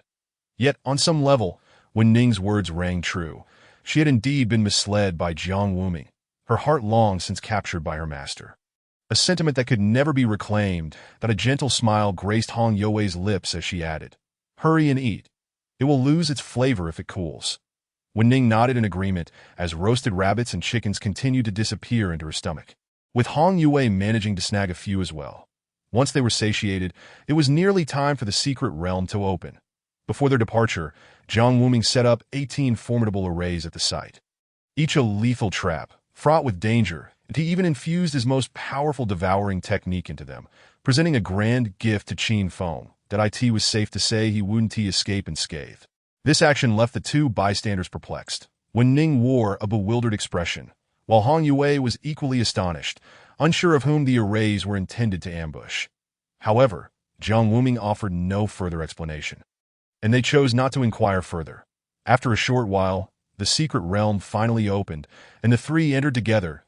This moment, on the other side in the demon domain, within the Lion Clan's grand hall, an oppressive silence reigned. The atmosphere was stifling as one person knelt on the ground while 2 others stood before him. "How many times have I warned you not to stir up trouble? Are you truly incapable of understanding, or do you simply disregard my words?" Ouyang Zhen seized Ouyang Lei's head and forcefully slammed it down, causing the ground to crack as a shockwave surged forth, leaving Ouyang Lei bloodied and battered. Ouyang Song, standing to the side, hastily intervened. "Little Lei only wanted to capture that head dragon to present it to you." He acted in a moment of excitement before he could finish. Ouyang Zhen sneered that "I fear it was not for me, but for that filthy human woman." Hearing this, Ouyang Lei, with his bloodied face, rose defiantly. "I will not allow you to speak of her that way. She is the woman I intend to marry." As his words fell, Ouyang Song sighed, covering his face, while Ouyang Zhen's countenance turned a stark shade of pale, his spiritual energy surging dangerously. "Very well. Your Uncle Song exhausted his life to bring you back, and you dare to utter such nonsense." As he spoke, he gathered his spiritual energy in his hand and struck Ouyang Lei's face with a forceful blow, the sound of cracking bones echoing as Ouyang Lei fell unconscious. Ouyang Song turned away, unable to bear the sight. "Take this brat to the dungeon and confine him for 10 years. The disciples waiting outside the hall quickly sprang into action, their movements swift and efficient. With Ouyang Lei dragged away, only Ouyang Song and Ouyang Zhengyuan remained in the hall. "Xiao Song, what are your thoughts?" Ouyang Song pondered for a moment before shaking his head with a bitter smile. "I cannot see through him, nor can I comprehend. His abilities are truly enigmatic. Even your avatar was devoured by him." Ouyang Zhen's expression darkened with apprehension. "Indeed, it is as you say that he recognized the most terrifying aspect, even as an energy entity. It possessed tribulation phase strength, far from easily dealt with. Ouyang's song, feeling a sense of bitterness, counseled, "We should best avoid provoking this individual." Impossible. Ouyang Zun's face flushed with anger at these words. This scoundrel has slain so many of our kin and devoured one of my avatars. How can we allow him to escape? Ouyang Song lowered his head, understanding his own anger, but recognizing the necessity of careful consideration, that it was likely that the individual had not even revealed his true trump card. Merely this small trick was sufficient to crush the Lion Demon clan. What chance do we have against him? Ouyang Zun sneered, his expression cold and ruthless. Jiang Wuming, this enmity is now established. Do not let me catch you off guard. The loss of hundreds of lion demons was entirely due to Jiang Wuming. This was a deep-seated grudge. Standing beside him, Ouyang Song suddenly spoke. However, this Jiang Wuming has been at the pinnacle of the tribulation phase for quite some time. Ouyang Zhongyan raised an eyebrow at this. What do you imply? I believe it will not be long before he faces his heavenly punishment. Ouyang Song chuckled. If he successfully endures the tribulation, he will ascend to the next realm, only to be rejected by the lower realms, becoming the weakest presence in the upper realms. In such a scenario, not only will Jiang Wuming become the weakest force in the upper realms, but the entire 10,000 demon sect will also lose its stronghold, becoming easy prey. Should Jiang Wuming fail to survive the tribulation and perish, that would be even better. The smile on Ouyang Zhongyuan's face grew ever more radiant. Xiao Song, your insights are truly profound. Thus, we need only Ouyang Song completed his sentence with a grin. Await Jiang Wuming's heavenly punishment. Laughter filled the grand hall, a confident and triumphant sound. Chapter 44. What are you staring at? Is it just that I'm hungrier than you? Night had fallen, the moon casting a bright glow. Yet even in the evening, Qian Valley remained oppressively hot. Upon arriving, Qin Feng felt the jade pendant he wore grow increasingly warm. A grin spreading across his face. This is it. The place where the secret realm opens, he laughed, envisioning seizing the soul-devouring powder and eliminating the old thief Jiang, that he intended to show Yu Ru just who the true powerhouse was. The secret realm should be nearby. Qin Feng searched for the direction and walked towards the source of the pendant's reaction. After several tests, he finally found the right spot. This is it. He excitedly jogged forward. But suddenly his pupils constricted. Evading sideways, he barely managed to avoid a fatal blow, though his left arm was still pierced. Damn. Why is there such a thing? Qin Feng's heart raced as he cautiously scanned his surroundings, spreading his consciousness to sense the spiritual energy around him. However, this only made his expression grow graver. What in the world is happening? Not only was this an ambush, but he sensed 7 killing arrays. Moreover, these arrays were interconnected. Triggering one would mean facing all 7 simultaneously. That was a ruthless and lethal setup. The color drained from Qin Feng's face, and even his lips twitched in distress, according to the timeline. There was still an hour before the secret realm would close. That if he missed this opportunity, he would be unable to enter for another century. Damn it. How infuriating. With no time to ponder, Qin Feng swiftly extracted an array of talismans from his spirit pouch. The Spirit Travel Talisman, the Universe Talisman, the Swift Talisman, and even the exceedingly precious Life Immortal Talisman. Not only that, but he also produced numerous protective spirit artifacts and activated 2 4th-grade formations. That could be said that he laid bare every defensive measure at his disposal, all of which were his ultimate trump cards, originally intended for survival within the secret realm. Who could have anticipated that he would be compelled to employ them outside of it, as he consumed talisman after talisman? Qin Feng felt as if his heart was bleeding, that he found himself perplexed. Logically, no one should have known about the secret realm of Qian Valley, S.O. who had ventured in before him. Moreover, had they anticipated his arrival by leaving behind such a formidable array? Or was it merely a precautionary measure? Qin Feng was unable to comprehend this, his scalp tingling with anxiety. After over half an hour, he finally broke through the numerous formations. Yet at that moment, he sensed a sudden surge of spiritual energy. Though he reacted swiftly, it was too late. In an instant, over 400 black annihilation vortices manifested before him, densely packed and obscuring the sky, leaving no space to evade.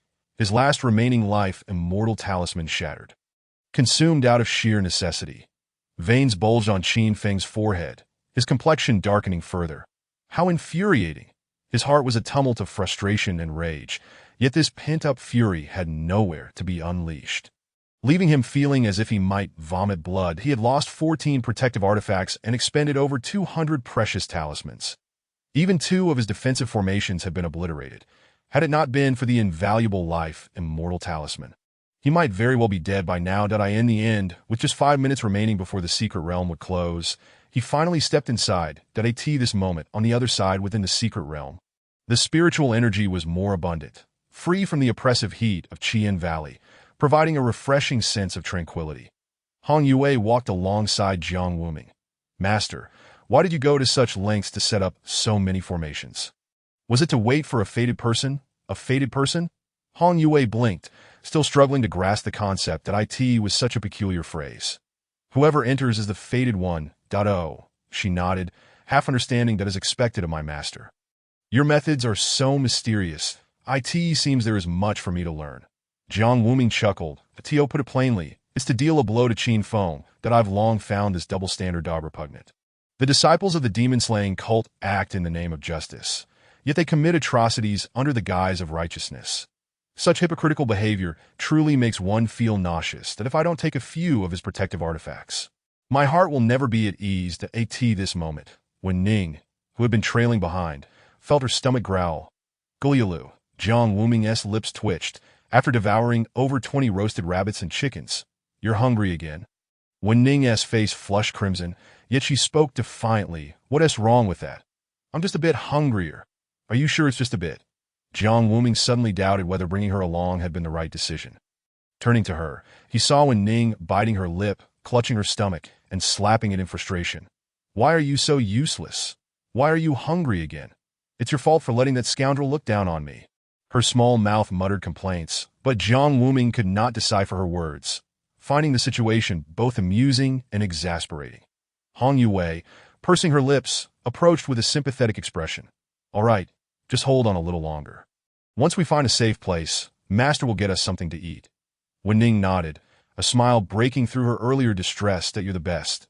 Then, as if recalling something, she added, "Unlike some bad guys." This statement was not whispered, and it clearly reached Jiang Wuming's ears. "Hey, what do you mean by bad guy? Is that how you treat a dragon?" Several lines of annoyance appeared on Jiang Wuming's face. According to the information recorded in the Secret Realm Guide, this realm was divided into 4 zones. The outermost area was also the safest, abundant in fruits and vegetables, and rich in spiritual energy.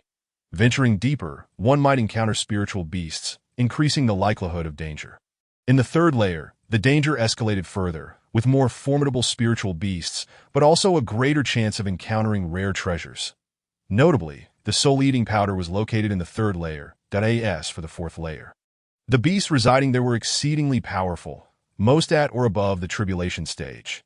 The second target of this expedition, the Qian Holy Cup, was likely situated within the 4th layer. Thus, while the 3rd and 4th layers posed significant risks, they were necessary to traverse. This secret realm would only be open for 3 days, necessitating swift action that if they did not exit in time, they would be trapped for a century. The trio found a spot in the 2nd layer, with Wen Ning personally hunting spiritual beasts, Hong Yue gathering fruits and vegetables, and Jiang Wuming processing the ingredients. Before long, a sumptuous feast was prepared.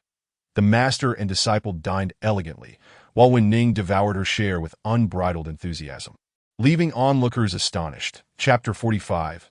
It's all the fault of the marks. The confused Wen Ning, as night fell, the secret realm mirrored the serene beauty of the outside world, bathed in a tranquil stillness. The moon hung bright, and stars twinkled sparsely. Tio absorbed the residual spiritual energy and essence of blood within his body. Jiang Wuming retired early to sleep, with Hong Yue sitting vigil beside him, legs crossed and chin resting on her hands, quietly watching him.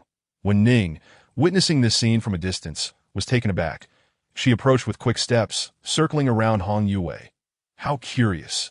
What are you looking at so intently?" Hong Yue's gaze was somewhat dazed, cheeks flushed. "I'm watching my beloved." Her voice was soft, and her eyes were dreamy, startling Wen Ning. Scary, scary, what kind of strange drug has she been given? I must rescue this poor girl in the future." Shaking her head, a hint of caution crossed her face, but her curiosity deepened. What exactly was she looking at?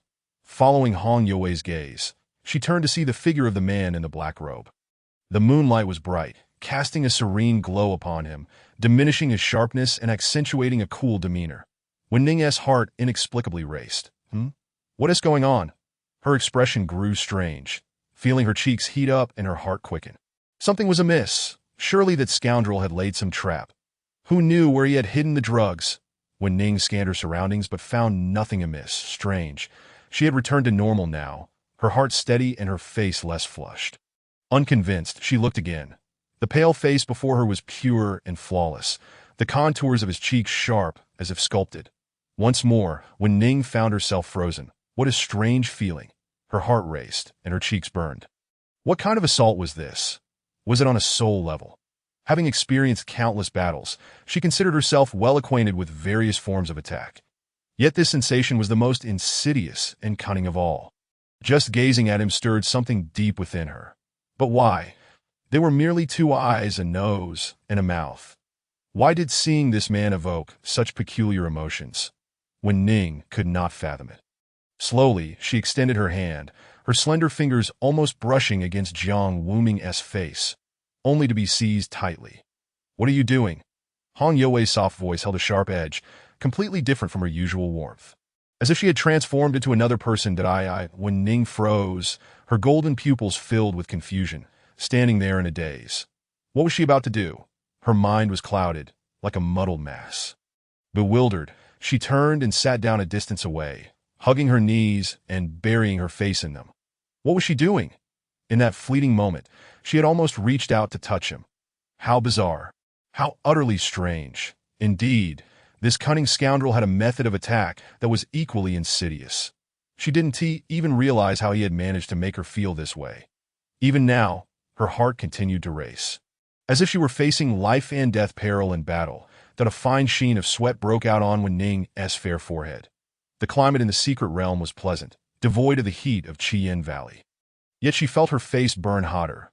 Suddenly, a thought struck her. Could it be that the so-called contract mark was at play? Was her quickened heartbeat upon seeing him the result of this? Damn it! It must be! What a treacherous villain! Wen Ning cursed with exasperation. It is precisely such things that render one peculiar. She lifted her robe to gaze at the crimson markings adorning her abdomen, letting out a long sigh. Had it not been for this, would her heart not race and her complexion not flush? She raised her head to observe Jiang Wuming, who lay asleep not far away. A mutual desire to protect stirred within her. She wished for his safety and longed to shield him from harm. As she noticed Hong Youwei steadfastly guarding Jiang Wuming's side, an inexplicable surge of resentment welled up within Wen Ning. Shaking her head vigorously, she muttered another curse, this damn mark. Reclining on the ground, she gazed at the starry sky. Too much had transpired in recent days. Recalling the unfolding scenes, Wen Ning felt somewhat dazed. Just days ago, she had been a revered and formidable goddess of war, the third child of the Dragon King, cherished by her two elder brothers and adored by her entire clan, embodying a fearsome realm of the Xinxian. Now, her status had plummeted, her cultivation severely diminished, her strength reduced to less than a fraction of its former glory, and her physical form reverted to that of a child, like a mere juvenile. She had been relentlessly pursued for 3 days and nights to the Red Flame Valley, only to unwittingly trust this villain, leading to an unforeseen contract that rendered her his beast companion.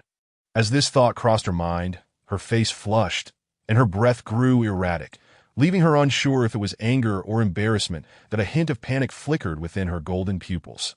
Nevertheless, this fellow truly was something else. Wen Ning thought, rolling her eyes in annoyance, reflecting on his words, which left her speechless. The contract was signed. What more did he want from her? Was she to affectionately address him as master? What a joke. Wen Ning bit her lip, her cheeks blooming like a peach. Absolutely not. She would never utter such a humiliating and disgraceful title.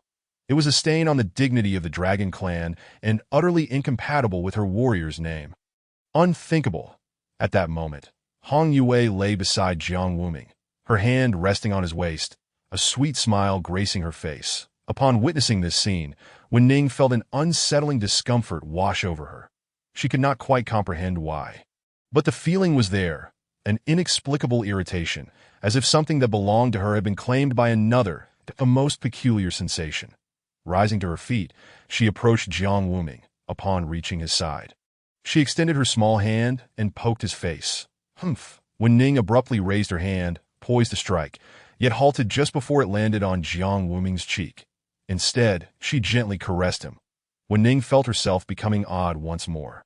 As though she had been poisoned. Oh dear, oh dear. There was certainly something amiss with her. Yet, this feeling was rather pleasant. Her little hand rested on Jiang Wuming's face, occasionally poking it, relishing the moment that a night deepened. Wen Ning noticed Hong Yue still lying behind Jiang Wuming. She furrowed her brow and lay down as well, shifting closer to the inner side. Finally, she lifted Jiang Wuming's arm and rested her head upon it. Feeling a sense of satisfaction, for reasons she could not fathom, she felt an overwhelming sense of security. Perhaps it was the mark's influence? This sensation was delightful, and Wen Ning had no desire to disrupt it. Breathing in the scent of this villain and feeling his breath, her entire being calmed. That night, Wen Ning slept soundly, her best night's rest in millennia. Chapter 46. The Soft and Sweet Wen Ning. A jealous meltdown from Hong Yue in the early morning. Jiang Wuming awoke, but hesitated to open his eyes, that in his embrace lay the Dragon Clan's war goddess, Wen Ning, while behind him was his eldest disciple, Hong Yue. What on earth was happening? Jiang Wuming truly did not dare to wake to know. He even suspected this might be a dream. Hong Yue was somewhat understandable. He had grown accustomed to sleeping beside her since childhood, finding comfort in her presence. But what was this creature in his arms? How on earth did she end up here? Jiang Wuming was dumbfounded. Moreover, had not this girl been brimming with resentment towards him just yesterday, referring to him as a villain? How had things suddenly shifted? Just as Jiang Wuming pondered this, Wen Ning stirred in his arms, her brow furrowed as if she were uncomfortable. With great effort, she turned over and nestled closer to him, her head resting beneath his chin. Now, she could even feel his breath. Dumbfounded, truly dumbfounded. Wen Ning reacted again, furrowing her brow and mumbling, I want to eat this. Roasted rabbit, just eat roasted rabbit. That fellow's cooking is delicious. She swallowed hard, a silly grin spreading across her face. Roasted rabbit, so fragrant. Jiang Wuming looked at her with disdain, thinking, what a glutton, even in her dreams. Wen Ning chewed with a sweet smile on her face. Delicious. Jiang Wuming found himself entranced by her exquisite little face, momentarily lost in thought. She bore no resemblance to a war goddess, looking more like a mischievous little sister, adorably playful and delightfully naive. Even in her slumber, she exuded cuteness. But wait, what was she doing with her mouth open? Jiang Wuming's lips twitched, and an ominous premonition surged within him. Why was she suddenly opening her mouth? No way.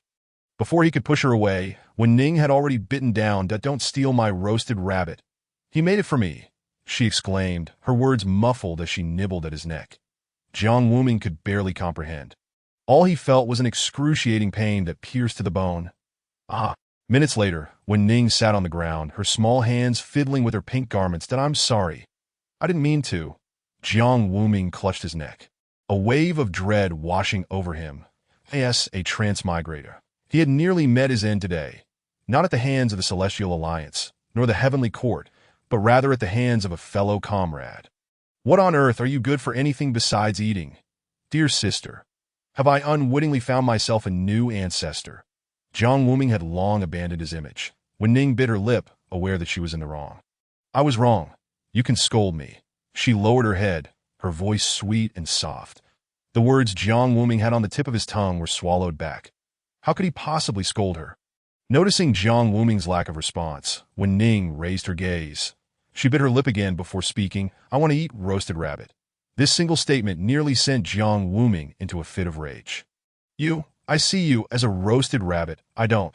Wen Ning shook her head, gently tugging on Jiang Wuming's robe. Her golden eyes sparkled with light.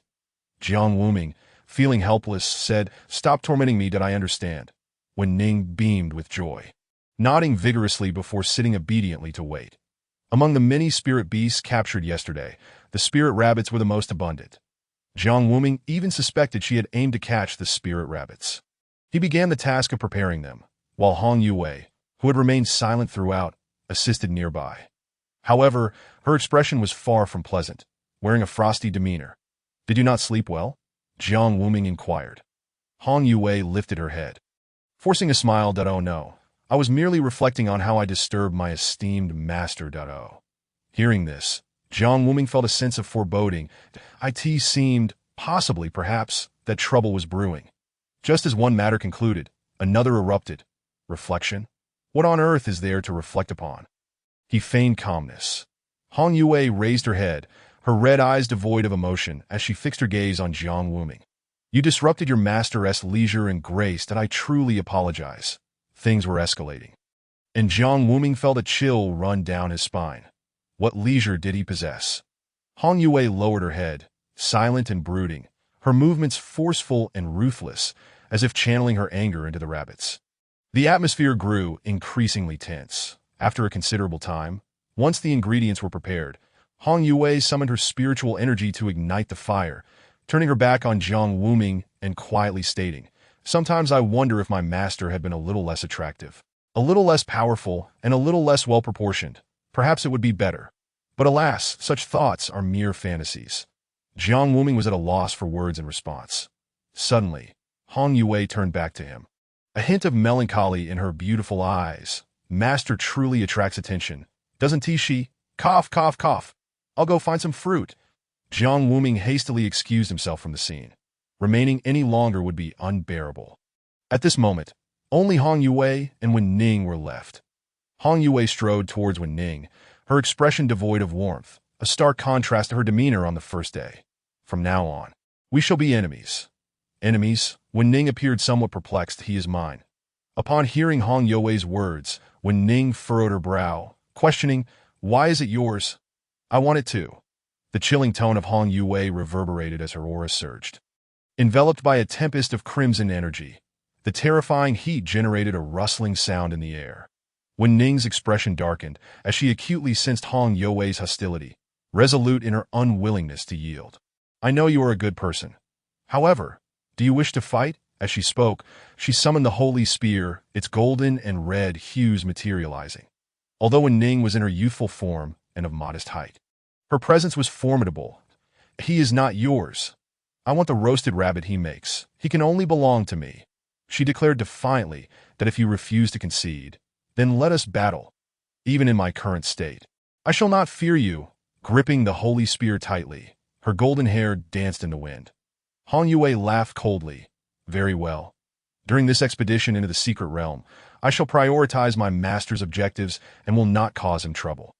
However, once we emerge, I will kill you, without a trace of retreat." Wen Ning replied, "I shall accompany you." Hong Yue retracted her energy and turned to leave, revealing her true nature, cruel and ruthless, despite her competitive relationship with her two junior sisters. There remained a degree of restraint in their conflicts. Yet, when it came to outsiders, it was a different story. In that moment, Hong Yue genuinely desired to eliminate Wen Ning. Little did she know that. In just one night, this so-called war god and the dragon clan female cultivator, who harbored disdain for her master, would unexpectedly find herself infatuated with him. Chapter 47. The Battlefield of Azura. In all honesty, Jiang Wuming had never quite understood the concept of a battlefield of Azura until today. After a simple meal, the trio ventured deeper into the realm.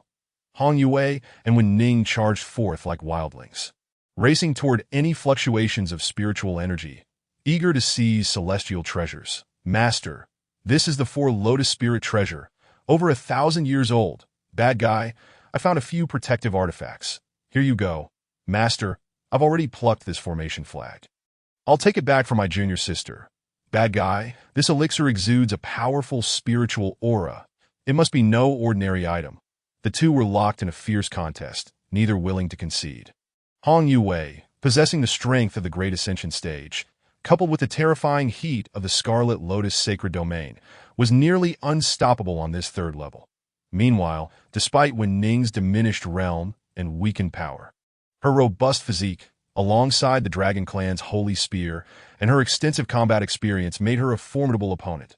Neither would yield, amassing an increasing number of magical treasures, leaving Jiang Wuming somewhat dumbfounded. Now, they found themselves once again exchanging barbs. "Bad guy, this is the purple gold soft armor.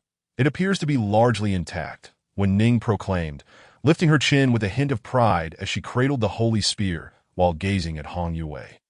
However, the latter averted her gaze, her demeanor somewhat disheveled, her red hair cascading down, with a hint of dirt smudged on her fair cheeks. "Disciple, this time, I failed to find anything," she muttered, her expression sour as she felt overshadowed by Wen Ning. After speaking, she cast a cold glare at Wen Ning. "Go ahead and laugh, don't hold back." Wen Ning, bewildered, scratched her head, struggling to comprehend the situation. This moment, Jiang Wuming found it peculiar. Hong Yue was at the Great Ascension stage, wielding formidable spiritual energy and potent techniques, rivaling even some tribulation stage cultivators. How could she be at a disadvantage on the third level? It seemed absurd.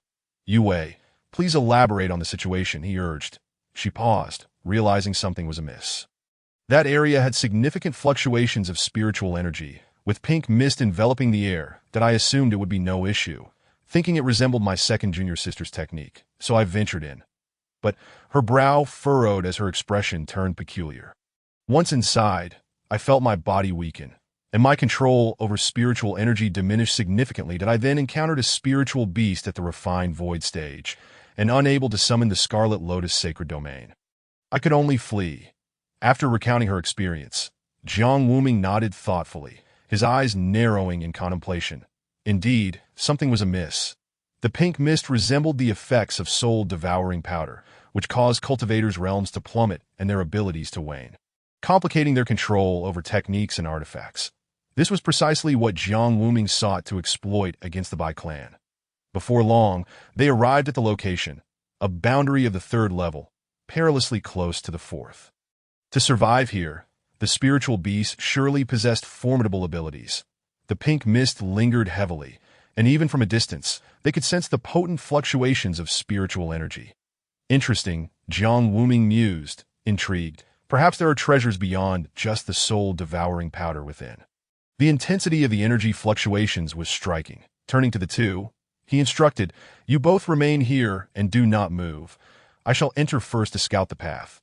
His words were not a display of bravado. Though his current realm was merely at the peak of the early integration stage, his physical prowess could rival that of Great Ascension cultivators. Furthermore, Jiang Wuming was confident that the ancient heavenly demon's unique technique, the Great Devouring Art, would not be affected by this mist. Its priority was exceedingly high. Hong Yue and Wen Ning nodded in agreement. "Master, should there be any danger, please call for me with your divine sense." Wen Ning, standing beside her, pursed her lips. Her low cultivation level meant her divine sense could not reach far. "Yes, bad guy. If you call her, I'll come to your aid, and no need for you," Hong Yue snapped. Jiang Wuming hastily waved his hands. "Enough of your quarrels. Wait for me here." With that, he turned and stepped into the pink mist that in that moment. Only the two remained. Wen Ning kicked stones on the ground, frolicking with glee, while Hong Yue glared at her, as if she were a fool. After a while, unable to contain herself, she exclaimed, "Can you be quiet for a moment?" Wen Ning paused, slowly crouching down, clutching her stomach, her golden hair cascading around her, obscuring her expression, her body trembling. Seeing this, Hong Yue frowned, standing still. "Hey, what's wrong with you?" she inquired, crossing her arms. Wen Ning remained silent, still clutching her stomach, her trembling growing more pronounced. Hong Yue, feeling increasingly uneasy, gritted her teeth and approached. "What's the matter? Is it painful?" she asked, standing before Wen Ning. Wen Ning slowly lifted her head, her small face twisted in distress as she softly uttered, "I'm hungry." Her golden eyes shimmered with unshed tears as she gazed at Hong Yue. Are you a pig? Have you just finished eating?" Wen Ning pressed her lips together, a blush appearing on her face. "In battle, we must not only wield spiritual power, but also harness the vitality of our blood. The Holy Spear demands an even greater amount of this vitality that can only be obtained from food. And if we exhaust it, we will go hungry. I am quite famished now." As she spoke, she glanced at Hong Yue, her eyes glistening with tears like a drenched pear blossom, on the verge of uttering the words, I beg you." Hong Yue frowned, her expression slightly displeased. "Even if you look at me like that, I am powerless. There are no ingredients available at the moment." Before she could finish her sentence, Wen Ning produced a spirit pouch from her bosom, retrieving a dozen or so rabbits from within. The sight left Hong Yue utterly dumbfounded, her mouth twitching in disbelief. She looked from the spirit rabbit sprawled on the ground to Wen Ning before asking, "Honestly, how much do you have in reserve?" Hong Yue was curious to know just how much this person had captured. Is she out of her mind? Wen Ning looked at her expectantly, her sparkling eyes blinking occasionally. Hong Yue shot her an exasperated glance that I truly have no way to deal with you. This is only because you provided treasures for our master. Just do something. We cannot delay our duties as master will call for us soon. Wen Ning beamed with joy, nodding eagerly. I will do whatever you say. I knew you were a good person. Hong Yue's face was lined with irritation. I shall reiterate. I am not a good person. I know. You know nothing. Chapter 48. Good master. How about us three? Meanwhile, on another side, Jiang Wuming had entered a pink mist. This place is peculiar. The mist indeed affects people. Although he had activated a small vortex on the surface of his body to devour most of the mist. The small portion that entered his body still had an effect, causing his body to feel somewhat weak. However, it aligned with Jiang Wuming's predictions. The great devouring technique had a high priority and would not be hindered by the mist. Ultimately, this substance was also under the control of spiritual power. As long as he could devour the spiritual power, Jiang Wuming meticulously stripped the air of its spiritual energy, with a stamp of his foot. The resulting airflow instantly dispersed the pink mist that was indeed effective. A large area of mist dissipated, creating a small safe zone. Now that he had a method to handle it, things would proceed smoothly. By continuously repeating this process, Jiang Wuming ventured deeper, sensing increasingly profound fluctuations of spiritual energy that he was getting closer. At this point, there was no need to summon those two little ones. He could handle it alone. Then came another repetition, but when the pink mist cleared, an enormous figure emerged, adorned with purple patterns. Was that a scorpion? Jiang Wuming clicked his tongue. Such a large one, it must have been well fed for quite some time. He then shook his head in astonishment, realizing he had immediately thought of that dragon. How absurd. However, it must be noted that while the spirit beasts in this secret realm were generally large, he had never encountered one of this size before. Jiang Wuming raised his head, estimating the creature's size to be nearly 10 meters tall, with pincers over 2 meters wide. Roar! The spiritual scorpion wasted no time. Upon seeing Jiang Wuming, it swung its pincers towards him. Boom! A dent formed in the ground, dust flying everywhere. It was quite powerful, but regrettably too slow. For Jiang Wuming, dodging was indeed a challenge that he executed a swift maneuver, propelling himself like a cannonball, distancing himself from the scorpion and reaching a safe position. Then, humming. The great devouring technique was fully activated. Numerous black vortices appeared out of thin air. The scorpion let out a piercing scream as its left arm was completely devoured. Jiang Wuming closed his eyes, feeling the surging power of flesh and blood within him. Excellent. This was far more substantial than what he had experienced from the disciples of the Spirit Sword sect, or even the lion demons of the Lion Clan. What tremendous spiritual power! Although this creature was merely a spirit beast of the void refinement stage, the spiritual energy it had accumulated was already at the peak of the integration stage, rivaling that of Ouyang Ziyuan's external avatar. Again, Jiang Wuming was elated, activating the great devouring technique once more. The torrential waves of spiritual power continuously surged within him, nourishing his vitality, further augmenting his physical strength. While the spiritual energy propelled him towards a higher realm, that he was now at the pinnacle of the early integration stage, just a step away from entering the mid-integration stage. With each successive devouring, the spiritual scorpion became increasingly incapacitated, its once formidable appearance now reduced to a pitiful state. Both pincers had been consumed, along with several legs and its tail. The final strike was imminent. Jiang Wuming opened his eyes, shimmering with excitement, that he was eager to use this creature to propel himself directly to the pinnacle of the mid-integration stage. However, at that moment, the purple patterns on the surface of the scorpion began to shimmer ominously, pulsating with an eerie light. What was this? A wave of unease washed over Jiang Wuming. It was going to self-destruct. What a ruthless beast! Jiang Wuming sought to retreat, but it was too late. The enormous scorpion, nearly 10 meters in size, erupted violently, releasing an even denser purple mist. This is bad. As Jiang Wuming inhaled, his heart sank. He was in deep trouble. When he regained consciousness, he found himself outside. Where am I? He glanced around and suddenly his pupils contracted. Yue, what is that you're wearing? His beloved disciple sat beside him, clad in a white undergarment, gazing at Jiang Wuming with a haunting allure. Master, do I look beautiful? Jiang Wuming sensed something amiss. Wait a moment, you. Hong Yue's eyes were dreamy, her voice soft. Master, why won't you look at Yue? Do you dislike me? Jiang Wuming was utterly dumbfounded, increasingly bewildered at that moment his left arm was enveloped. As Wen Ning also leaned in closer. You naughty boy, you are truly annoying. Her cheeks were flushed, as though one could squeeze water from them. Wen Ning's golden hair brushed against Jiang Wuming's arm, her petite frame exuding a newfound charm. Jiang Wuming's lips twitched. Faced with the current situation, he was completely perplexed. How had he suddenly emerged? And what was going on now? Had they come in to rescue him? Moreover, what had happened to the two of them? The scene before him was captivating yet disconcerting. Both Hong Yue and Wen Ning were clad only in their undergarments. Wen Ning was somewhat understandable, as her attire was ill-fitted and reached her feet. But what was going on with Hong Yue? Master, let us not dwell on trivial matters. Let us cherish the present. What? Before he could finish, Hong Yue abruptly removed her undergarment. Moving in closer. Hey, Yue, have you lost your mind? Jiang Wuming's pupils constricted, and he covered his face, peeking through his fingers, feeling the tumultuous energy within him.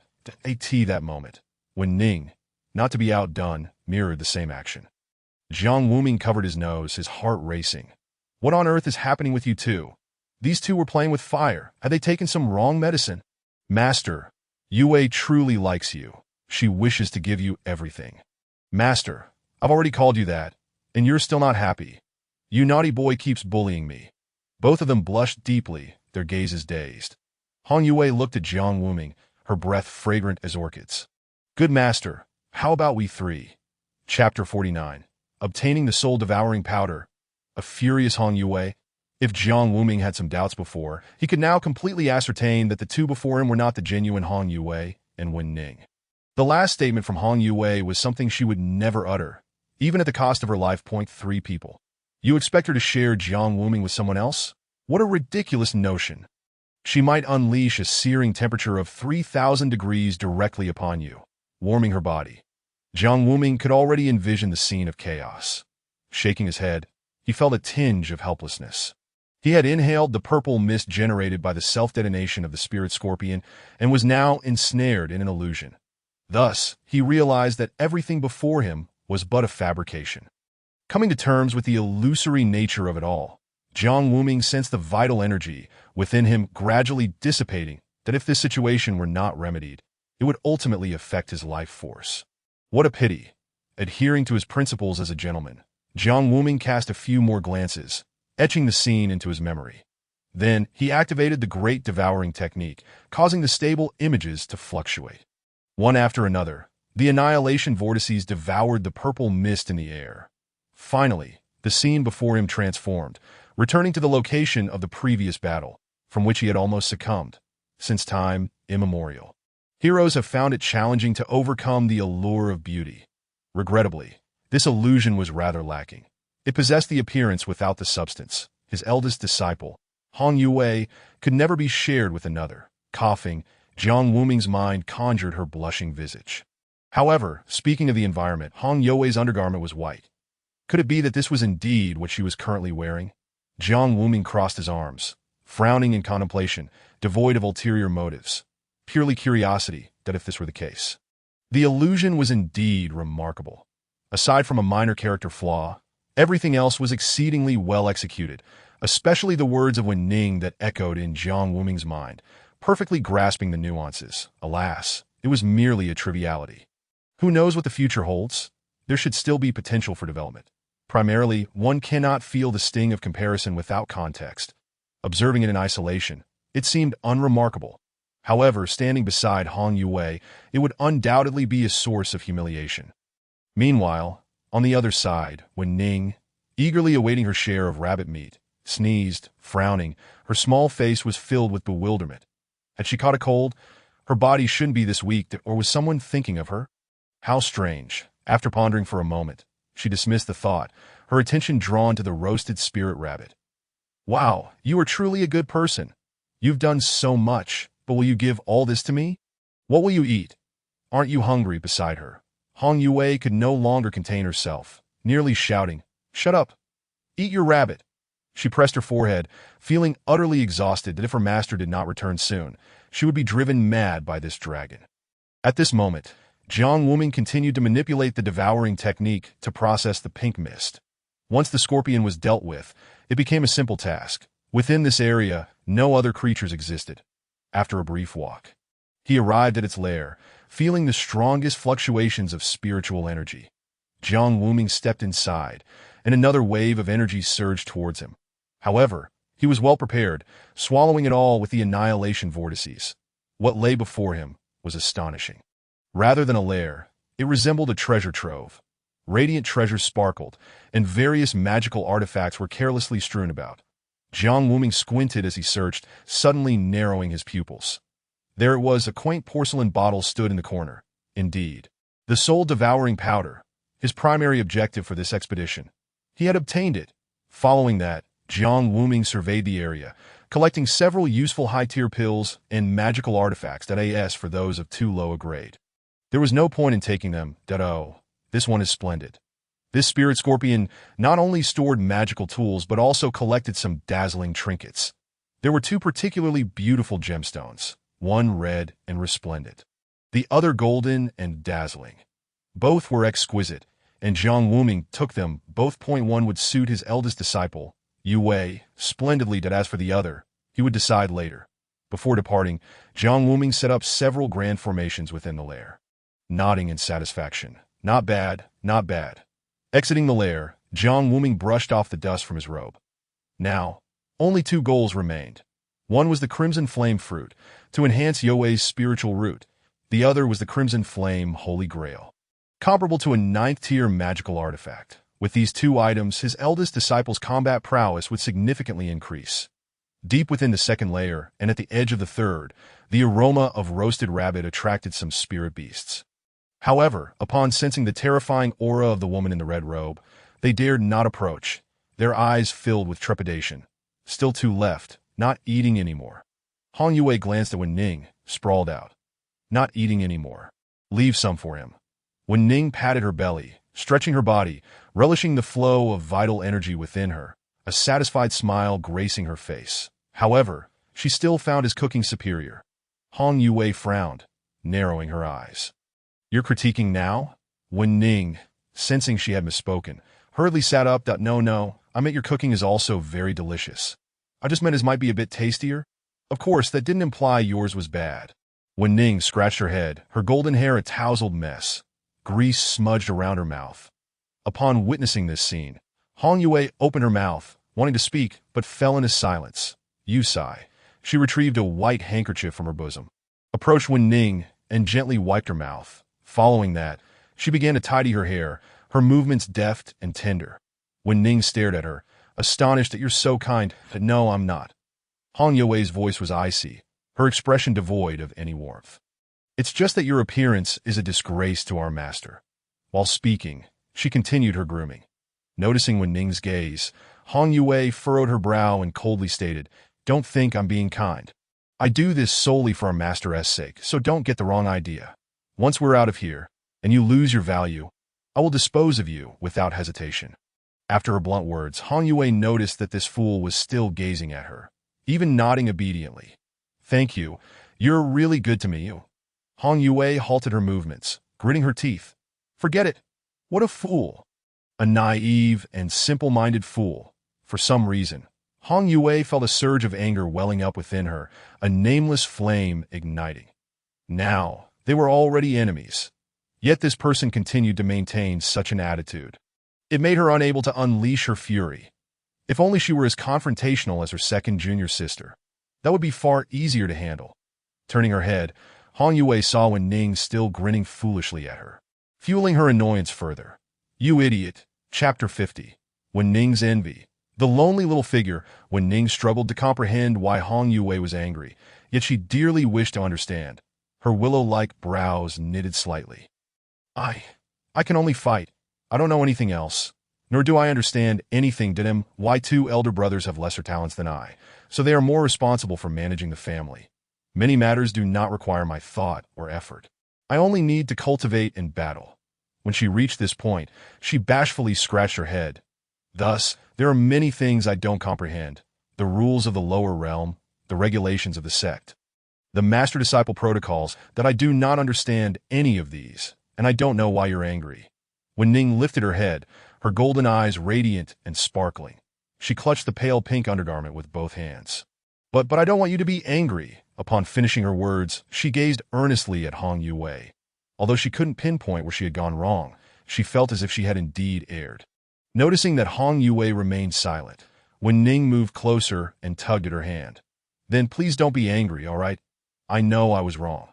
Hong Yue gazed at Wen Ning before her heart feeling somewhat unsettled. What could she possibly say? Should she directly declare her as a rival? Should she express her fear of losing their master to her? What a ridiculous notion! How could she voice such shameful thoughts? Yet, if she maintained the status quo and accepted Wen Ning's goodwill, it felt as though she were conceding a part of her master to her. After a long pause, Hong Yue exhaled deeply. Sighing, Wen Ning grasped her hand, a smile lighting up her small face. Actually, I know that you all treat me very well. You are the kindest to me since I arrived here. Although that bad guy secretly forged a contract. He hasn't done anything strange to me. Upon hearing this, a glint of coldness flashed in Hong Yue's crimson eyes, that if their master truly did something. Humph. Hong Yue pushed Wen Ning's hand away, coldly retorting. No, you're mistaken. You're completely wrong that we don't treat you well at all. We are not good people, that we are ruthless and merciless. After I finished speaking, Wen Ning nodded slightly, her expression remaining unchanged. HM. She still wore the same expression as before. Hong Yue pressed her forehead, her brows furrowed tightly. It was evident that this fellow had not absorbed a word. At that moment, a figure appeared not far away. And Hong Yue seemed to have found her savior, master. She swung her beautiful legs and rushed over, throwing herself into Jiang Wuming's embrace. But if you don't come back soon, Yue is going to break down. Hong Yue recalled the days a century ago when she took care of the second and third junior sisters. Those two little pests had already given her a headache, and now encountering an even more innocent and naive Wen Ning was nothing short of torment. Moreover, this fellow was her romantic rival, yes, a romantic rival. Hong Yue was truly on the verge of madness. Jiang Wuming, witnessing this scene, was both amused and perplexed. You've had a hard time to be by the way. He seemed to recall something and took out a piece of jade from his bosom. It radiated a splendid red light, breathtakingly beautiful. Wow! Is this for me? Hong Yue exclaimed in ecstatic delight. Seeing Jiang Wuming nod, she hurriedly accepted it with both hands, cradling it in her palms, her red eyes fixated upon it. It's so beautiful! Thank you, master. Although it bore no fluctuations of spiritual energy, it was far more precious than any magical artifact she had ever received. The more she looked at it, the more she cherished it, unwilling to part with it. She had already decided that once she returned, she would find the second junior sister and flaunt it triumphantly. This was a gift personally given by her master. An utterly memorable gift. She would even casually display it in front of the third junior sister, but a smile crept onto Hong Yue's lips, her earlier gloom lifting that moment. Not far away, when Ning gazed longingly at the red spiritual stone in Hong Yue's hands. Her eyes wide with admiration. When Jiang Wuming glanced over, she quickly averted her gaze, but after a brief moment, her eyes returned to the captivating red stone. That it's so beautiful. When Ning felt a twinge of envy. This feeling was quite peculiar. Although it was merely a simple piece of jade, her family possessed countless such stones. Yet this one was different, that it was the only one gifted by him personally. How lovely that I'm so envious. Turning her back, Wen Ning chose not to look any longer, her small figure appearing somewhat forlorn. That moment. Hong Yue pointed to a roasted rabbit not far away that I made some just now. As I was feeling hungry, I didn't prepare much, fearing it would delay us. Jiang Wuming nodded, somewhat puzzled. Not much. Has she not eaten yet? No, she saved it for you. Upon hearing this, Jiang Wuming was taken aback, looking incredulously at the small figure. His eyes were filled with astonishment that a glutton like her could actually resist eating just to save it for this bad guy. Yes, she has been holding back. Jiang Wuming stared in disbelief at Wen Ning. While Hong Yue also turned to look, neither spoke. After a while, Hong Yue seemed to think of something, biting her lip and softly saying, Master HM, Yue has a somewhat presumptuous question. Do you have any other spiritual stones?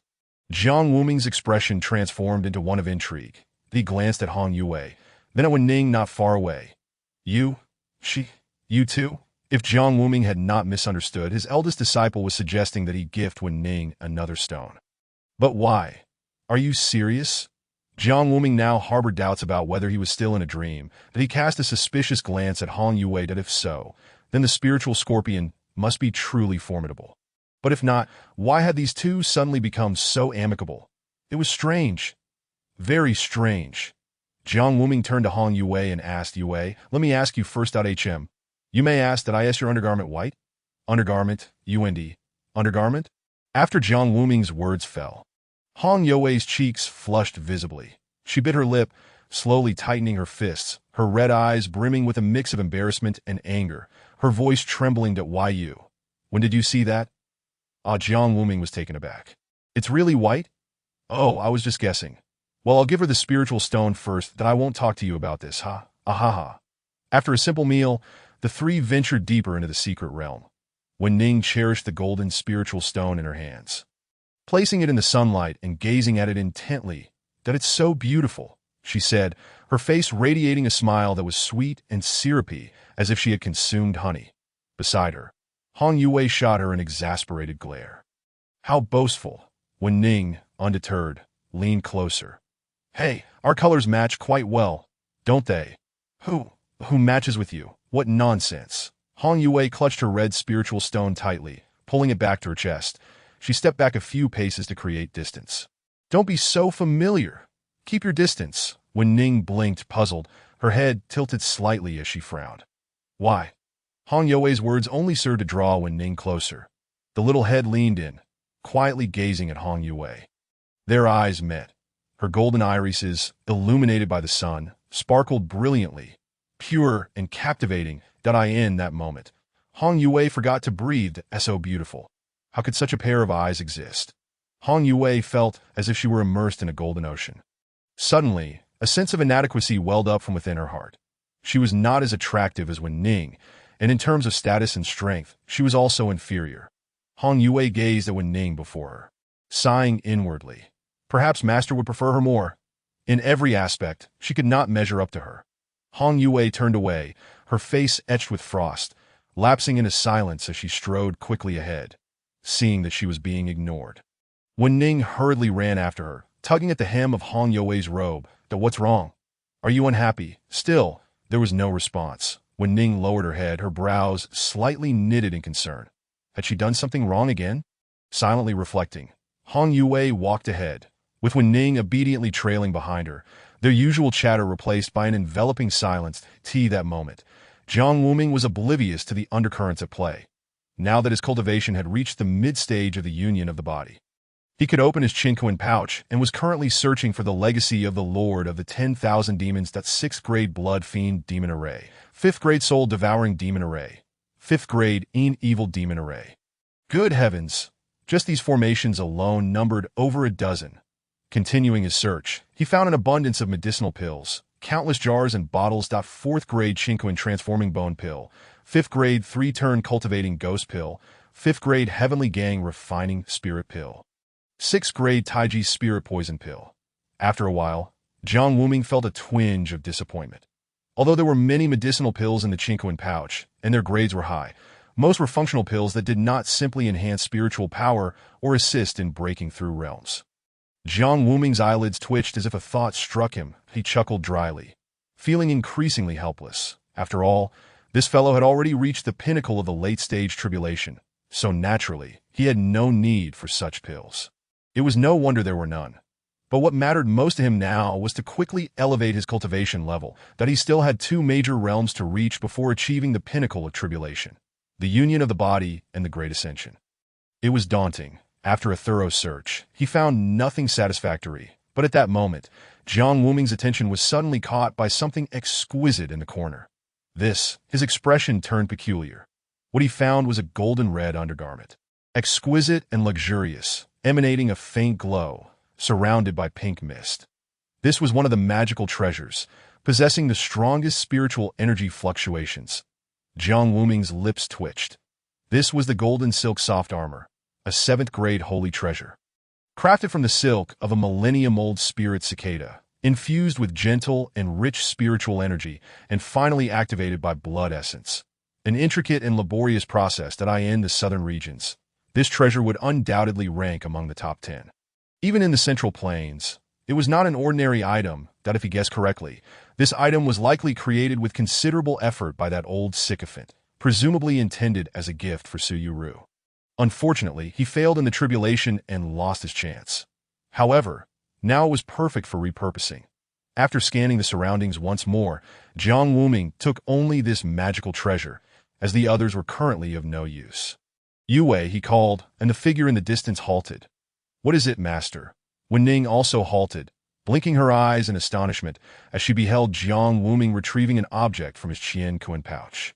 In merely a fleeting moment, the surrounding spiritual energy thickened, swirling in a golden red haze. Was that a golden silk armor? No, it was something else entirely. Hong Yue's pupils constricted as she observed intently. This item was far more exquisite than the golden silk armor. And the spiritual energy and vitality it contained were exceptionally rich that in addition to its defensive properties, it seemed to possess the ability to nourish and restore the body. Hong Yue glanced at the object again. Then at Jiang Wuming, her expression one of disbelief. Master, is this for you? Jiang Wuming smiled softly, placing the sacred treasure into Hong Yue's hands. That I've always wanted to give this to you, but never found the right moment. I specifically inquired about the color of your undergarments, fearing you might not like it. Upon hearing this, Hong Yue felt a pang of emotion in her heart, her nose tinged with a hint of bitterness. No wonder she thought her master was a paragon of virtue. It was quite unexpected for him to pose such an embarrassing question that in that instant. Hong Yue felt a blend of shyness and profound gratitude. Her gaze returned to the soft armor, small yet finely crafted, a testament to the creator's meticulous care. This was a labor of love. Master, if I may be so bold, how did you come by this armor?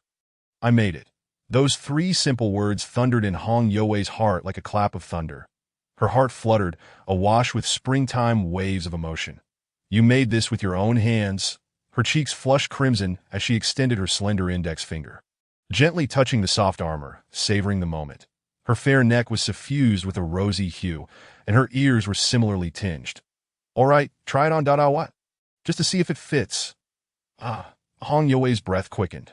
Feeling flustered and at a loss that no, that's unnecessary, master. You know my measurements that I won't try it on. Jiang Wuming was taken aback but said nothing more, merely nodding. Then do as you wish if it feels ill-fitting. Do let me know. With that, he continued onward to the 4th level. Hong Yue cradled the soft armor, her cheeks aflame as she inhaled the lingering scent, her heartbeat accelerating. When Ning approached from behind. You're blushing. I am not. You clearly are. Before she could finish her sentence, Hong Yue pulled a roasted chicken leg from her pouch and shoved it into Ning's mouth. Hurry and eat this. Quickly silence your chatter. MMPH. When Ning's mouth was stuffed full by the time she managed to react, Hong Yue had already departed. Honestly, just a moment ago you were upset, and now you seem so cheerful. When Ning shook her head in resignation, taking a bite of the chicken leg and sighing. Women, Chapter 52. The Grudge of the Severed Arm and the Fury of Qin Feng in the 1st level of the Secret Realm. Qin Feng appeared quite disheveled. His robes were caked with dirt, and he seethed with rage. Damn it. Don't let me catch you. He gritted his teeth, his fists clenched tightly. That IT had taken considerable effort to break through numerous deadly formations to enter the Secret Realm. This ordeal was excruciating. He had expended a significant portion of his precious talismans. Most critically, he had used up his life-saving talisman. That meant he had effectively lost a life. Now, he was left with only one teleportation talisman. But using it would mean he could never re-enter the Secret Realm. Qin Feng's expression darkened. He took several deep breaths, forcing himself to calm down and carefully consider his current predicament. One thing was certain.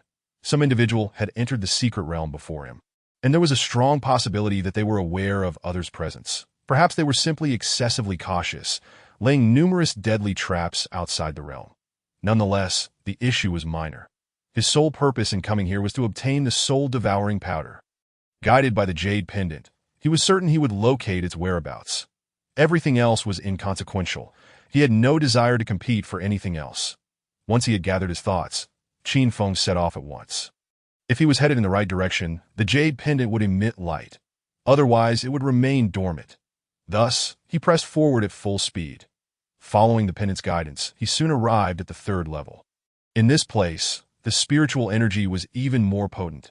Indeed, it was no trivial matter. The pink mist in the air was overwhelming. Within, the spiritual energy was being drained and devoured, leaving his legs weak and his body drained of strength. Qin Feng's face paled. He hastily drew out the 7 Stars Flower Battle Helmet, a 4th-tier protective artifact he had obtained from a perilous location. It was impervious to water and fire and could shield against poisonous gas. Once donned, it proved effective, though not entirely so, compelling Qin Feng to quicken his pace. He needed to escape while the armor still held in a blur of movement. He surged ahead until he finally reached his destination, a vast cavern. Its ceiling lost to the darkness above, that a slight smile crept across Qin Feng's lips as he removed his helmet, but he took a step forward but suddenly froze, his gaze fixed on the depths of the cavern. It was dim and obscured, nothing discernible. Wait a moment. He focused his thoughts and summoned a puppet of the transformation stage, using spiritual energy to control it at go. Yet the instant the puppet entered the cave, a myriad of black whirlpools manifested within, exuding an aura of annihilation and death. Buzz, buzz, buzz. The sight was enough to send chills down one's spine. The puppet was reduced to ash, its control threads devoured. And even the core within it was obliterated. Qin Feng's pupils contracted, his face turning ashen. My puppet. Cursed, cursed, cursed. This was yet another trump card of his. If he had unleashed the puppet in a frenzied state, its power could have surpassed even that of the transformation stage's peak. But now, there was no time to mourn. That thing might as well have never existed. Damn it, there are indeed ambushes here. Fortunately, Qin Feng had learned his lesson. Once bitten by a snake, he would be wary of rope for 10 years. When he first entered, he had been caught off guard outside the secret realm and sensed that things might not be peaceful inside. Indeed, thank goodness he had tested the waters. Sweat poured from Qin Feng's forehead, his robe soaked from the cold perspiration, but he felt a wave of panic. Had he rushed in without a second thought, he might have been the one to vanish. Qin Feng steadied his breath, suppressing his unease that he could not yet enter the cavern. With a trap of such caliber, there was likely a second, and it was probable that there were more than 2. Where could it be? Qin Feng squinted, scrutinizing his surroundings. Ding. A crisp sound rang out that, oh no. Qin Feng's heart raced as he hastily donned the 7 Stars Flower Battle Helmet to block the impending attack. However, the anticipated strike never came. Remaining vigilant, he continued to wear the helmet. Though it drained spiritual energy, it was still worthwhile. He sensed fluctuations in the spiritual energy in the nearby space, unraveling the threads to locate the source of the formation. This should be. Another sound echoed. Qin Feng quickly assumed a defensive stance, but still, nothing transpired. Then came the 3rd and 4th sounds, all similarly uneventful. One by one, after a duration equivalent to the burning of a stick of incense. Qin Feng finally finished dealing with them. Exhausted, he sat down on the ground. He was now devoid of the energy needed to maintain the helmet, because he was unaware of which was the actual deadly formation. He had to treat each with utmost caution. Any lapse in vigilance could lead to disaster. Phew, Qin Feng slowly exhaled, wiping the sweat from his brow, that a smirk crept onto his lips, a cold chuckle escaping him. What's the point of all this posturing? I have dismantled them one by one. Now, he could sense that the link connecting the various formations had vanished. In other words, all had been thoroughly dismantled. Finally, Qin Feng's anxious heart could at last find respite. At last, he was safe. However, maintaining the helmet's energy was becoming increasingly challenging. Surely, there should be no further threats, right? Qin Feng pondered momentarily before stowing away the helmet. But just then, a black whirlpool materialized out of thin air, right where he stood. Qin Feng's face paled dramatically as he attempted to evade, but it was too late. In the end, his left arm was engulfed. His entire arm was reduced to ash. There was no pain, only a subtle sensation of vitality ebbing away. Qin Feng stared in shock at his severed arm, his mind struggling to comprehend the scene before him. Although his left arm had completely vanished, the gaping wound bore no blood, forming instead a flawlessly closed surface that Veins bulged on Qin Feng's forehead, his eyes bloodshot with fury that he understood now. What a farce this so-called formation was. The remnants that remained served but one purpose: to unravel oneself entirely and subsequently trigger this dark vortex by one's own hand. In that moment, utterly exhausted and unable to evade, one faces either death or injury. What a cunning stratagem, truly, an exquisite maneuver. Qin Feng, clutching his severed arm, suppressed his fury as he entered the cave dwelling. The jade pendant glimmered, yet the jars and bottles within the cave were incomplete. All that remained were a collection of low-tier magical artifacts. Qin Feng could not even find the soul-devouring powder. His expression darkened like the depths of a stormy sea, even with a delayed reaction. He now comprehended the situation. The intruders had not only set up numerous lethal formations outside the secret realm, but upon entering, they had also arrived before him, seizing the soul-devouring powder and many high-tier magical artifacts. Very well. Excellent. Splendid. I shall certainly eliminate you all.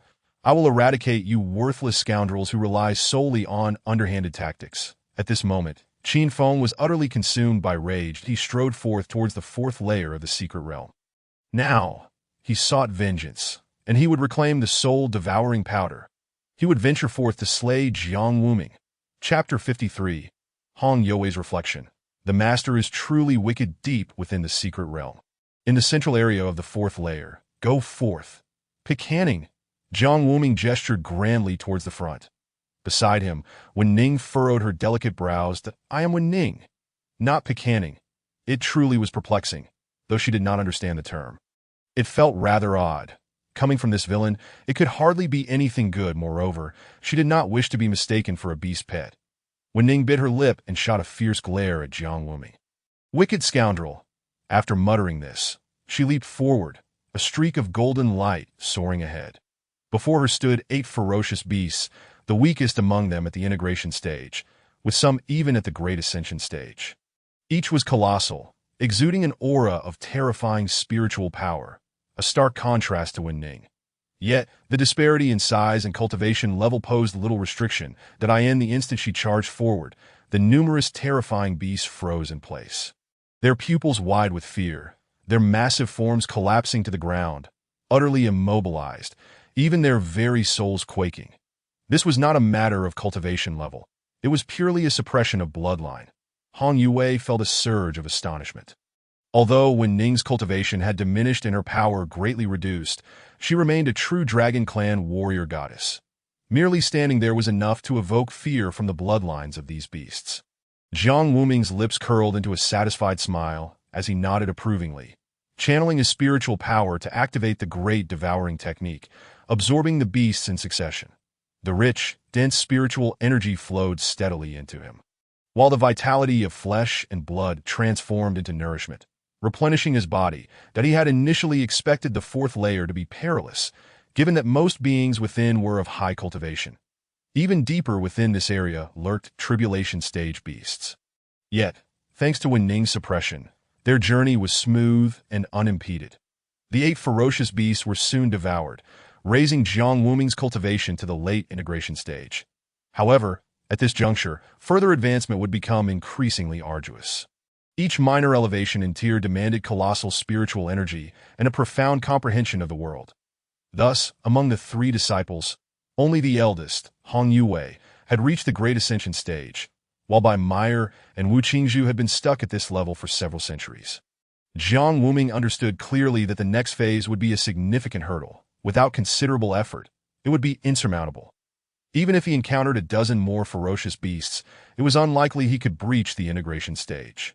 In summary, progress must be made step by step, and he could only proceed slowly. At this moment, Jiang Wuming affectionately ruffled Wen Ning's hair. You are so impressive, truly remarkable. The latter was momentarily taken aback. And then, placing her hands on her hips, she slightly lifted her chin. Humph. Of course. Hong Youwei's lips twitched, and she remained silent. Before she could turn away, Wen Ning had already looked over, prompting her to reluctantly say, Yes, very impressive. Only then did Wen Ning appear satisfied. However, at that instant, Jiang Wuming suddenly interjected, Yue. How can you be so perfunctory? You must adopt a proper attitude. His tone held a hint of reproach. Hong Yue was taken aback, sensing something amiss. Soon after, she overheard Jiang Wuming continue, Our ability to reach this point safely is largely due to Wen Ning. Without her, how perilous it would have been. I must admit, Wen Ning has truly impressed me. Hearing these words, Wen Ning was astonished. Why was he suddenly praising her? Being lauded by this scoundrel made her feel rather bashful. She shyly touched her head, her cheeks slightly flushed at It's nothing. Ahaha, I'm not that amazing. Really. Jiang Wuming swiftly moved beside her, squatting down to meet her gaze, sincerity evident in his voice. No, you are the most formidable. I truly did not anticipate you to be this impressive. Wen Ning hurriedly waved her hands, her face growing even redder and more embarrassed. She looked into Jiang Wuming's admiring eyes, patted her chest, and lifted her head, her golden eyes shimmering with brilliance. All right, I really can't let you down from now on. It's all up to me.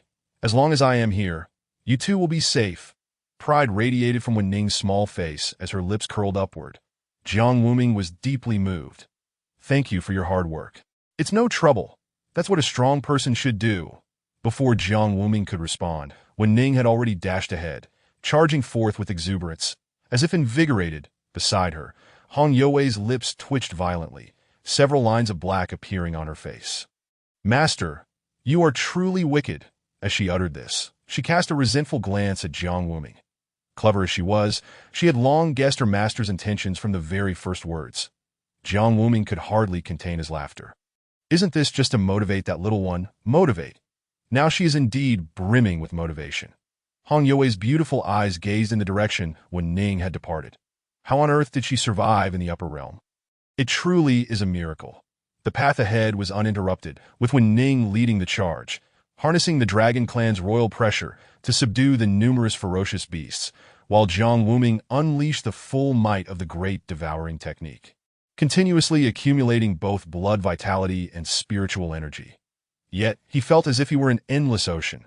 No matter how much spiritual energy flowed in, it could not be contained. His physical form was being nourished continuously. At this moment, having consumed several more ferocious beasts, Jiang Wuming furrowed his brow. Something is amiss. Why is this so slow? While a hint of realization dawned upon him, the sluggish pace was utterly absurd. At this rate, even 1,000 more beasts would not elevate him to the great ascension stage. He expanded his consciousness to probe within, and was taken aback. How can these spiritual veins be so wide? In the realm of cultivation, wider spiritual veins result in slower cultivation advancements. However, slow did not equate to weakness. Rather, such beings possess far greater spiritual energy reserves than their peers, enabling them to engage in cross-dire battles. Yet the spiritual veins Jiang Wuming currently possessed were not merely wide. They surpassed normal standards by 10-fold. It was outrageous. Jiang Wuming stared in astonishment at the visualization that if such spiritual veins were placed within another, they would likely explode from the sheer volume. Fortunately, his physical form was perhaps robust enough that it was no wonder progress was so slow. Although he was in the late integration stage now, only 3 of the 18 spiritual veins were filled.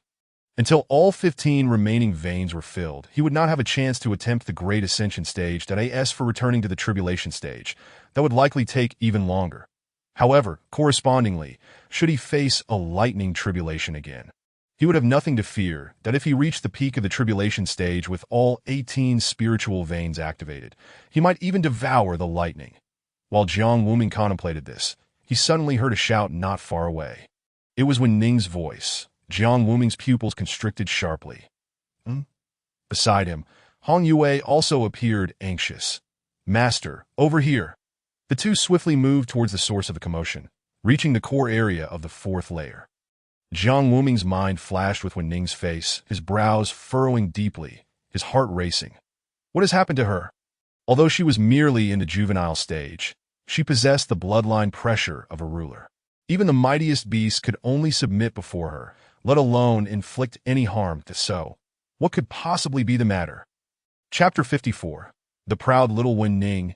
Am I impressive? When the two arrived, they beheld Wen Ning in a standoff with a creature. The being was entirely crimson, enveloped in blazing flames. The terrifying inferno raised the temperature in the entire area to unbearable levels. Wen Ning's small face was filled with disbelief. She appeared utterly astonished. The expressions of the master and disciple turned grave. This is a tribulation stage ferocious beast. It was crucial to note that tribulation stage beasts were on an entirely different level compared to peak tribulation stage cultivators. Regardless of whether it is the storage of spiritual energy or the strength of the physical body, neither can be compared to that of human cultivators. Even those demon practitioners cannot reach such heights. Thus, although it is merely in the early stage of the tribulation, the sense of oppression it exudes is undeniably immense. Jiang Wuming swiftly moved, pulling Wen Ning back and drawing her behind him. Carefully inspecting her before nodding slightly, she was fine, not injured. Wen Ning's face flushed, and she pouted. "Whether I am injured or not is none of your business. You scoundrel, treating me as a mere tool." She crossed her arms and shot Jiang Wuming an irritated glance, while Hong Yue beside her wore a serious expression. "Now is not the time for your Tsunra antics, that I am not," before she could finish. Hong Yue interjected. "Let us discuss the situation of this creature. You cannot control it." Wen Ning turned her gaze towards the roaring flames, her expression somewhat complicated. "That it is a divine phoenix, one of the 3 clans from the upper realm's demon domain." Upon hearing this, Hong Yue was taken aback, while Jiang Wuming's lips twitched. "The upper realm? Ha! Did you not just say that beings from the upper realm cannot descend? Then how is this?" Wen Ning shook her head, frowning slightly. "That I do not know."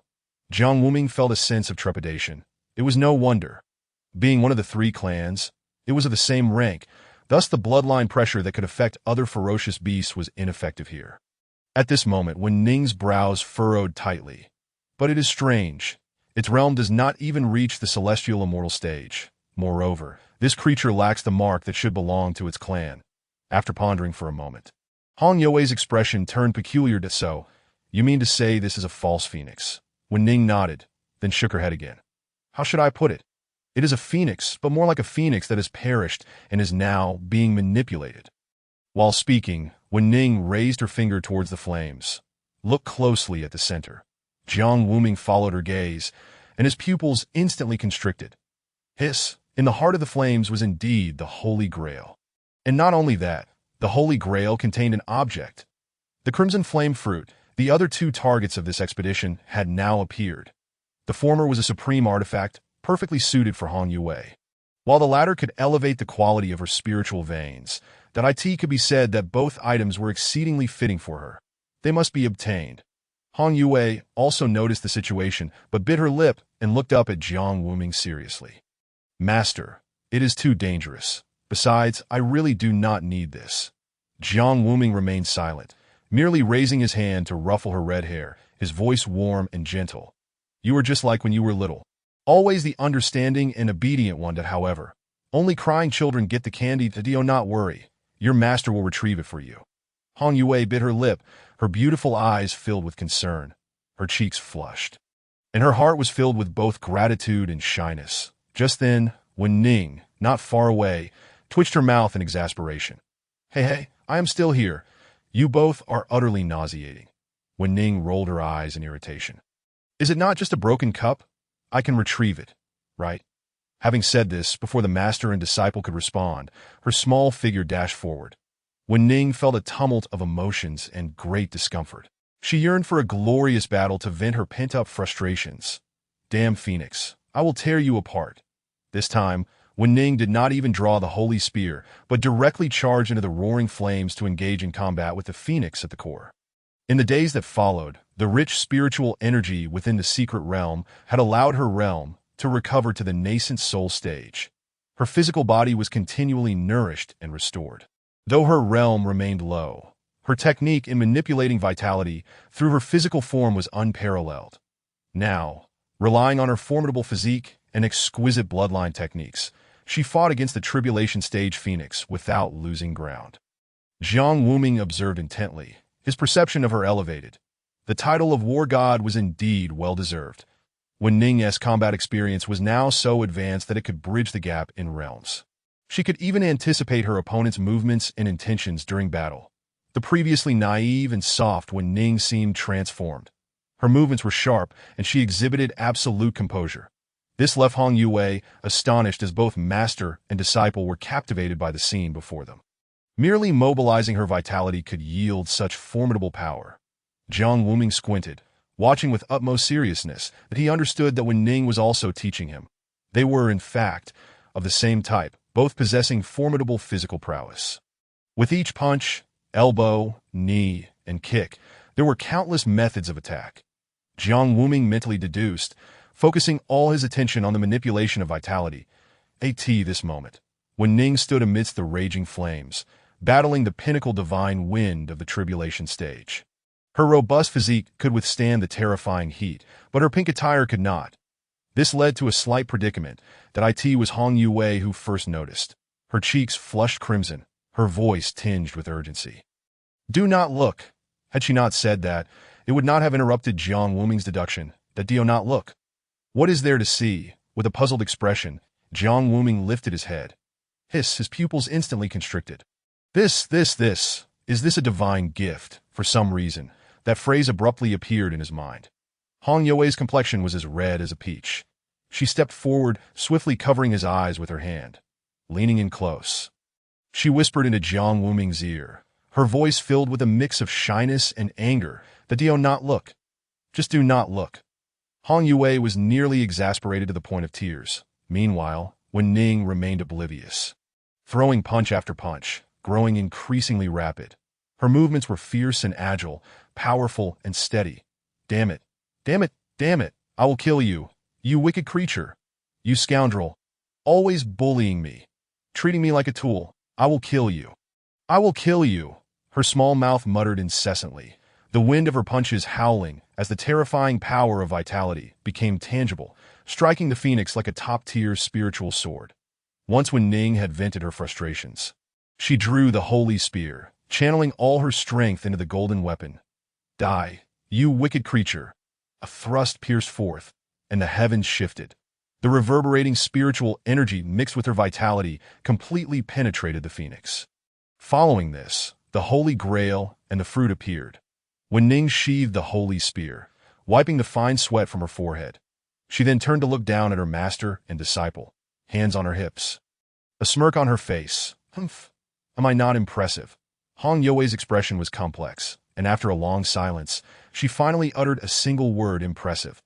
However, could you please put on some clothes first? Chapter 55. The solution is simple. Just give her a kiss to this moment. When Ning was somewhat bewildered, she lowered her head, glancing down, and her golden pupils instantly contracted, her cheeks visibly reddening. The pride she had just displayed had completely vanished, replaced by confusion and embarrassment. She hurriedly covered her chest, biting her lip in distress, nearly on the verge of tears. Having lived for thousands of years, she had never encountered such a situation. Hong Yue let out a long sigh. What a misfortune! Her mentality was about to break. She never expected that the first person Master would see would be this scoundrel. Master, please turn around. Jiang Wuming obediently complied, not daring to move. Do not look. Do not turn back. Hong Yue reiterated, fiercely instructing. She then stepped forward, taking out a set of robes from her spirit pouch. Here. When Ning's small face was bitter. What about my attire? There is none. I only have a spare set of robes. Did not that wicked scoundrel give you a set? Before Wen Ning could finish, Hong Yue, in a fit of anger, pinched her face. What are you thinking? How could that be given to you?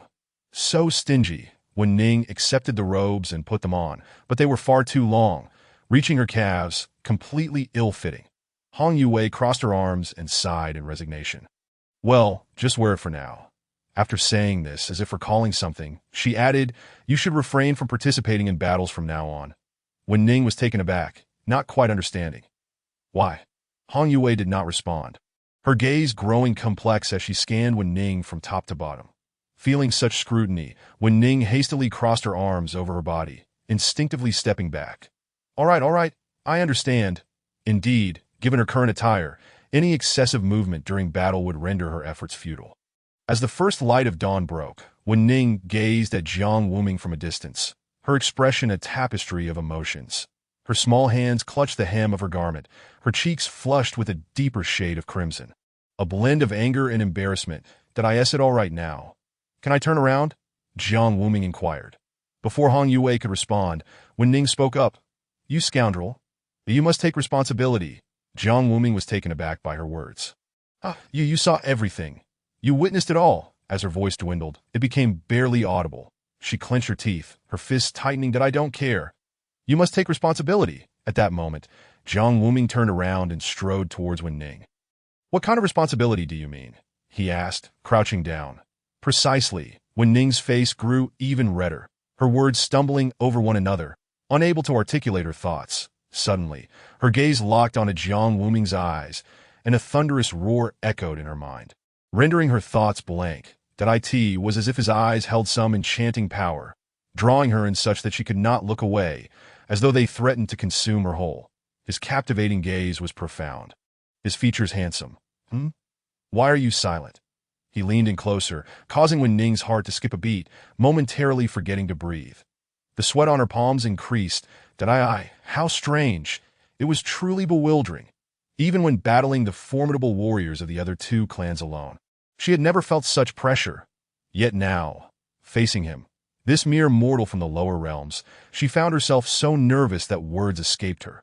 Wen Ning stood frozen, gazing dreamily at Jiang Wuming, while Hong Yue, gritting her teeth, could no longer endure the situation and kicked Jiang Wuming with her beautiful leg. The latter deftly dodged her attack. Master, could you please stop teasing her? After speaking, he playfully tugged at Wen Ning's cheek. And you try to act normal. Stop being so infatuated. Wen Ning, flustered, protested. I am not. I was just joking. How could I possibly be infatuated? Jiang Wuming chuckled heartily. Whoever ends up marrying this little one will certainly have an amusing time. Now, let us attend to more pressing matters. His words fell. Both women's gazes shifted towards the phoenix, its body pierced through by Wen Ning's sacred spear, now lying weakly on the ground. Hong Yue seemed to have an epiphany. Master, this beast possesses formidable spiritual power and robust vitality. That it would be ideal for you to devour it using that technique. Jiang Wuming nodded, preparing to channel his spiritual energy, but Wen Ning interrupted. It seems unfeasible. This creature has already perished and is being controlled. That I merely severed its connection to the caster. Furthermore, Wen Ning's gaze fell upon the sacred cup engulfed in flames. Moreover, it appears to be bound to that cup. Without it, the cup would remain incomplete. Having absorbed her words, Jiang Wuming furrowed his brow, grasping the situation. However, the question loomed. What should be done? The Scarlet Flame Sacred Cup and the Scarlet Flame Fruit were intended for Hong Yue. Without them, he would be left with no purpose. The spiritual vein was incompatible, and he lacked any fire attribute techniques. Jiang Wuming squinted, deep in thought, but suddenly noticed the peculiar expression on Wen Ning's face. Her features a complex blend of emotions. Do you have a solution? He asked. That I do not. Wen Ning retorted without a second thought. Jiang Wuming was now certain to know. You definitely do. That I do not. Wen Ning turned her head away, refusing to meet his gaze. Unexpectedly, Jiang Wuming summoned his spiritual energy, and in an instant, the mark activated. Wen Ning gasped as the red mark on her abdomen radiated a burning sensation, her body beginning to feel strange. I do not. I just do not. Jiang Wuming grinned, increasing his spiritual energy once more. Wen Ning's complexion shifted, her body trembling slightly, her fair neck flushed with red, her legs quivering. You are bullying me. She leaned against a stone, her golden eyes slightly dazed.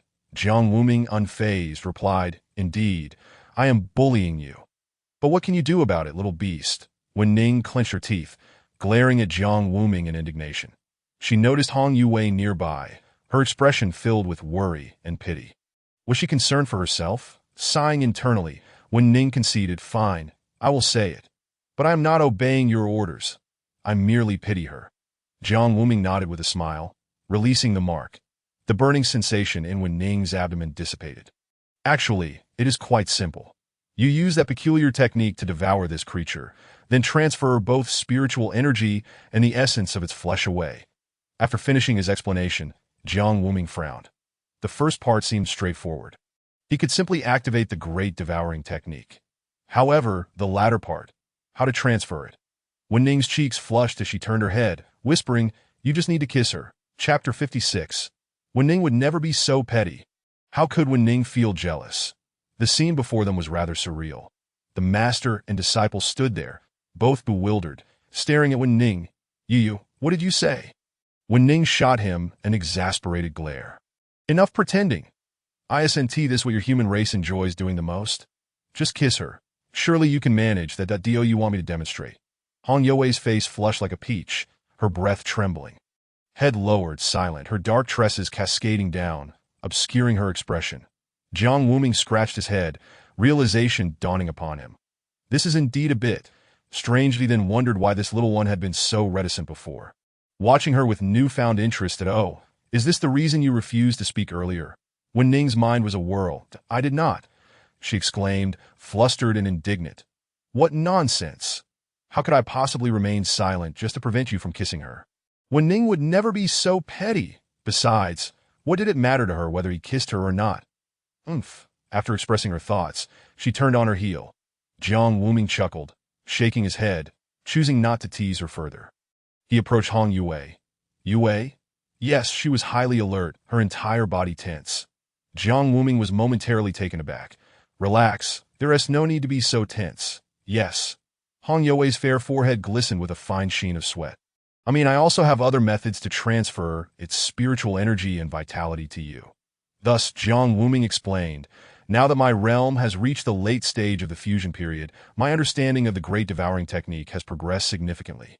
I can use it to channel energy into others. Upon hearing this, Hong Yue nodded, a flicker of disappointment crossing her features. It seems so quiet now. None of the three spoke. Wen Ning, with her small ears perked up, listened intently to the unfolding situation, while Jiang Wuming waited patiently for his eldest disciple's response. As for Hong Yue, her cheeks were nearly bursting with color, her beautiful eyes brimming with shyness, after what felt like an eternity. She finally spoke. Perhaps it is best to forego that method. It seems laborious, and I would not want to burden Master further so. Let us proceed with the first approach. She endeavored to make her voice sound steady. Yet it trembled involuntarily. Jiang Wuming nodded. Very well. Indeed, the second method is quite taxing, that we shall follow your lead and use the first. Delight washed over Hong Yue. The moment his words fell, Wen Ning trembled. Her face a mask of bitterness and resentment, her heart laden with grievances. She felt like crying. Accursed mortal from the lower realms. How infuriating! At that moment, Jiang Wuming began his operation. Several black whirlpools appeared above the phoenix's corpse, steadily absorbing its essence. Vast amounts of spiritual energy and vitality surged into Jiang Wuming's being, continuously transferring. Yue? Hong Yue's body was no longer merely tense. It was utterly rigid. It is about to begin. She nodded solemnly. As her master drew nearer, her breathing became erratic. She closed her eyes, afraid to look, only to feel a warm presence pressing against her. Wen Ning, not far away, bit down hard on her robe, her eyes nearly bursting with rage. She felt as though her heart had shattered. An agonizing sting, a tearing sensation. What a misfortune. She should never have spoken, should not have spoken. Gazing at the two individuals before her, Wen Ning sobbed softly. Feeling utterly superfluous, the thought deepened her sorrow, and she burst into tears at this moment. Jiang Wuming focused all his energy on the transmission of power. Perhaps he could afford to be a bit more casual. After all, consuming flesh would allow for digestion. However, this was different. This was an impartation to his beloved disciple. Her physical strength paled in comparison to his, even falling short of the currently injured Wen Ning. There could be no margin for error. Perfection must be achieved. Gradually, Jiang Wuming extracted the energy, channeling it from his body towards Hong Yue. In the meantime, her cheeks flushed a rosy hue, her eyes closed in shyness. Yet as time passed, Hong Yue began to absorb the energy with increasing fervor. While it was one matter to indulge in her master's affection, it was equally crucial to refine this spiritual and corporeal power. Her master and that little one had exerted considerable effort to assist her. She could not allow their efforts to be in vain. Hong Yue withstood the overwhelming might of the phoenix, dedicating herself to the process of refinement. She even activated the Red Lotus sacred domain, breaking free from a 300-year-old constraint, now finally loosening and propelling her towards greater heights. After an indeterminate number of attempts, She finally reached the late stage of the Great Ascension. A terrifyingly vast reservoir of spiritual energy surged within her, akin to a boundless ocean, as crimson flames enveloped her, swirling and howling around her. Her realm stabilized. At this moment, the transmission of spiritual energy continued, yet Hong Yue felt herself nearing her limits. She conveyed her thoughts with her consciousness. Master, master, it's too much. I can't take it anymore. Beads of sweat adorned her fair forehead, and her complexion paled slightly. Jiang Wuming hastily ceased his efforts. Their lips parted, and Hong Yue's face flushed with embarrassment as she seized the opportunity to refine the crimson flame fruit. Aiming to enhance her spiritual veins that as for Jiang Wuming, he consumed the remaining spiritual energy, casting aside any reservations that he unleashed the great devouring technique in full force.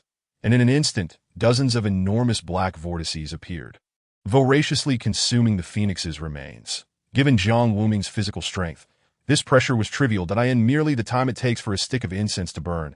He had devoured everything completely, originally possessing only 3 spiritual veins. His body now boasted 2 additional ones, resulting in a total of 5 fully replenished spiritual veins. With 11 more veins needing to be filled, he could ascend to the next realm. Jiang Wuming was overjoyed. Simultaneously, Hong Yue completed the refinement of the crimson flame fruit, further enhancing the quality of her fire attribute spiritual veins to that of the crimson flame sacred vein.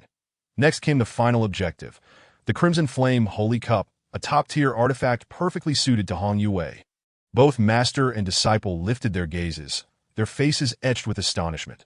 What are you doing? What is this situation? They were left bewildered, beholding Wen Ning seated cross-legged within the sacred cup, her small hands propping up her chin. Gazing at them with a look of deep resentment. Without uttering a word, she seemed to convey everything. Jiang Wuming hurriedly spoke up. Oh dear, Wen Ning, you're amazing. All by yourself before he could finish. Wen Ning rolled her eyes in exasperation and pouted. I'm not falling for your tricks. Humph. You deceived me this morning, coaxing me into hard labor. You sly villain. Jiang Wuming was taken aback, left both amused and exasperated. At that moment, Hong Yue brushed her red hair aside, exhaling gently, and spoke softly. Thank you. You truly have worked hard. Wen Ning's golden eyes sparkled as if recalling something that you're welcome. Now, give me a kiss. Chapter 57. The Flustered and Proud Ning. No laughing. Hong Yue stared at her in disbelief, her expression akin to that of one observing a fool. The scene froze, as if time itself had come to a standstill. Did I ask that not permissible? Ah! Wen Ning awkwardly scratched her head, sighing inwardly. The plan had failed spectacularly. She had envisioned a scenario where the sly villain kissed her, and then if she reciprocated, it would have been a fair exchange. Unfortunately, that was not to be. Wen Ning's cheeks flushed crimson, a hint of dissatisfaction marring her expression as she bit her lip, lost in her thoughts. Hong Yue's face remained impassive, her demeanor frosty. All right, come down now. Yet, the more Wen Ning thought about it, the more she felt at a disadvantage. Resolute, she charged forward. But if you want to give it to me, I'll take it. I want it. She leapt towards Hong Yue, aiming for a kiss. You. Hong Yue felt both flustered and angry, channeling her spiritual power. Yet she was already a moment too late. She hurriedly turned aside, and Wen Ning's lips brushed against her cheek. Wen Ning fumed. I don't want your cheek. I want your lips. With that, she leapt again. However, this time, the crimson pattern on her abdomen glowed, and suddenly, she lost strength, her body turning limp. Wen Ning's complexion changed as she teetered on the brink of falling. It was Jiang Wuming who caught her in his arms, studying her with an enigmatic gaze, yet saying nothing. The atmosphere grew quiet and somewhat peculiar. Before Jiang Wuming could finish, Wen Ning interrupted. I wasn't trying to kiss you indirectly. That's why I wanted to kiss her. Don't get the wrong idea. Jiang Wuming remained silent, a subtle smile playing at the corners of his mouth. Oh, is that so? Yes, of course. What are you laughing at? Don't laugh. I'm serious. You mustn't laugh. As she spoke, Wen Ning's face grew increasingly red, flustered. Are you flustered? I am not. Oh. Wen Ning gritted her teeth. Her golden eyes fixed on Jiang Wuming, filled with irritation. You despicable villain. You've delayed my plans. She glanced down at the pattern on her abdomen, feeling thoroughly vexed. That moment, Jiang Wuming remarked casually. Do you wish to receive a transmission of spiritual energy? I don't need that kind of rubbish. Wen Ning blurted out without thinking, but as the words left her lips, she abruptly halted. A flicker of panic flashing in her beautiful eyes. Spiritual energy transmission. What does that mean? Are you referring to that? The scene from earlier replayed in her mind, causing her to blush furiously. Stammering, she found herself at a loss for words. Her face aflame. Oh, never mind, that's fine. Upon hearing Jiang Wuming's words, her pupils constricted, and her small hands clutched his robe tightly. No, that's not it. I just happen to be running low on spiritual energy too. When Ning chuckled awkwardly, scratching her head. Then that's fine. Jiang Wuming placed his hand gently on her shoulder. Simultaneously, when Ning felt a wave of tender spiritual energy wash over her. She blinked in astonishment. Wait, no. Jiang Wuming gazed at her with a bemused smile. What is wrong? It shouldn't be that. When Ning struggled to articulate her thoughts, her small hands gesturing frantically, clearly flustered. Jiang Wuming feigned realization. So that is what you meant? Yes, when Ning nodded eagerly. But Jiang Wuming suddenly halted his actions, still smiling at her. So this is what you wanted? Upon hearing this, the smile on Wen Ning's face froze, and another silence ensued. The atmosphere grew increasingly peculiar. Biting her lip, she jumped down from Jiang Wuming's embrace, one hand on her hip, the other pointing accusingly at him. You were just teasing me, weren't you? Did I? I don't think so. Wen Ning huffed. Her fists clenched tightly, squinting her eyes in contemplation. That moment. Jiang Wuming spoke again. However, if you truly desire it, I wouldn't be opposed. What do you mean by that? Wen Ning pressed, trying to maintain her composure. In your realm, what should one call their beast companion? Shouldn't it be master? Jiang Wuming nodded in satisfaction, gently patting her little head. All right, let us hear you call out a few times that if your attitude is good, I might just grant your request. Wen Ning stood frozen, her face growing increasingly flushed, her ears turning a deep shade of red. Why you? What are you saying? You want me, a demon empress, a dragon clan war god? To call you? Absolutely not. Don't even think about it. It is utterly impossible. Wen Ning was both furious and embarrassed, but more than anything, she felt a wave of shyness wash over her. I would never utter such shameful words. You can forget it. Her heart was in turmoil, and she cursed inwardly at this wicked scoundrel, that if only he had proposed any other condition, it would have been better, but this was simply too humiliating. No way, absolutely not. At that moment, Jiang Wuming shrugged his shoulders. Well, then there is nothing to be done. With those words, he strolled past Wen Ning at a leisurely pace. Don't. Wen Ning lowered her head, her golden hair cascading down to obscure her face. Her small hands clutched tightly at Jiang Wuming's robe as if she were trying to voice something, her voice barely a whisper and trembling. As she bit her lip, took several deep breaths, and slightly parted her lips, her voice scarcely audible. Master, suddenly, Wen Ning erupted. Jiang Wuming, I'm going to kill you. Her outburst startled Jiang Wuming considerably. What are you doing? I am going to kill you. Wen Ning leaped up, launching a fierce punch aimed at Jiang Wuming's face, the force of her blow creating a terrifying gale, even manifesting waves of red energy around her. Hey.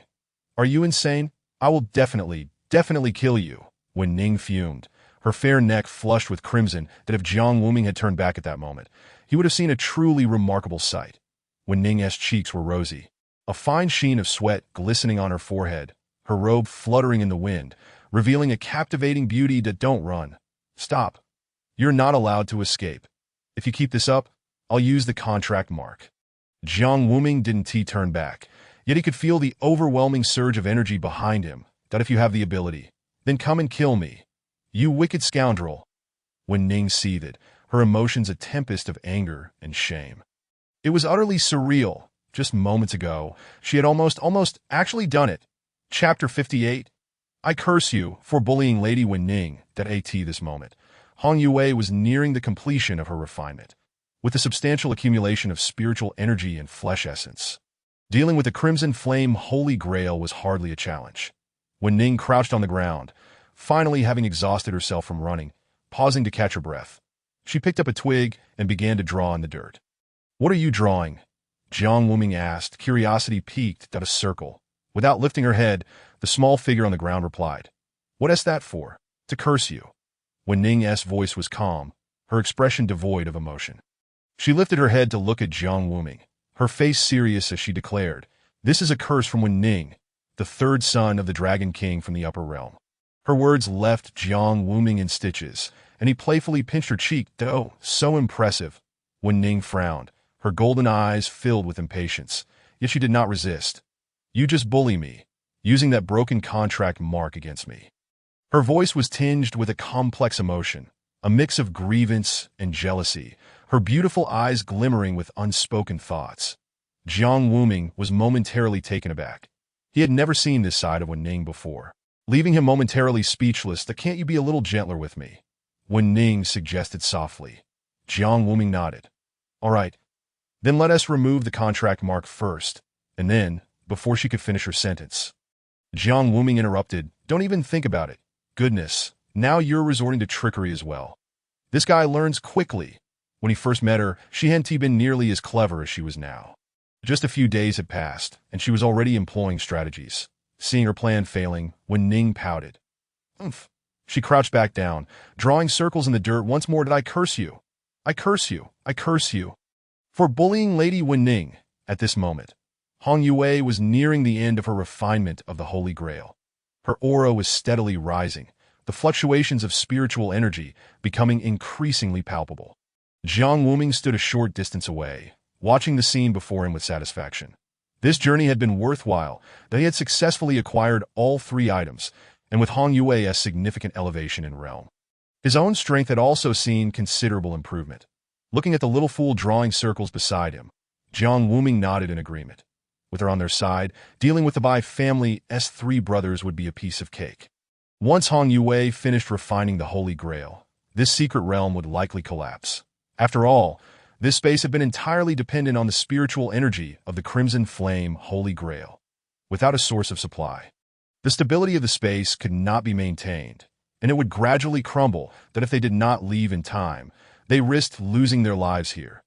Jiang Wuming rummaged through his Qingquan bag for escape talismans, pulling out swift movement talismans and wind talismans to prepare for their imminent departure. As Hong Yue's refinement progressed, the fluctuations within this extraordinary space indeed grew increasingly intense.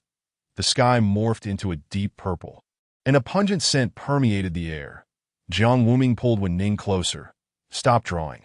The curse is successful. Be a good girl and get ready to leave." After saying this, he handed her a few intricately crafted talismans. The two of them looked up at Hong Yue, who was now awake, her eyes sparkling with brilliance. The ground trembled, and a nearby volcano erupted, spewing forth lava, creating a shocking apocalyptic scene at that moment.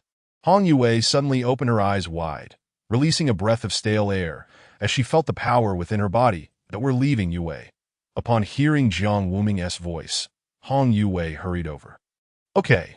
Without further ado, the three of them activated their talismans, slowly ascending into the air, channeling all the spiritual energy within their bodies. 3 beams of light streaked across the sky at the same time. In a certain location on the 4th layer, a one-armed man gazed blankly at the horizon. Just moments ago, 3 figures had passed by. Who are they? Qin Feng's pupils constricted, his expression changing drastically. Who else could it be? It must be that group of scoundrels. Though he had no idea how they had learned about the secret realm or his intended arrival, it hardly mattered now. He was determined to avenge his lost arm. Veins bulged on Qin Feng's forehead as he pursued in the direction they had gone. Sprinting at full speed, he still had one last chance. The soul-devouring powder was in their hands. Without it, he could not contend with Jiang Wuming. There was no way he could complete Yuru's task. Thus, no matter the angle of approach, he must eliminate those 3 to believing in his combined cultivation strength. He was sure he could overpower them. He would show them what true terror was. A manic grin spread across Qin Feng's face, and a ruthless glint flashed in his eyes. "Come on, my prey." After a short while, Qin Feng sensed something was amiss. Why were these guys moving so quickly? They were nearly out of his spiritual sense range. Could it be that they had discovered him? No, that is not right. He hadn't exposed his whereabouts. What could possibly be happening? Qin Feng shook his head, pushing aside those thoughts. The priority was still to catch up to them. With such speed, they must have used talismans. But I have plenty of those as well, and they're all high-grade talismans. Qin Feng squinted, a smile forming on his lips. He skillfully reached into his spirit pouch, only to pull out a few escape talismans, the lowest grade. Where are my swift movement talismans? He frowned, extending his spiritual sense into the pouch, only to find it empty that moment, his pupils constricted. Damn, I only just remembered. Before entering the secret realm, I used nearly 200 rare talismans. To survive, I even expended the most precious life-extending talisman. Qin Feng's expression darkened, his face clouded with gloom. It was clear now. He truly couldn't catch up, but speaking of which, what on earth were they running from? There weren't any dangerous places in this secret realm. Qin Feng rested his chin on his hand, squinting thoughtfully, yet he could not comprehend it. Just then, a dark red wave surged from the mountaintop. The crimson flame juice. The terrifying heat struck him, and Qin Feng's expression changed dramatically. What is happening? He looked up, scanning his surroundings. The sight before him was even more alarming. The sky and earth had changed color, resembling an apocalyptic scene. What on earth is happening? Qin Feng dispersed his spiritual sense, and his pupils contracted once more. Hiss! He inhaled sharply, a storm of panic rising within him. This stable secret realm is collapsing. In other words, this extraordinary space is about to cave in. It has lost the source that supports the spiritual energy. Cold sweat dripped from Qin Feng's forehead as he finally comprehended why those three individuals chose to flee. Cursed, cursed, cursed. He erupted with all his spiritual power and rushed towards the exit with unparalleled speed. The earth trembled violently, and the sky transformed into a sinister shade of purple. It is over. All is lost. Qin Feng's expression darkened as he frantically quickened his pace. However, upon reaching the exit, he discovered that the barrier had been destroyed. Where is the exit? The acrid scent in the air grew increasingly potent, and visibility continued to diminish. The spiritual energy became ever more scarce, with rifts in space tearing everything apart. Qin Feng gritted his teeth with determination. Finally, he retrieved a small talisman from his spiritual pouch, the Qinkuan talisman, renowned alongside the life-immortal talisman. Another top-tier talisman. It contained the laws of space. Qin Feng's heart ached as he had no choice but to do this. He poured all his spiritual energy into the Qinkuan talisman, and at last, just before the secret realm collapsed into ruin, he was teleported away. But in doing so, he exhausted all his internal spiritual energy and fell into a deep slumber. Meanwhile, at the headquarters of the Central State Immortal Alliance, the atmosphere became increasingly lively. Hundreds of elders in the tribulation transcending stage gathered for one single matter. Chapter 59. The Treasure Hunt and the Phoenix Slaughter. Who exactly is this person? At the headquarters of the Central State Immortal Alliance, in the Sacred Hall, over 300 figures were lined up, each a projection of the various branch elders. The most terrifying aspect was that none possessed a cultivation level lower than that of the tribulation transcending stage, with some exuding even more dreadful auras. Although they were merely projections, the surrounding space exhibited signs of distortion, as if a small area was gradually collapsing. This moment, the middle-aged man standing at the forefront slowly spoke.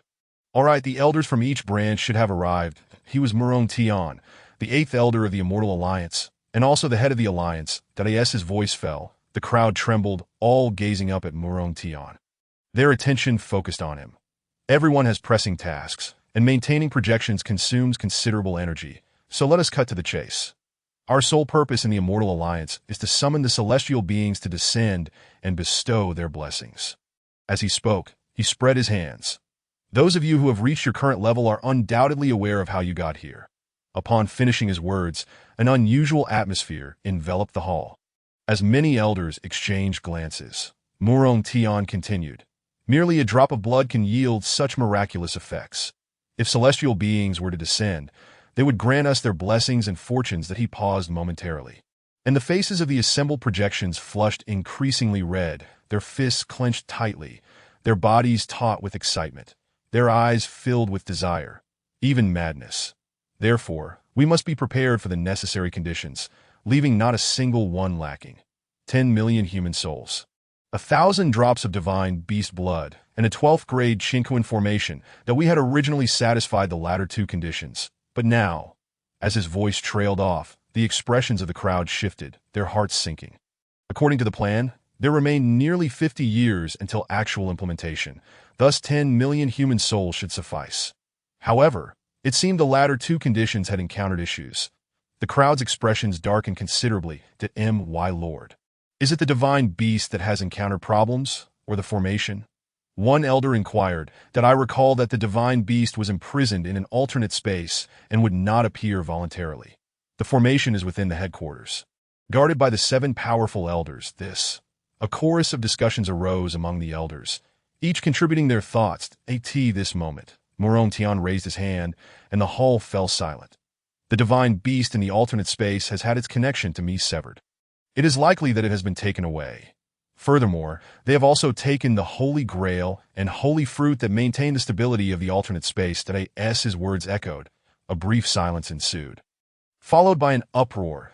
It is known that the rarity of that divine beast ranks just below that of the 12th grade formation. In some respects, it is even more precious than that formation. What shall we do now? Tian furrowed his brow slightly, feeling a sense of urgency. Normally, that alternate space should have remained undetected, hidden in the desolate region of the southern wilderness, a place devoid of human presence.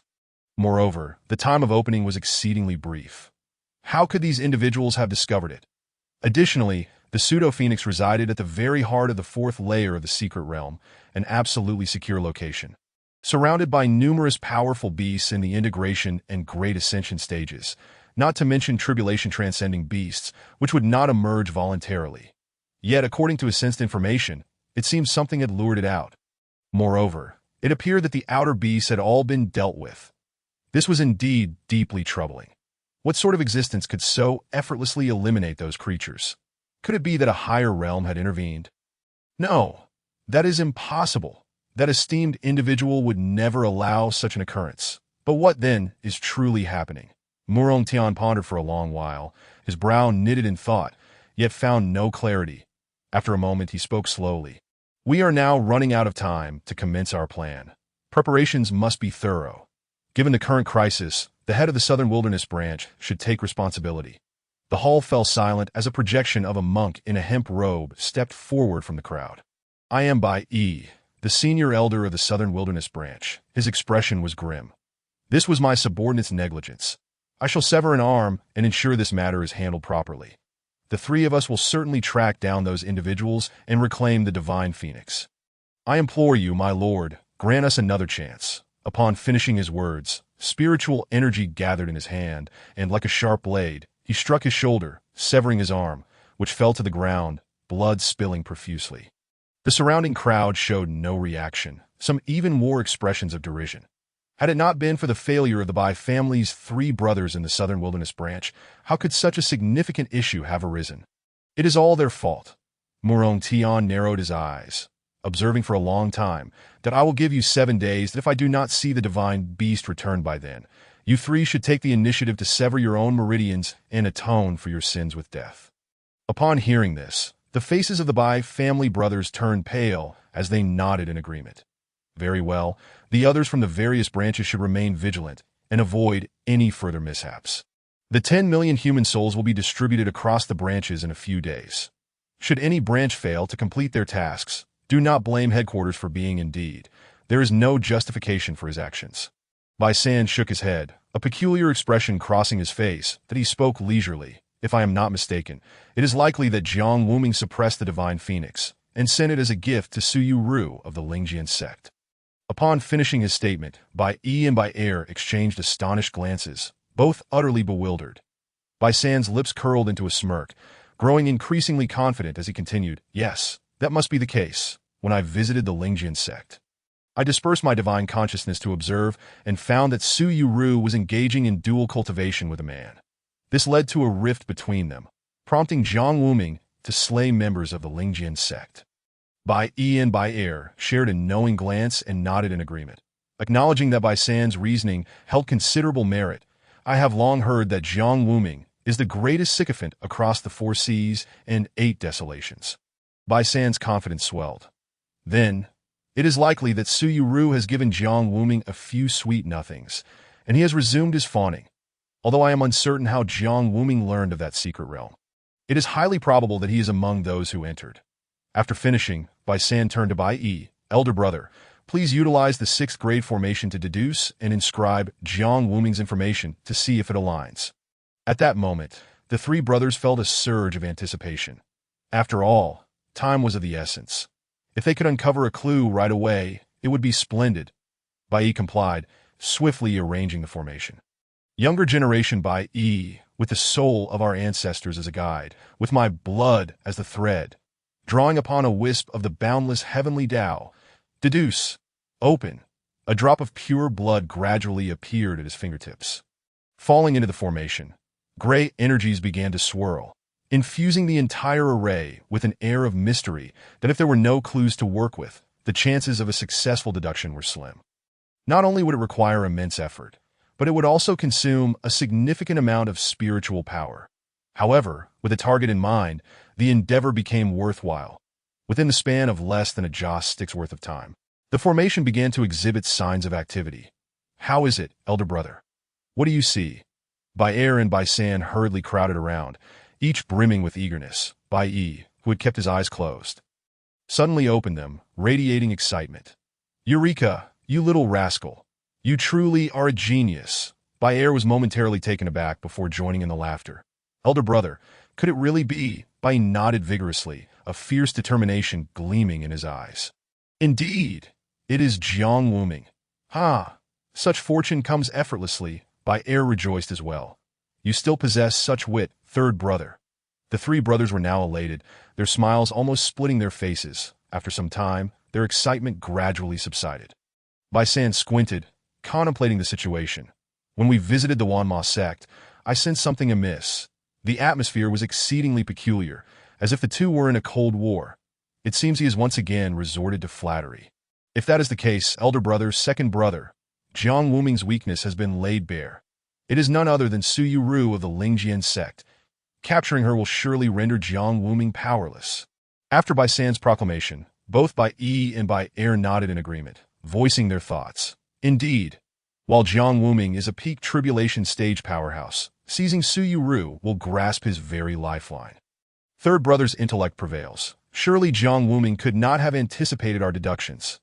After deliberating, they resolved to send Bai San to the Lingjian sect while Bai Yi and Bai Er would remain to safeguard the Xianming branch. Awaiting Bai San's return with Su Yu to AT that time. Jiang Wuming will undoubtedly come to rescue her, and he shall meet his demise. Everything began to unfold methodically. Meanwhile, on the other side by the campfire, a small figure crouched nearby, gazing longingly at the roasted rabbit on the rack, having swallowed hard for what seemed like the umpteenth time. Her golden pupils sparkled with anticipation. Wow! Wen Ning stared intently at the roasted rabbit, her delicate nose sniffing the it smells so good. The gleam in her eyes intensified. Jiang Wuming cast a sidelong glance at her. You better not think of stealing a bite. Wen Ning, flustered, retorted, I, the proud Dragon Clan's female warrior, would never resort to thievery. Do not underestimate me.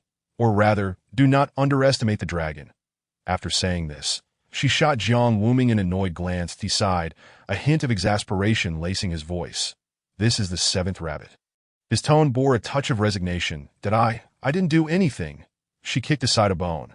Jiang Wuming looked at Wen Ning, both amused and exasperated.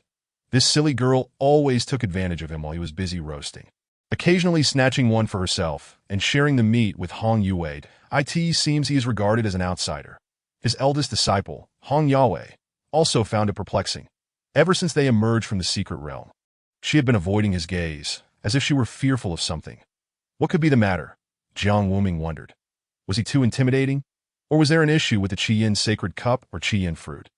After pondering for a while and feeling helpless, he resumed roasting to this moment.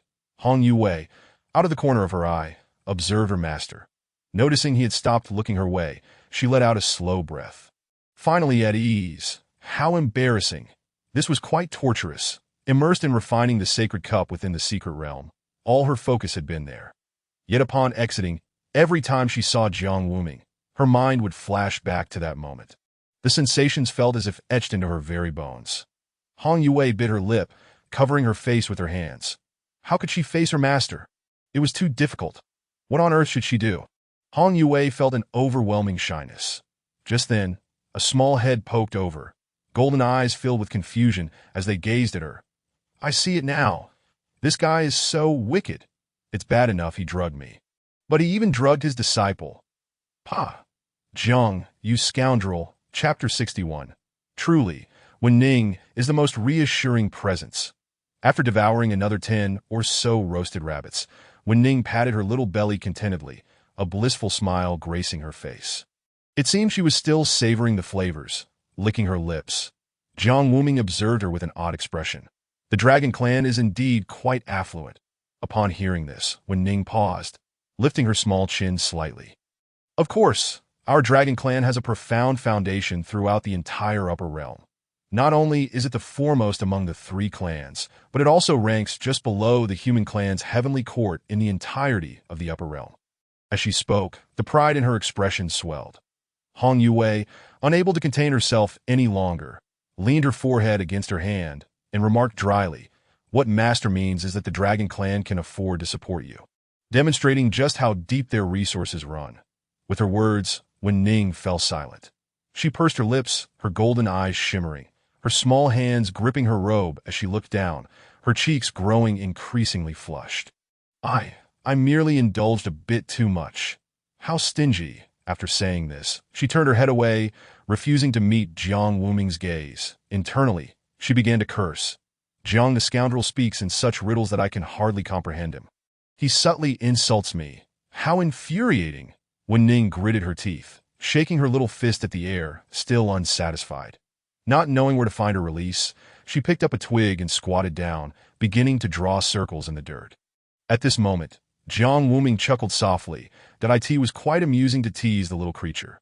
Now that he was full and satisfied, it was time to discuss more serious matters. Yue, how do you feel now? I feel. Her cheeks flushed, her breath quivering slightly. How do I feel?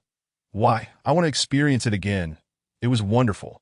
Hong Yue involuntarily reminisced about the sensations from within the secret realm. That's good. Jiang Wuming nodded, continuing, "Next, we will head to the southern branch of the Xianming to deal with the Bai brothers. One of them is the one who injured Qingzhu. Moreover, they are all at the tribulation stage." His words were shocking and unyielding. Upon finishing, Hong Yue felt a jolt of astonishment, and her demeanor turned serious. She furrowed her brow, her red eyes filled with concern. "Master, but your current realm." Although Jiang Wuming had been rapidly ascending in strength, he had still suffered a setback during his tribulation. His power severely diminished under the divine punishment, that he was far from reaching his previous peak tribulation stage, that no, not even at the genuine tribulation stage could he engage in a direct confrontation. The elders among the Xianming were mostly at the tribulation stage. Seeing the worry etched on Hong Yue's face, Jiang Wuming smiled, retrieving an ancient porcelain vial from his robe. "This is called soul-biting powder. It can cause a cultivator's realm to plummet, that if this object were to be employed against the 3 individuals, the task would become exceedingly simple. At that moment, all 3 would undoubtedly descend to the combined stage." It was only upon hearing this that Hong Yue realized she was at the pinnacle of the mid-stage of the Great Ascension, while her master was currently at the combined stage.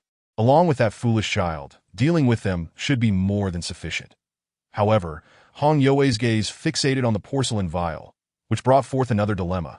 Such a favorable situation hinged upon a prerequisite, the successful application of the soul-devouring powder on those 3. Yet, the one who activated the secret potion would also experience a decline in their own cultivation leveled at so. Who would it be? As Hong Yue pondered this, her gaze instinctively shifted to her side. And Jiang Wuming found himself in a similar predicament to this moment. Not far away, the reclusive Wen Ning crouched on the ground, feeling an unsettling chill run down her spine, as if a great danger was imminent. Is there murderous intent? She squinted her golden eyes and scanned her surroundings, only to suddenly find Jiang Wuming and Hong Yue both staring at her with peculiar expressions. What are you planning? Wen Ning instinctively took a few steps back, raising her hands defensively. It was merely a few roasted rabbits. Wasn't it? I'll just refrain from eating them. I promise I won't indulge so much next time. At present, Jiang Wuming silently resolved within himself. The narrative from the original work had yet to ascend to the upper realm.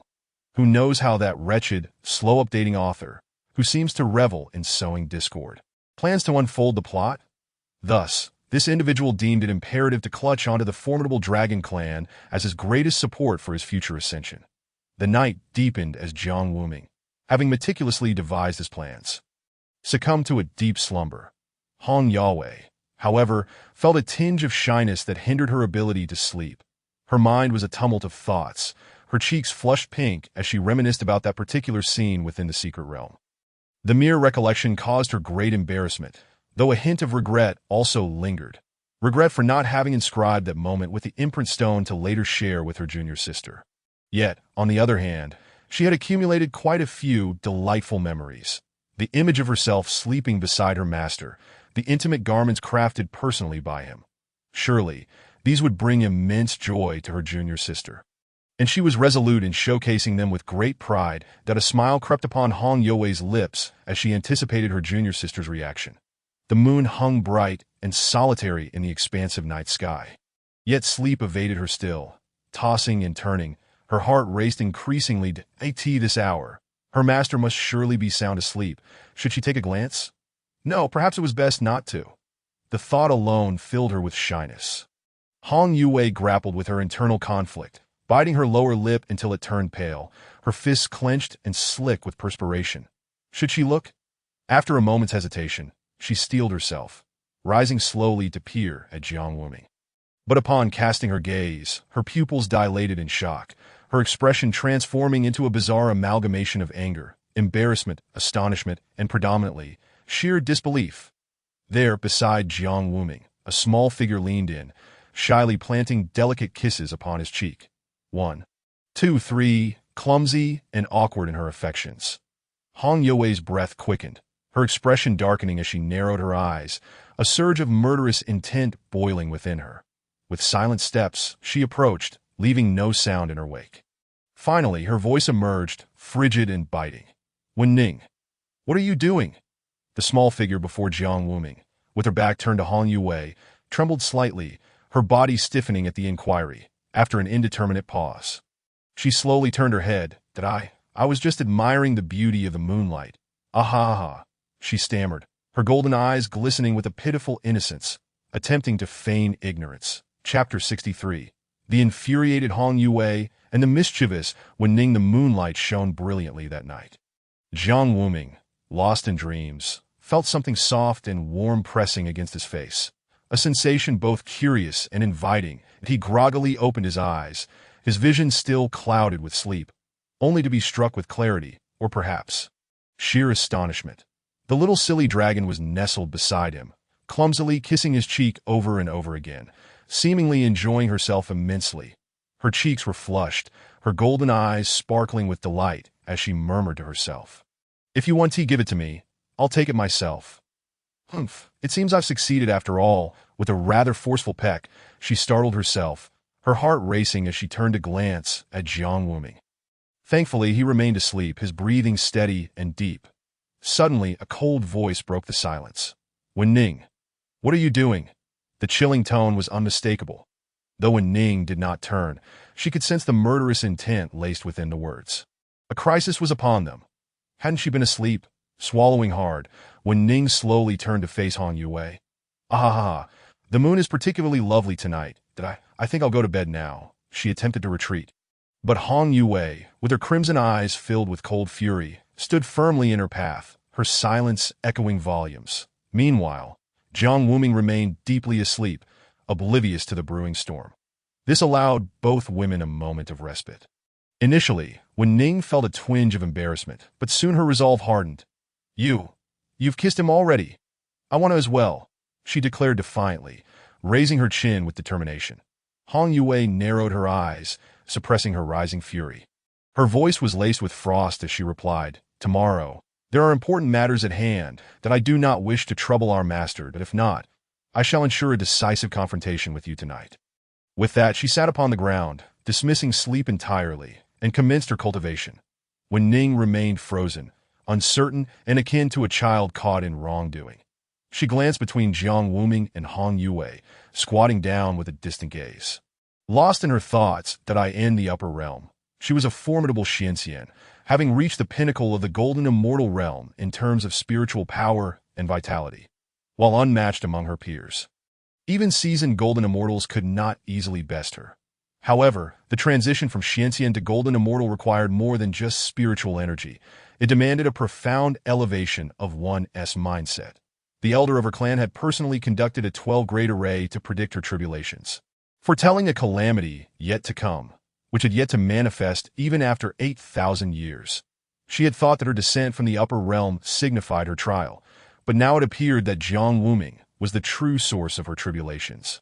With a heavy sigh, she traced the alluring red patterns upon her abdomen, resigned to the fact that tomorrow she would once again play the role of a pawn for this troublesome individual. The night passed in silence. The following day, the trio set forth towards the southern branch of the Immortal Alliance, with intentions to eradicate their foes. Meanwhile, in the southern region, the Lingjian sect basked in the morning light as Qin Feng slowly awakened. The piercing pain that coursed through his body drew a sharp intake of breath. After a moment, he recollected the events that had transpired, his venture into the Qi Yin Valley, where he had been ensnared by treachery. All his trump cards laid bare, and one of his arms broken. Now he had exhausted his spiritual energy to activate the Qian Koan talismans, using up both of his top-tier talismans. "Damn it," he exclaimed, slamming his hand against the bed, veins throbbing on his forehead. Just then, footsteps approached from outside, growing nearer until they reached the door. Qin Feng raised his head, spotting a graceful figure. "Brother Qin Feng, how are you feeling now?" It was Su Yu, the woman whose gaze always seemed to be filled with concern for him. Upon seeing her, warmth flooded Qin Feng's heart, and the rage dissipated under her gentle presence. Striving to muster a smile, he replied, "I'm fine." Her face softened with tenderness. "As long as you are well, nothing else matters." Qin Feng felt a pang of guilt wash over him, more so a sense of embarrassment. "Yu, I will surely find a way to deal with him. There must be a solution." As he spoke, Su Yu furrowed her brow slightly, her eyes narrowing. "What do you mean? Did you not obtain that item?" Qin Feng lowered his head, clenching his fist. "That I was ambushed just as I was about to secure it." Perhaps it was merely Qin Feng's impression, but it felt as though Su Yu had transformed. Her voice held a hint of impatience, her tone altering. "Oh, you didn't get it at all." Qin Feng felt bitterness rise within him, yet he forced a smile, shaking his head. He reached out to caress Su Yu's face. "Don't say that. I still have you." With newfound confidence, he declared, "Even without my artifacts or trump cards, as long as I have you, I have all the motivation I need." Slap, her hand swatted his away. "Do not touch me with your filthy hands." Qin Feng stood there, stunned, his hand frozen mid-air, as if time itself had halted. "You. What did you just say?" he questioned, fearing he had misheard due to anxiety. "I said, don't use your disgusting hands to touch me." As the words escaped his lips, an eerie atmosphere enveloped the room. Qin Feng stared incredulously at Su Yu before him, his expression morphing into one of increasing peculiarity. He could scarcely believe his own ears, his eyes widening in disbelief, his mouth agape. He stammered, unable to articulate a single coherent thought, appearing almost foolish. The gentle and charming Su Yu from moments ago now ceased to veil her true sentiments.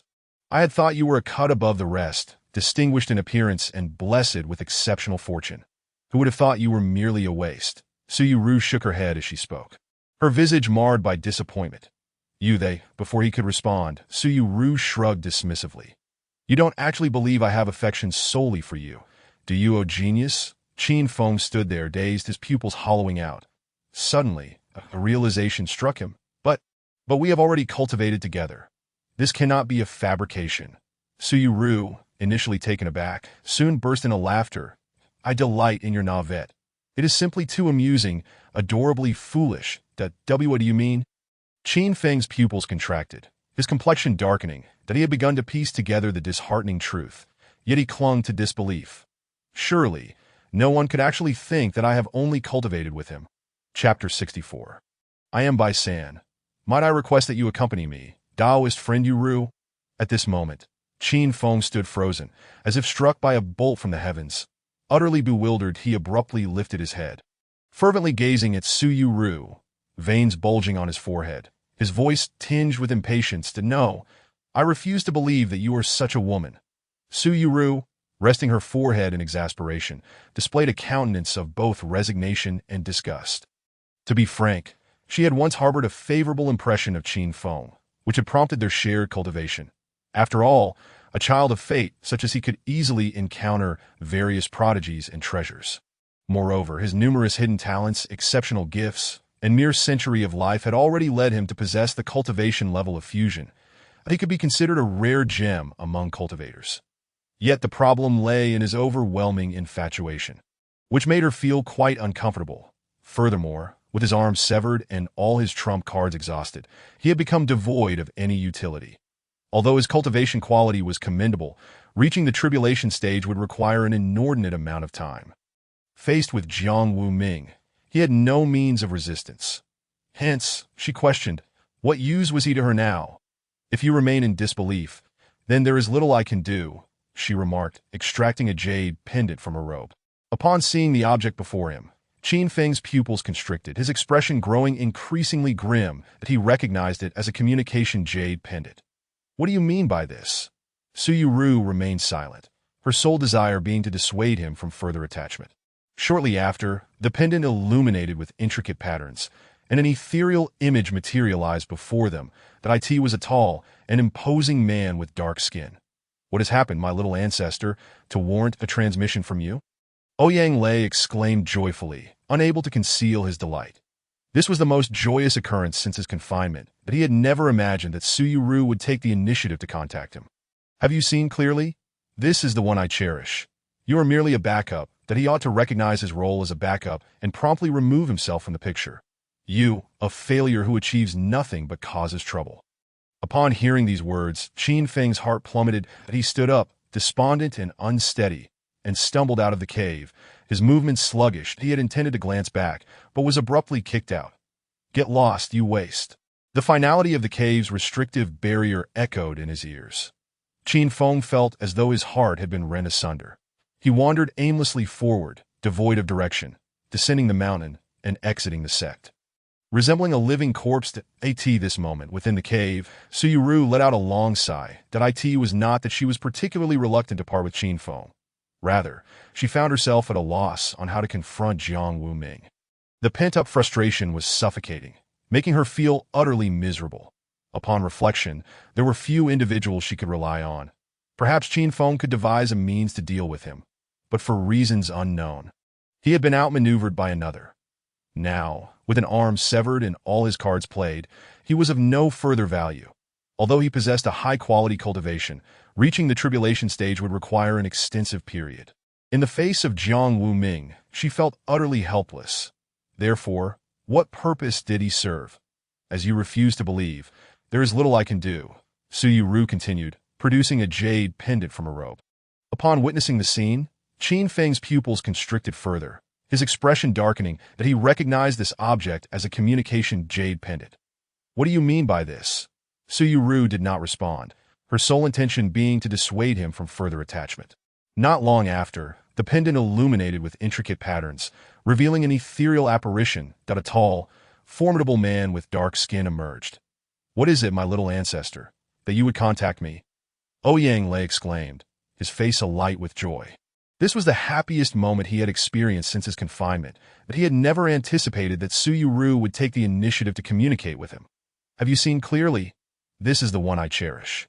You are merely a backup, that he ought to recognize his role as a backup and promptly remove himself from the picture.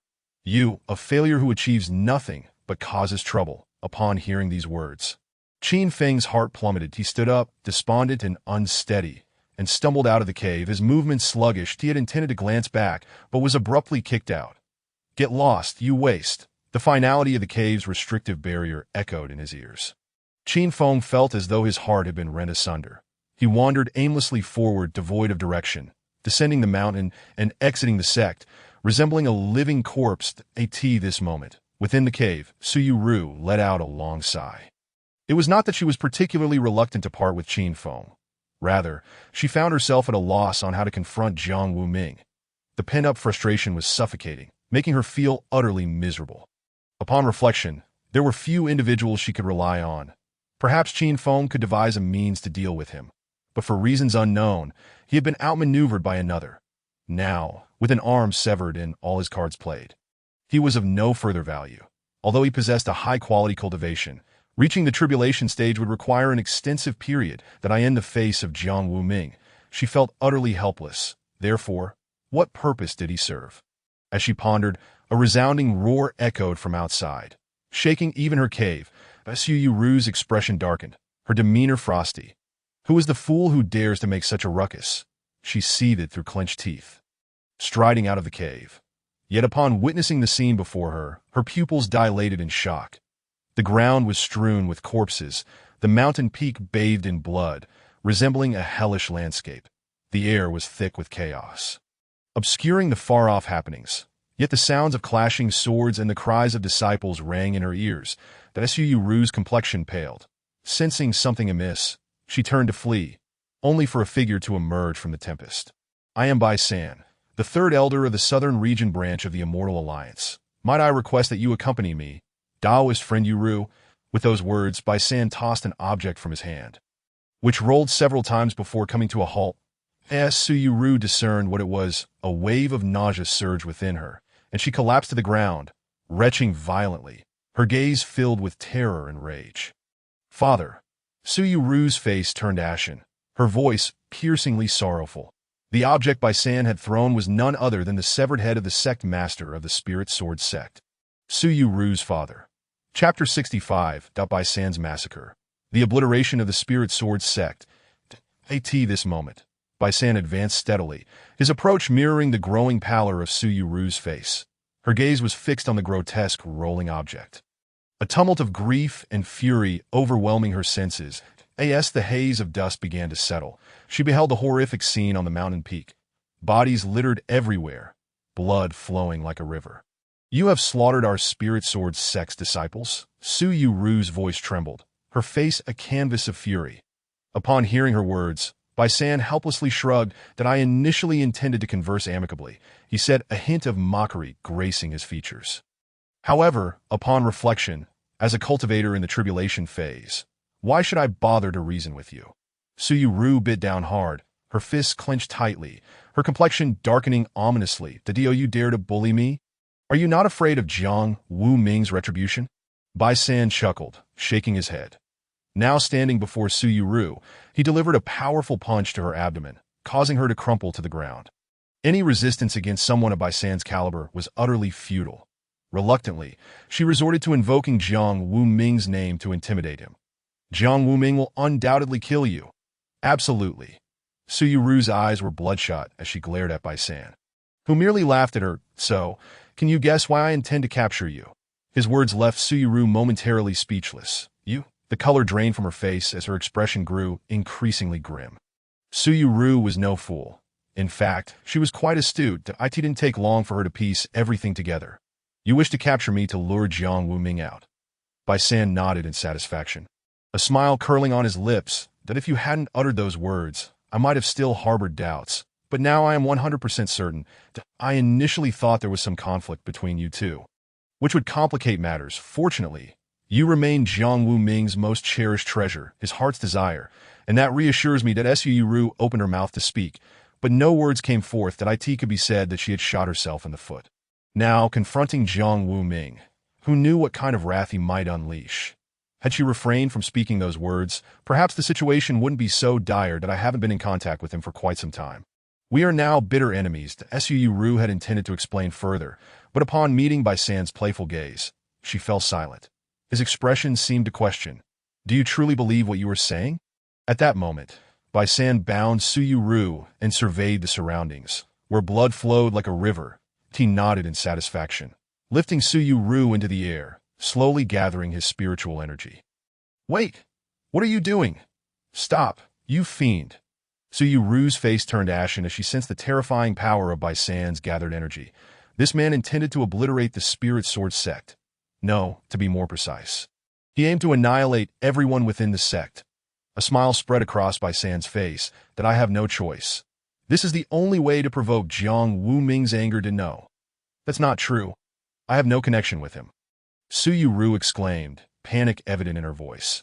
There were still many disciples hidden within the Spirit Sword sect, but if he unleashed this attack, they would all perish today. I swear I am not deceiving you. I have no ties to him. Before Su could finish her sentence, Bai San nodded in approval. Exactly. This is the effect I desire. When Jiang Wuming arrives, you must convey this to him. Su was on the brink of madness. Every word she spoke was the truth, yet why did this man refuse to believe her? It seemed that lies were more credible than her honesty. At that moment, Bai San had fully stored his spiritual energy, that he raised his spiritual sword and swung it downward, unleashing a torrent of terrifying energy. No, the once thriving Spirit Sword sect crumbled into ruins before Su eyes. Even the protective formation of the sect was powerless against this strike, utterly obliterated. Numerous formations disintegrated as if made of paper, and the defensive barriers of the various peaks vanished without a trace. Su was left utterly stunned. Was this the power of a tribulation phase cultivator? If the early tribulation phase could unleash such devastation, what kind of cataclysmic destruction could one at the peak of the tribulation phase achieve? The image of Jiang Wuming in Su mind underwent a transformation, shifting from one of insignificance and humility to one of imposing grandeur. Could a tribulation phase cultivator truly be this formidable? Well, it seems the entirety of your Spirit Sword sect should now be annihilated. As those words fell, Su pupils dimmed. Consumed by both hatred and rage, she vowed, I will ensure your demise. I will make Jiang Wuming kill you. No, that's not right. I want him to eradicate your entire Bai family. Wipe them out. Bai San nodded with a smile, gazing with satisfaction at the woman before him. He had come to a clear realization. Despite Jiang Wuming's peak tribulation phase prowess, his greatest vulnerability lay in Su. The angrier she became, the easier it would be to manipulate Jiang Wuming. All right, let's save our conversation for the Immortal Alliance branch, that we still have a distance to cover to reach our southern border branch, and you can elaborate on the way. That a glint of coldness flashed in Bai San's eyes. I hope you cooperate, as the sensation of spiritual energy coursing through your body is rather uncomfortable. Su fell silent, her face etched with terror and trepidation. She cast one last glance below, where tumultuous waves of energy surged and thick smoke billowed. The Spirit Sword sect was gone, utterly obliterated. Not only that, but everyone within had been slaughtered, including her father, the sect master, and the esteemed elders. Along with the disciples from each mountain, and one had survived. The two ascended slowly, soaring toward the southern border branch. Meanwhile, on the other side, 3 figures had arrived outside the Immortal Alliance branch. Did you remember everything? Once inside, just activate this potion, and leave the rest to us, Jiang Wuming instructed. When Ning shot him an exasperated glance, she now understood the nature of the potion in the porcelain vial. It would cause the cultivators who inhaled it to suffer a decline in their realms. The higher the realm, the more pronounced the effect. Among the 3, she was the most suitable for this task, as her combat prowess relied primarily on her vitality and formidable physical strength rather than her cultivation level. All right, I understand. She turned to leave, only to glance back at Hong Yue. So, I'm going? Came the cold response, devoid of any expression. That it was chillingly frosty. Chapter 66. If it weren't for my inconvenient clothing, would I even need to use a weapon? When Ning had already entered, Hong Yue remained in a daze. Watching the direction in which she disappeared, her brows slightly furrowed, lost in thought.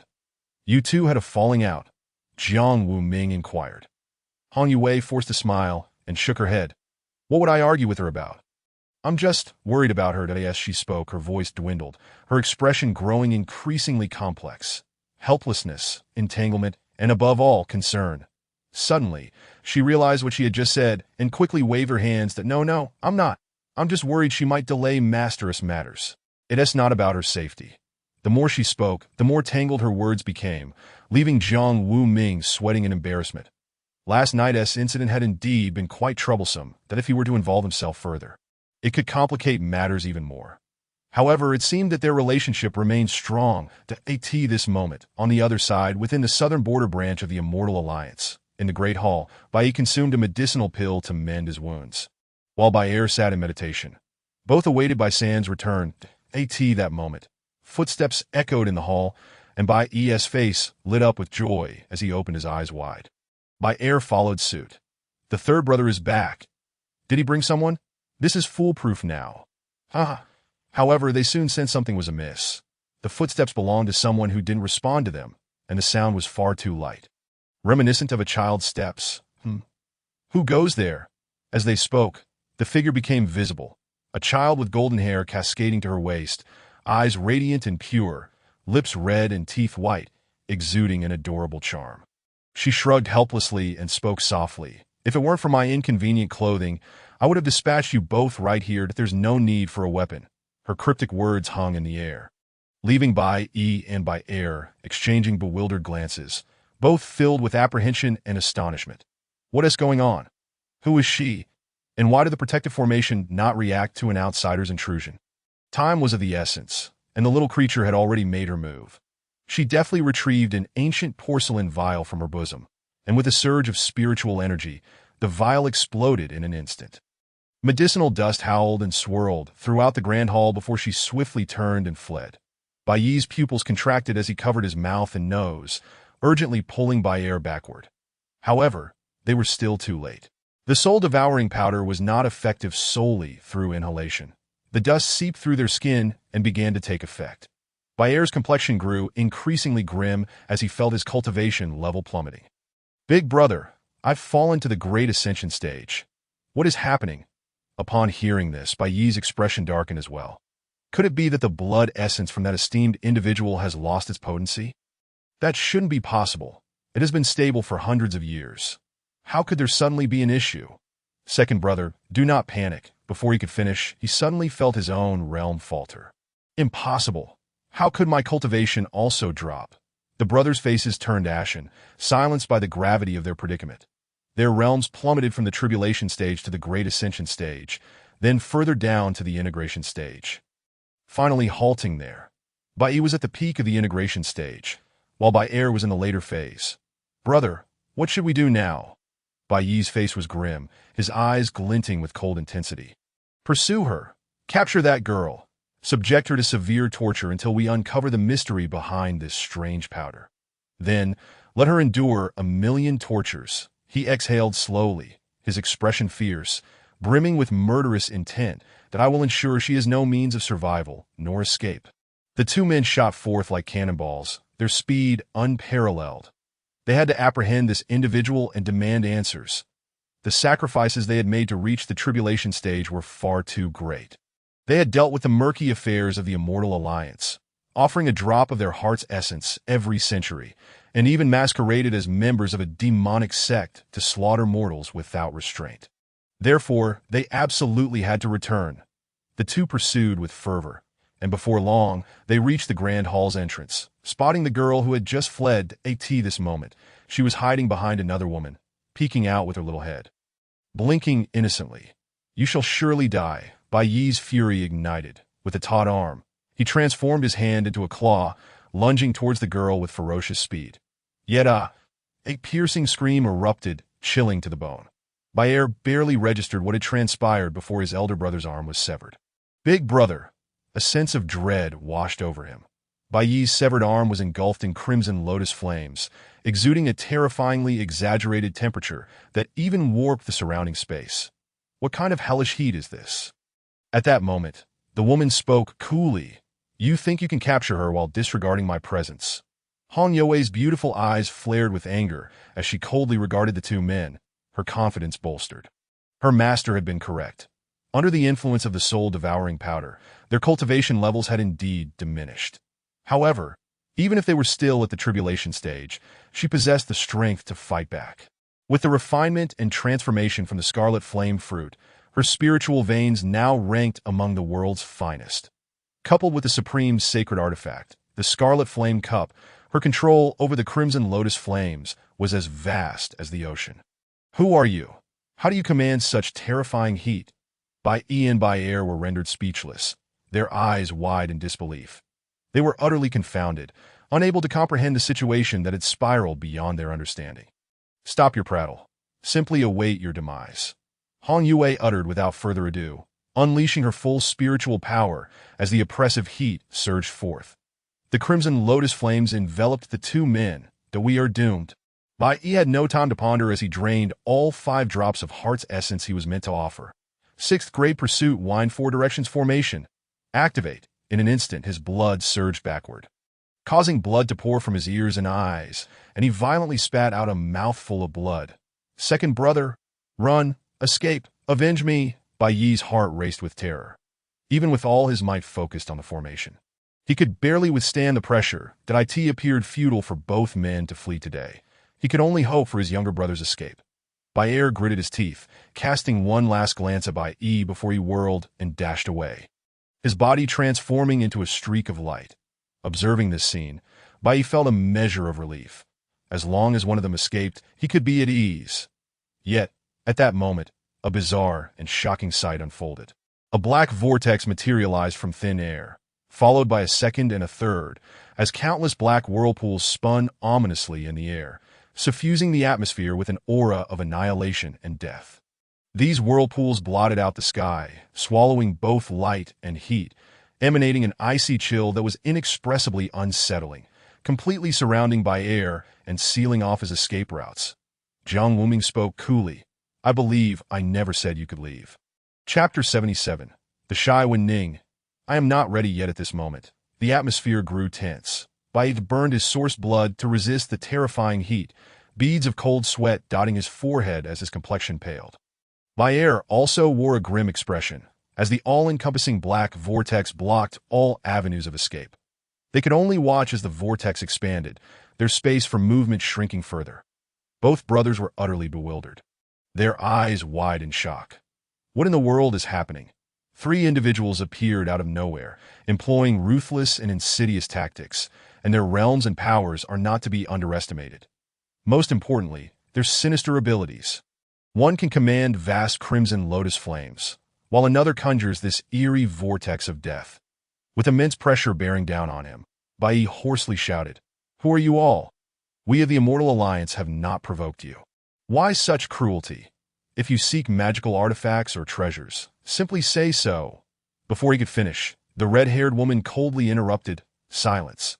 Then perish. As her voice fell, the terrifying heat surged once more, the crimson lotus flames roaring forth with even greater ferocity, while the whirlpool in the air completely ensnared Bai air. The situation was dire. At that moment, Jiang Wuming narrowed his eyes, counting 1, 2. Where's the third? Where has Bai San gone? Something feels off, silly child. How many entered with you? Wen Ning blinked innocently. Wait. What do you mean? She puffed up her cheeks in indignation. Jiang Wuming furrowed his brow, realizing that the soul-devouring powder had only affected these 2. Bai San remained unharmed and was likely still at the tribulation stage. This was quite troublesome as he found it challenging to confront them head-on. With some of Hong You's spiritual energy already expended, he slowly turned his gaze to Wen Ning. What do you intend to do? Please don't look at me like that. Wen Ning's face reddened, hands shielding her in front of her. Feeling his gaze, her heartbeat quickened. Oh no, stop staring. Just tell me what to do. Jiang Wuming was taken aback, a mixture of amusement and exasperation washing over him. Either way, you see me as a tool, so just say it. After pondering for a moment, Jiang Wuming tore off his Taoist robe. Upon witnessing this, Wen Ning's face flushed visibly, her ears turning a deep shade of crimson. You can't be serious. No, I'm not ready yet. She covered her face with her small hands, peeking through her fingers at the sight of his bronze-hued, muscular physique, perfectly sculpted and shockingly powerful. She felt as if her mind was boiling over, a bubbling cacophony of confusion. What is he planning? His disciple is right here. At that moment, Wen Ning instinctively turned her head, only to see Hong You's face flushed as well, her teeth clenched, her eyes filled with a predatory glare. Wen Ning was utterly flabbergasted, her small hands clutching her clothing, her fair nose glistening with perspiration. She could even hear the pounding of her own heart. Forget it. I'll just go with it, whether I'm prepared or not. And to hell with Hong Yue. She slowly closed her eyes, bracing herself. However, she was suddenly taken aback as Jiang Wuming wrapped his robe around her, securing it firmly around her torso and legs. Wen Ning opened her eyes in confusion, gazing at Jiang Wuming, her breath becoming erratic. What are you doing? She struggled to comprehend. There is still a battle ahead. You'll need to participate. Jiang Wuming spoke in a calm tone, while Wen Ning, seemingly pondering, nodded slightly. She glanced at Jiang Wuming, then at her own attire. "Oh, I understand now. You don't want me to be seen by others, do you?" She laughed heartily, one hand clutching her stomach, the other playfully pointing at Jiang Wuming. "Who would have thought that a mischievous fellow like you would be concerned about such matters?" Her laughter was joyful, and her chin was slightly raised, her golden eyes shimmering with intrigue. Jiang Wuming tightened the ill-fitting robe on her. "Do not get too pleased with yourself that I merely wish to keep my unique beast pet from being seen by others." Wen Ning's face flushed deeper as she bit her lip. "What do you mean by unique? That's really quite excessive."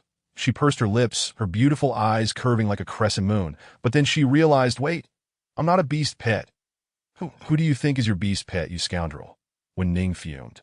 Exasperated, ignoring her, Jiang Wuming simply cautioned, "There will be a tribulation period soon, but the soul-devouring powder is already gone, that we will need to act together." Wen Ning shot him an annoyed glance, placing her hands on her hips, and nodded. "Got it." Though she had inhaled some of the soul-devouring powder and her realm had dropped, it did not diminish her formidable physical strength nor her control over her vital energy. At that moment, not far away, Hong Yue's expression darkened increasingly, a sinister fire igniting within her. The more she thought about it, the angrier she became, gazing at the still resisting Bai Yi. Without hesitation, she unleashed the full power of the crimson flame holy cup. 100 meters of red lotus flame surging forth like a tidal wave. This terrifying heat resembled a ferocious beast steeped in death, rushing towards Bai Yi. "Give it to me, die." This was Hong Yue's furious, full-force strike. Bai Yi's forehead bulged with veins. Despite using spiritual power to defend himself, the effect was minimal. Even though his realm had not fallen, still in the tribulation period, he felt he could not withstand this attack. It was simply too terrifying. Bayer faced even greater pressure, and he attempted to prevent the black vortex from expanding, but it was utterly futile. There was no temperature, no light, and even the air was absent. Everything was being devoured. Now there was nothing left. Sizzle, sizzle, sizzle. Bai Yi's defensive artifact, pulled from his spirit pouch, was being burned continuously, while Bayer's protective artifact was devoured outright. The spiritual energy within them was on the verge of depletion. At that moment, a voice thundered from the horizon, like rolling thunder. "You dare!" The voice brimmed with boundless fury. It was Bai San, the only one present in the tribulation period, not long after the voice fell. He arrived on the scene, furious. "Jiang Wuming, you dare to harm my elder brother." His face was ashen, a sight to behold. Seeing that Jiang Wuming and the others remained unresponsive, he spoke again. "Can't you see who I have here? Release her at once." His finger pressed against Suyu Ru's throat. As if Jiang Wuming uttered a single wrong word, he would pierce her throat without hesitation. "Release her. This is my final warning." At that moment, Jiang Wuming finally reacted, raising both hands as if in surrender. Bai San's lips curled into a smirk, his tension easing. But then, Jiang Wuming's raised hands suddenly clenched tightly, and the massive vortexes in the sky surged toward the center. Bai San's pupils constricted, blood tears streaming down his face. "No. Second brother, second brother." Chapter 68. Suyu Ru, not even as good as the maid who pours water. Bayer had perished, his aura of spiritual energy completely vanished. As if he had never existed, Bai San stared fixedly at the enormous black vortex above, which spun steadily, devouring everything. Temperature light, and the recently fallen Bayer. No. Bai San's forehead was lined with veins, his face ashen. "How dare you?" He glared at Jiang Wuming. His eyes filled not only with rage, but with deep-seated trepidation. Bai San was acutely aware that this man before him was at the pinnacle of the tribulation period, and he stood no chance in direct confrontation. Moreover, the primary issue was that this man's methods were exceedingly bizarre, rendering defense impossible. These black vortexes appeared out of thin air, without any warning that it was this very thing that had consumed his second brother. And his own injuries were similarly inflicted. Now, witnessing Bai Yi enveloped by the crimson flames, he was frantic. This terrifying flame not only boasted outrageous temperatures, but could also sever spiritual senses, making communication within impossible. Furthermore, he feared that if he rushed over, Jiang Wuming might launch a surprise attack, leading to utter ruin. Not only would his elder and second brothers perish here, but he himself might also meet his demise. Bai San was drenched in cold sweat. After much contemplation, only one solution emerged in his mind. His fingers tightened around Su Yuru's throat. "Stop, or I will strangle her." As his words fell, silence enveloped the scene. Su Yuru's pupils constricted, her face a mask of terror. The overwhelming spiritual energy deprived her of breath, rendering her speechless. Jiang Wuming's expression was one of intrigue. When Ning blinked at AS for Hong Yue. Upon hearing this, she intensified. However, there is no time for contemplation now. The piercing sensation of being torn apart is excruciating. Jiang Wuming nodded in satisfaction, observing that the development of the great devouring technique is quite commendable. Beyond the ominous black vortex that manifests out of thin air, black light can also shoot forth from one's fingertips. Though these two methods of attack differ in execution, their essence remains the same: devouring. At this moment, Bai San and Su Yuru's internal spiritual power and vital energy are continuously being consumed. Just then, before they could react, the crimson lotus flames stirred. The sound of a magical artifact shattering echoed, followed by a series of anguished screams, heart-wrenching and tragic, truly a scene of unspeakable horror. Bai San's pupils constricted once more, his expression shifting dramatically. "Elder brother," he could sense Bai Yi's aura waning as well.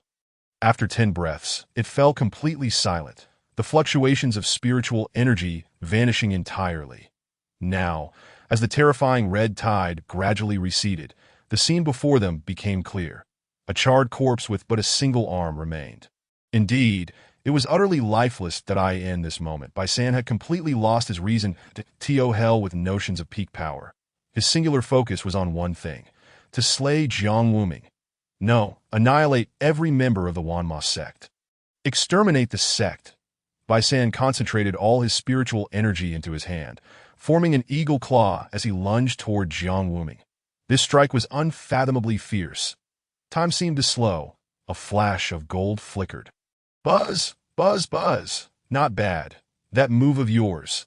The voice belonged to a girl, wielding a golden holy spear that seemed disproportionate to her stature. Astonishingly, she had managed to block his attack. No, this wasn't the end. Bai San sensed the terrifying vitality emanating from that holy spear. With a rush, his internal energy surged backward, and he spat out a mouthful of fresh blood. "This spear is peculiar." Bai San pushed off the ground, swiftly retreating, but a black vortex appeared out of nowhere. The stench of death grew ever closer.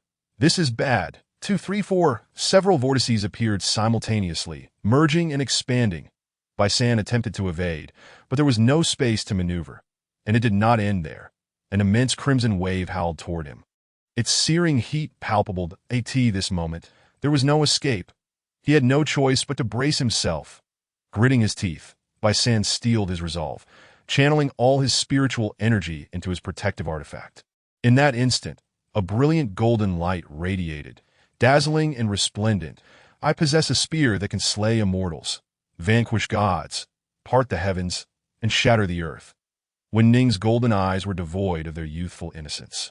She exhaled slowly, her pale fingers gripping the long spear, radiating an icy determination and fervent combat spirit. Pierce. With a single thrust, the 8th-grade artifact shattered into countless shards. Bai San, a tribulation stage cultivator, was instantly slain. At this moment, only one person remained. Su Yuru, Chapter 69. Tender and caring Jiang Wuming, strong and brave Su Yuru. The battle had concluded. To be more precise, it was the one-sided massacre that had come to an end. Under the influence of the soul-devouring mist, Bai Yi and Bai Er's realms plummeted, their powers severely diminished.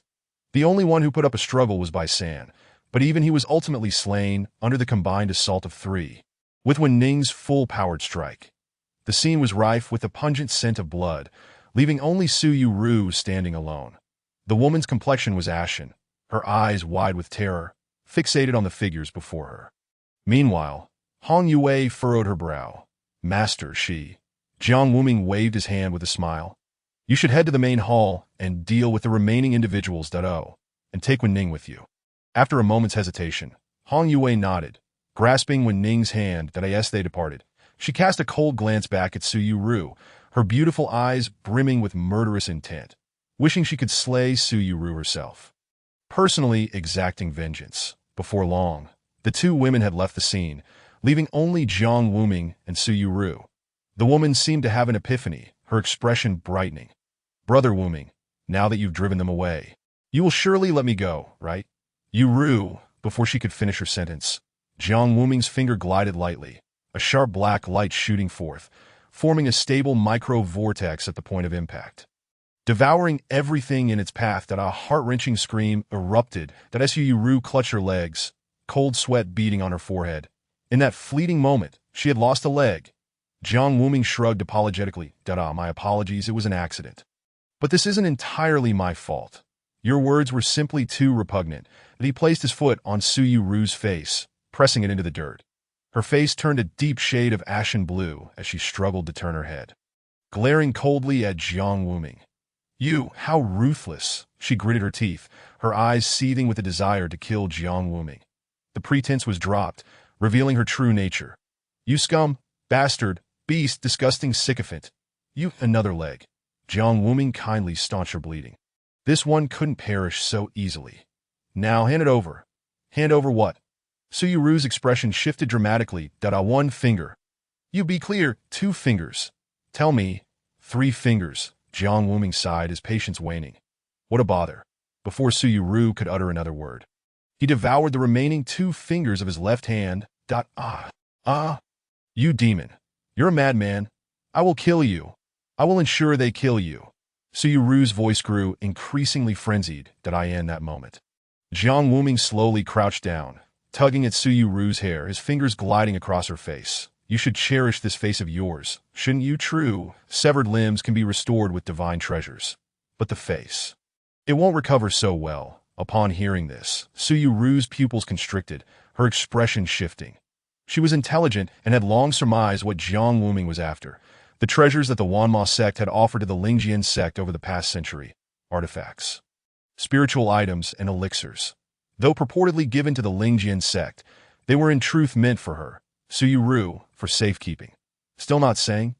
Jiang Wuming frowned, his fingers gathering spiritual energy, a terrifying vortex of obliteration and death slowly materializing.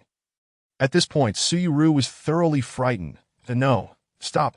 I'll give it to you. I know what it is." This was meant to be your trump card for a comeback. With this, nothing would be an issue. Even if every member of the Lingjian sect perished, even if the entire sect were to be obliterated, it wouldn't matter. But now, cursed. Su Yuru silently cursed within, reluctantly retrieving a spiritual pouch from her bosom, containing centuries' worth of offerings from the Wanma sect. Jiang Wuming examined it, astonished and horrified. His shock was overwhelming. The treasures within were equivalent to several hundred Wanma sects of today. It was as if they had been stripped bare, leaving only an empty shell. Truly madness. The more he looked, the more astonished he became, even to the point of being dumbfounded. Yet it was fortunate that he would at least reclaim something. Otherwise, the loss would have been even greater.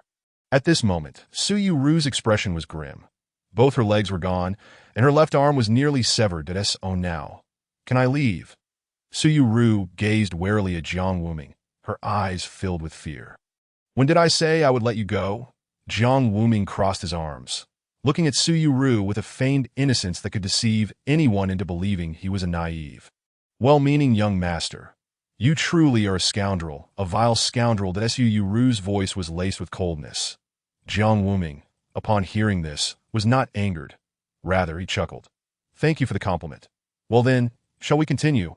He rested his chin on his hand, gazing thoughtfully at the collapsed Su Yuru, his expression gentle. "I know that whatever I ask now, you won't answer, so I won't ask." Upon hearing this, Su Yuru's expression changed, her heart trembling with an ominous sensation.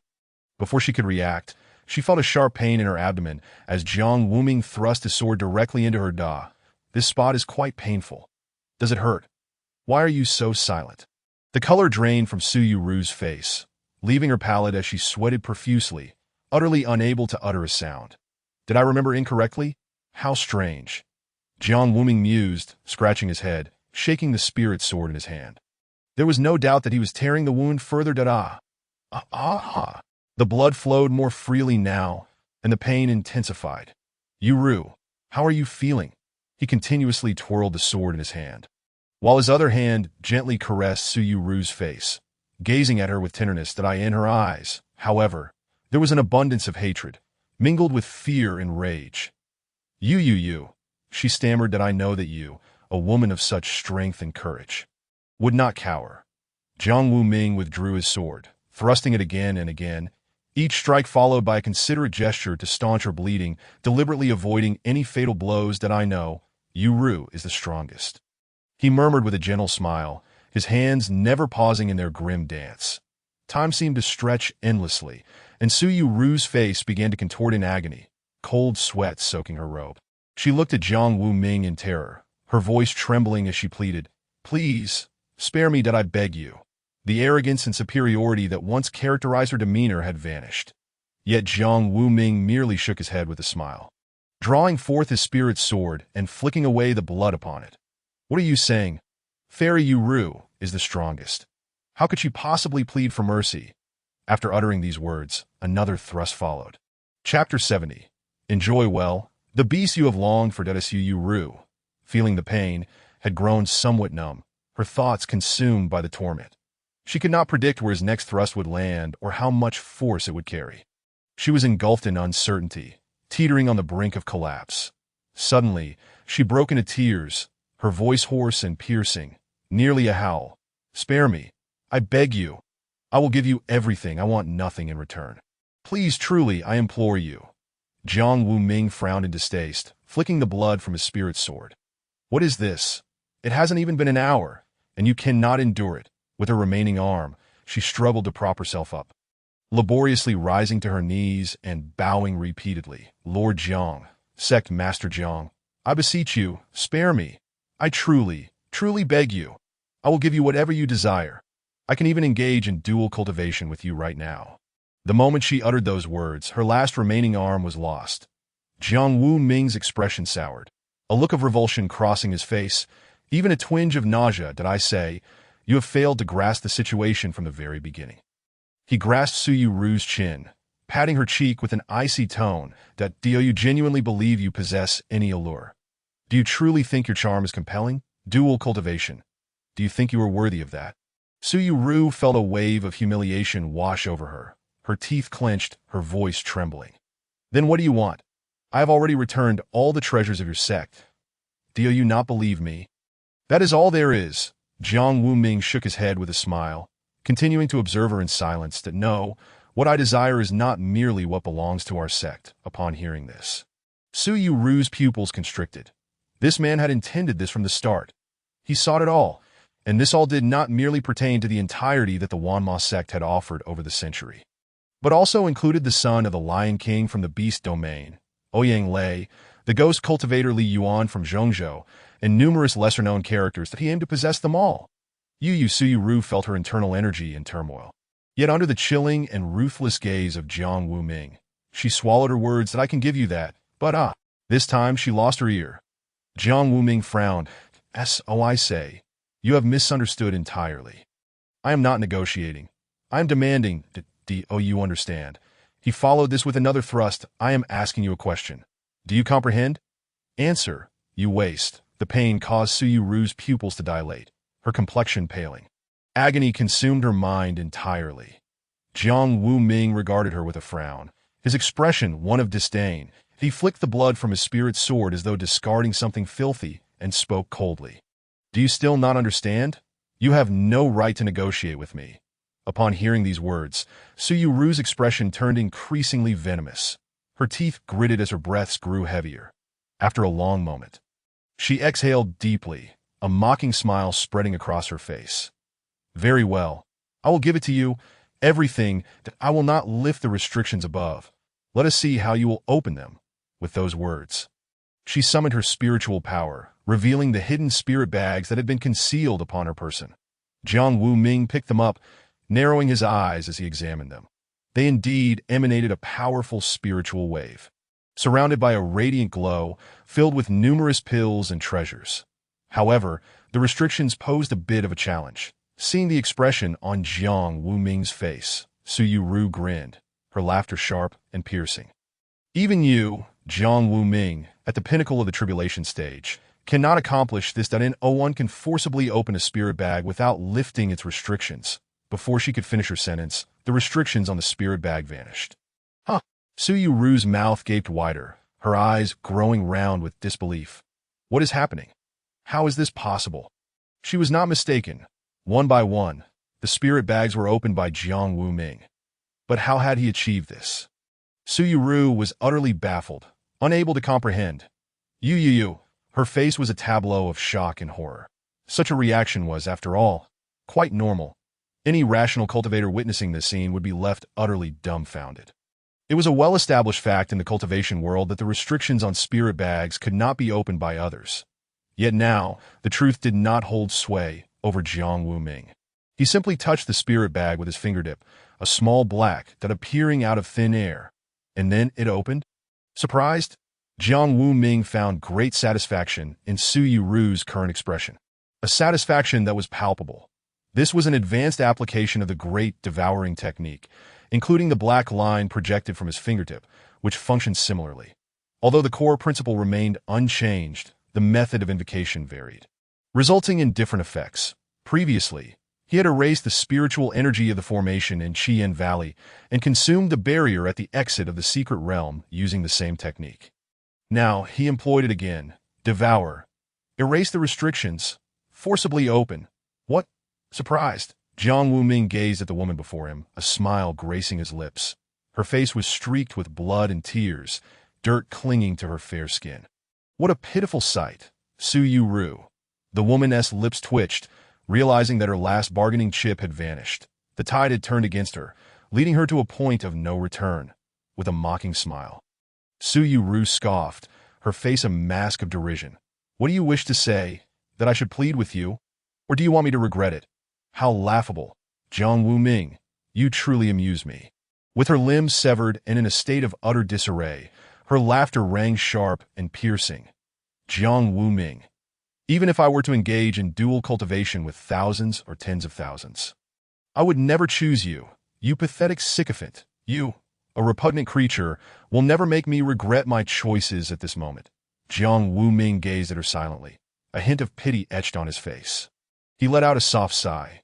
How tragic. Tio, lower your standards and consider it an asset. Suyu Ru, you are a tragedy in and of yourself. Upon hearing this, the woman remained unmoved, letting out a cold snort. Her expression filled with pride and disdain. Your words are meaningless. I am the one you will never possess. Even if I sought out the beasts of the demon domain, I would never choose you. You sycophant. Jiang Wu Ming nodded thoughtfully, a smirk playing at the corners of his mouth. Beasts, indeed, did it seem he had struck upon an idea. Without uttering a single word, he seized Suyu Ru by her hair and dragged her towards the back mountains of the Immortal Alliance's division. This area was sparse in human presence, but teeming with wild beasts, particularly those that had not yet fully transformed into their beastly forms. That Suyu Ru sensed an ominous weight in her heart. Realizing something was amiss. What are you planning to do? You cannot leave me here. Stop. Jiang Wu Ming, with a beaming smile. Jiang Wu Ming looked at her, speaking softly. I want you to enjoy yourself thoroughly before you perish. With the beast you have longed for. Chapter 71. The embarrassing fury of Hong Yue. Wen Ning, are you seeking death? Suyu Ru had perished. This was a sight Jiang Wu Ming witnessed firsthand. She was dead utterly and completely, in a way. It was somewhat amusing. A woman who had been so enamored with beauty now lay as a dried corpse, wretched and grotesque. Yet, how she met her end was of little significance. What mattered was the quality of her possessions. Remarkably good. Jiang Wu Ming surveyed the spirit bags in his hand, his expression turning peculiar. How could there still be such items? Aside from what he had sent over and the treasures from the ghost cultivator Li Yuan. This was the most valuable. Among them, the spirit artifacts and pills were plentiful, along with various oddities. The pelt of a white tiger, the fangs of a blood leopard. Undoubtedly, these were sent by that Ouyang Lei of the Beast Clan. However, why did such items exist? The blood of the nine-tailed celestial fox clan, though it was merely a single drop. However, Jiang Wu Ming could also perceive the immense power contained within. Just the oppressive aura emanating from it was enough to leave him somewhat overwhelmed. This was a single drop of blood from the peak of the nine-tailed celestial fox's power. Moreover, it was heart's blood, such a precious item. How on earth was it obtained? The corner of Jiang Wuming's mouth twitched violently. This Ouyang Lei truly was a devoted son.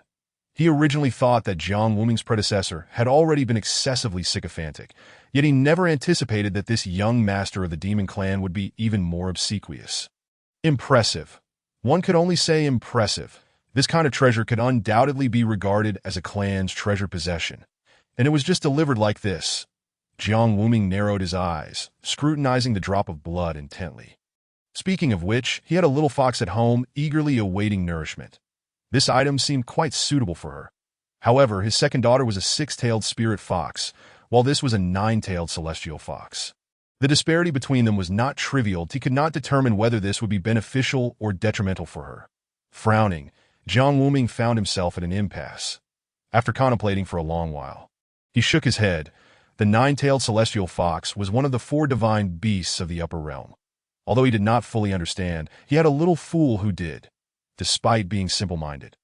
She possessed considerable knowledge. With a swift motion, Jiang Wuming headed towards the Immortal Alliance's branch to AT that very moment.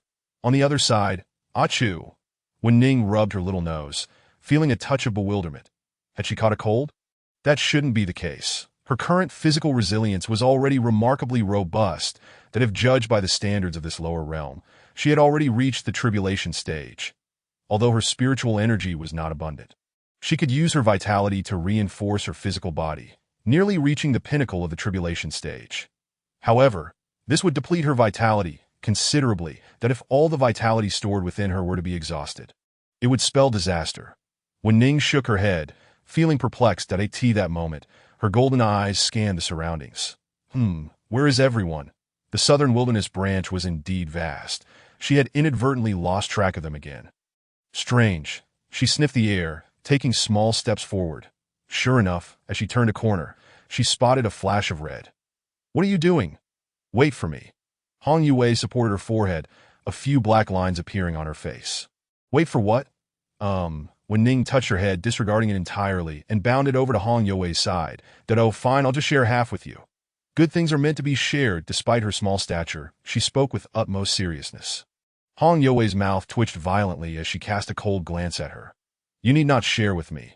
My master was originally mine. Furthermore, could you refrain from being so overly familiar? Are we that close? Wen Ning was momentarily taken aback by these words, but she did not feel anger.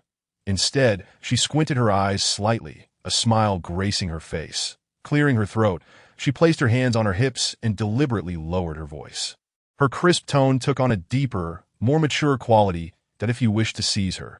Do you think I can be disregarded? While speaking, she gestured with her small arms, her gaze resolute and affectionate. I absolutely will not allow you to capture my best friend. If you wish to harm her, you must first step over my body. She is my heart. She is my liver. She is my treasured darling. She mimicked Hong Yue's earlier rhetoric flawlessly, even adding her own artistic embellishments that moment.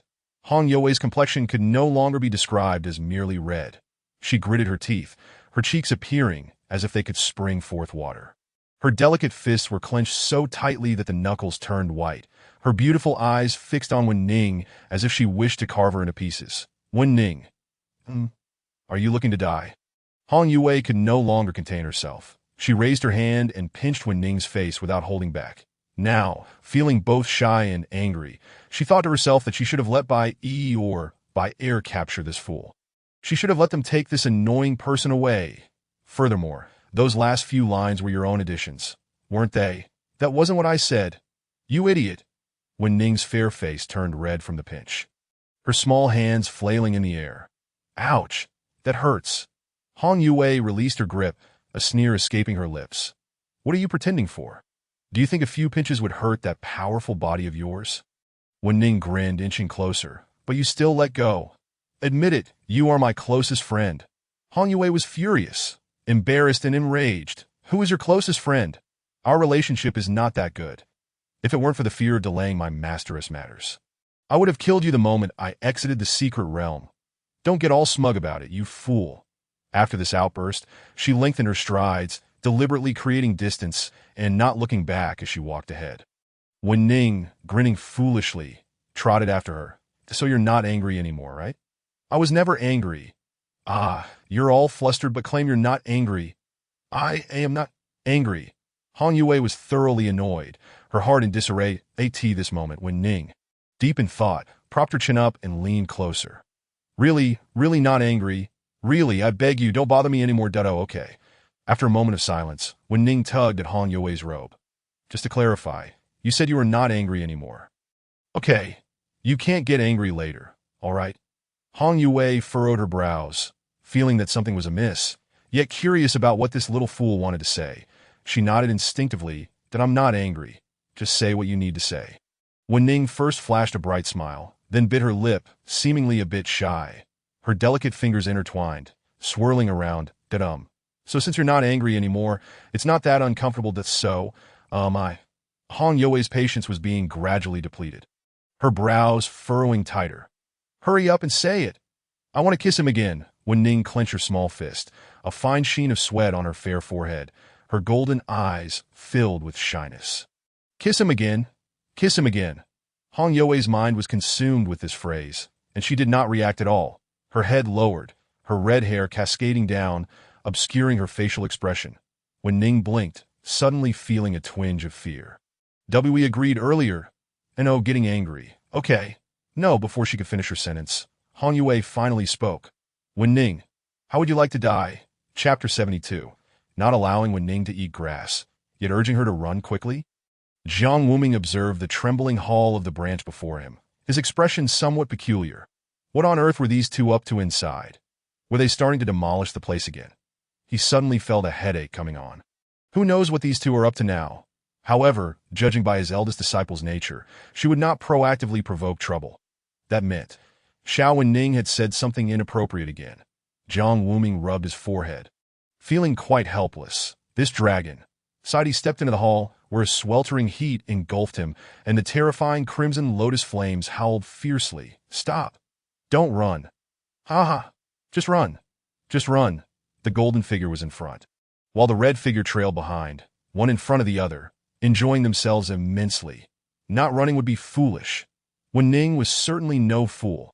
Wen Ning turned to speak to Hong Yue, but suddenly felt as if she had collided with something substantial and warm.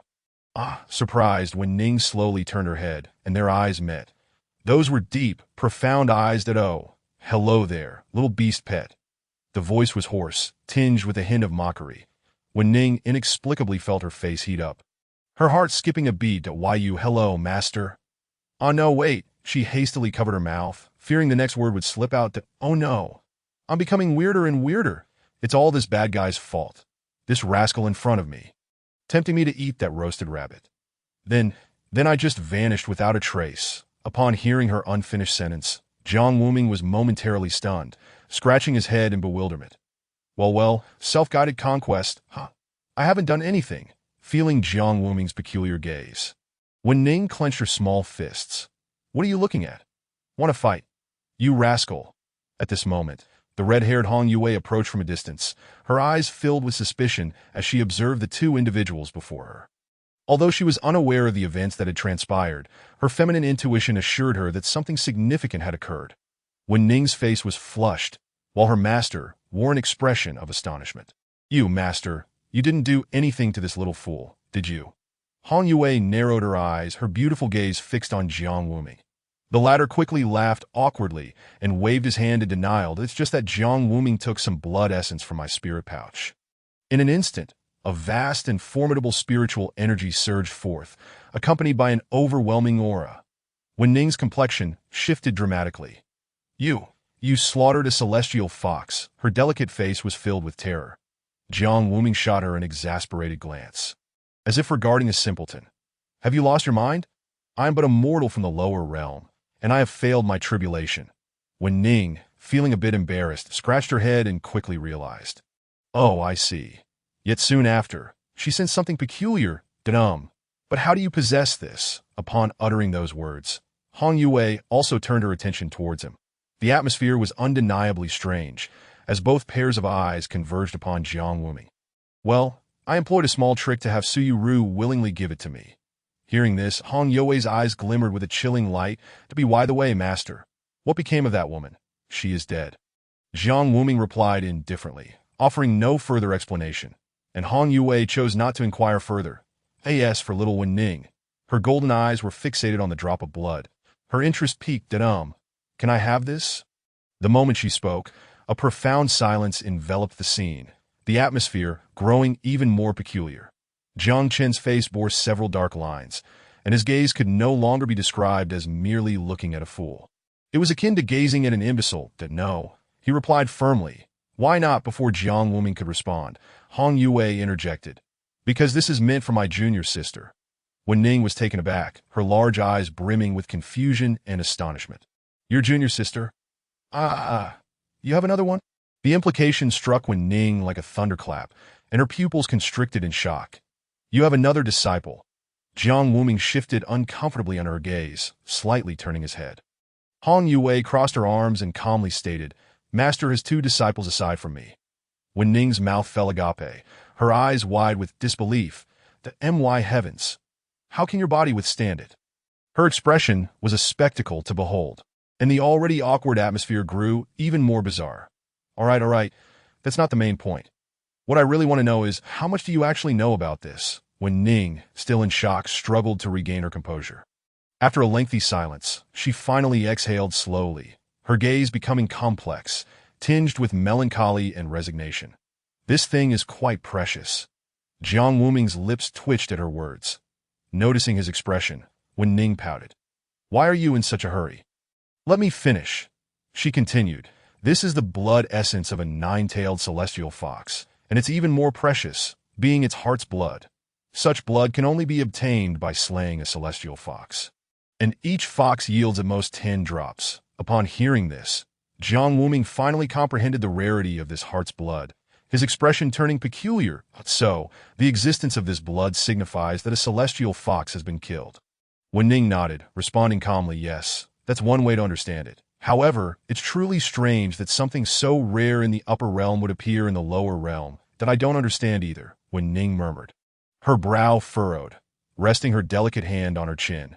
After a prolonged moment of contemplation, she still couldn't grasp it to be why the way, from what you both said, this second disciple should be a demon cultivator. Right. If she can refine this blood, she might experience a bloodline enhancement. With a stroke of luck, she could even inherit the celestial fox's legacy. Her words were shocking enough to capture the full attention of Jiang Wuming and Hong Yue, both revealing traces of delight on their faces. However, Wen Ning's countenance turned serious as she raised a finger that if the one attempting to refine it possesses a body that is too weak, they may not withstand the power of this blood and could potentially explode. Moreover, if their bloodline is too low, they might even suffer severe injuries from the bloodline pressure. After finishing her explanation, Wen Ning shrugged. That's all I know. Hong Yue's expression darkened as she stood deep in thought, furrowing her brow. Jiang Wuming, too, narrowed his eyes, displaying a serious demeanor. That moment, Wen Ning took a few steps closer to Jiang Wuming, ensuring Hong Yue was unaware, and whispered softly, I've shared everything I know. Jiang Wuming nodded in acknowledgement. And then, oh well, what about my reward? Wen Ning leaned in closer, her voice dropping even lower. What about my reward? Chapter 73, Master. Why not let Yue give you a smile too? Wen Ning found herself in trouble after being struck by Hong Yue. Jiang Wuming had remained silent throughout, and she had impulsively kissed him. Initially intending a simple peck, things escalated unexpectedly. Now, Wen Ning grinned foolishly, while Hong Yue's gaze resembled that of a person ready to commit murder.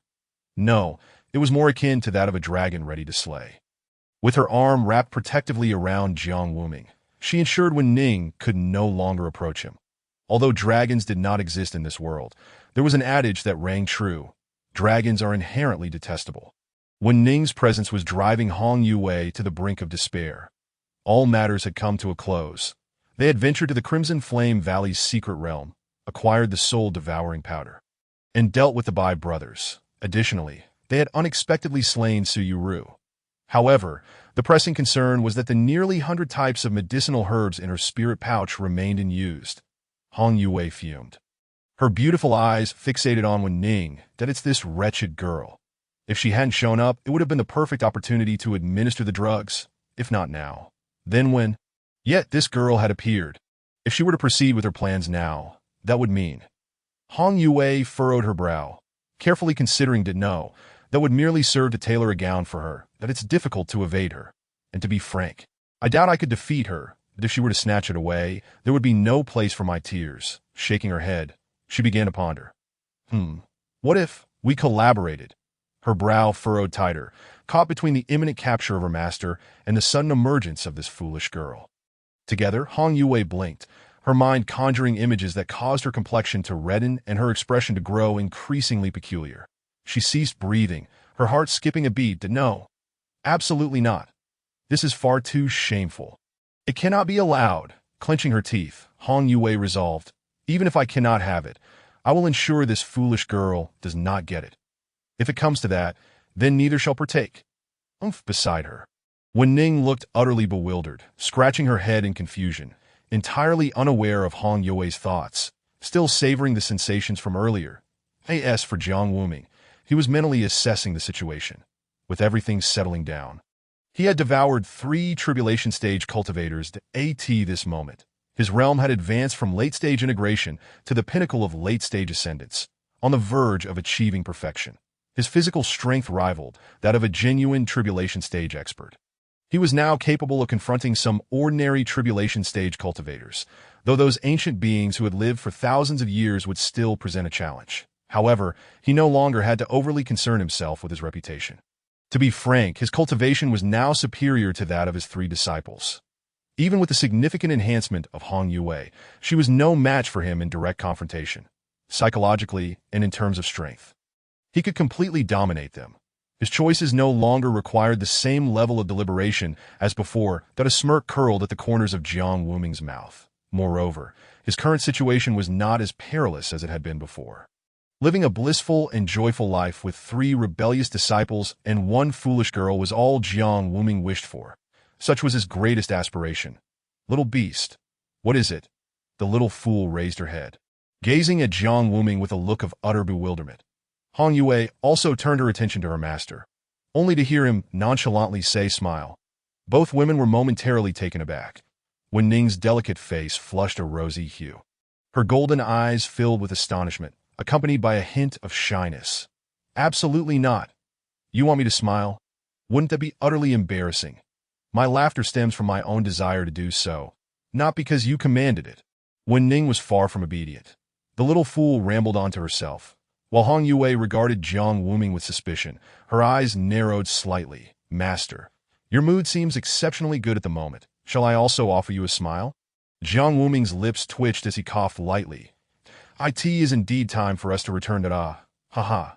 With that, he quickened his pace, leading the way, with the 2 women hastily following behind. The trio made their way toward the Wanma sect. Meanwhile, on the other side, at the headquarters of the Central State Immortal Alliance, the 8th Elder Murong Tian wore a grim expression, his face ashen and dark as a stormy sea. Upon receiving the information relayed by his disciples, his countenance twisted with fury.